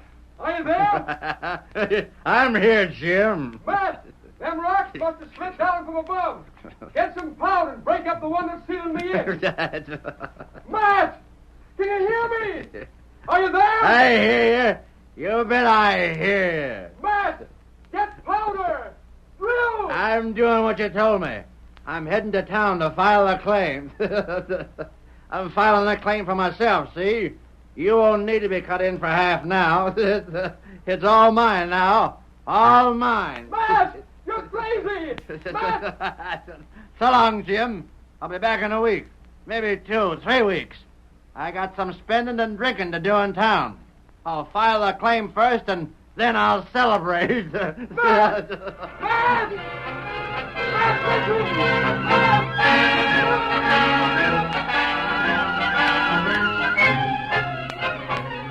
Jim shouted until he was exhausted. Then for some time he tried to think, tried to force his mind to action and plan some way of escape. He used his pick on the barrier of rock without any success. And then, after almost giving way to despair, the sound of someone digging reached his ears through the darkness. What's that? Am I going crazy? I hear something. Matt! Is that you, Matt? Who is it? Is there someone there? Oh, I'm going mad. I'm hearing things. Steady, Jim, steady. This way, Jim. Take my hand. Who are you? You ain't Matt. You ain't my cousin. No, Jim. Take my hand.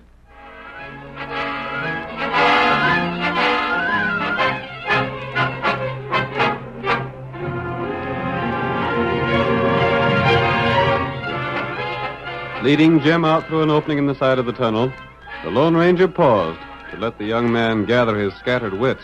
You're the fellow with the mask. Yes. I'm safe now. Yes, you're safe, Jim. But how There did were you... 2 tunnels on the side of the hill, Jim. While you and Matt worked on yours during the day, we were working on the other one at night. You mean you... The second tunnel was at right angles to yours. And when your entrance was blocked, all that I had to do was to break down the wall dividing your tunnel from the one we just came through. Then... Oh, but see here, stranger. I got to get my horse. That ornery double-crossing murderer will head for the office to file a claim to the mine for himself. He's had an hour start on you, Jim. Can you catch him? I don't know. Come on, I've got to get started. He tried to kill me. He done it on purpose. Yes, Jim, he did it on purpose. And look. Look, stranger, he's took both horses with him. Wait, Jim. But now Here, Silver. Come with me, Jim. I'll take you. Yes. Give me your hand. Here it is. But who are you? Why are you doing this for me? Steady, Silver. Ain't you afraid to be seen in town? You'll be arrested, won't you? Hi-yo, Silver!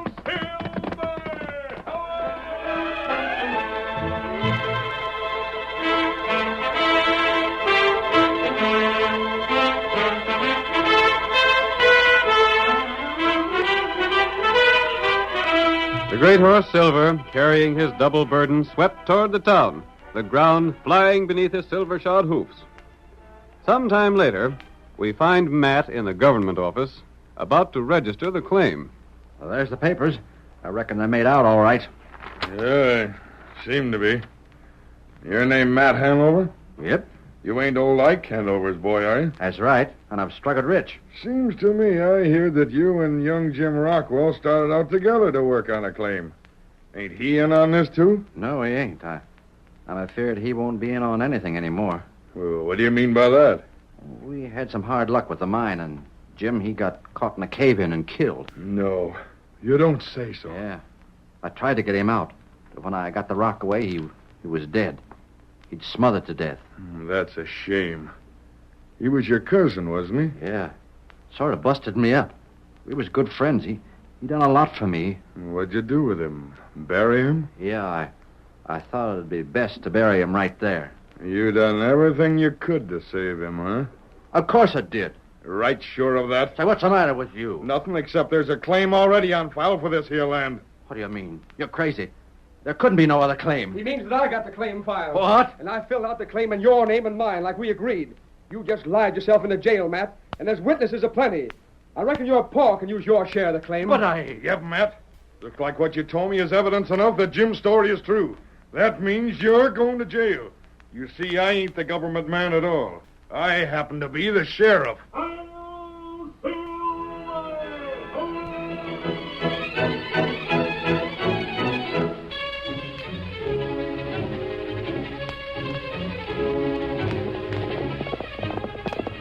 Come on, Silver, old boy! We're on the trail of Pete Lorenzo! Hi-yo, Silver! Away!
The story you have just heard is a copyrighted feature of the Lone Ranger Incorporated.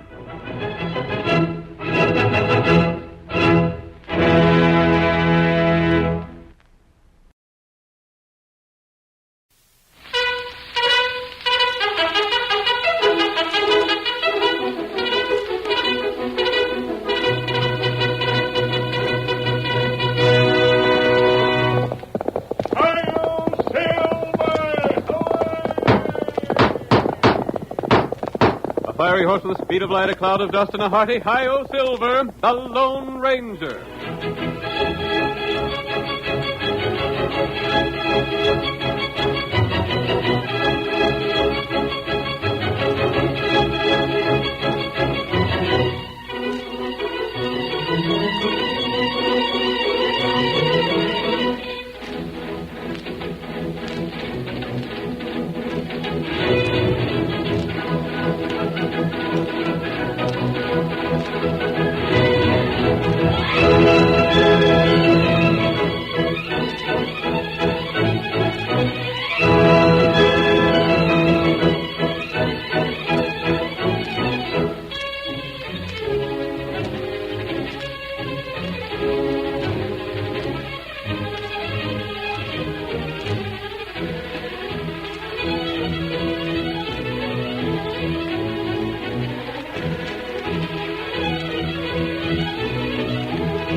With his great horse Silver and his faithful Indian companion Tonto, the masked rider of the plains fought crime and criminals throughout the western United States.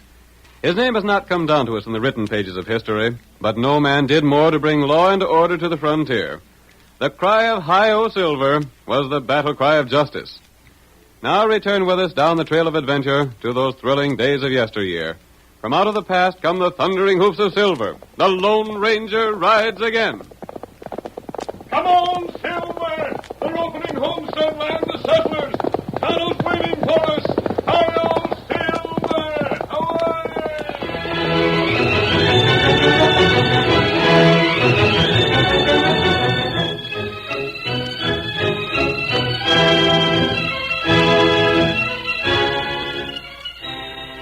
In the early days of the West, when land was to be had for the asking, farmers came from Ohio, Iowa, and Minnesota, and from the far eastern seaboard to the new country. Government troops guarded the boundary of the territory, waiting for the cannon signal that would start prairie schooners into the newly opened homestead lands. As far as the eye could see, wagons were lined up, ready for the dash in the morning. The folks sang in groups around the campfires. It rained all night the day I left, the weather it was dry.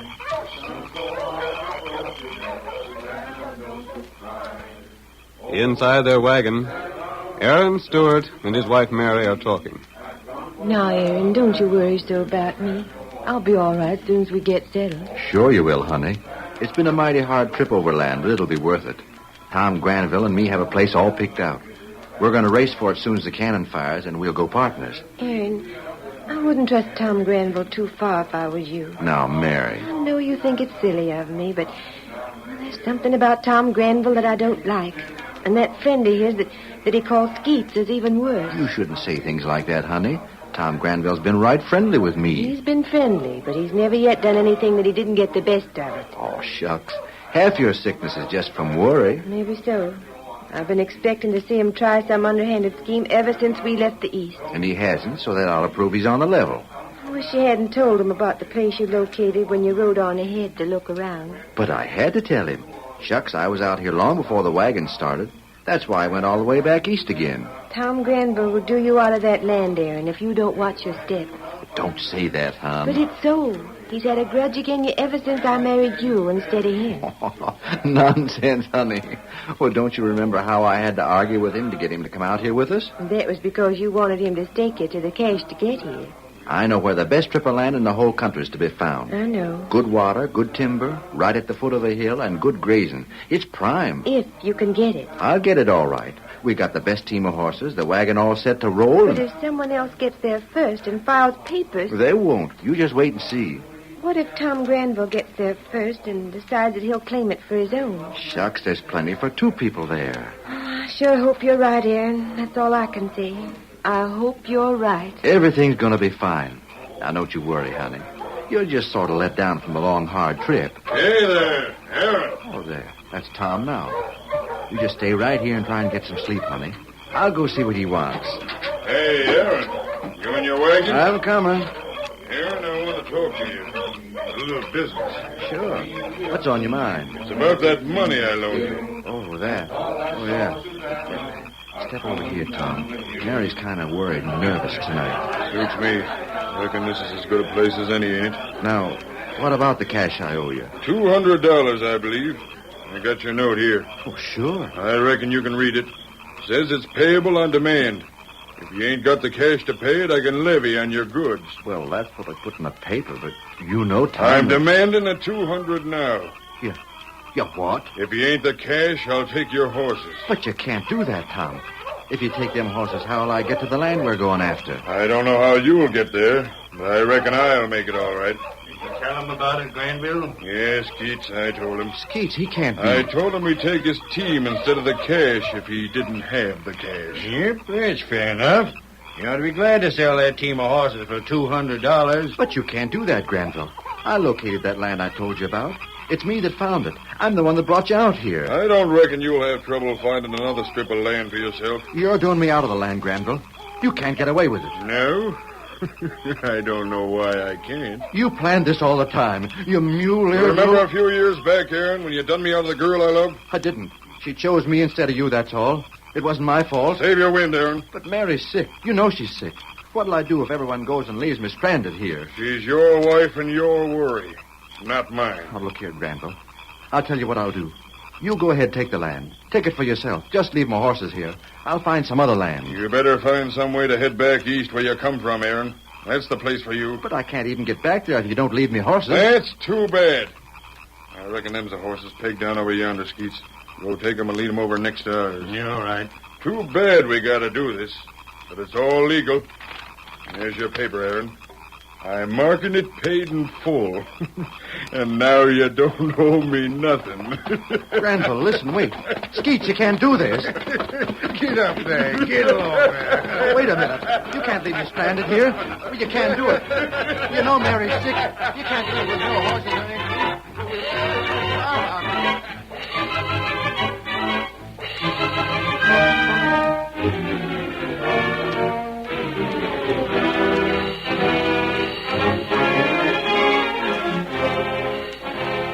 When Tom Granville led his horses away, Aaron was desperate.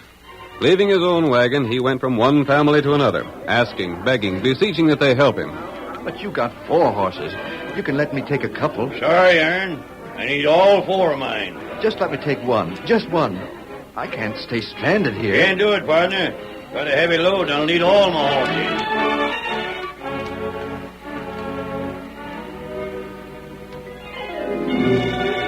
Gotta help me.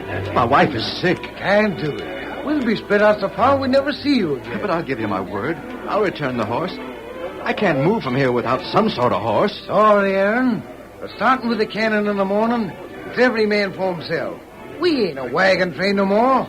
We're all racing against one another to find a place to settle on.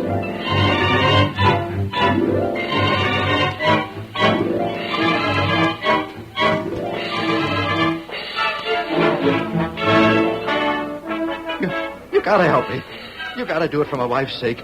I tell you, she's sick. My husband died on the way over, Aaron. But we gotta get horses. Sorry, Aaron. Ain't got none to spare. Clem, you can help me. Let me hitch my wagon on the back of yours. You've got oxen. They can pull 2 wagons. Sorry, Aaron. Then take my wife on your wagon. Take her with you and leave me here. My wagon's heavy enough as it is, Aaron. Sorry. I've got to have help. Sorry, Aaron. Well, we'll be stranded. I'm sorry, Aaron. Please, Sorry, Aaron. We got all to do it our own way. Sorry, Aaron. Let me, Aaron. Let me, Aaron.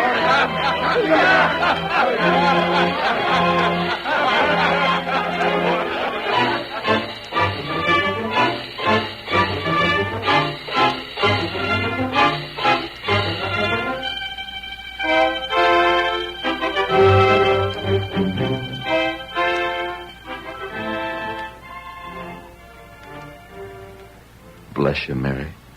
I'm glad you're asleep. It makes it some easier. You won't have to know till morning. Oh, Mary, how can I ever tell you that Tom Granville's double-crossed us? Aaron, Oh, Mary, you're awake. I'm awake, Aaron. I heard what Tom Granville said to you. I suspected something of the sort all along. Mary, what'll we do? He's never got over the happiness we've known since we were married, Aaron. That's why I did it. I'm kind of glad he did. Glad? I knew all along he'd do something to get even. That's his nature. Now he'll leave us alone. It might have been worse. But, honey, it couldn't be no worse. In the morning, everyone will be dashing out for the land. Everyone but us. I know. They'll leave us here. We'll be stranded. Oh, Mary, I've brought you all the way out here to let you starve. Oh! Mary, what's the matter? Aaron, look. The back of the wagon. That man, he's masked. Please don't be afraid of me. Who are you? You've been trying to borrow horses. Yes. I heard about your trouble. But you're masked. You ain't one of us. No. I'm one of the people of this country, Aaron. Don't lose heart. Let the others go ahead tomorrow. Wait here until they've all gone. Who are you? Keep your hopes up, Aaron. This is a great and glorious country, and there's lots of land for everyone. Let the others go on without you, and keep your courage high. I'll be back. Aaron, who was that man?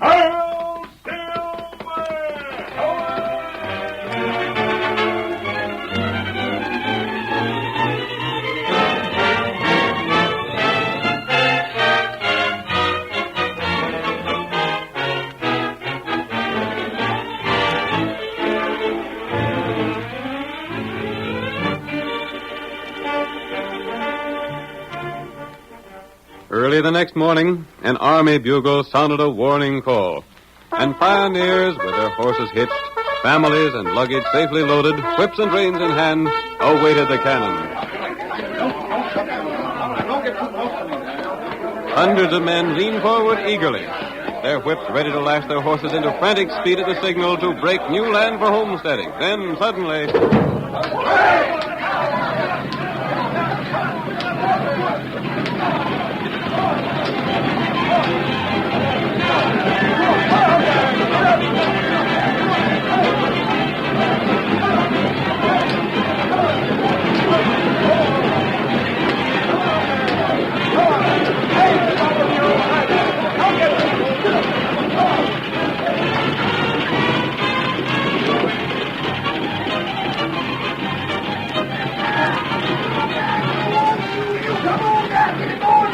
Come on down, you! Give me that collar there. What's the matter with you? Move them legs, you old move you. What's the matter with you? Come on there. Get it on down. Go on down, you. Come on down. Give me that collar there. Hurry up there. Get it down.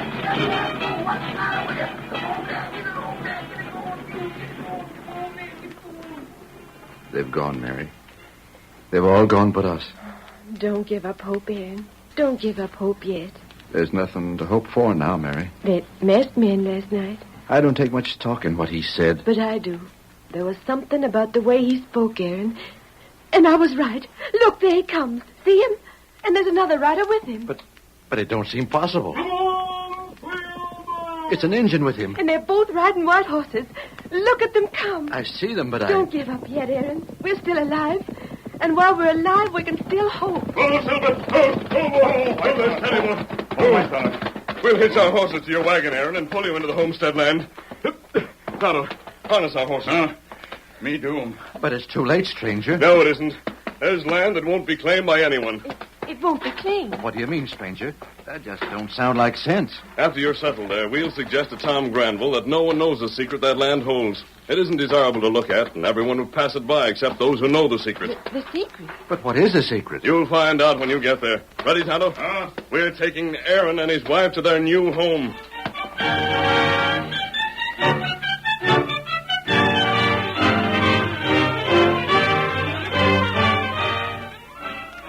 The curtain falls on the first act of our Lone Ranger drama. Before the next exciting scenes, please permit us to pause for just a few moments.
Aaron and his wife Mary were deprived of their horses on the eve of the dash into newly opened homestead lands.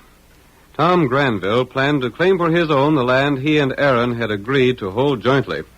After the wagons had left, the Lone Ranger and Tonto hitched their horses to Aaron's wagon and drew it to land that looked undesirable. It was a narrow strip at the foot of a hill.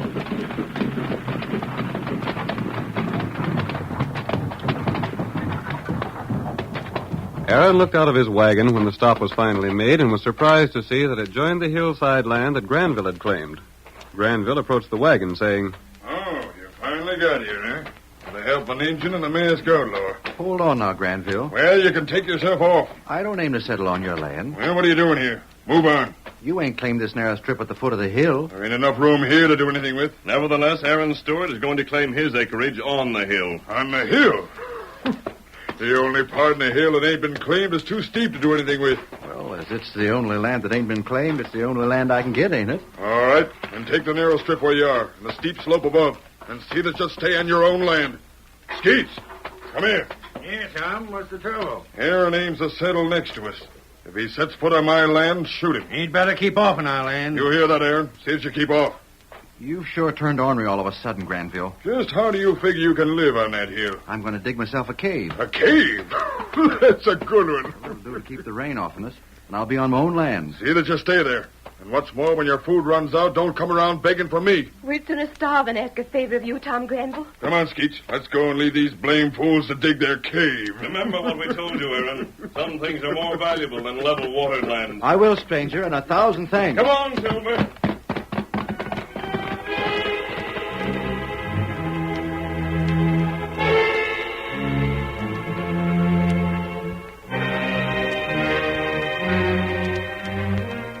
In the fortnight that followed, Aaron dug a cave in the hillside and made a shelter for himself and his wife. Meanwhile, Granville and his partner Skeets kept close watch on everything Aaron Stewart did. They saw him take a shovelful of earth from various parts of the hill, wash it, and then carefully examine the dirt that remained. Meanwhile, the Lone Ranger and Tonto camped nearby, and each evening Tonto reported Aaron Stewart's progress to the masked rider. Tonto, watch him close. Is Aaron doing what we told him? Him do plenty good. Digging dirt? Then washing it and digging more dirt? That's right. Tell me, Tonto, is the man who swindled him washing? Him watch all time. If ever a man deserved justice, it's Aaron Stewart. And if ever a man deserved punishment, it's Tom Granville.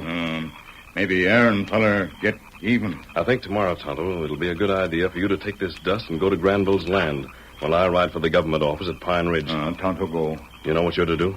Tonto know. I know Mr. Dixon at Pine Ridge, and I think we can count on his help in this situation. I'll deal with him while you go and call on Tom Granville.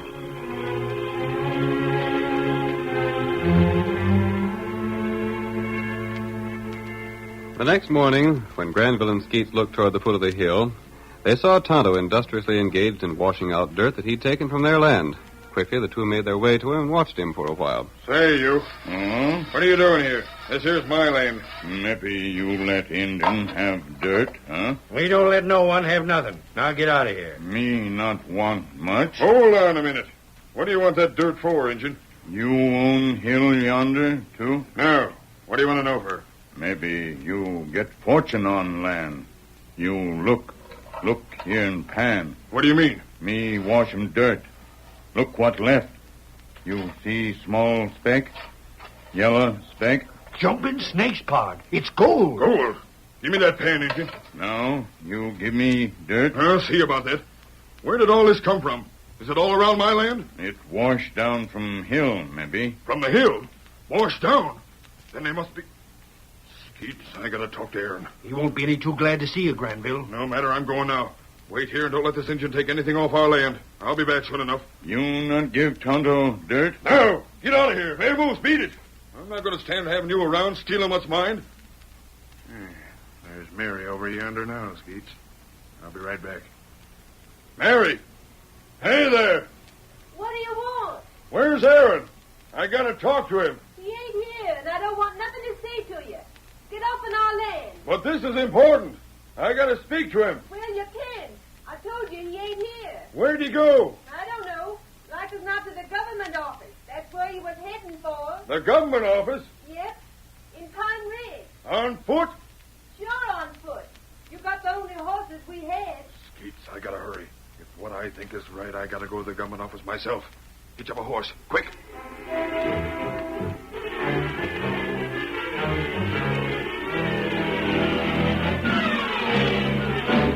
In the government office in Pine Ridge, the agent looked up from his desk and saw the Lone Ranger, his face disguised, framed in the doorway. Good morning, Dixon. You! Great Scott, man, I'm glad to see you. You won't be glad when I tell you what I came for. I'll close the door.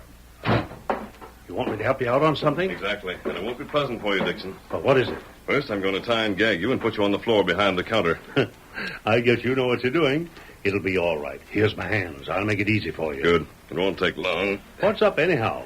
I'd give a lot to know, but I can guess one thing. Yes? You want something here in the office fixed the way it shouldn't be, and you want to save my skin. I'll not tie it so tight it'll hurt. Just loosely. Like this.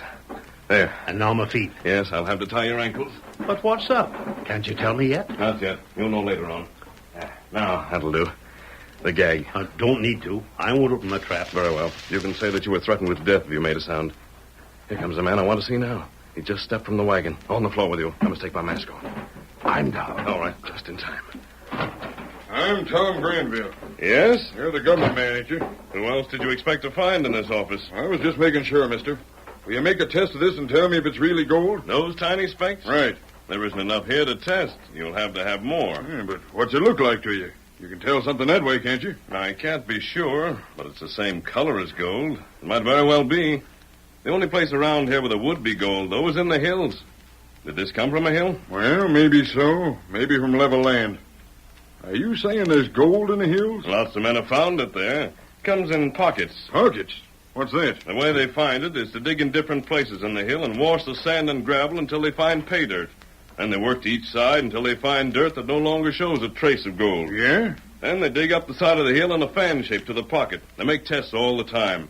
The pocket may contain thousands of dollars worth of gold in a single bushel of dirt. Gosh almighty. If you found the gold on level land, it's probably near enough to have been washed out of one of those pockets. My gosh, that's just what Aaron was... What? Well, that is, a fella I know worked just that way. How much gold you say there was in one of these pockets? Men have taken out as much as $100,000 in a week's time. Thanks, mister. I'll be back. I'll get more of a sample for you. Granville, what you doing here? Hey, it's none of your business. I can go where I want to without being checked on. Hello there, Stewart. Back again with more gold? Yep. I reckon I'll hit the pocket in no time now. I got a couple $100 with me in this here sack. He's gone. He'll be waiting outside to speak to you, Aaron. Thank you, stranger. Is it all right to carry on as we planned? It's perfectly all right, Aaron. When you and he come back in, I'll be gone. Dixon, the man in charge, will take care of you. If it works out like you say it should, I'll never be able to thank you enough. I'm downright glad to see your face without a mask. It isn't my face that you see, Aaron. Tonto helped me disguise myself. Here, take this. It looks like money. He's watching through the window? Yes. Now leave here and whistle as you go. Look as if you had no troubles at all. I'll do just what you say, mister. Hey, Aaron. I want to talk to you. Well? I've been trying to see you. It's hard to say, but I'm sorry for the way I've treated you, and I'd like to square things. It's a fine time to say that. If we'd counted on you, we'd been dead long time ago. I know it, Aaron. But you don't know what it can do to a man to lose the girl he loves. I've been trying to get up my courage to see you a dozen times. Yeah? I just went local for a while, seeing you two married. Well? I give you a pretty bad deal, Aaron. Now I'm willing to give you half the land I've got, if you'll still go by that partnership thing we agreed on. Half the land you got, huh? You mean the land you swindled me out of? Yeah, I did a pretty mean trick. And I reckon we ain't much more to say. Wait a minute, Aaron. You don't savvy things. I'm offering you the land you wanted and surveyed in trade for the land you're on now. We could swap half and half. Nope. I reckon I'll hold on to what I got. If I deal with you, you'll like as not swindle me again sometime. Besides that, I got plans to get rich off of my claim. But I found gold on mine. See? Here's some specks of it. Did the fella inside tell you it was gold? Sure it is, but I got to get some more of it to get it tested.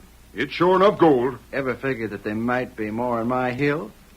What do you think I laid claim to hill for? Then how would you like to sell some of your land? To you? Sure.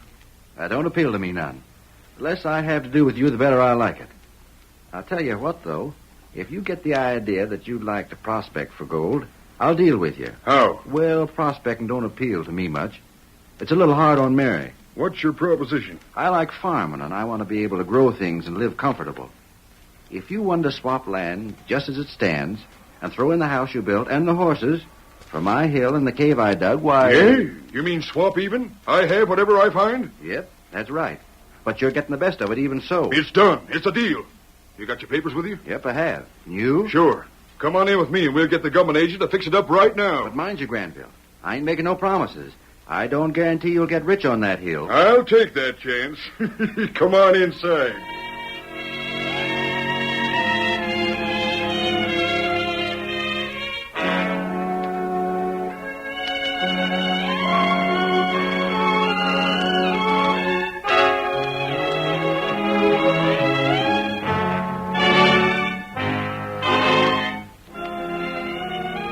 It was late afternoon when Aaron finally returned to Mary, and we find him laughing as Mary says, But, Aaron, what happened at the office? I wish you'd seen Granville's face when he learned that the real government man had been tied behind the counter. But he made the deal, Aaron. Yep, he made it, and then found there wasn't nothing but fool's gold in those sacks. And even that didn't come from this hill. I don't know what you mean. Mean, honey? It means we're taking over Granville's claim, and he gets this no-count hill. Oh, Aaron. That ain't all, hon. I got his horses and wagon, too. And if he tries to move us off the land, he'll have the whole U.S. Army after him. And our land is what he's been living on? Sure.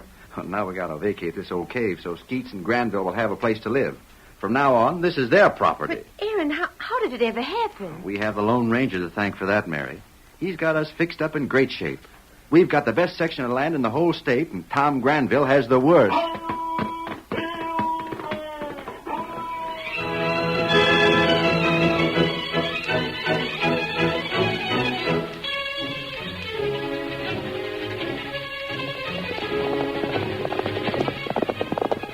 Come on, Silver, old boy. There's trouble in Big Bend. Tonto's waiting on the trail ahead. Hurry, Silver! Away!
The story you have just heard is a copyrighted feature of the Lone Ranger Incorporated.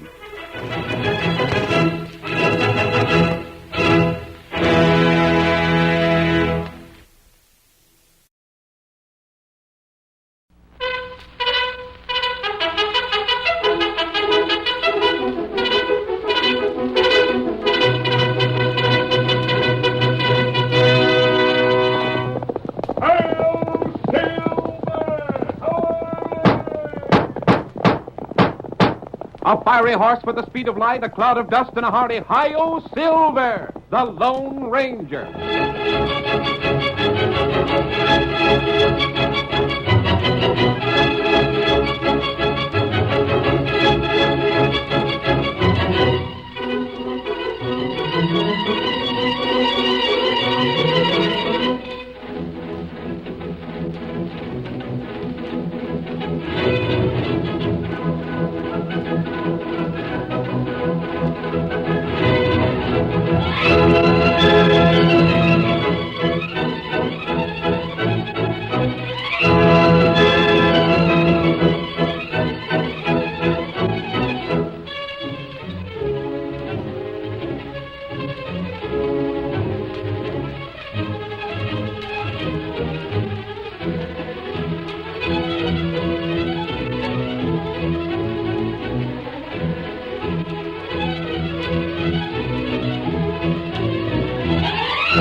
In the early days of the western United States, the government found it hard to enforce its laws in the vast new territory.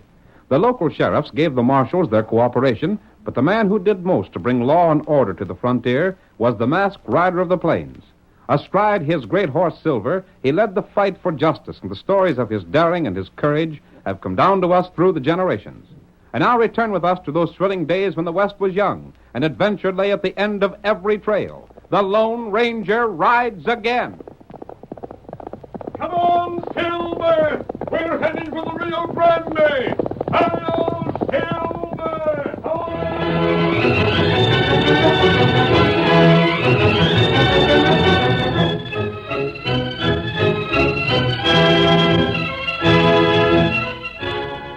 The Lone Ranger and Tonto learned that some smugglers were active near the Mexican town of San Sebastian and rode toward the border. Night fell before they reached the Rio Grande, however, and the ranger called a halt at the first ranch house they came to. Oh, Silver. Oh, boy. Oh, steady. Oh. We can find out from whoever lives here who the sheriff is. That's right. You can wait here in the saddle, Tonto. I'll go to the door. Stand right where you are until you elevate your hands, mister. What's the matter? Get covered. I saw you coming. Just push the door open and walk in slow with your hands raised. Oh, you're at the window there. And sighting this rifle on you. Come on now, I've been watching. That's it. Now kick the door shut with your heel and see to it that you keep your hands above your shoulders. Well, I reckon Paul'll be right pleased when he gets back.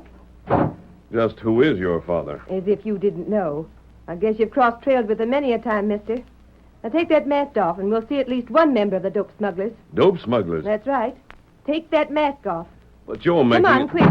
You put rifle down. What the... Me take him. Let go. Let me Take go. him. Get this. Oh, I should have known you wouldn't take a chance in coming here alone. Now, take it easy. I came here to find out who's sheriff of this county. You know blame well it's my pa. Your father? Yes, Pigleg Sanders. I didn't know. Mean to say you aren't one of the smugglers that's driven Pa almost crazy these past weeks? I am not. And you masked? I'm not even an outlaw, Miss Sanders. I have my own reasons for being masked. Now, what's this about smugglers? If you don't know, you just ask anyone in town. For 6 weeks, some crooks have been bringing dope over the border. They've made Pa's life a misery by laying out false clues for him all the time. They have? Keeps him busy 24 hours a day doing nothing but following folks that he has reasons to suspect are smugglers. You aren't one of the gang. What are you doing here? You say there's dope being smuggled and the smugglers keep the sheriff following false clues? Yes, they do. Then, Miss Sanders, to answer your question, I think I'm here to help your father. That paint horse. Come on, Tonto. You cussed beast, I'll learn you. Him hit paint horse. Me fix him. Tonto. There. Steady, Tonto. You hit that man pretty hard. Him hit paint horse. No, Tonto. Don't take the last to him. You've already knocked him out. You look. His gun was drawn. He was going to either shoot your horse for letting us know he was here and come into the house and cover us. Perhaps it's a good thing you acted as you did. I've got you covered again. Now raise your hands. To the saddle, Tonto. The girl won't shoot. Let me do I lift him. I'm not fooling, stranger. Ready, Tonto? Head south. Learn more about the smuggling. Did you hear what I said? You'll not shoot. Come on, get him up, paint horse. Come on there, fellow. Not shoot. Tonto, when we get near town, we split. Learn all you can about the smuggling. Meet in our last camp. Not good.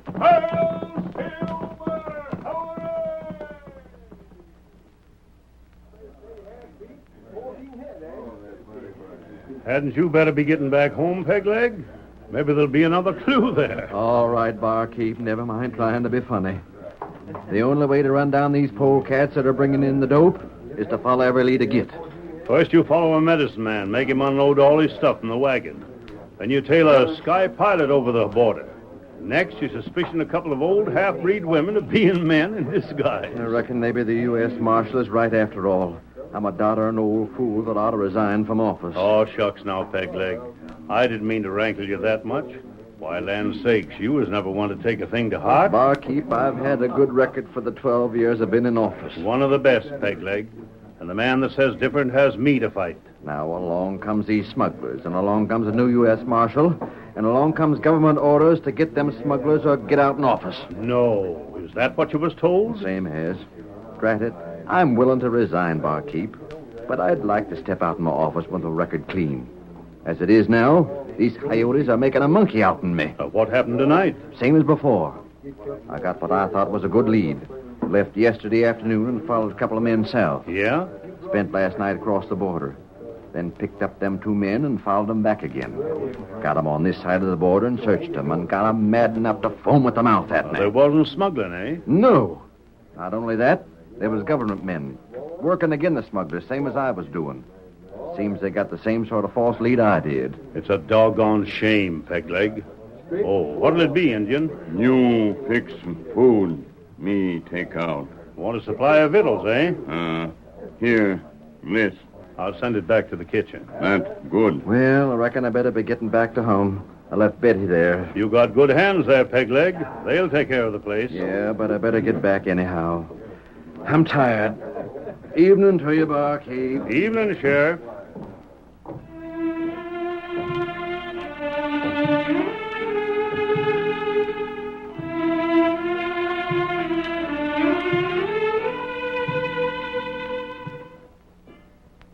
When the sheriff reached home, his daughter told him the story of the masked man and the Indian. And you don't have no idea who these 2 are? No, I don't, Pa. I almost got to see the masked man's face, but that redskin took the rifle away from me before he took his mask off. I see. Even then, I might have seen it. Buck Wilson was sneaking to the house to cover those 2, but the Indian's horse gave him away. Then what happened, Betty? They left after knocking Buck down. Wonder if they might be connected with this smuggling. I thought at first they might be, but if they were, they'd have known your name. Seems the only reason they came here was to find out who the sheriff was. Looks to me, honey, like these smugglers was too doggone slick for me. Pa, you can't give up. Like as not I'll have to if the smuggling ain't put to a stop soon. I don't know. Who's that? It's me, Buck Wilson. Come on in, Buck. Evening, boss. Glad to see you got back. What's been happening on the ranch, Wilson? I ain't give much time to it since this smuggling business started. Oh, the ranch is going all right, boss. Heard you got knocked out. Yep. And maybe that was the luckiest thing that ever happened to you. Well, how's that? What do you mean, Buck? I think maybe I got a clue to this smuggling business. Yeah? When that Injun knocked me down, I was sort of stunned for a time. He was that cold, and it took you most 10 minutes to come to. That's where you're mistaken, Miss Betty. I was on the ground, but I wasn't knocked out. I seen something fall from that masked man's pocket as he hit the saddle. You mean to say you was conscious and never lifted a hand to stop those 2 men? That's right. Well, why did you let him get away? Boss, I figured them for crooks, and figured that the paper they dropped might be important. I wanted to get it without them knowing that I had it, savvy?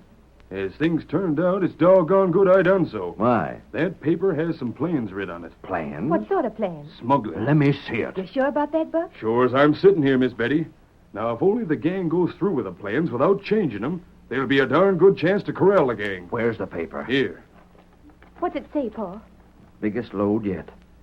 Fetch enough over the border so as we can drop operations for a few weeks and let things cool off. Is that what it says? Yeah. It can't refer to anything else but the dope, can it, boss? No, sirree. Says there that they figure on loading up below the border tomorrow night. Yeah. And cross the next day.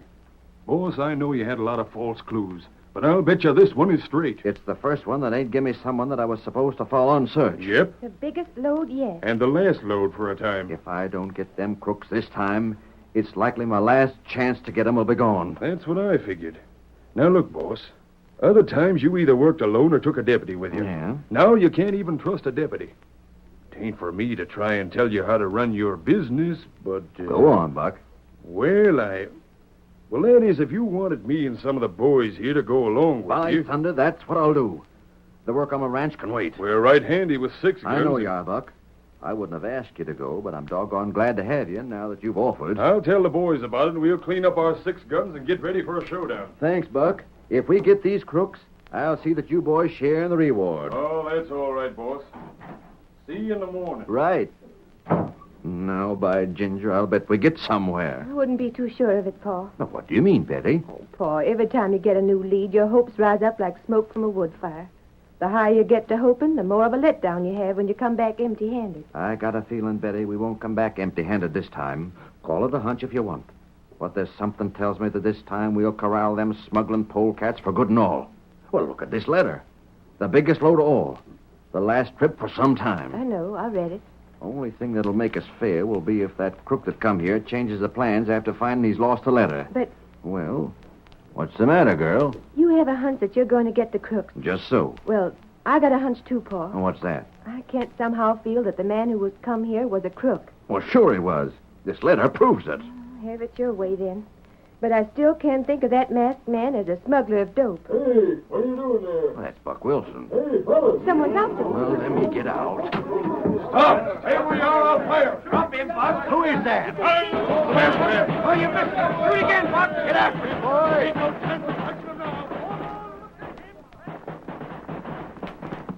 Come on, Silver! Come on there, old boy! Thomas waiting at the camp!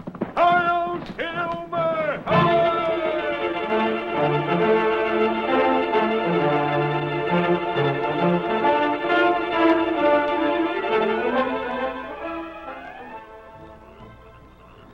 So you learned, Tonto, the different people have been giving the sheriff false clues. Not right. I see.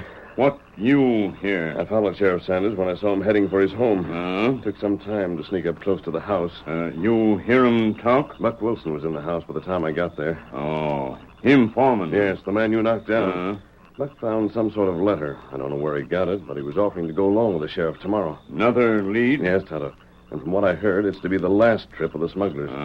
Furthermore, the sheriff is not going to take his deputies with him this trip. He's going to take his own ranch hands and leave the deputies here.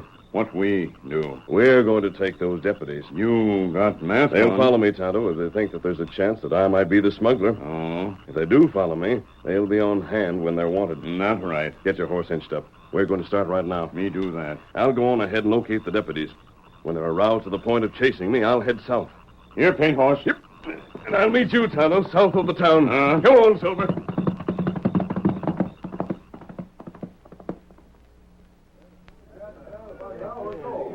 Hey, Sam. Sam, come fast. What's up? Come on, we got a lead on the smuggler. Well, where's he at? Jake Barton's house. Jake's trying to keep him there till we come. Jake sent his brother to tip me off. I'm with you. Let's get going. He was sounding Jake out, seeing if Jake wanted to buy some dope. He's masked. Lead me to him.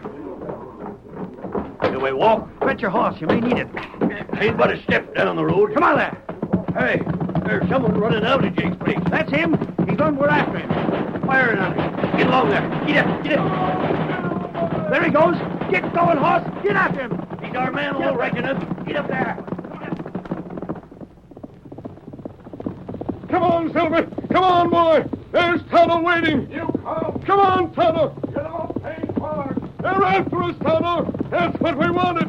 Now to head for the border. Hi-yo, Silver. Away.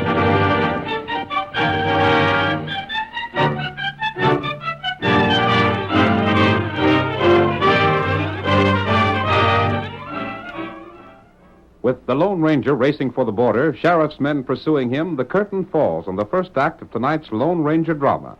We will continue in just a moment.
Now to continue our story. On the same day that the ranger led the deputies from town, the sheriff and his ranch hands arrived in the Mexican town of San Sebastian. We may as well stop the cafe there, Sheriff. Someone there will know about all there is that's going on in town. Yeah, I reckon so. This is where you generally spend the night when you're here, ain't it, Sheriff? Yep. Town seems quiet enough. It always is. And yet it's a dead sure bet that this is where them smuggling rats work from. Ah, senor. You're come back quick, eh? Oh, there, Pedro. Any strangers around the town? No, senor. Only some of your friends. My friends? Who does he mean? See, amigo, at the table? My deputies. Well, I'll be doggone. What are they doing here? I'll darn soon find out. Senor, you spend the night, yes? Yeah. I'll be here for the night. So these hombres. Si, senor. I gave you the same room as before, huh? Yeah. That back room on the first floor. Well. Tain't easy for me to travel up and down stairs. Come on, Buck. We'll see what Sam and Leif are doing here. Sheriff Sanders? Yep, it's me. Good. How'd you find out the masked man was around here? Have you seen him? We seen him all right. We trailed him here. The masked man? Riding a white horse? The same. Who told you two to come down here? We didn't need telling. We're after the reward money that's up for the smugglers. And that masked man's the critter we want. Where's he at now? We lost him. It started last night in town. He was sounding Jake Barton out, seeing if Jake wanted to handle dope. He was? Yeah. And before we could get him, he learned we was after him and hightailed down here. He's still in town somewhere. You sure of that? Dead sure. We got a couple of gents we know watching the trail north. Good. I'm glad you're here. We'll team up. But what brought you here? Buck Wilson found a letter this masked man dropped. It said that the gang was due to bring the biggest load of dope they ever toted over the border. Well, boss, I'd like to speak to you alone. What's the matter, Buck? Let me speak private. Just step over here, won't you? Be right back, boys. Well? Don't team up with them. Well, why not? Don't you, Savvy? Maybe they're the ones that are carrying the dope. My deputies? Why couldn't it be? Ain't they giving you some false leads? There's something to think about there. Sure there is. And it'll be best if we work separate. And me and the boys will keep an eye on them two. Good idea, Buck. Good idea. Well, somebody better lead in because we can't stay here all afternoon. Sam, I'd soon we didn't team up with the sheriff. How's that? I got my own ideas. Pegleg has been here every time there's been a load of dope took over the border, ain't he? Yeah. Well, put two and two together. What'd he get? Meaning to say that you suspicion... Everyone but you and me. Maybe I ain't even sure about you. Here comes Pegleg back again. Boys, being as you come here by your own selves, maybe it'd be better if you worked that way. Eh? You do what you can to catch this masked man, and we'll do the same. That's a prime idea, Sheriff. First-rate notion. Yes, sirree. It suits you all right, does it? It sure does. Maybe we can do better working alone. I got a blame good idea as to who a couple of the smugglers are already. Mm-hmm. Maybe I have, too. Yeah. I'll see you by and by. What'd I tell you? Sam, that was a dead giveaway. It's easy to see why he don't want us around. We'd cramp his style considerable. Just so. By thunder, now I know who to watch when he starts back for the States in the morning. Hey, what the? Who tossed that bullet through the window? What sort of warning is that? Look, there's that masked man outside. Great Scott! He throw that cartridge in here. Maybe he wants to be chased. Well, he sure blazed to be accommodated. Let's go.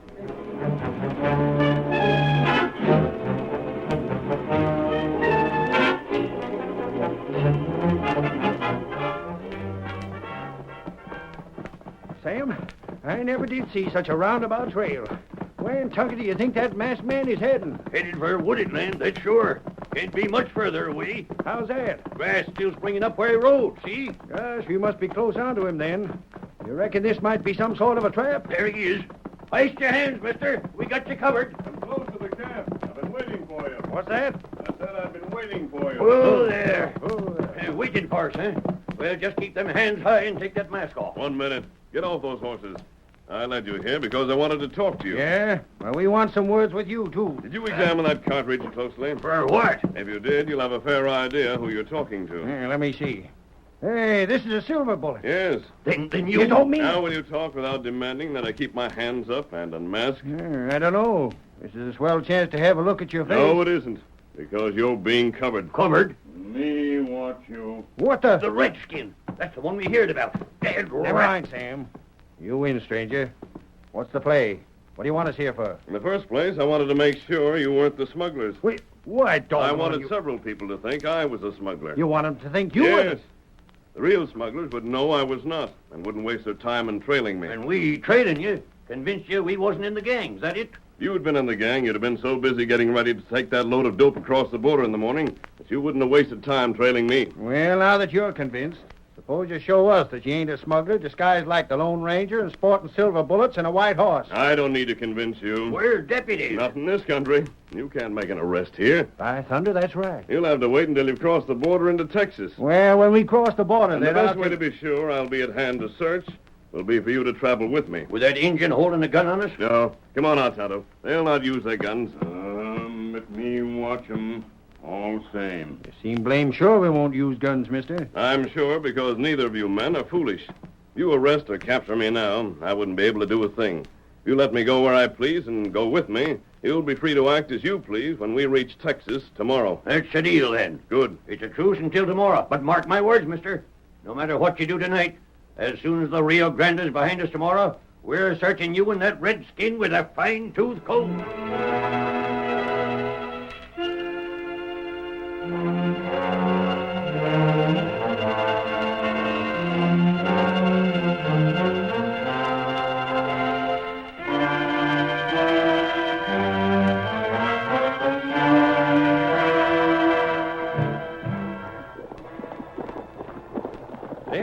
Mister, I most saw you reaching the Texas side of the Rio. Why? Since last evening when we met up, I've sure grown to like your style. Me, too. I'd hate like sin to find your saddlebags loaded down with drugs. Just so. But mind you if they are, stranger, you're slated to hang. Very well. Here's the shoreline. Come on, Silver. That's a powerful-looking paint horse the engine rides. Him plenty good horse. What'd you call the horse? Him not got name. No name? Sakes alive, seems to me that horse should have won his spurs afore now. I wonder if it's likely to rain afore night. I don't know. Them clouds off to the west look heavy. Yeah, you sure do. Sam, study that formation of clouds east of here. Yeah, the sky's sort of gray looking. Dad, rat they ain't taking their chance to break loose. Why didn't you highball it while we was just studying the paint horse in the sky and not looking at you? Why should I? Blast you. We stunk up that scheme, figuring if you broke loose, we'd be able to drill you and know that you was in the smuggling gang. Someone else thinks I'm in the gang, too. Yeah? Look south. There comes the sheriff. Sure enough. Buck Wilson, a couple other men with him. Now you can wait until they close in, and you'll have help in searching for the dope. Help in splitting the reward if we find the dope. I don't think you'll have to split any reward. Why not? Let's wait for the others. Oh, Silver. Why won't we have to split no reward? Is it because you ain't got anything for us to find? Oh, the reward, I'm sure, will be paid. But wait just a minute. Other fellers close now. Yeah. There, deputies. Hold them, we're coming. We're waiting for you, Sheriff. Well, mister, so we meet again, eh? Yes, Buck, we do. Steady, paint horse. What's the matter with that horse? Down, paint horse. Hold your horse in, Tonto. What ails that critter? Here, I'll help. Down there. Down, paint horse. Steady, boy. Buck, that horse doesn't like you. You have any idea why? Now, hold on. Never mind that horse. We're here for a showdown. You just heist your hands, mister, and stand for a search. You needn't search me, Sheriff. Search yourself. What's that? The sheriff? You're the one who's smuggling dope. That's a downright lie. Wait. You brought dope over the border every time you crossed. That's why you were given all those false leads. Blast you for that, I never did. Wait. The sheriff didn't know he brought the dope over. He always used a room on the first floor of that hotel in San Sebastian. While you were asleep, one of the gang stole your wooden leg, which was hollow. It was replaced by one which was filled with the dope. My leg? If that's the truth, Let me see. You'll find that the bottom unscrews. Here, give me a hand. Sam, you take a look at the peg. I sure will. And when you got back to your home, the leg was taken and replaced by another hollow one. You were given another false lead to follow. Look, here's the stuff. Well, Sheriff, I darn to think that my own boss was the I one didn't know nothing about it. Now, look here. Wait till I finish, Sheriff. There's the dope all right enough. This trip was to end the smuggling for a while. It will end it for all time. The crooks wanted to bring a big load of dope across the border this trip. Wanted to pack their saddlebags with it. Who? That's why they wanted to travel in your protection. No one would search the men who were with you. Sheriff, we can back what he says. We was with him all night. We figured he was just pulling wool over our eyes when he let us travel with him to stand watch over your room. And we still ain't sure that he ain't the smuggler. No more am I. Maybe he's trying to frame me. Frame you? Declare yourself. Just what we hanker to find out, Sheriff. You maybe let us see part of the smuggling game to throw us off of suspecting him. You men were with me when that half-breed switched peg legs. Yeah, but You know that I had no chance to touch the saddlebags of Buck Wilson and Scar Granger. All right, Scarry's wise. The guns. You're covered. So you're the crook. Yeah, but you won't live to make an arrest. Paint horse, that horse. That's enough. Cover them. Hands up. Down, paint horse. Down. Down, paint horse. Down. Steady. He's tore the saddlebag loose. Look, he's stopping at that saddlebag. He split it open. What's that crook? Get your horse away. He's pounded that saddlebag to dust. It's full of that white stuff. Down, paint horse. Down. There, Sheriff. That saddlebag is evidence against Buck Wilson. So it was him that arranged them false leads. And we vouch for the masked man, Sheriff. Wilson's the smuggler. Yeah. What about it, Wilson? Don't let that devil horse at me. Tie him up, boys. The half-breed is already in custody in Mexico. Gosh, I wonder what made that horse act loco. He probably scented the drug when Buck Wilson lashed him, and he associated the scent with something he learned to hate. Horse has more sense than some people. But how'd you know about Wilson? Wilson didn't bother to trail the man who tossed a silver bullet. Your deputies did. Stranger, that Injun's horse has sure saved us. If it hadn't been for him, we'd have... Ain't horse plenty good. Injun, he's sure enough won his spurs. By thunder, that horse is a sure enough good scout. Good scout. That good. Tonto Lake scout.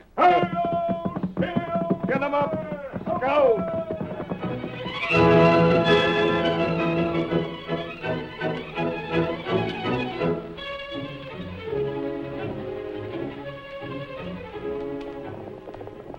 Come on, Silver! Fellas waiting on the trail ahead! Hi-yo,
The story you have just heard is a copyrighted feature of the Lone Ranger Incorporated.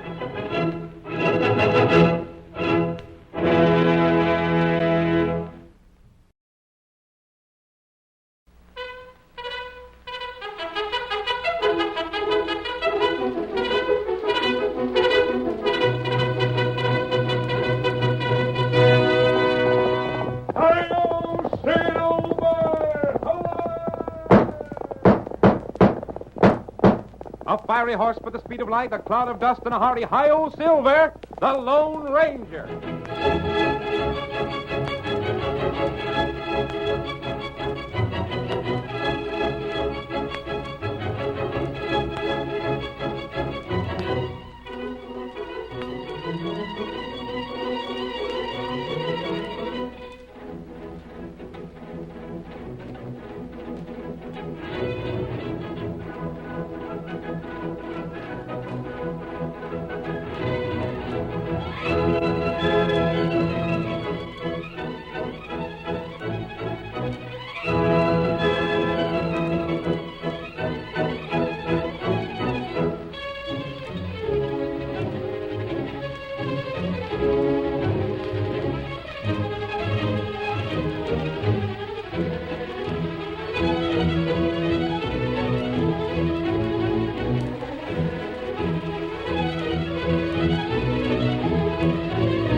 When the western United States was first opened to settlers, land was to be had for the asking, but peace and security were not.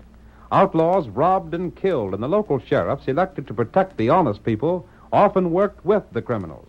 It was then that the masked rider of the plains rode in the cause of justice. It was he, more than any other man, who brought law and order to the frontier. And now return with us to those thrilling days when the West was young. The Lone Ranger rides again. Come on, Silver! We're heading for the Sioux Hills. Tonto is waiting for us. Hi-yo, Silver!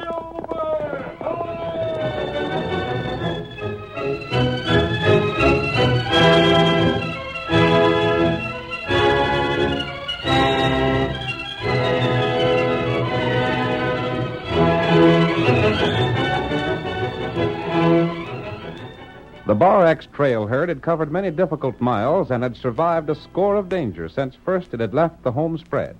Now, as it approached Bighorn County, it was close to the halfway mark on its journey. Our story opens shortly after sunrise. The trail crew, under the watchful eyes of Walt Benson, their leader, is busy getting the reluctant herd underway.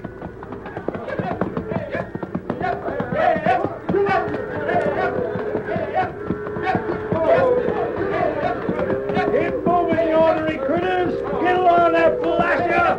Come on now! Get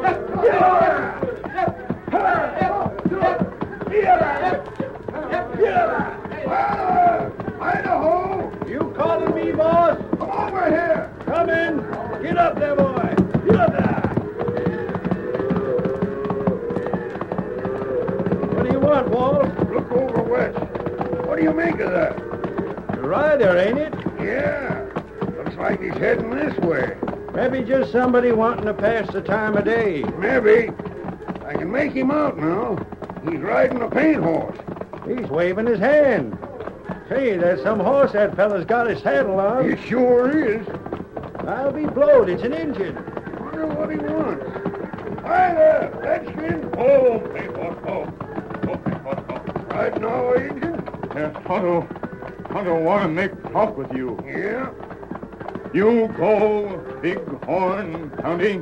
Sure we are. We ought to be there by noon or so. That's plenty bad place. Huh? Law heap crooked there.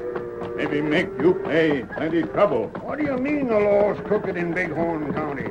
Sheriff, bad feller. He'll make you pay cash. Shucks, Redskin. You don't know what you're talking about. I was through here with the Bar X trail herd last year, and the sheriff was a mighty fine fella. Him got news, Sheriff. Ain't Jake Carter sheriff no more? No. Sheriff named Judge Barker now. Well, hell, what if it ain't the same sheriff? That don't mean nothing to us. Crooked or not, I reckon we can handle ourselves. Better you not go there. And where'd you say we'd better go? You make circle. Go way round. And lose a week doing it. Injun, we got cattle to deliver. We ain't got a whole year to do it in either. If we circle around every blame place you figure there might be trouble, we'd never get to the end of the trail. Tonto want help you. Sure you do, Injun. But we've run into tough sheriffs before.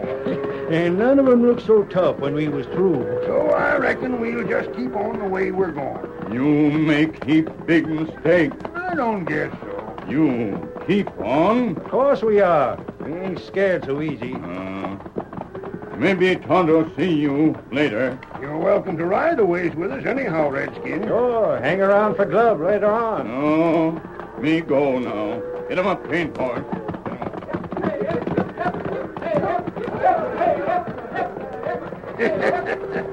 Now, I wonder what that was all about. I don't know, but if he was up to some trick, he didn't work it. Well, come on. Don't matter none, I guess. And we got us a job to do. Yeah. Tell them fellas up ahead to keep them critters moving. We want to reach water as soon as we can. And watch out for strays. Sure, boss. Get up there. Get up there. Get up there.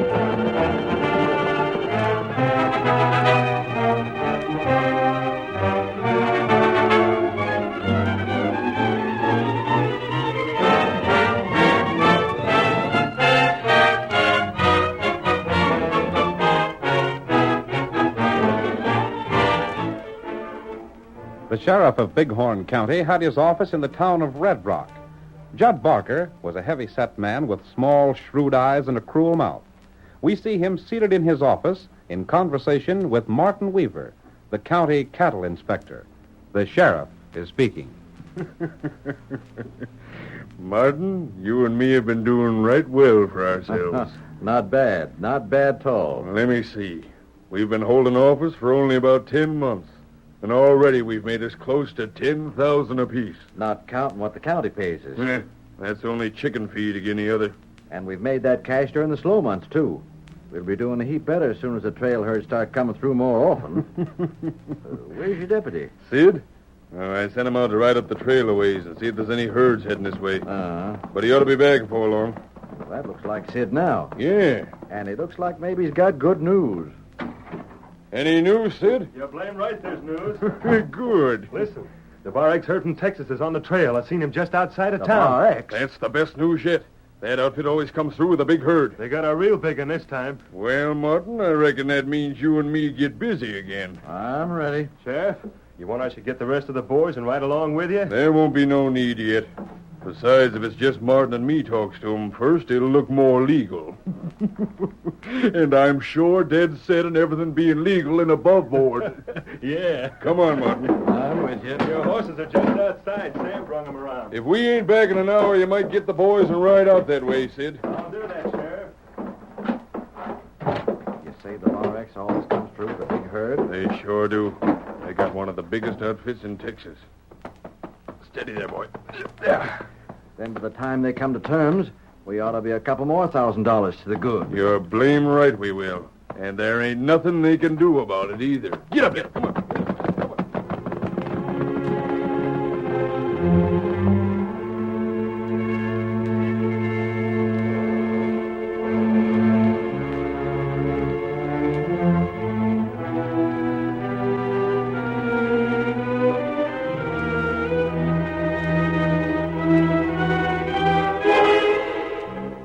At noon, the great Bar X trail herd was well within Bighorn County. The cattle were allowed to graze while Walt Benson and his men gathered around the chuck wagon for their noon meal. Golly, I was hungry enough to eat a whole cow all by myself. Ain't never seen the time you weren't hungry, Idaho. I don't hold a candle to you, Shorty. Say, Walt, I'm right glad now that redskin didn't come along for grub. If he had, there'd been just that much less to go around.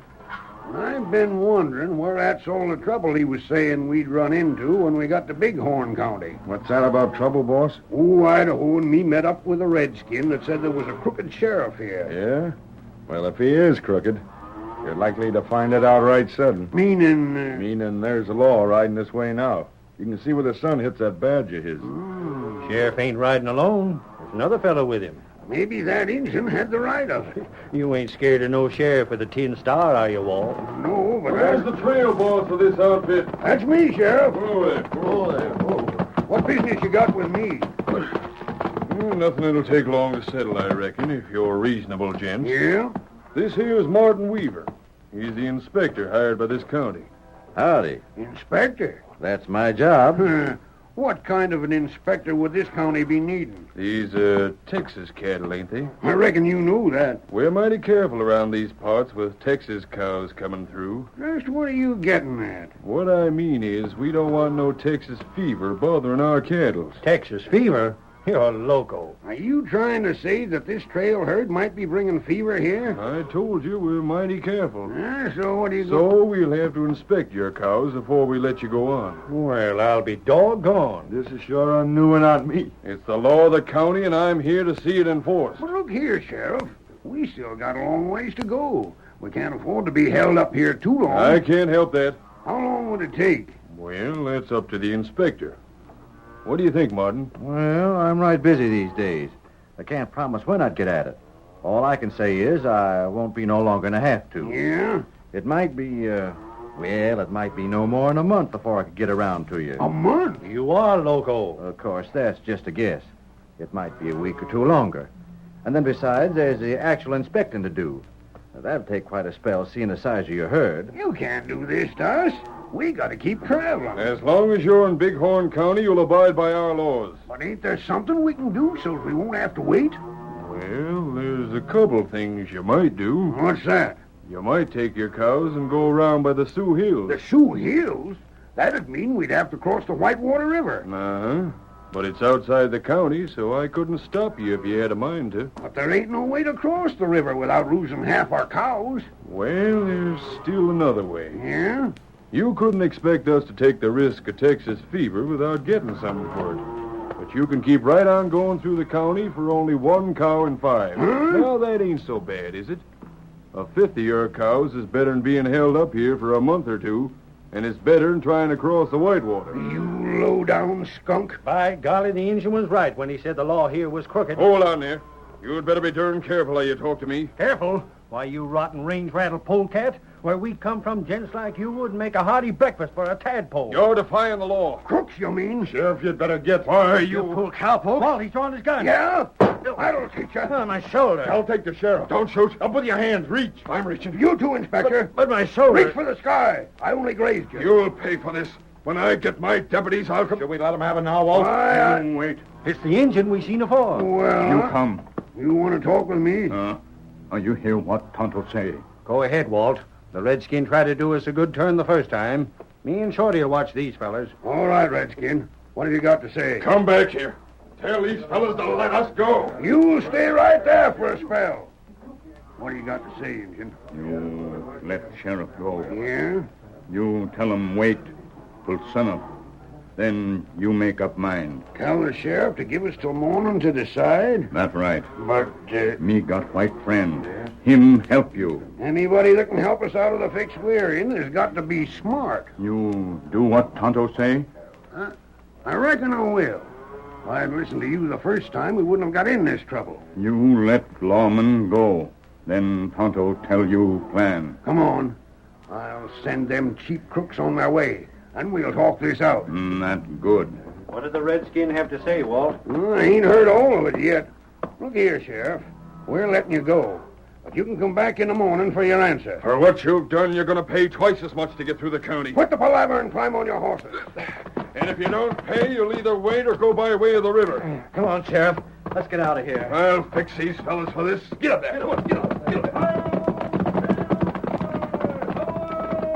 Who's that? A masked fella. Him, friend Tonto. Now you hear plan.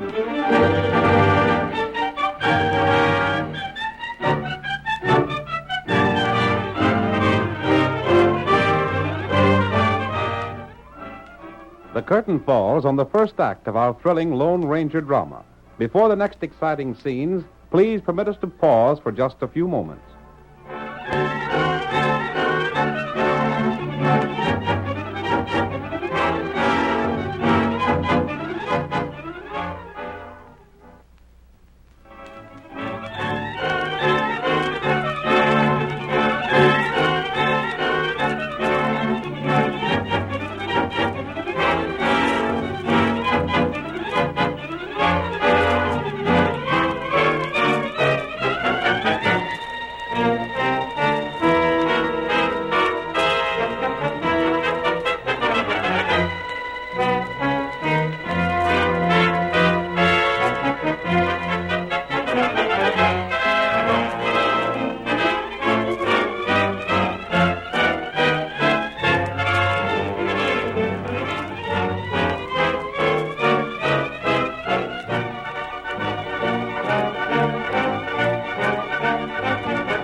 Now to continue our story. The morning after the sheriff had told Walt Benson, trail boss of the Bar X herd, that he would have to surrender a fifth of his cattle or leave Bighorn County, the lawman and a number of his deputies headed for the Bar X camp. This time, them smart cowhands will either pay up or take what's coming to them. You should have let the rest of us come along the last time, Sheriff. Then there wouldn't have been no gunplay. They'll wish there hadn't been. I wonder who that Injun was. I know. Never seen him before. Didn't he call himself Tonto? He might have. What about it? Just seemed to me I'd heard that name somewhere before. Maybe not, though. Reckon you didn't. Aren't we pretty close to the Bar X outfit? You'll see him just as soon as we top this rise. I can hear them. Sounds like they're on the move. By golly, if they're trying to keep on going, I'll have their hides. There they are. They ain't going on. They're heading back. I'll bet they decided to try the river after all. Here comes their trail, boss. We'll soon find out. Whoa, They don't look worried none. He will be if he tries to get his cows across the Whitewater. Yeah, and for more than one reason. Well, what are you going to do? Howdy, Sheriff. I see you got all your gunslingers with you. That'll be enough out of you. All we want to know is whether you're paying up or getting out. We're going by way of the hills. You're forgetting about the river, ain't you, fella? Nope. Don't let it fool you none. It ain't very wide, but it sure moves fast. You get half your cars across, and you'll be doing blame good. We'll do our own worrying. Well, go ahead. We can't stop you as long as you don't try to cross our county.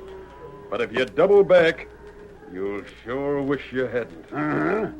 Thanks for the advice, Sheriff. That ain't advice. It's a warning. Thanks, just the same. Now, I got to be getting back. The boys will be needing my help. The faster you move out of here, the better. That's just the way we feel about it. Get up there. Get along now. Get up there. Now what, Sheriff? Just the same as always when them cow punchers get stubborn. We're riding to the Sioux Hills? Yep, with masks. Well, I don't like that way of doing things so well. What's worrying you? We've done it before, ain't we? Yeah. And I reckon we can do it again. Myself, I like it this way better. Instead of just part of the herd, we get all of it. We'll lay for 'em in the hills. Wait till they're having trouble crossing the river, then ride down and wipe 'em out. Yeah? Taking big chances. But it's paying us big money. The only thing is, Sheriff, there ain't gonna be no cinch selling a herd that size all at once. That'll be the easiest part of it. Yeah? We'll drill them fellas, take their papers, and sell the cows to the same buyer they was going to. You figure we can? Why not? Nobody that far off can prove we ain't working for the Bar X. You'll go along, Sheriff? Well, maybe I'll send the rest of you. It wouldn't look right for me to be leaving the county. We could handle it. But first, we gotta head them off by the river. We'll need more men. We'll go back to town and get them right now. We'll load up on ammunition. And after we've met up with them punchers again, there won't be a one of them left to tell about it. Get up there! Come on, get up, get up, get up, get up, get up.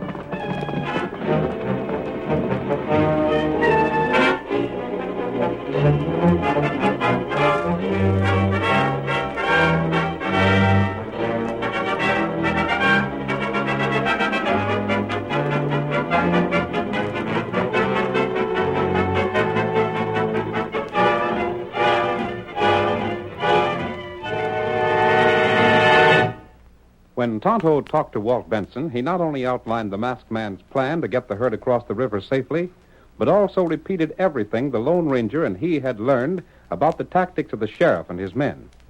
Now we see the herd as it moves through a narrow valley in the Sioux Hills leading to the Whitewater River. Tonto is riding beside Walt and the cowboy Idaho. You sure your masked pod can do like you said, Tonto? He'll do that all right. It's a risky business. You not worry. If the masked feller slips up, we're going to be in a worse fix than we was afore. Especially if them polecats really try to raid us like the masked man figured they would. Then make raid, all right. The dirty crooks. They got the slickest game I ever heard of. If they don't get paid for letting cows lose their county, they just make the herds go around where they can be stole easy. Maybe this is once they'll get fooled. I'm hoping for it. We should be getting side of the river soon. Here comes Shorty. Maybe he's seen the river already. Hey, boss! Yeah? The masked fella done it. You sure? You bet I am. I seen it for myself. The riverbed's dry? There ain't enough water left in it to boil a mess of beans. And there ain't nothing to keep the cattle from crossing. And now we got to do the rest like the masked fella told us. He's been right so far, and I'm with him all the way. And so am I. Hey, fellas! Get moving. Fire off your shooting iron. Start them critters to stampeding. You're sure they won't get away from us? Not by a darn sight. They can't scatter in this valley. When they run out, we'll pick them up again. Then let's go. Make all the noise you can. You watch us. Get up there. Get up there.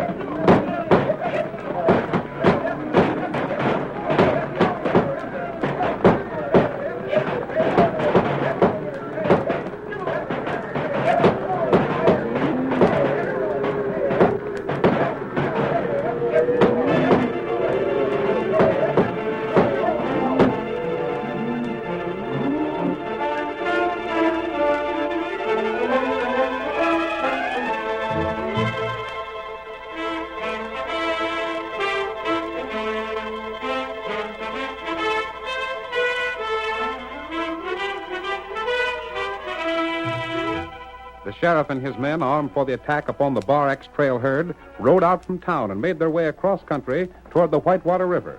We see them as they approach the spot from which they plan to start their raid. We should be there just about in time to meet the herd. Yeah. There's good cover over there, Sheriff. Uh-huh. I reckon that'll do all right. Just so we ain't spotted before we're ready for him. I'd sure hate to have anything go wrong. That's up to you, fellas. All I gotta say is this. After the way that smart aleck trail boss acted, if they ain't made to pay for it, then I'll see to it you fellas are blamed sorry. We'll do our part. Uh-huh. You better. That means cash for all of us. How's this place here? Good enough. Whoa, Ain't no sign of them yet. Well, it's a heap better to be a little early than to miss them. We'll see them just as soon as they come around the bend. And when they start to crossing the river, they'll sure... Leaping catfish. Huh? What's the matter, Sid? Look at the river. Why? Well, I'll be... Sheriff, what in blazes could have happened? Don't ask me. There's been rains aplenty. It ain't like as though we had a dry spell. It was raining only last week. I figured the river'd be worse than ever. Something's gone wrong, blasted. Well, it can't be helped none now. I'm going to find out what's done it. You fellas wait here. Hold on, doggone it. What if them cowhands come along while you're looking? You want them to see you and spoil it all? Sorry, Sheriff. Reckon I wasn't thinking. Just stay right here out of sight. But have you seen the river like this before, Sheriff? Nope. I never heard tell of the Whitewater running dry in all the time I've been in this part of the country. It's a blame funny thing. Yeah, and it means we ain't going to have so easy a time of it when the herd gets here. Wait. Huh? The herd's coming now. Say, it sounds like maybe they're stampeding. I'll bet that's just it. Maybe things are breaking our way after all. How'd you figure that? Shucks, if the herd's got away from them Bar X fellas, we can pick up the cows, then come back and clean out them punchers. Look over there. There they come. The whole herd. Can't stop them now. Wonder where the punchers are. Must be coming up behind.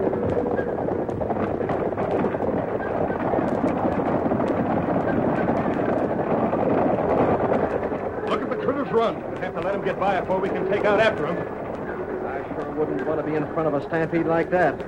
The way they're moving, it won't take long for them to get by. I can see the last of them now. See your horses. We're all set. I'll give the word when to start out. Yeah. There they come. All right, fellas, after them. Get up there. Get up. Them punchers ain't in sight. We'll take care of them later. Come on, boy. Get along there. They're across the river. They won't run that fast for long. Keep your horses moving. Yeah, we should. What was that? Sounded like blasting powder. I thought the same. Come on. We're almost to the river. But wait. Look. What the? It's water. A whole flood of it. And coming right at us. We can't dodge it. Turn around. Whoa, boy, whoa. Right. Help. Yelling won't help. We just gotta hang on and hope we don't get drowned. Come on.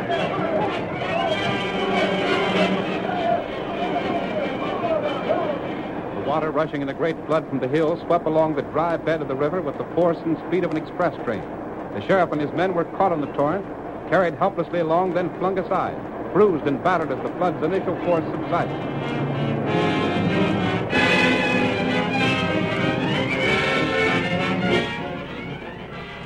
Walt, Tonto, and the Bar X cowpunchers watched until the time was ripe for action. Look at them crooks crawling up on the bank.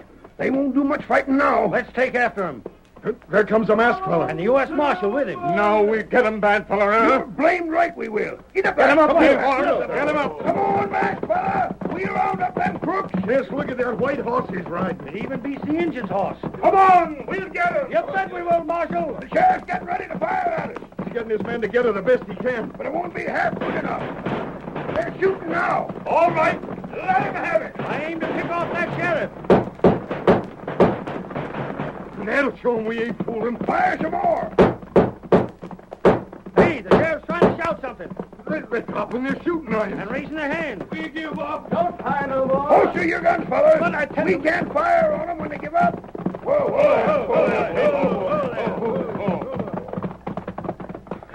All right, Marshal.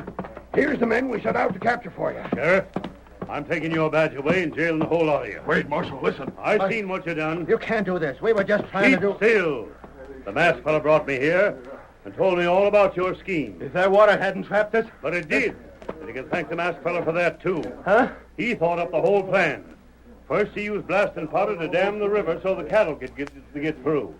Then he used more blasting powder and released the water in time to catch you. Boy, I'd like to get my hands on him. Sure, only you're going to jail instead. I'll send some of my boys to help you take them there, Marshal, while the rest of us round up our cows. Good enough. But where's the masked fella and the Injun? I want to thank them for what they've done. I don't know. Here they are. Wait!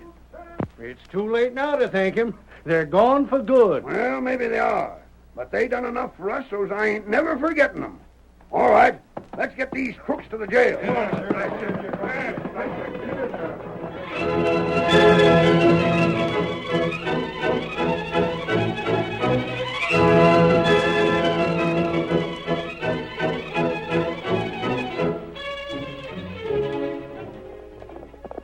Come on, Silver! Someone's waiting on the trail ahead!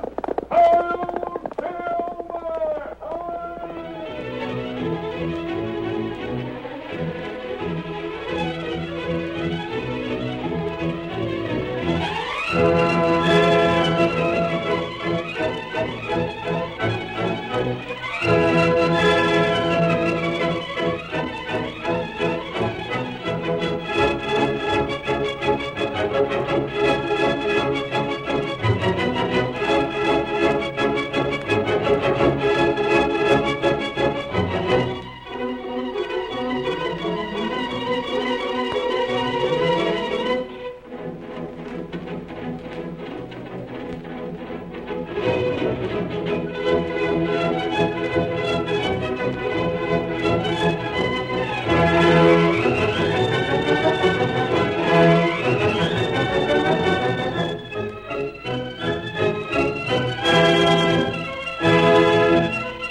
The story you have just heard is a copyrighted feature of the Lone Ranger Incorporated.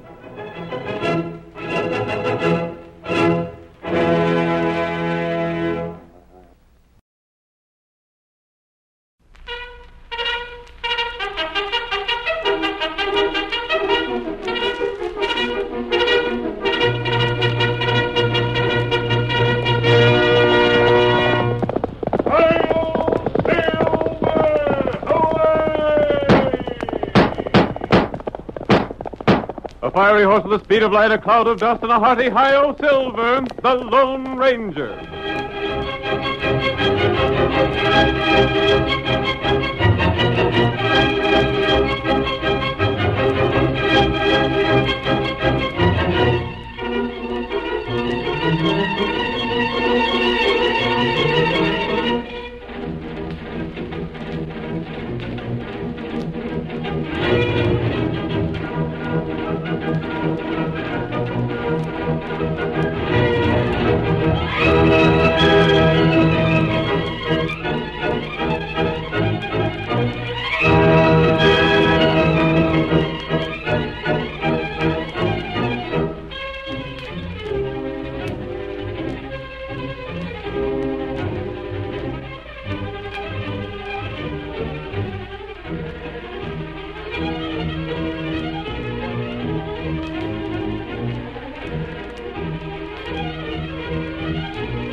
Whenever men gathered around the campfire, in the days when the West was young, stories were told of the masked rider of the plains.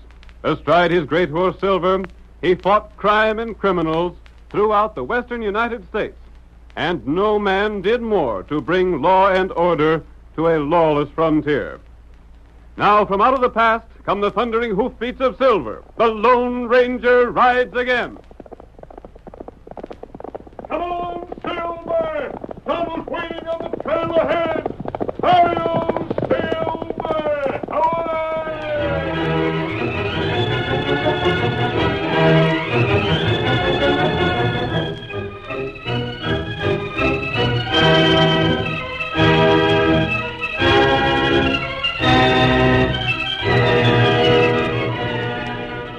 As our story opens, night is falling on the trail to Jackson City.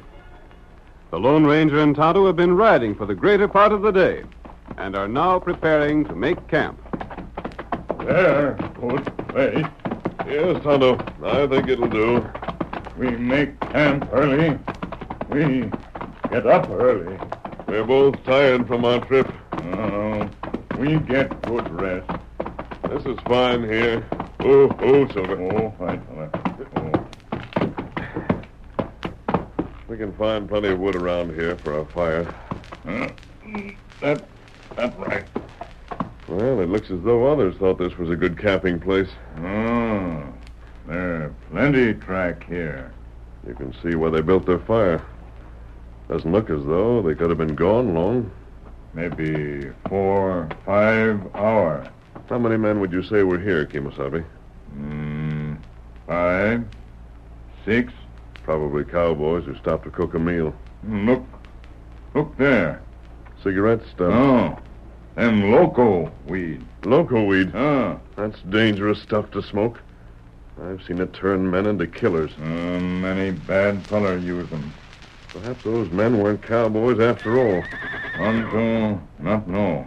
Did you hear that horse, Kima? Silver hear him too. I wonder who's riding here.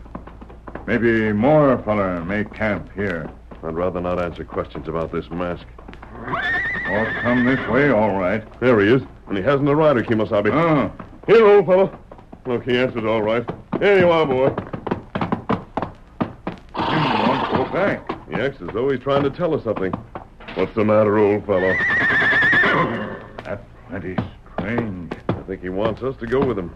Come, Tonto. We follow him? Yes, we'll get our horses and see if he leads us anywhere. That's good idea. Steady, Silver. Him in plenty big hurry. All right, old fellow. We'll follow along. Come on, Silver. Get him up, white fella. Tonto, he's taking us toward that woods. Can you see anything wrong, Kemosabe? What's that there? There's something on the ground. Looks as though it might be a man. Come on, Silver. Here we are. Oh, Silver. Oh, fella. Tonto. This man is dead. Me take a look. A young fellow, too. Him get shot through back. Shot in the back. Him die quick. Can you tell how long he's been dead, Tonto? Maybe 3, 4 hours. 3 or 4 hours. That's the same time you thought those men left the place we stopped to camp. Their track. Hoof prints. Must have been at least 5 or 6 horses here. That right. There go him horse, follow him trail. This man was probably a member of the gang. I wonder if there's anything to identify him with. There, watch. Let me see it. There. Here, watch. Thanks. There's a picture in the back. Dan Kent. That must be this man's name. I want to go through his pockets. There may be something to show where his home was or who his folks were. You take a look. Well, there's nothing in this pocket. Wait. The letter is something in the shirt pocket. Maybe that tell you. I have it. I think we're justified in reading this letter under the circumstances, Tonto. What'd it say? One moment. Seems to be from his mother. She can't read or write. No? How you know that? She says here that her foreman is writing the letter for her. Oh. What more it say? Nothing of importance, Tonto. Just news about herself. And hopes for her son's happiness. Nothing that explains his death. That heap bad. She seems to have thought he was leading an honest life. Him get shot by bad feller. Why do you say that, Kimasabi? Him shot in back. Good feller not do that. You're right. What we do now? I think we'll investigate this further. Perhaps we'll be able to find the murderers and learn why Dan was killed. Here, Silver. We'll examine these tracks, Tonto. We may be able to recognize them again. Tonto know 'em. Yep. Maybe I can follow these tracks, but I'll have to hurry. It get dark plenty quick now. Yes. You stay here and take care of Dan's body. Tonto, do that. Come on, Silver.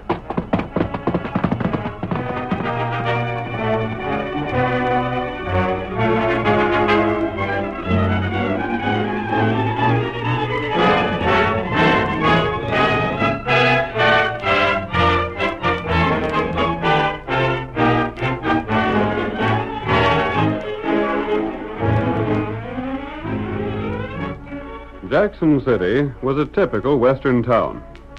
It boasted little more than a main street, a group of weather-beaten homes, a cafe, jail, and a stagecoach office. Red Murphy was the manager of the coach line, and we see him now at his desk. The door of the office opens, and a little old lady enters. Why, howdy, Miss Kent. Hello, Mr. Murphy. I just come to see about the stage. You sit right down. It ain't often I get to see you anymore. Oh, you needn't give me your chair. Well, thank you. I reckon I'm getting to the age where a body don't care much about standing on their feet no more than they have to. You weren't aiming to go no place in the stage, was you? My, no. Traveling ain't for such as me. I just come to see if a package come from my boy. Which one, Miss Kent? Pete down Frisco way or Dan that you say is mining over in Colorado? This package was to come from Pete, Mr. Murphy. I recollect you were getting a letter from Pete the other day. That's how come I'm here. He written his letter that there'd be a package of cash for me on the next stage. Of cash? Mm-hmm. $600. Pete sending you all that? He's a mighty fine boy, Pete is. He's sending it 'cause he heard I'm liable to lose my place if I can't get tax money together. By golly, Pete must be doing darn well for himself. Oh, he always was smart, even when he was a young'un. Yeah, I can remember him. It was Dan that was the wild one, weren't he? No, there weren't nothing wrong with Dan. Maybe he was a mite reckless about choosing his friends, and he was one to have a good time when there was a chance for it. We settled down now, all right. Well, I'm glad to hear it. But ain't there no package, Mr. Murphy? Sure, you needn't go to worrying, Miss Kent. The stage just ain't come in yet. Oh. You see, there's been a heap of trouble on the trail lately. There's been landslides, and the bridge went out over to Willow Creek, and all kinds of things. The stage ain't come in on time for the past week. But have you any notion when it'll be here? I'm downright sorry, but I can't say as to that neither. Maybe it won't show up till tomorrow sometime. Oh, then I don't reckon there's much use in my waiting any longer. You ain't riding back to your place, are you? It's a mighty long ride for a body like me, but I might just as well. Now, why don't you stay over at my place? The missus would be glad to put you up. No, I think I'd better be getting back. Well, suit yourself, Miss Kent. You'll look out for my package, won't you? I sure will. Thank you. And if I don't get in for it tomorrow, you hold it till I do. I'll watch it like it was my own. Goodbye, ma'am. Good day. There goes one of the finest old ladies I ever seen. She's dead up agin it, but she's got more spunk than a dozen men. Red Murphy. Huh? Golly, where'd you come from? I came in the back door. You're masked. There ain't nothing here for you to take. Honest, there ain't. I'm not a thief. I'm here to ask you some questions. Is that all you want? It is. Was that old lady who just left here Mrs. Kent? Yeah, that was her. I thought it was. I went to her home and found she'd come here. You ain't planning to harm her none, are you, stranger? You wouldn't do that, would you? She ain't got nothing for you to steal. She has a son named Dan? Yes, but I Does she know where he is? What business is that of yours, mister? I ain't... Answer me. Well, I reckon she does. She sent him a letter by my stage up Denver way once. That was quite a spell ago. He's supposed to be mining. Yes, I saw that letter. Mister, don't do nothing to hurt Miss Kent. She's old and feeble. You like her? Well, I should say I do. They don't come no finer. What would you do to keep her from being harmed? Why, I'm just like the other folks around here that knows her. I'd do most anything. Red, her son Dan is dead. Dead, you say? Yes. And the men who killed him are right here in this district. How come you know that? Red, I want to know this. Does Mrs. Kent own anything of value? Anything that outlaws would want to steal? There's nothing that I know of. Are you sure? I ought to be sure. Even the cattle she owns ain't worth the stealing. I told her she ain't got nothing. What's that? By golly, it must be the stage.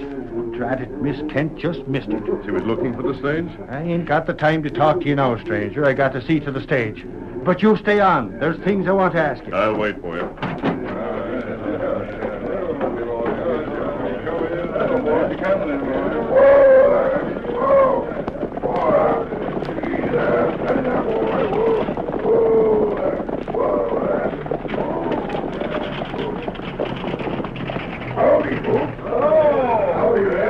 You're early this trip. Yep, had a good run this time.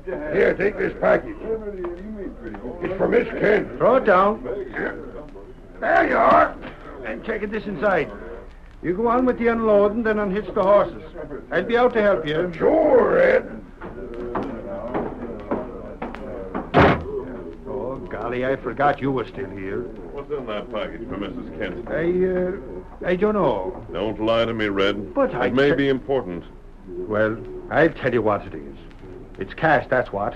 And, stranger, the fella that tries to take it away from me is going to get shot full of lead. That's exactly what I wanted to know. I'll leave the way I came in. But hold on. I wonder where he's going. I shouldn't have never left this back door open.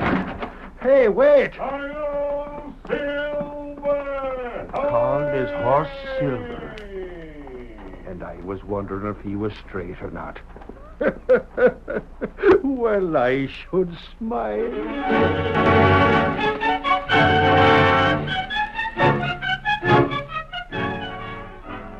The curtain falls on the first act of our thrilling Lone Ranger drama. Before the next exciting scenes, please permit us to pause for just a few moments.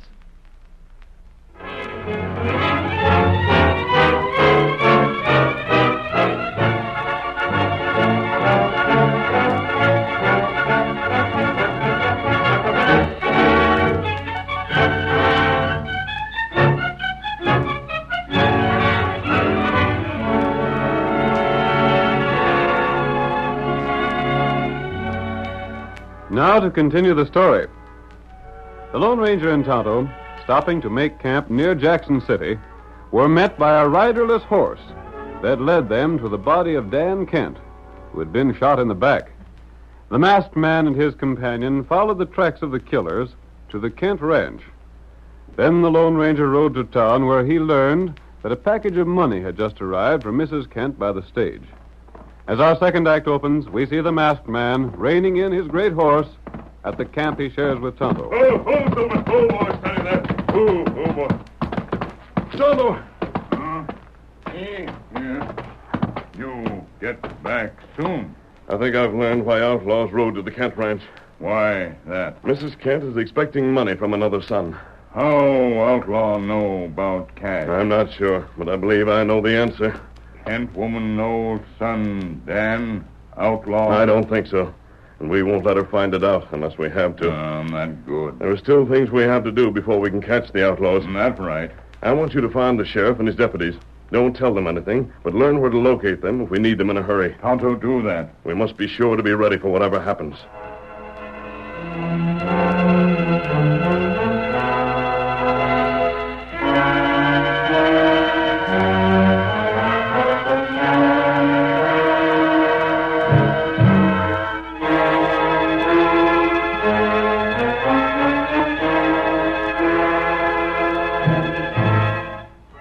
It had been a long, hard drive for Mrs. Kent from town to her home, and when she arrived there, she was surprised to see a number of horses standing outside the house. She climbed down from the buckboard, and when her foreman, Clem, came up to lead the horse away, she asked him about the visitors. Clem, who's the folks come to see me? Just some gents that aims to speak to you. You get that package off the stage, ma'am? The stage is late, so I didn't wait for it. Are they strangers, Clem? Uh-huh. The folks in the house. Oh, them. Well, ma'am, maybe they're strangers to you, but they ain't to me. I wonder what they want. You'll find out soon enough, I reckon. I haven't a notion why anybody'd be calling on me. They won't be backward about telling you. Oh, what are you coming in for, Clem? Thought you was going to stable my horse. I got some things to say to you, too. Here she is, boys. We've been waiting for you, ma'am. Yes? This is Duke Reavers, Miss Kent. He'll do all the talking for us. What talking? You went to town for a right important package, didn't you, Miss Kent? Oh, what's that to you? You'd be surprised. You didn't fetch it back with her, Duke. The stage wasn't in yet. Clem, did you tell these fellers about that package? Sure I did. We know all about that cash, Miss Kent. So it won't do you no good to lie about it. You mean... We mean we want it, we're going to have it. Clem, they're aiming to rob me. Well, and what of it? And you're in with them. Of course I am. How else do you think they'd know enough to come here? To think you'd do a thing like this to me. Talking won't help. I paid you good money, and now you turn on me. I ain't interested in hearing about that. All we want is that cash. Well, it won't do you no good. I never brung it with me. So Clem said. And you won't be able to get it. You think not? I know you won't. Red Murphy'll keep it when it gets here. And he won't give it up to nobody but me. There's ways of getting around that. You low, mean, ornery coyote. Clem, you hold a gun on her. I'll do that. Holding a gun on a woman. You won't get hurt unless you goes against orders. Now sit down over here, Miss Kent. There's a pen and paper. Clem's already read out what we want. You just put your mark on it. What's that paper say? Never you mind about that. You just sign it. And the rest you can leave to me.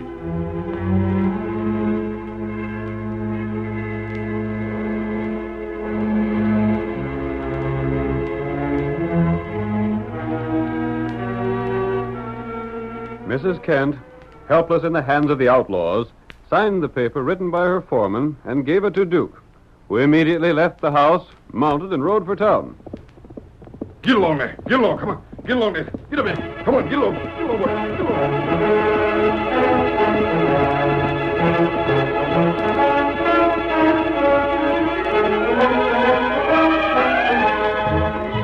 The Lone Ranger, riding toward the Kent place, saw Duke racing by and pulled Silver to a stop. Oh, Silver. Oh, boy, steady there. Oh. Silver, that fellow came from the Kent ranch, and he's heading for town. He's one of the outlaws. We may be too late. I want to see the hoof prints of his horse. Silver, he is one of them.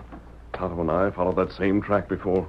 We've got to get back to town and find Tonto right away. Yep. All right, old fellow. We'll have to hurry. Hi-yo, Silver!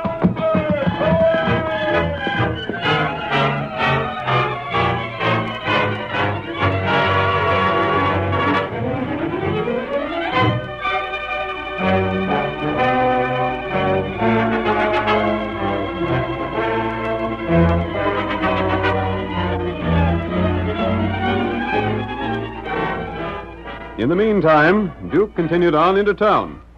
There, with a signed paper in his hand, he halted before the stage office, dismounted, and strode inside. Red Murphy looked up in surprise at the sound of the door.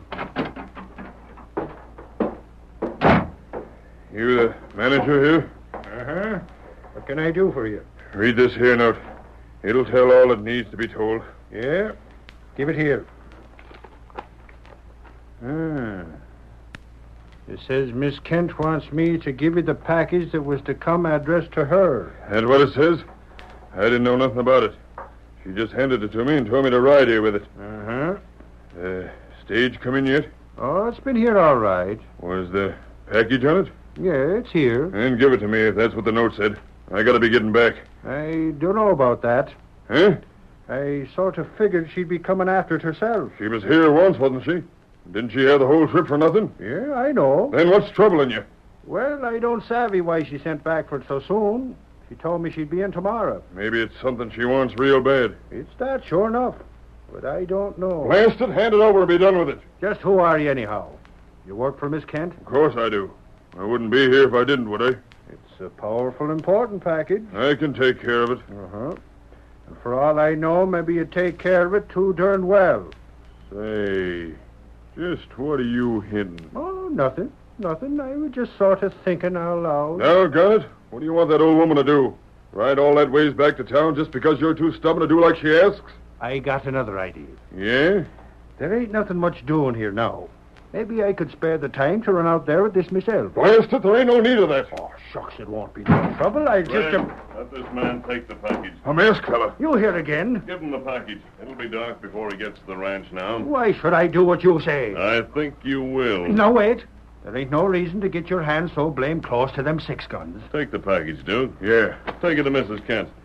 She sent you for it. There's no reason she shouldn't get it. Doggone it, you shouldn't have butted in like this. Go ahead, Duke. The masked fella's got more sense than you have, Red. I hope everything's all right. There's something darn funny about this. And all the time I figured you were straight, in spite of your mask. You'll have to trust me, Red. But all that cash. Miss Kent needs it so bad. And if it don't get to her, Mrs. Kent will get her money. But that fella looks like a crook to me. He is a crook. Then look here, I'll why... take that note he brought with him. No, wait. I'm going now, Red. But don't worry. Mrs. Kent and her money are safe.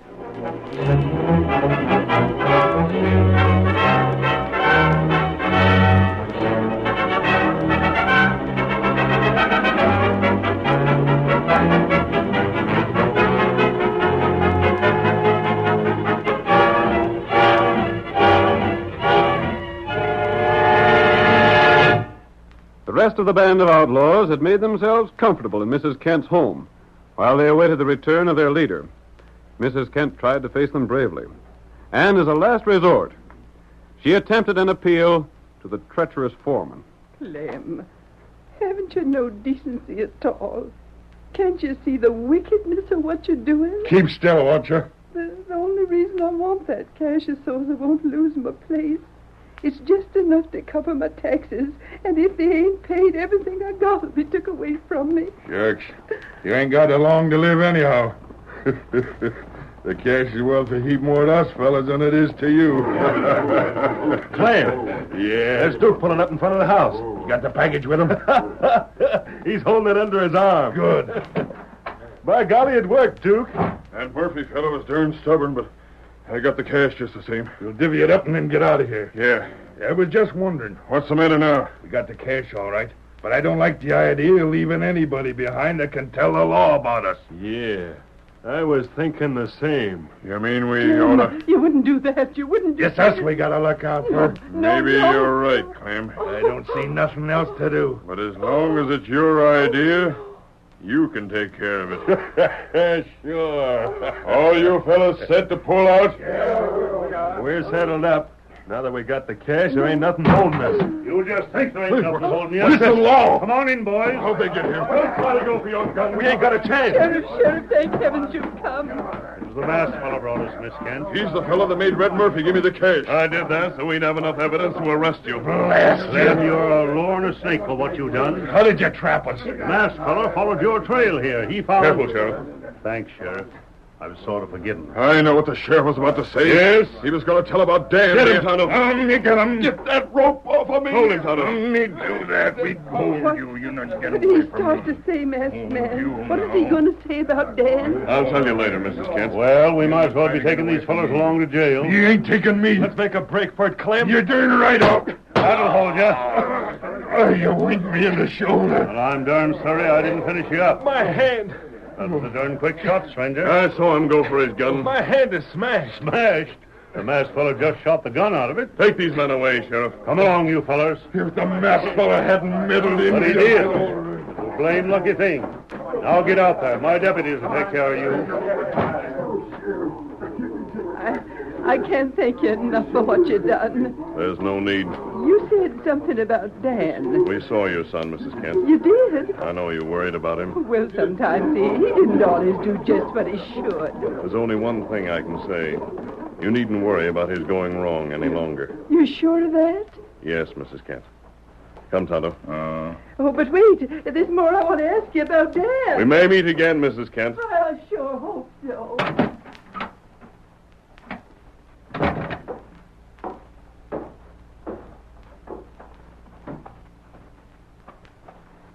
You not tell her Dan bad fella. I couldn't do it, Kemosabe. She always thought of him as being honest and upright. She must never know the truth. Yep. Steady, Silver. Tonto, think you right. Yes, Tonto. Come on, Silver. Get him up, white feller.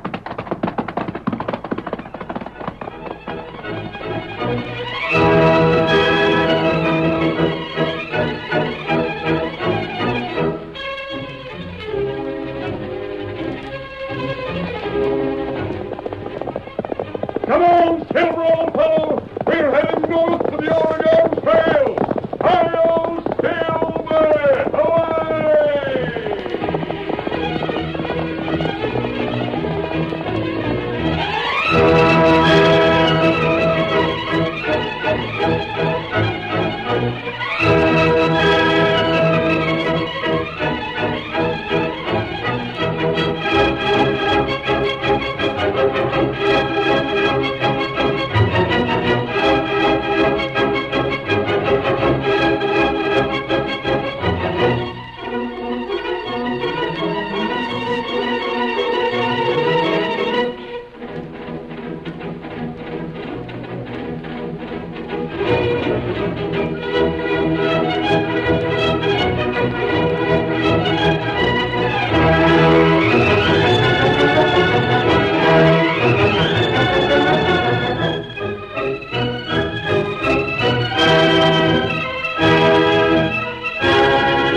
The story you have just heard is a copyrighted feature of the Lone Ranger Incorporated.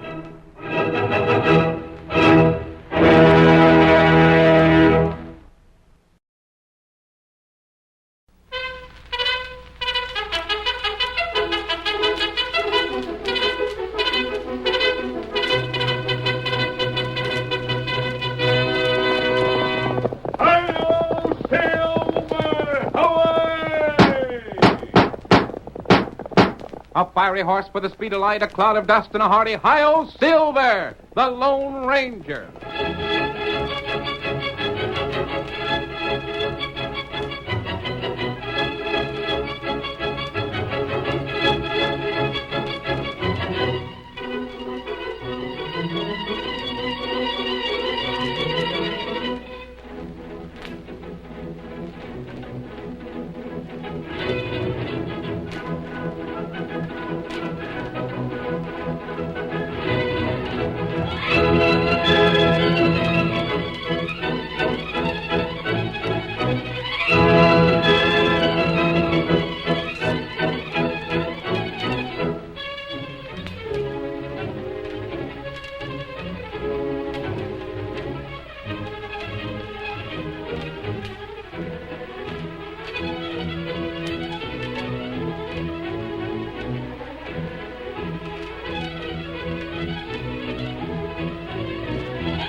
In the great mountains of the western United States, there were many caves, ravines, and hidden valleys where outlaws could hide after committing a crime. The masked rider of the plains knew the country better than anyone else. It was for this reason that he brought so many criminals to justice. Astride his great horse Silver, he rode through the length and breadth of 7 states, and no man did more to bring law and order to the frontier. And now return with us to those thrilling days when the West was young, and adventure lay at the end of every trail. The Lone Ranger rides again. Come on, Silver! heading for Burnside. Tonto's waiting for us. Hi-yo, Silver!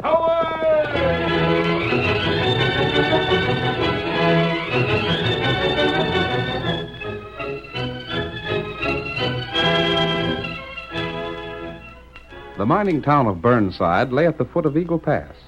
One afternoon, Dan Latham, who spent most of his time in the cafe, waited for Mary Frisbee to come out of the general store.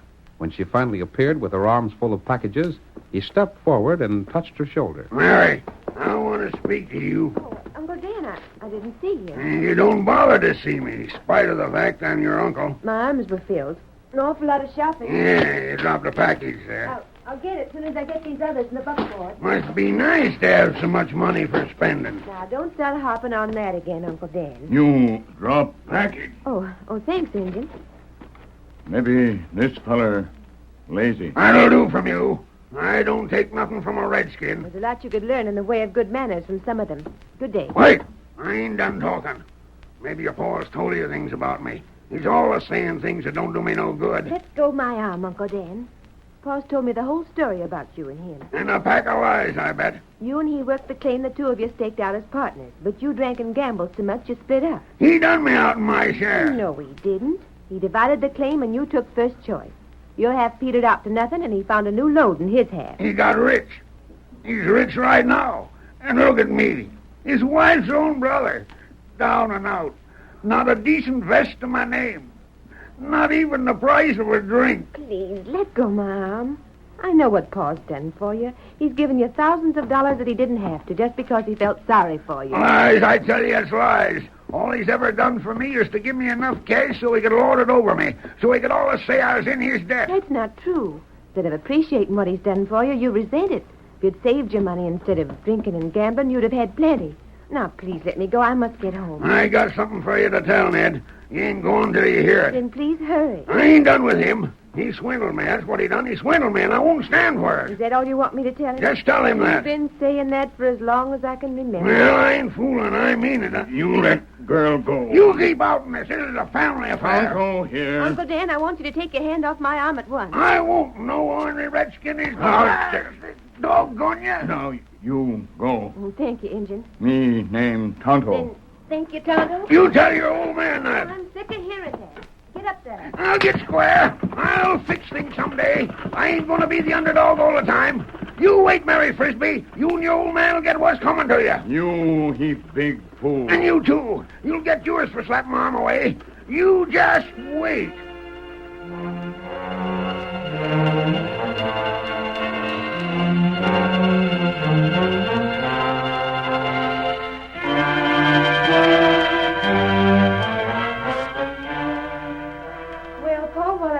I saw him again. Drinking? He had been. He was feeling sorry for himself. Yeah. Just the same as usual, eh, Mary? Uh-huh.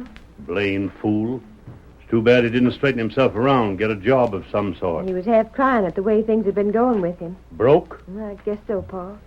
He was here a few days ago, and I give him $50. He's probably blowed that in, same as all the rest of his money. Well, I'm not going to worry about him anymore, Mary. For 15 years, he's been growling around about the way I swindled him. No one believes him. I know, but I'm getting sick and tired of it. I think he is, too. What do you mean by that? There was something about the way he acted today. It sort of worried me. Worried you? Mary, you ain't given to worrying. I know it. That's the reason I sort of take it serious now. What did he say? It wasn't so much what he said as to as how he said it. I think he's got some sort of scheme in the back of his mind. He never stays sober long enough to think straight. He might think crooked. Mary, what are you driving at? I don't know, Pa. There was a funny look in his eyes when he said he'd get square. What else did he say? Said he wasn't going to be the underdog all the time. We'll fix that. You just sit right there, Mary. I'll be right back. What are you going to do? I'll show you. Hey, Jim. You, Jim. Come in the house here a moment. Coming, boss. Jim Brandt will be right in. You think I better change my plans about going to visit Aunt Sally? Not by a darn sight. We won't let that ornery no-account brother-in-law of mine interfere with your plans. You've counted a long time on going to visit your aunt. You're going. You want to see me, boss? Yeah, close the door, Jim. Sure. Anything wrong? Not yet, Jim. But I'm just going to make sure there ain't going to be nothing wrong. You know Dan Latham? Who is there in these mountains don't? He's been making more threats. Well, that don't mean nothing, boss. He's always making threats. Well, maybe he's getting serious. Anyhow, that's the way Mary feels about it. Oh, I didn't mean to worry you so much, Pa. It's all right, Mary. But, Jim, you see, Mary's planning to ride through Eagle Pass to visit her Aunt Sally. Sure, I know. I wouldn't put it past Dan to try and make a little trouble. She ain't nerve enough for that, boss. Oh, can't tell about a man like Dan. Anyhow, I'm changing the plans I had of letting her ride through the pass alone. I want you to go along with her. Well, that suits me fine. Good enough. I'll go see who that is, Pa. All right, Mary, I'll go over the plans with Jim. Me come tell you. Oh, it's Tonto. Who's that? Pa, this is the Indian sent Uncle Dan about his business when he was trying to stop me. Oh, come in. Mary was telling me that she met Dan in town today. Dan him bad feller. You ain't telling me nothing. What'd you come here for, Injun? Me come tell news. News? What sort of news? Is anything wrong? Maybe plenty wrong. Go on. Me here feller in town. Dan? That right. What'd you hear? What do you have to say? Him talk to another feller. Maybe them make plenty trouble for you. Yeah? Him not take drink. He didn't take a drink? That right. Why not? That's the first time I ever heard of him refusing one. Him say him keep sober. What's he want to keep sober for? He sure changed a lot. Him say him got plenty big plan. Look here, Injun. Did he say anything about what his plan was? Oh, you can't go much by what Dan says. And I wouldn't take much talking what a redskin says either, boss. I want a reward, eh, Injun? No, that's not right. Well, whatever happens, we got things in hand, savvy? Now you can mind your own business, Injun. That good. You shouldn't have talked to the Indian that way. Shucks, it's all right to help you out like you done this afternoon. But he needn't think he has the right to interfere with all of our affairs. I don't think he felt that way. He just heard Dan saying things, and he thought we ought to know about it. But that's funny. Did you hear that? Well, there was 2 men out there. Yeah. Now, what do you make of that, Jim? Might make a plenty I of don't it. like the way you talk about Tonto. After all, he's been right now. Now, Mary, don't you worry about it. It ain't no business of yours. And the fact that he had another man waiting outside for him, that strikes me as being downright suspicious. Same here, Jim. You reckon the Injun's up to something? Either that or he's hooked up with Dan. Well, I'll be just as well satisfied for Mary to get out of here for a while. Maybe while she's visiting her aunt, I'll be able to have a final showdown with him. Jim, you figure on riding with her till she gets past Eagle Pass. I sure will, boss, and you don't have to worry.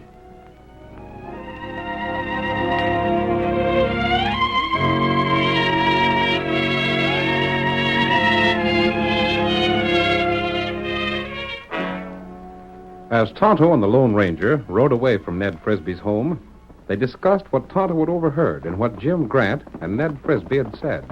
I heard most of the conversation through the window, Tonto. The girl's planning to ride through Eagle Pass. Not plenty bad country. It's a good thing that fellow's going with her. Him bad feller. What do you mean, Tonto? Me see him. He's one of Ned Frisbee's trusted men. Maybe so. Tonto not like him. You're usually right at judging a man, Tonto, but still... Tonto think him bad feller. When you heard Dan Latham talking, he said he had a partner. But we don't know who that partner is. Not right. Tonto, there's only one place that he can make a play to capture Mary Frisbee. That Eagle Pass. That's right. I'm going to watch Dan in town. If he leaves, I'll follow him. That be good. And in the meantime, you ride to Eagle Pass. And be sure the girl gets through there safely. Tonto do that. You might start right now. You head north, and I'll head for Burnside. Tonto go now. Get him up, Scout. Hi-yo, Silver! Away!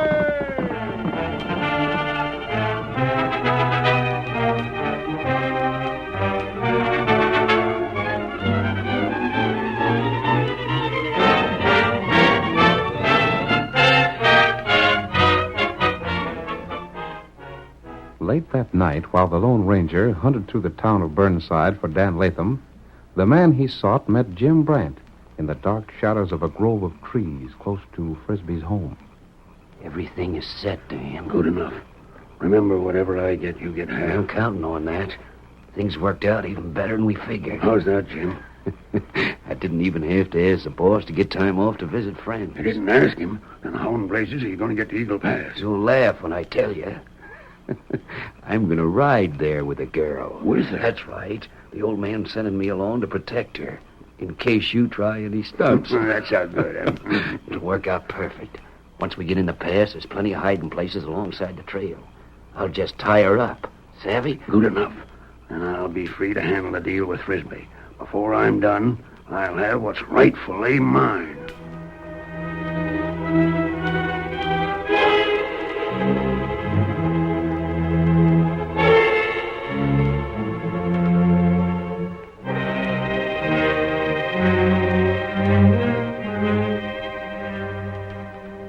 Lone Ranger felt sure that whatever attempt was made to harm Mary Frisbee, Tonto would be there to help her. The masked man himself kept an eye on Dan Latham in town, watching every move he made. Toward sundown the next day, Mary and Jim Brandt were riding through Eagle Pass.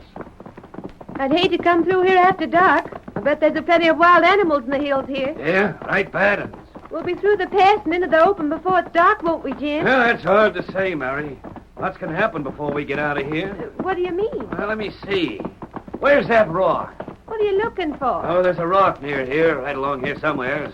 It marks a hiding place, and a doggone good one, Mary. A person lost in here can never be found. There's the rock, up ahead there. Well, what about it? That rock marks a place where no trail leads into a cave. Ain't many men know about that cave. What do you mean? A man could stay hid there for years and never be found. A man could starve to death there if he was tied up. Well, what about it? Whatever happens to a man could happen to a woman. Sure hope your pa feels generous. Here's where we leave the trail, Mary, and break through that underbrush. Wait, what are you Now doing? you do what I tell you. Jim, put that down. Get moving, I ain't fooling. You double-crossed. Come on, you may as well have it now. Me and your uncle are working together on this, and your old man's going to turn over half of everything he's got if he wants you out of here alive. Get him up, Scout! Help! Help, Tonto! You let down, go! That blamed engine again. I figured something was following me. Well, you won't stop me. Oh! You killed him! I fixed him. Now, by thunder, everything's worked out just perfect. When I come back, I'll tell the story about how the engine tried to capture you, and if you have to starve here, it's the engine who'll take the blame. Now, get to that cave.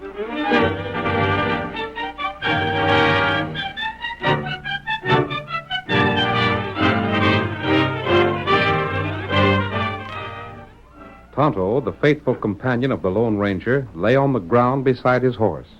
Jim Brandt's bullets had found their mark. In just a moment, we'll continue with the second act of our Lone Ranger drama.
Now to continue our story. The Lone Ranger, certain that Tonto was guarding Mary Frisbee as she rode through Eagle Pass, watched Dan Latham as he made the plans to kidnap the girl. The day after Mary left her father to visit a relative, Dan called at Frisbee's home. Who's there? Open up. Open up, Ned. I gotta talk to you. Wait a minute. Dan, what do you want here? I told you never to show your face around here again. Yeah, you told me a lot of things, Frisbee. But I reckon this is the time you're going to begin taking things back. What do you mean? I'll just step in where we can talk private, if you don't mind. All right. Say all you got to say now and get it over with. This is the last time you're going to set foot inside this house. Yeah? That's what I said. Mary told me how you acted toward her in town. I'm sick and tired of the way you've been talking around town and treating Mary. Sick and tired, huh? You heard me. Now, what do you want here? I want cash. Got all the cash you're going to get. I gave you $50 less than a week ago. $50. You talk as if that was a heap of money. It is. Well, there's lots of ways of looking at it, Ned. $50 is a lot of money for small change, but it don't compare to 50 or 60,000. What are you talking about? 50 or 60,000. That's what I want this time. You've been drinking too much. I ain't had a drop for days. I kept a special sober for this deal, Ned. Talk. Your daughter's going on a trip, ain't she? What do you know about my daughter? Sort of a dangerous trip, too, going through Eagle Pass. Mighty dangerous.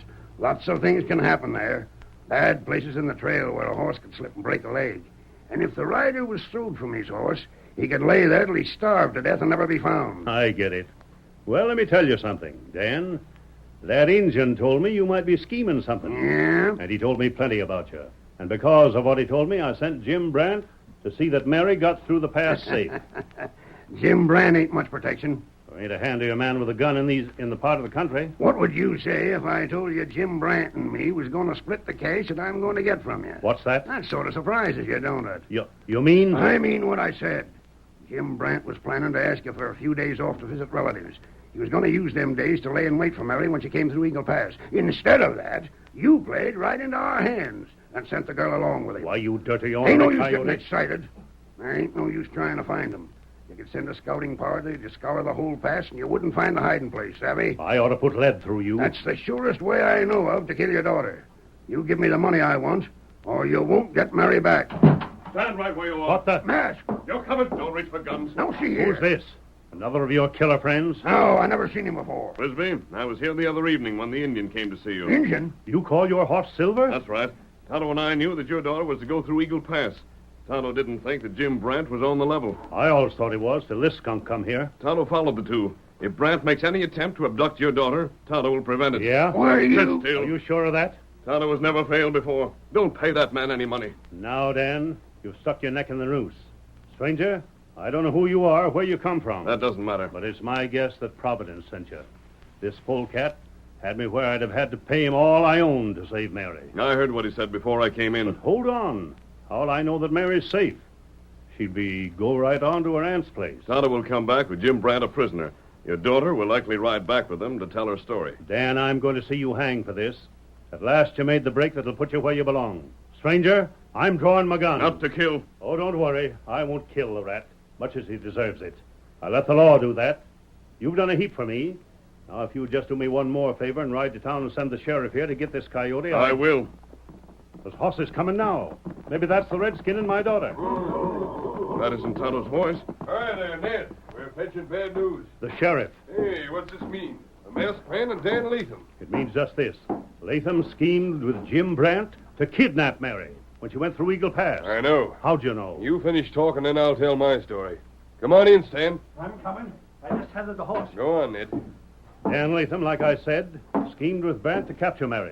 He come here, telling me it cost me $50,000 to save her life. Yep. But the masked man has an Indian friend, savvy? So that's where the redskin come from. What do you mean? What about the redskin? He suspicioned something and followed Mary and Jim. And the masked man tells me he'll rescue Mary. Says that I can count on him. I see. So I want you to throw Dan in jail and hold him. Wait a minute, Ned. There's nothing I'd sooner do than throw the rat in the calaboose.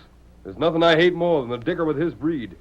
Yet there's one thing that's a sight more important than seeing him get what he should. Well? That's your daughter's life. But she... You wondered how I knowed she was kidnapped, how I knowed about the redskin.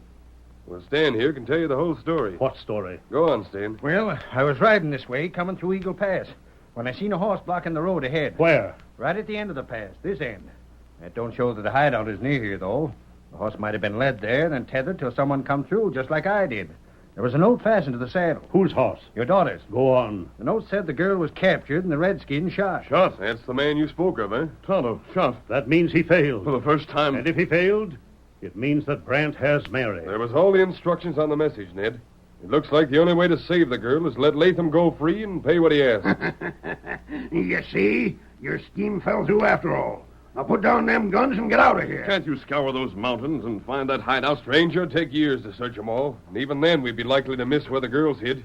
You think, Sheriff, the only way is to do what this skunk wants? I hate the idea of it, Ned. There ain't no one hates more than me to pay that cash and pledge that the law won't punish him. But on the other hand, it's... Mary's life. The note said some more.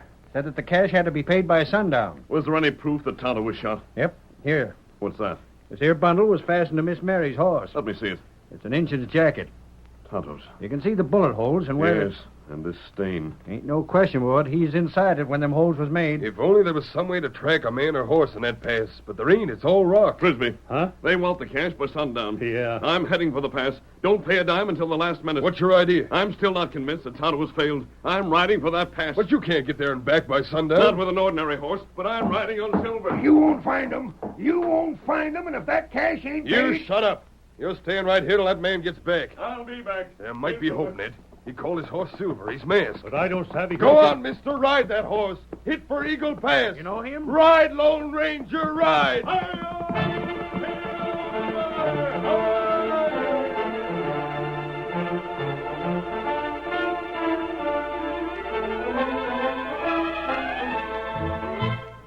The great horse Silver raced toward the hills and then started the treacherous climb upwards.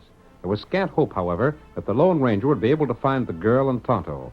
And even if he were successful, it would be almost impossible to return to Frisbee's home before the sunset. Meanwhile, in a well-concealed camp far from the main trail, Jim Brandt talked with Mary. No use you worrying about it, Mary. Your pa'll pay the cash and everything will be all right. Don't talk to me. And even if he don't, there ain't no cause to worry, see? I ain't gonna leave you here to starve like your uncle planned me to do.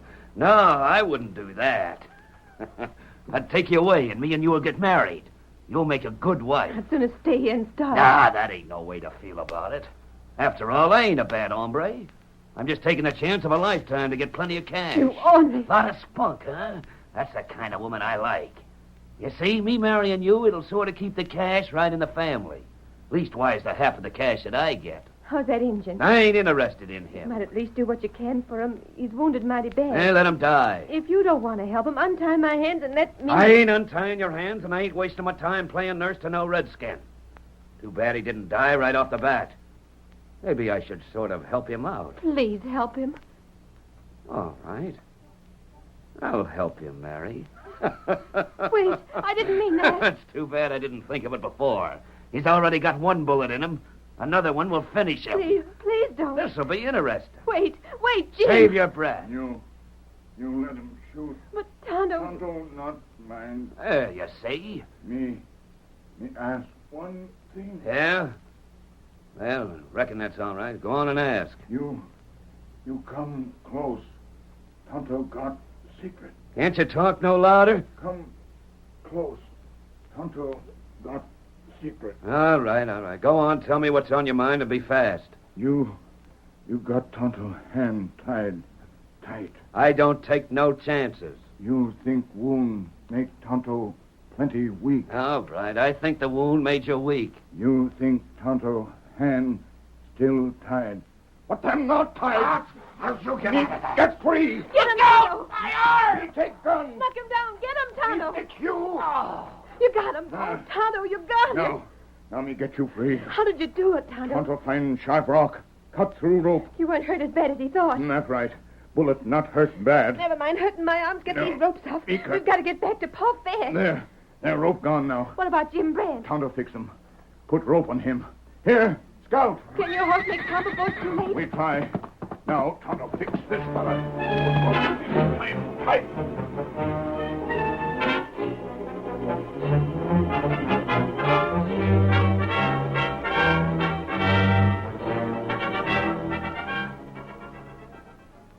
There goes the sun.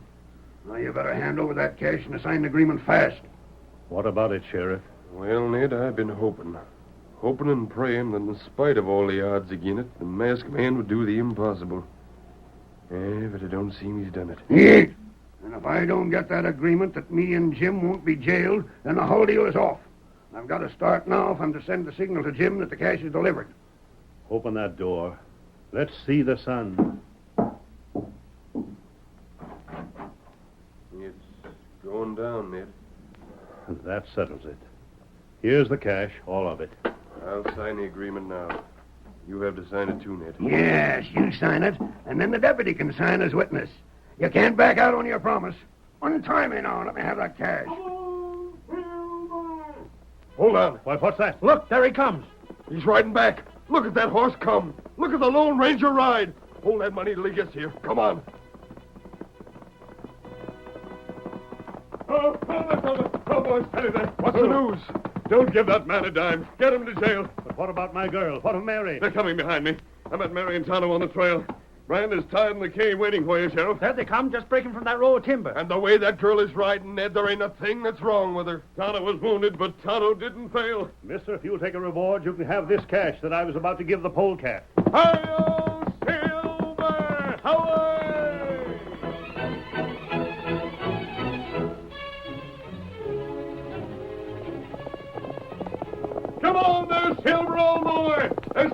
the railroad! Hi-yo, Silver! Away!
The story you have just heard is a copyrighted feature of the Lone Ranger Incorporated.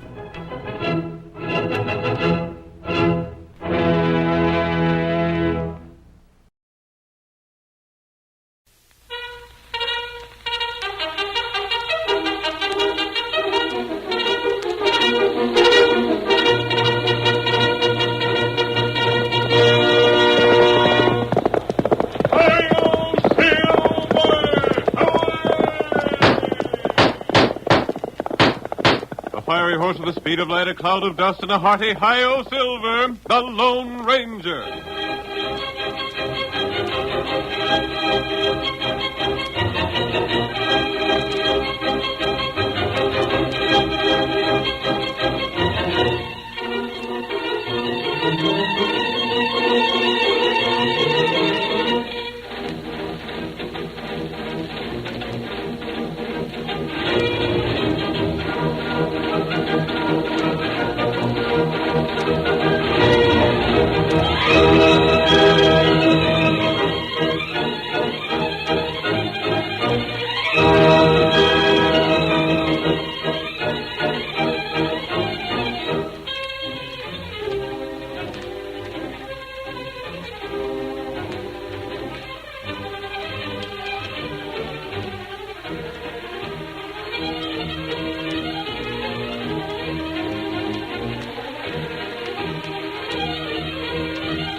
Throughout the western United States, the career of the mysterious phantom figure of the plains has been told and retold until the present day. He did more than any other individual to bring law and order to the lawless frontier. With his great horse Silver and his faithful Indian companion Tonto, he roamed the West, fighting crime wherever he found it. And now the thundering hoofs of Silver return us to the days of danger and adventure. The Lone Ranger rides again. Come on, Silver! We must hurry, old fellow! There's trouble ahead, and Tonto is waiting for us! Hi-yo, Silver!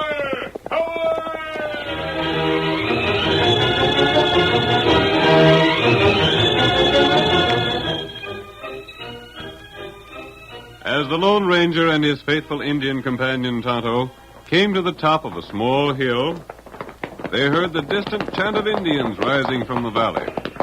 Tonto, that's a chant of the Indian god of war. Not right. Maybe we take a look in valley. Get the horses back out of sight in case those Indians have scouts out watching. Come, Silver. Come, my boy. Come, Tonto. You stay there now. You see Indian? Look down there. That's a war dance. Oh, those fellers, bad Indian. You know who they are? Me take good look. That means trouble for someone. Trouble for white people. Oh, this bad. Tell me. That leader, Geronimo. The Fox? And those Geronimo's men? It's going to be even worse than we thought. But who are they planning to attack? There's no white settlement for miles. It 2-3 day travel. Perhaps they're planning war on other Indians. No. Geronimo not do that. That's true. Geronimo doesn't want other Indians' lands or crops. He wants white men's gold and guns and liquor, and he wants scalps. He hates white men and... What? And soldiers. Tonto, Geronimo hates the soldiers. Maybe Tonto get closer look. How can you get closer without being seen? That dance for all Indian. Him call other Indian to council. Yes? Tonto, Indian. Tonto, could you go to their council and learn the plans? Tonto, try. You went there. Could you get away safely? Me try. We can learn what those savage outlaws are planning. We can warn the people. Tonto, how to get home? You'd better unsaddle and go there bareback like the other Indians. That's right. I'll help you get ready, Kemosabe. Whatever you learn will be of some help. If you have trouble getting away, send me a signal. I'll be here watching. Steady, white fella. Steady there. There. Now saddle off. Good luck to you, Tonto. Get him up, white fella. Get him up.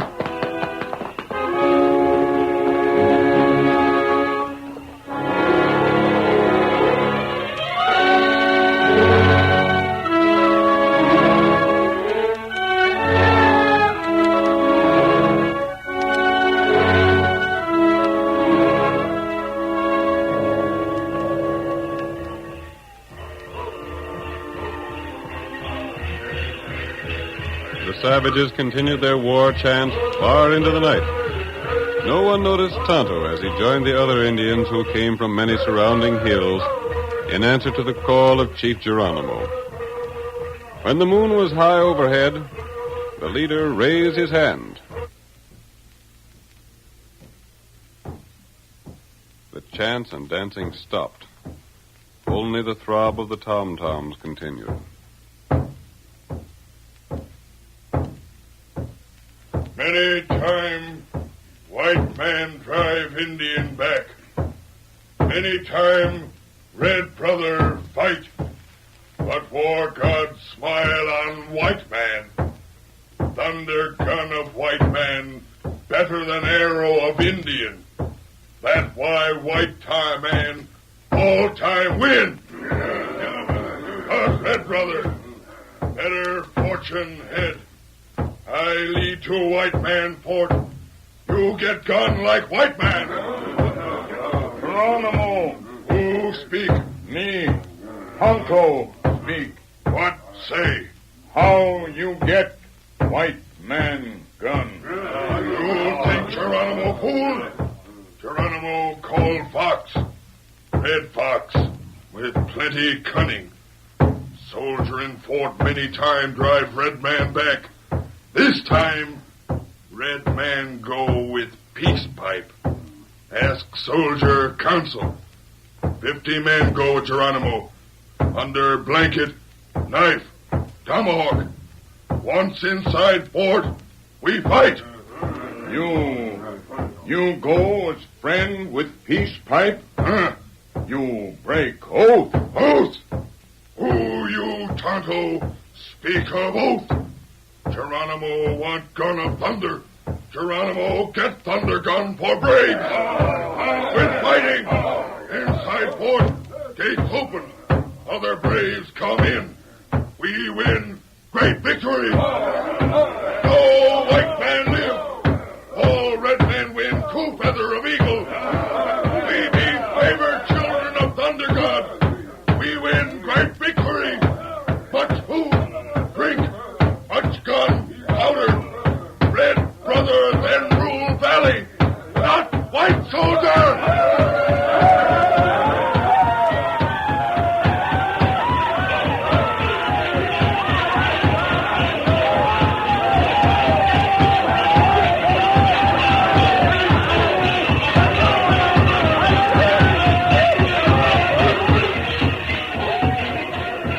Tonto knew the plan of the savages. And while they danced and shouted, working themselves into a frenzy, he slipped away unnoticed and joined the masked man. Then, while the shouting and stamping was at its peak, a familiar cry rang out in the night.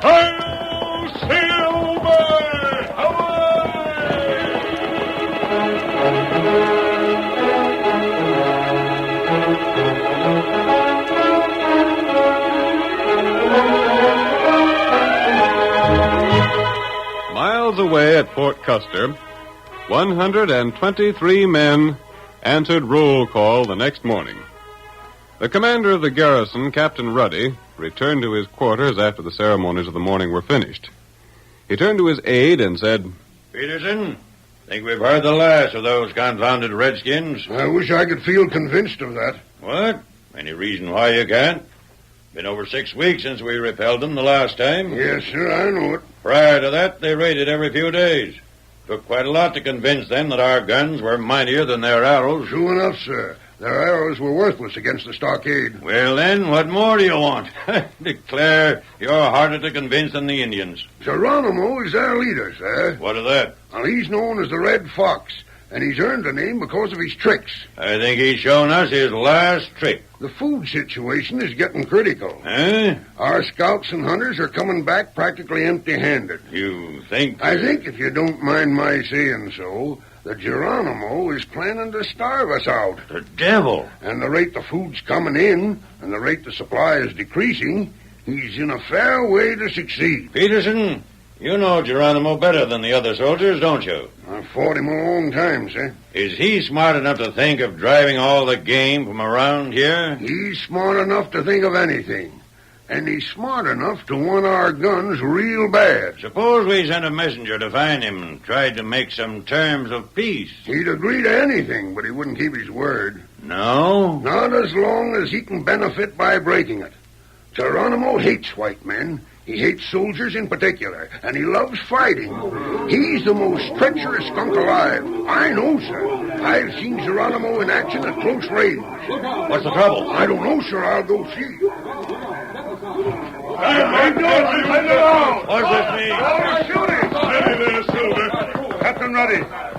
He's bound to see you. A masked man. Bring your commandant. I'll talk to no one else. Silence. There's the commandant. It's Captain Ruddy. Captain Ruddy, are you in command of this garrison? I am.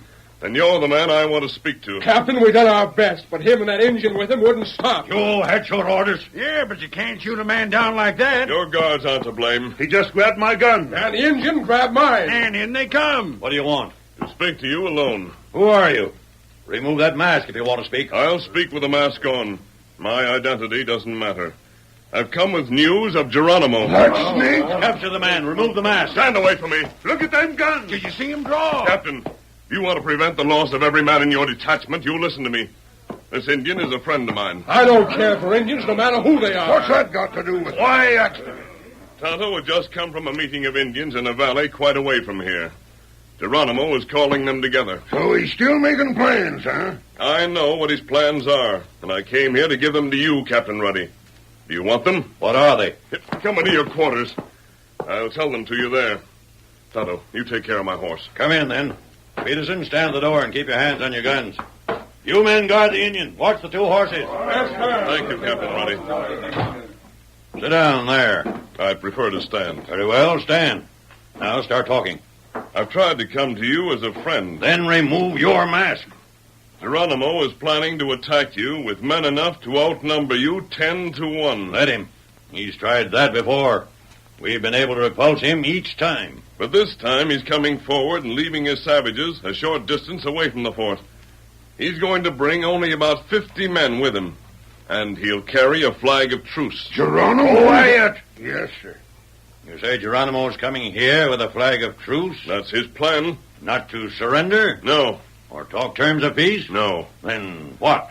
He plans to get inside your garrison with 50 men, coming here under the protection of the flag of truce. At his signal, each man will draw a knife from beneath his blanket. They'll attack your soldiers and take them by surprise. Why, that's Violating the flag of truce. Yes.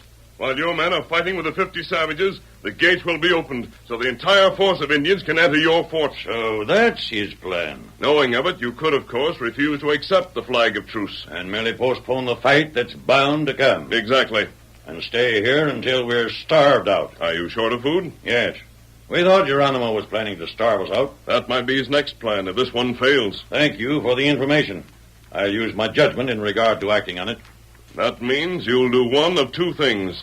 You'll acknowledge the flag of truce and let yourself and your garrison be wiped out. Or you'll postpone the end. Geronimo will have other plans. Perhaps you have a suggestion. That's why I came here. And why do you think I'll follow your suggestion? You come here masked.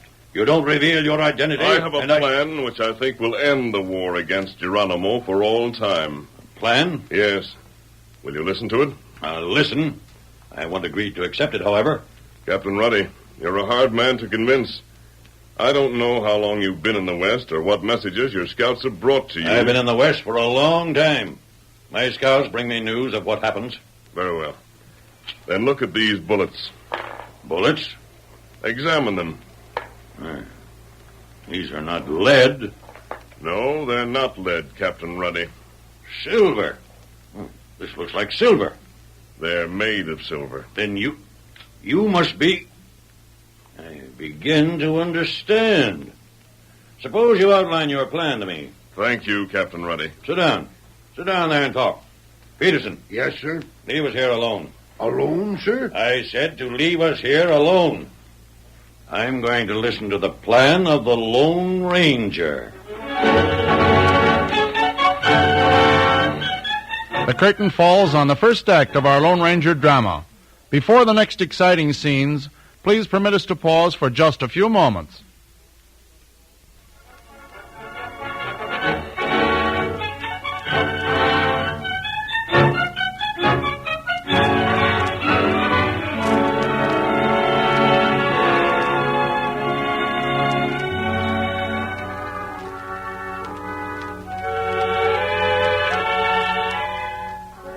And now to continue the story.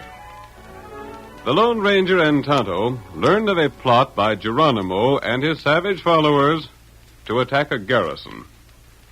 The Lone Ranger went to Captain Ruddy, commander of Fort Custer, and persuaded him to listen to his plans. Our next scene takes us into the garrison, just outside the door of Captain Ruddy's quarters. Peterson, his aide, is there with Tonto. I wonder if there's any trouble in there. The captain and your friend have been talking a long time. What's the scheme to be, Indian? Tonto not know. Captain Ruddy's got a bad temper when he's riled up. I wonder if they're arguing. No. You don't think so, huh? No. Look here, Tonto. How do you think we could wipe out Geronimo for good? Maybe Captain fix him. I wish... Lieutenant. Yes, sir? Pass the word to have the bugler sound assembly. Assembly? Pass the word. Yes, sir. Right away, sir. Pass the word to sound assembly. Have the bugler sound assembly. What's going on? What about the masked men? Lieutenant. Lieutenant? Yes, sir. My full equipment. Have the orderly bring up my horse. Yes, sir. What about that masked man? All right, boys. Come on now. Line up, you boys. Come on, you fellas. Get lined up there. Come on, get your horses over there. Come on. Line up, fellas. Get ready to go. Come on, boys. Come on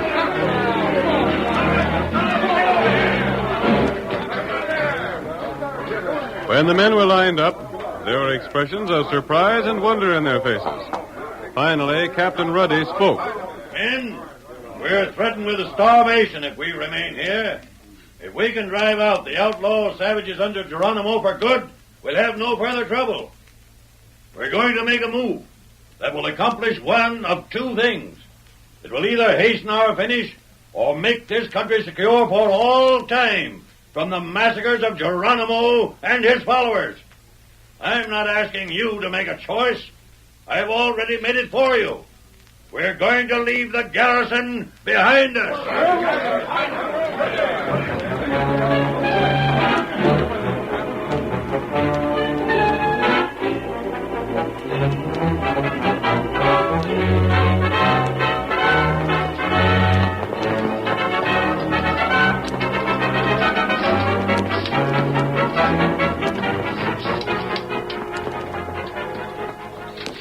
about ready, Captain. Yes, I'll lead them out. I'm putting the entire future of Fort Custer in your hands. Thank you, Captain Ruddy. If your plan succeeds, Congress shall hear about it. Peterson. Yes, sir. You'll remain behind and take orders from the man who wears the mask. But, sir, yes, sir. Very good, sir.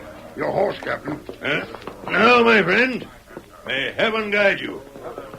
Forward, hey!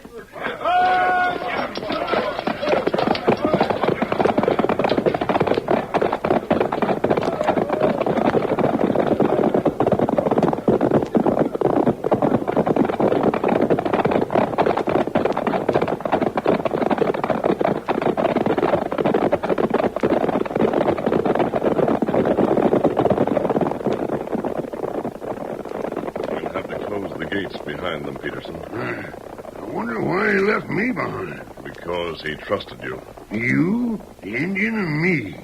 3 of us. And all of Geronimo's band will be coming here very soon. Me help close gate. Heavy.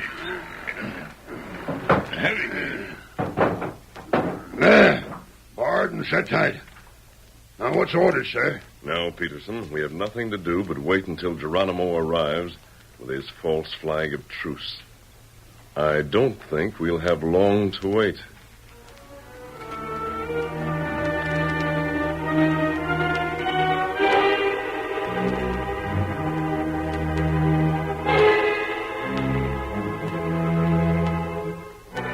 In due time, the Indians rode into view at the top of a rise a short distance away and approached the fort.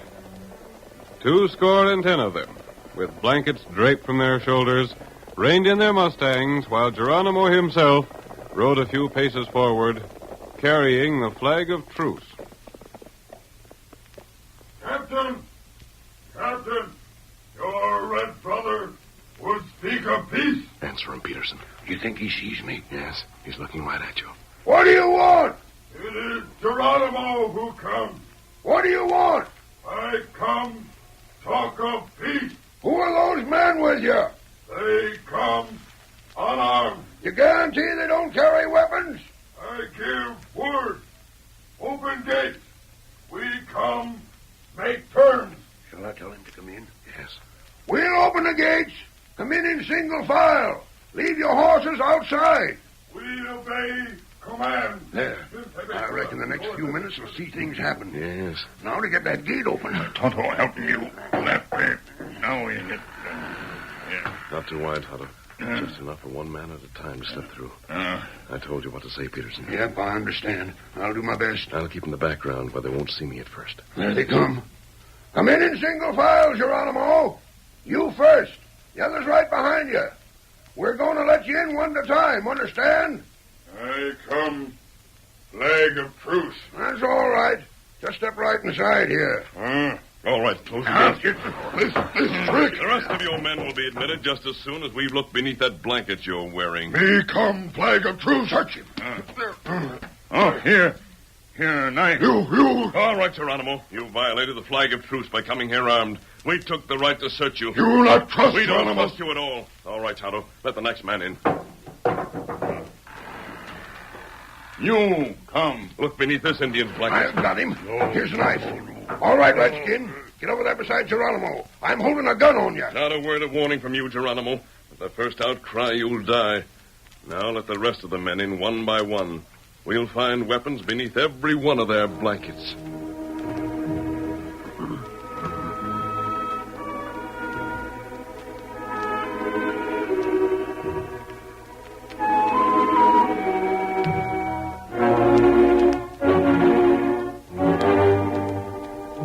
One at a time, the 50 men who accompanied Geronimo were admitted through the narrow opening of the gate and disarmed. The helpless, enraged Indians were herded into a corner of the garrison and held there under the guns of the Lone Ranger and Peterson, the captain's aide. Then the gate was once more closed and barred. Now, Geronimo, we found that your flag of truce was meaningless. What you do? You see, there are no soldiers in the garrison. You've come to fight an enemy that doesn't exist. You know where the soldiers are? This trick. It is a trick. The soldiers are outside waiting for you and all your men to surrender. Geronimo will never surrender to white man. As to that, we shall see. Here, Silver. Come, white fella. Peterson, you know how to leave the fort. Go now and join your company. Yes, sir. But before I go, will you tell me how long it'll be before you join us? Inside of 5 minutes. You sure it won't be longer than that? I'm sure. I'll tell the captain, sir. Get ready, Tonto. Tommy, ready. Geronimo, there is no food here. The soldiers are no longer in the fort. They're outside. Geronimo, kill all white man for trick. You know that no one can leave the fort while those men are outside to prevent it. When all your men are inside, no one will be able to leave in the face of the army guns. Geronimo got many hundred warrior outside. But those warriors are waiting for your signal to come inside. They not get 'em signal. When that signal is given, they'll storm through the gates on their Mustangs. Once in, there'll be only one way for them to leave, and that is by surrendering to the army. Geronimo will never give signal. You'll not need to give the signal. Get the gates open, Tonto. Just a little. The braves will open them wide when they come. Gate open. Now, Geronimo, you still refuse to give the signal for your men? Me not give 'em it. Very well, then. Tonto will give it for you. Tonto, the signal. The battle cry of Geronimo. Quiet! Listen! There they come! They can't hear you above their shouts, Geronimo. Here they come into the trap. All right, Tonto. I'll get on, white fire!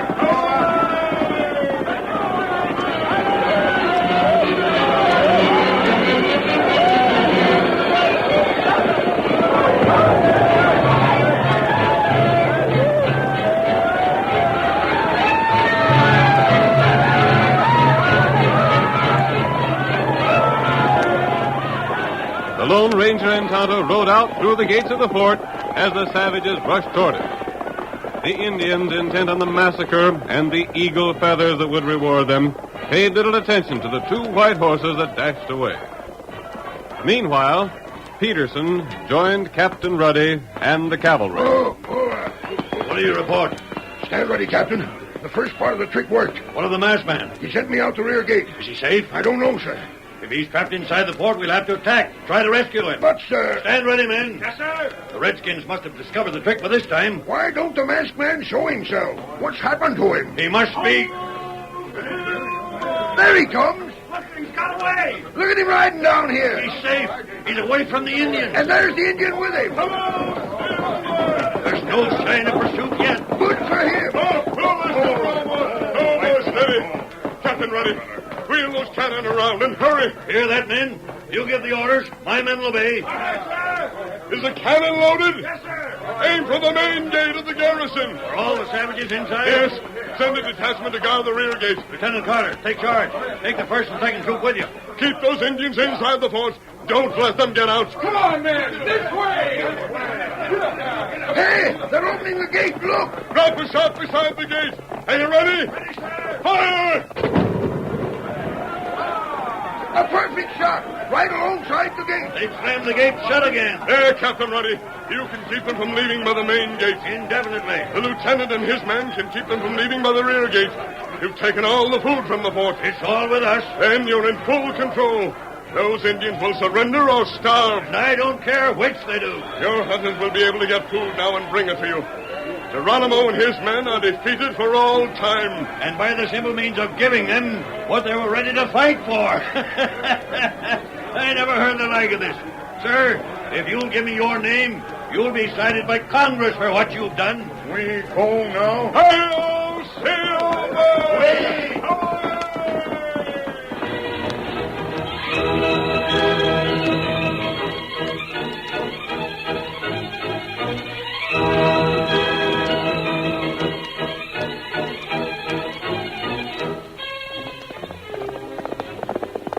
Come on, Silver! There's danger on the trail ahead! Hail, Silver! Away!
The story you have just heard is a copyrighted feature of the Lone Ranger Incorporated.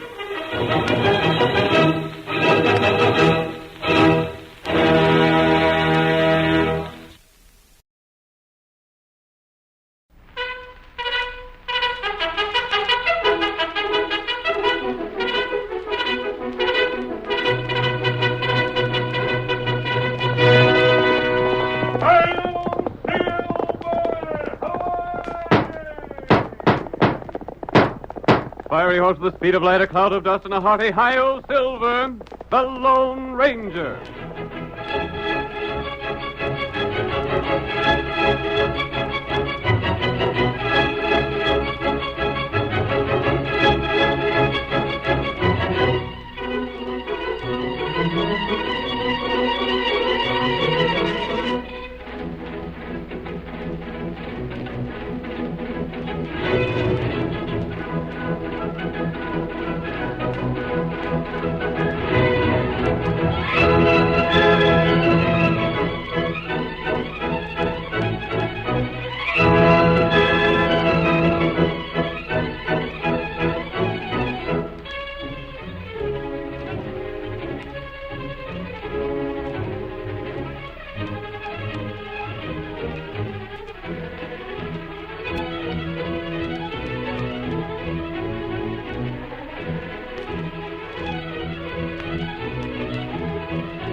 When the western United States was first opened to settlers, outlaws and cattle thieves robbed and plundered the honest miners and ranchers.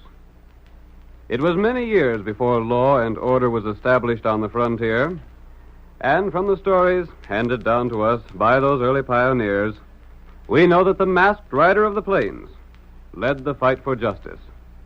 Let us return once more to those thrilling days when the West was young, and adventure lay at the end of every trail. The Lone Ranger rides again. Come on, Silver! We're heading for Mill City! Outlaws are in the district! I'll Silver!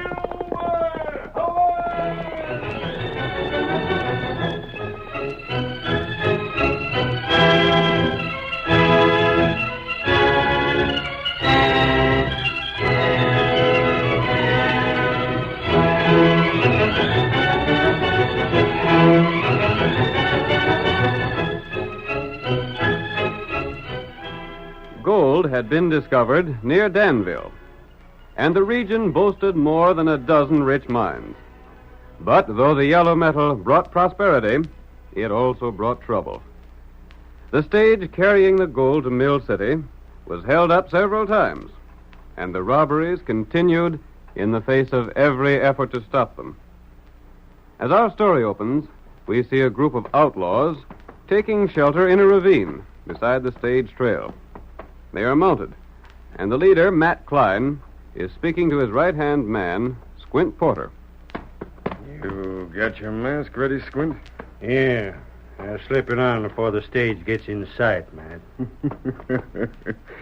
The next time that masked hombre riding a white horse runs into the law, he's going to have a heap of explaining to do. He sure will. Of course, that white horse you're riding ain't so big as his and not near so fast.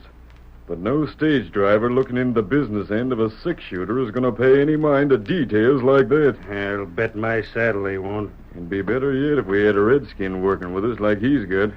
But this'll do good enough. Wonder where that masked hombre is now. That's for him to worry about, not us. I'm just thankful we seen him the other day and got the idea to put the blame on him. Yeah. Hey, Matt, what's that dust over the hill? Ain't that the stage? Most likely. Keep back till it starts coming down this side. Get that mask on, Squint. That's what I'm doing. When we stop the stage, you act like you're the boss of this gang. That'll make it worse than ever for that masked hombre. I savvy.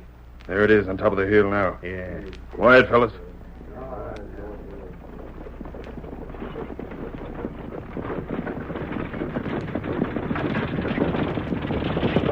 Come on. Get up there. Get up there, boy. Come on. Get up there, boy. Get up there. Hold up there. You're covered. The guard's going first gun. I got him right in the shoulder. Hold up before you get hurt, too. Oh, there. Oh, boy. Oh, I can't let you. Oh, there. Oh, there now. Try anything and we'll blow you to blazes. We want the gold you're carrying. A mask fella. Never mind that. Where's the gold? How did you fellas know we was carrying gold this trip? That's our business. Every time the stage carries gold, you doggone polecats knows about it. It don't matter none how secret it is, you always... Shut your mouth and get busy. Or it'll be the worse for you. Yeah, just a second. Don't get hasty. The gold's right here in these boxes. Hand them down. Yeah. Saves the first one. I'll take it. But you're gonna pay for stealing this gold and killing the guard. He ain't killed. He just passed out. Come on with the other box. There. Now take leather to them horses and get along. I'm getting blast you. But I'll be remembering that mask you're wearing, that white horse you're riding. Now ain't that too bad? Move along. Get up there. Get up. That masked horse is going to hang the whole bunch of you. Like I said, just wait till that other masked hombre meets up with the law.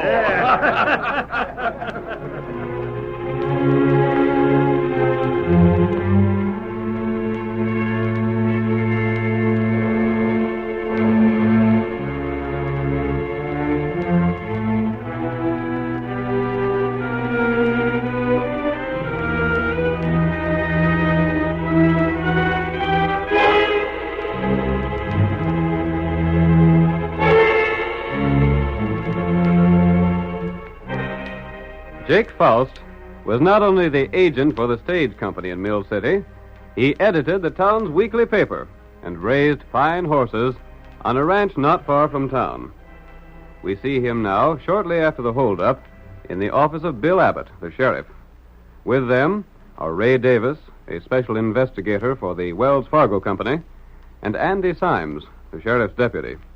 The sheriff is speaking. Fellers, if something ain't done right soon about these holdups, we're all gonna lose our jobs. I'm just hoping nothing happens to that shipment due in today. It's a funny thing you ain't been able to do nothing since Wells Fargo sent you out here, Ray. Yeah? You've been here close on to a month. You ain't found out yet how them crooks operate. Look here, I ain't the only one that's been stumped. Now, take it easy, fellers. Sounds like somebody just rode up outside, Sheriff. Well, if it's anybody on business, he can wait. We're here to figure out them holdups, and it's got to be done no matter what else happens. Now, this is the way I look at it, Sheriff. Who? Stay where you are. A masked man. What the... Another outlaw. Careful. Don't shoot. No one will be hurt unless you try to draw. What do you want? I'm here for information. Put down them guns.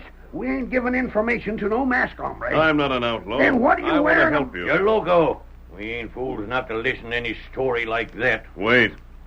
Sheriff, you've been trying for months to find the outlaws who've been robbing the stages. This man here was sent out by Wells Fargo, and he's failed. The stage line manager here has failed. There's more gold being stolen now than there was at first. And for all we know, you're the fellow that stole it. I'll bet Jake's right. You're Ray Davis? Well, what if I am? I've heard about these holdups. The outlaws never touch a stage that doesn't carry gold, but they never miss a stage that does. But what does that... One moment. How do those outlaws get their information? Do you think if we knew that, we wouldn't have done something about it? The fellers down at Danville that ships the gold have tried every way they know how to keep them shipments secret. But it just don't do no good. Sheriff, do you know when gold is being shipped? Jake here's the only one of us that knows that. And even he wouldn't if he didn't have to make arrangements for it to be shipped on east from here. Then perhaps the outlaws get their information from Jake. That won't get you nowhere, stranger. The Wells Fargo folks thought of that right off. Yes? That's why they sent me out here to look into things. And you learned nothing? Not a blasted thing.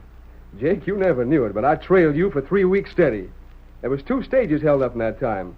But if it was you who told them crooks what stages carried gold, you must have done it by magic. Running the stage office, the paper here in town, and A horse range gives me plenty to do without stealing no gold. You'll never pin nothing on Jake, stranger. And somebody at Danville is responsible. Shucks, ain't a fella here or there we ain't watched close in a hawk. You're asking a heap of questions for a fella that claims to be straight, mister. I'm as anxious as any man here to stop these holdups. That sounds likely, don't it? Coming from an hombre that's scared to show his face. You better clear out of here, stranger. There's the stage, Sheriff. Now, why in Tunkin is it stopping here instead of the station? Maybe there's been more trouble, Sheriff. By golly. Jake just told us there was gold coming today. Well, come on. Drop them guns, mister. We gotta go outside. Don't any of you move until I'm gone. And I'll see all of you again. I'd give a heap to have a look at that feller's face. Just the same, I ain't so sure as I was at first that he is an outlaw. He didn't talk like one. Come on, Gilbert. He's gone, Sheriff. Let's see what's wrong with the stage. Yeah. Luke, what's ailing the guard? Sheriff, there he goes. Get after him. What's the matter, driver? Get after that masked fella, I tell you. He's the one that done it. Done what? He shot Jed here, stole the gold, and rode off with his gang. That masked feller? How could he have done all that and got here ahead of you, driver? He must have cut across country. You sure it was the same feller? Sure. With that mask and that white horse, I'd take my oath on it. Then that's enough. Andy, bring our horses around. We're going after that thieving crook and jailing him. Come on, let's go.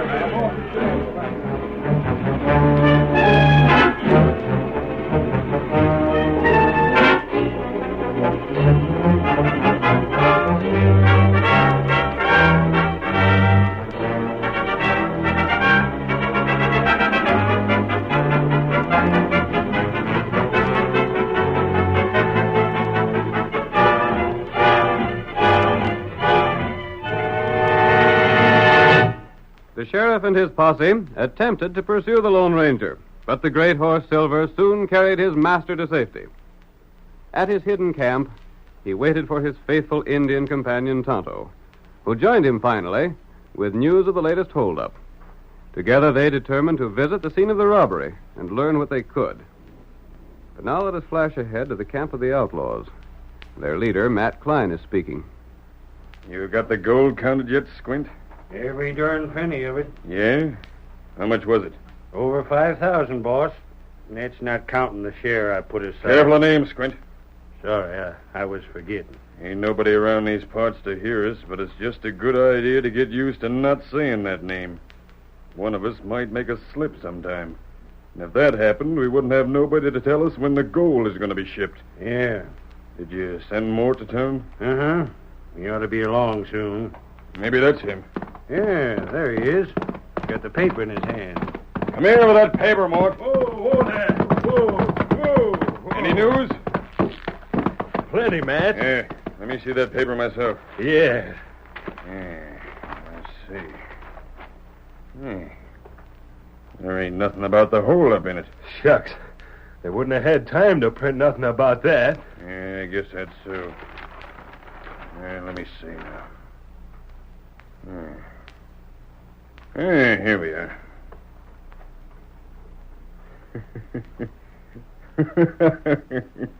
Well, now, here's some right interesting news. What's that, Matt? Why, it says that Jake Faust is selling off 5 of his horses out to his ranch a week from next Tuesday. Yeah? I'll just tear this out for keeping. Maybe we'll want to go to that sale, huh, boys? Yeah. I'll tear it out so's we won't forget. Yeah, maybe we'd better burn the rest of the paper, man. Yeah. More take this and put it on the fire. There's a couple more papers around here that ain't been burned either. Find them and burn them all. All right, boss. That sale's a week from next Tuesday, huh? Yeah, and I... Somebody's finding us. Look, it's a redskin. Why, blast him. We'll take after him. Hey, fellas! Get your horses, hurry! Where'd he come from? Looks like the engine we see with the mask, hombre. Doggone if it don't. Yeah, here we are. Steady there. The Redskin's aiming this way again. Come on, we'll get him. Yeah. He's leaving. Ready, fellas? We're all set. Then come on. We'll get that engine and find out just what he's doing around here. Get up there. Get up there. Get up there.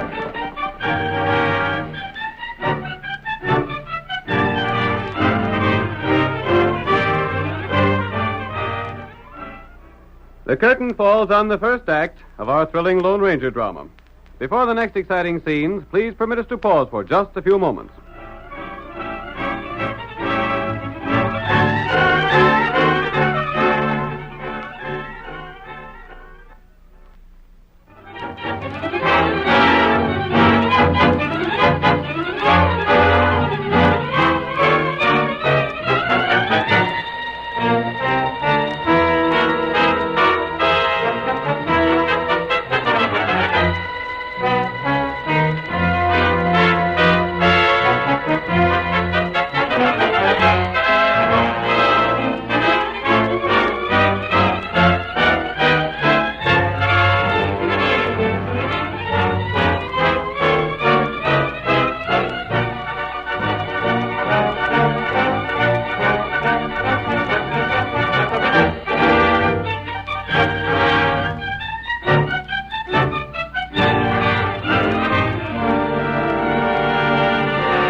Now to continue our story.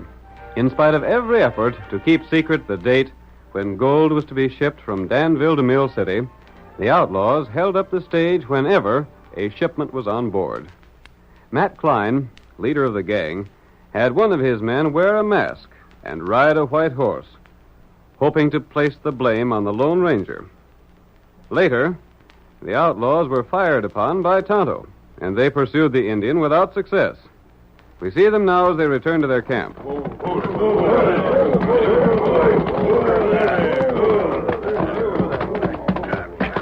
By golly, that Indian was sure riding a fast horse. Yeah, too fast for us, anyhow. What I can't figure is what he was doing around here and why he fired at us. Maybe him and his mask pard found out about us making a stage driver think it was a masked man held up the stage. Uh-huh. Well, I don't like it. Yeah, there's no harm done, I reckon. He might have heard something. Yeah, what was there for him to hear? We didn't mention no names, did we? Anyhow, we better make camp somewhere else. We don't want him bringing anybody back. Yeah. Besides, he's like... Hey, where's them papers? Huh? I don't see no sign of them papers you told Mort to burn. Well, I'll be... Hey, Mort. What you want, boss? You put those papers on the fire like I told you to? Well, I think I did. You think you did? What do you mean by that? I don't just recollect. I had him, and then that Injun fired at us, and I don't recollect what I did then. You don't remember putting them on the fire? No, but I don't recollect not putting them on the fire neither. Well, of all... You needn't get upset, Matt. Mort must have burned them. Yeah? They're gone, ain't they? Sure, but they could have They're been... gone. It's because he was burned up. The Injun couldn't have gotten them. If he did, why, it wouldn't matter none. Well, maybe you're right, Squint. But I don't know. Gosh, Matt, who'd figure anything out from a few newspapers? Yeah, that's so. Well, come on, fellas. Get your things together. We're going to get out of here and make camp where we won't be so easy found next time.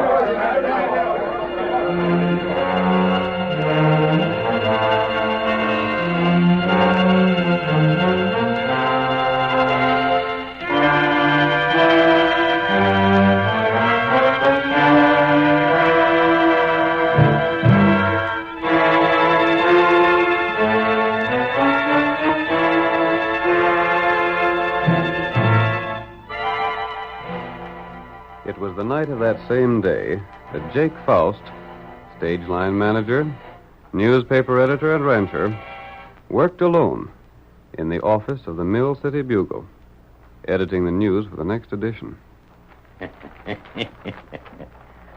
More'n 6,000 in gold was took from the Danville stage early today when a group of outlaws led by a masked man struck again in the latest series of daring robberies. It is still a mystery from what source these outlaws... That you, Sheriff? Who's there? Don't move, Jake. Who are you? It's too dark to see over by the door. We've met before, Jake. A masked man. Right. What you doing here? What do you want? You see these papers? Yeah, what's that? You see where each paper has had a story torn from it? Yeah, but... I think I know why that was done. I don't know what you're talking about. These are the papers for the last 3 weeks. I want copies of those same papers to compare the No, There's a file by your desk. Quick. Don't aim that gun at me. Hurry. I'll get him. Just a second. Hand them here. You won't see what you want them for. You will, soon enough. But I... Wait. This is the same paper as the first one I have here. We'll find out what story was torn out. You must have gone crazy.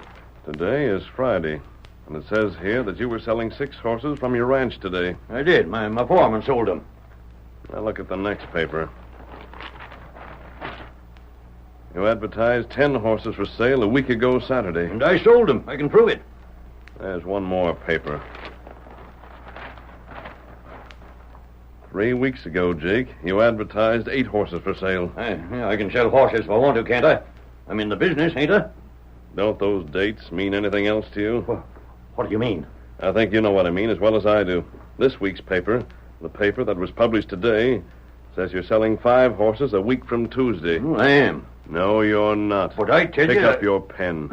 What? Did you hear me? Pick up your pen. I got it. Now write this. Say that your sale will be held Monday instead of Tuesday. I won't. I don't have to. You won't? I did. Sure, I will. I didn't mean nothing. Don't point that gun at me like that.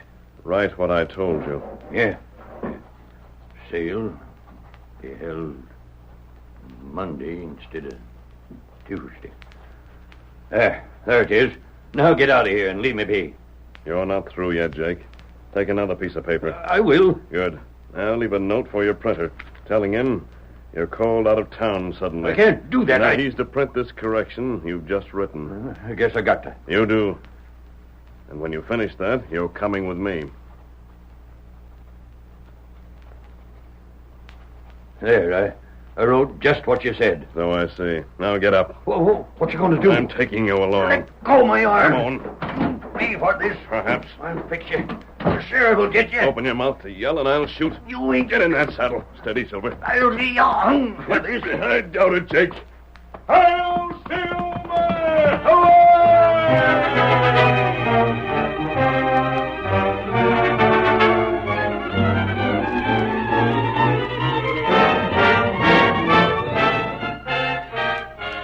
The disappearance of Jake Faust from Mill City remained a mystery, despite the note he had left behind.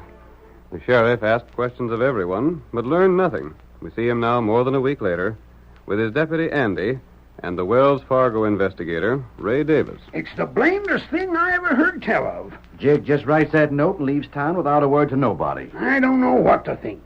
Maybe it's all right. I was talking to the printer. He says the note was in Jake's handwriting, sure enough. He told me the same, Ray.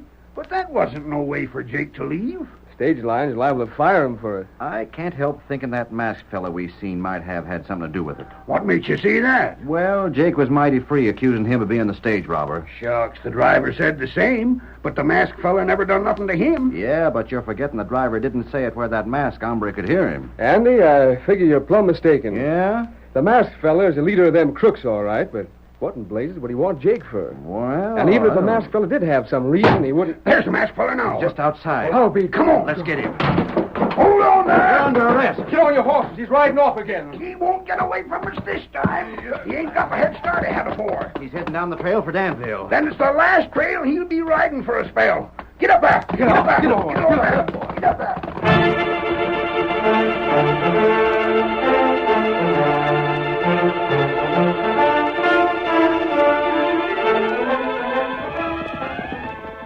The sheriff and his two companions raced in pursuit of the masked man once more.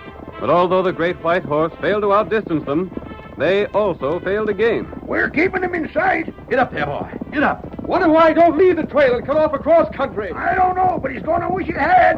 Get up there. Come on. Get up there. Get up Get up there. there. Come on. Get up there.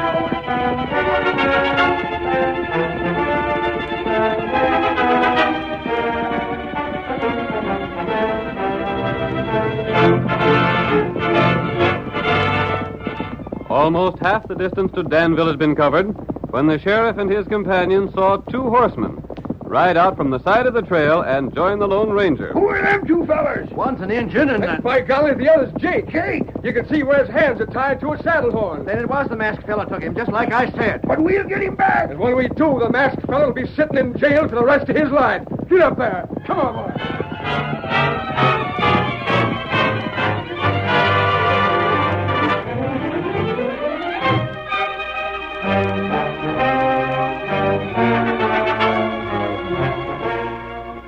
In the meantime, ahead of both the masked man and the sheriff, the outlaws, led by Matt Klein, had leveled their guns at the approaching Danville stagecoach. This time, the driver did not defy them, but immediately reined his 6 horses to a halt. Whoa there. Whoa, I said. Whoa, blast you. Whoa there. Whoa. Reach for the sky. I'm a-reaching. We want the gold. Where is it? This is the time you blame polecats got food. There ain't no gold. You're lying. Yeah, take a look for yourself. We know darn well there is. You most likely got it hid someplace. That mask of yours ain't scaring me none. If you figure there's gold on this stage, try and find it. That's what we aim to do. Mort. Yeah? Look inside the coach.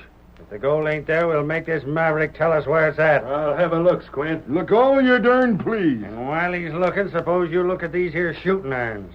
If you don't want to get drilled by him, you'll talk when we tell you to. Yeah? You'll either talk now or you will never be able to talk again. Come on, Silver! Hey, It's the masked man in the engine again. shoot him down. I'll get him. Oh, my hand. Oh, Silver! Oh, boy! Oh, last year you won't shoot my gun out of my hand. I'll shoot. Oh, you smashed my hand. Stay where you are. By golly, that was some shooting, stranger. Let us go. There comes the sheriff. Here's your prisoner, Sheriff.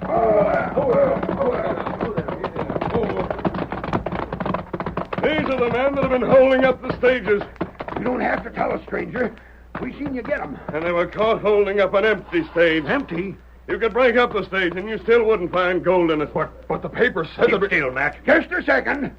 How come you know these fellers, Jake? Matt, the information in the paper was wrong. Jake, you double-crossed us. Keep your mouth shut, blast you. You must have sold us out. We'll talk plenty. Hold on, all of you. Now, stranger, what's this all about? What's Jake got to do with the holdups? Jake was manager of the stage line at Mill City. He knew when gold was being shipped. Yeah, we savvy that, all right. But Jake also edited the paper and owned a horse ranch. Every time he got word of a gold shipment, he advertised a sale of horses for the same day. The number of horses offered for sale told how many thousands of dollars would be sent. And that's why I couldn't catch Jake passing all the information. Right. Sheriff, if you'll check back, you'll find a stage robbery every time Jake had a sale. Right off, I can think a couple of times. And that he knows. What's that, Sheriff? Jake bought that there ranch just before the holdup started. He done it on purpose. Sheriff, let me explain. Jake, you needn't bother. All the explaining that's needed, the masked feller done already. Stranger's one thing I'd like to know about. Yes? How'd you get onto that trick of Jake's? Tonto, my Indian friend, followed the outlaws' trail to their camp. We heard enough to know the newspaper had something to do with their scheme. And while Tonto drew them away from their camp, I took the papers they had.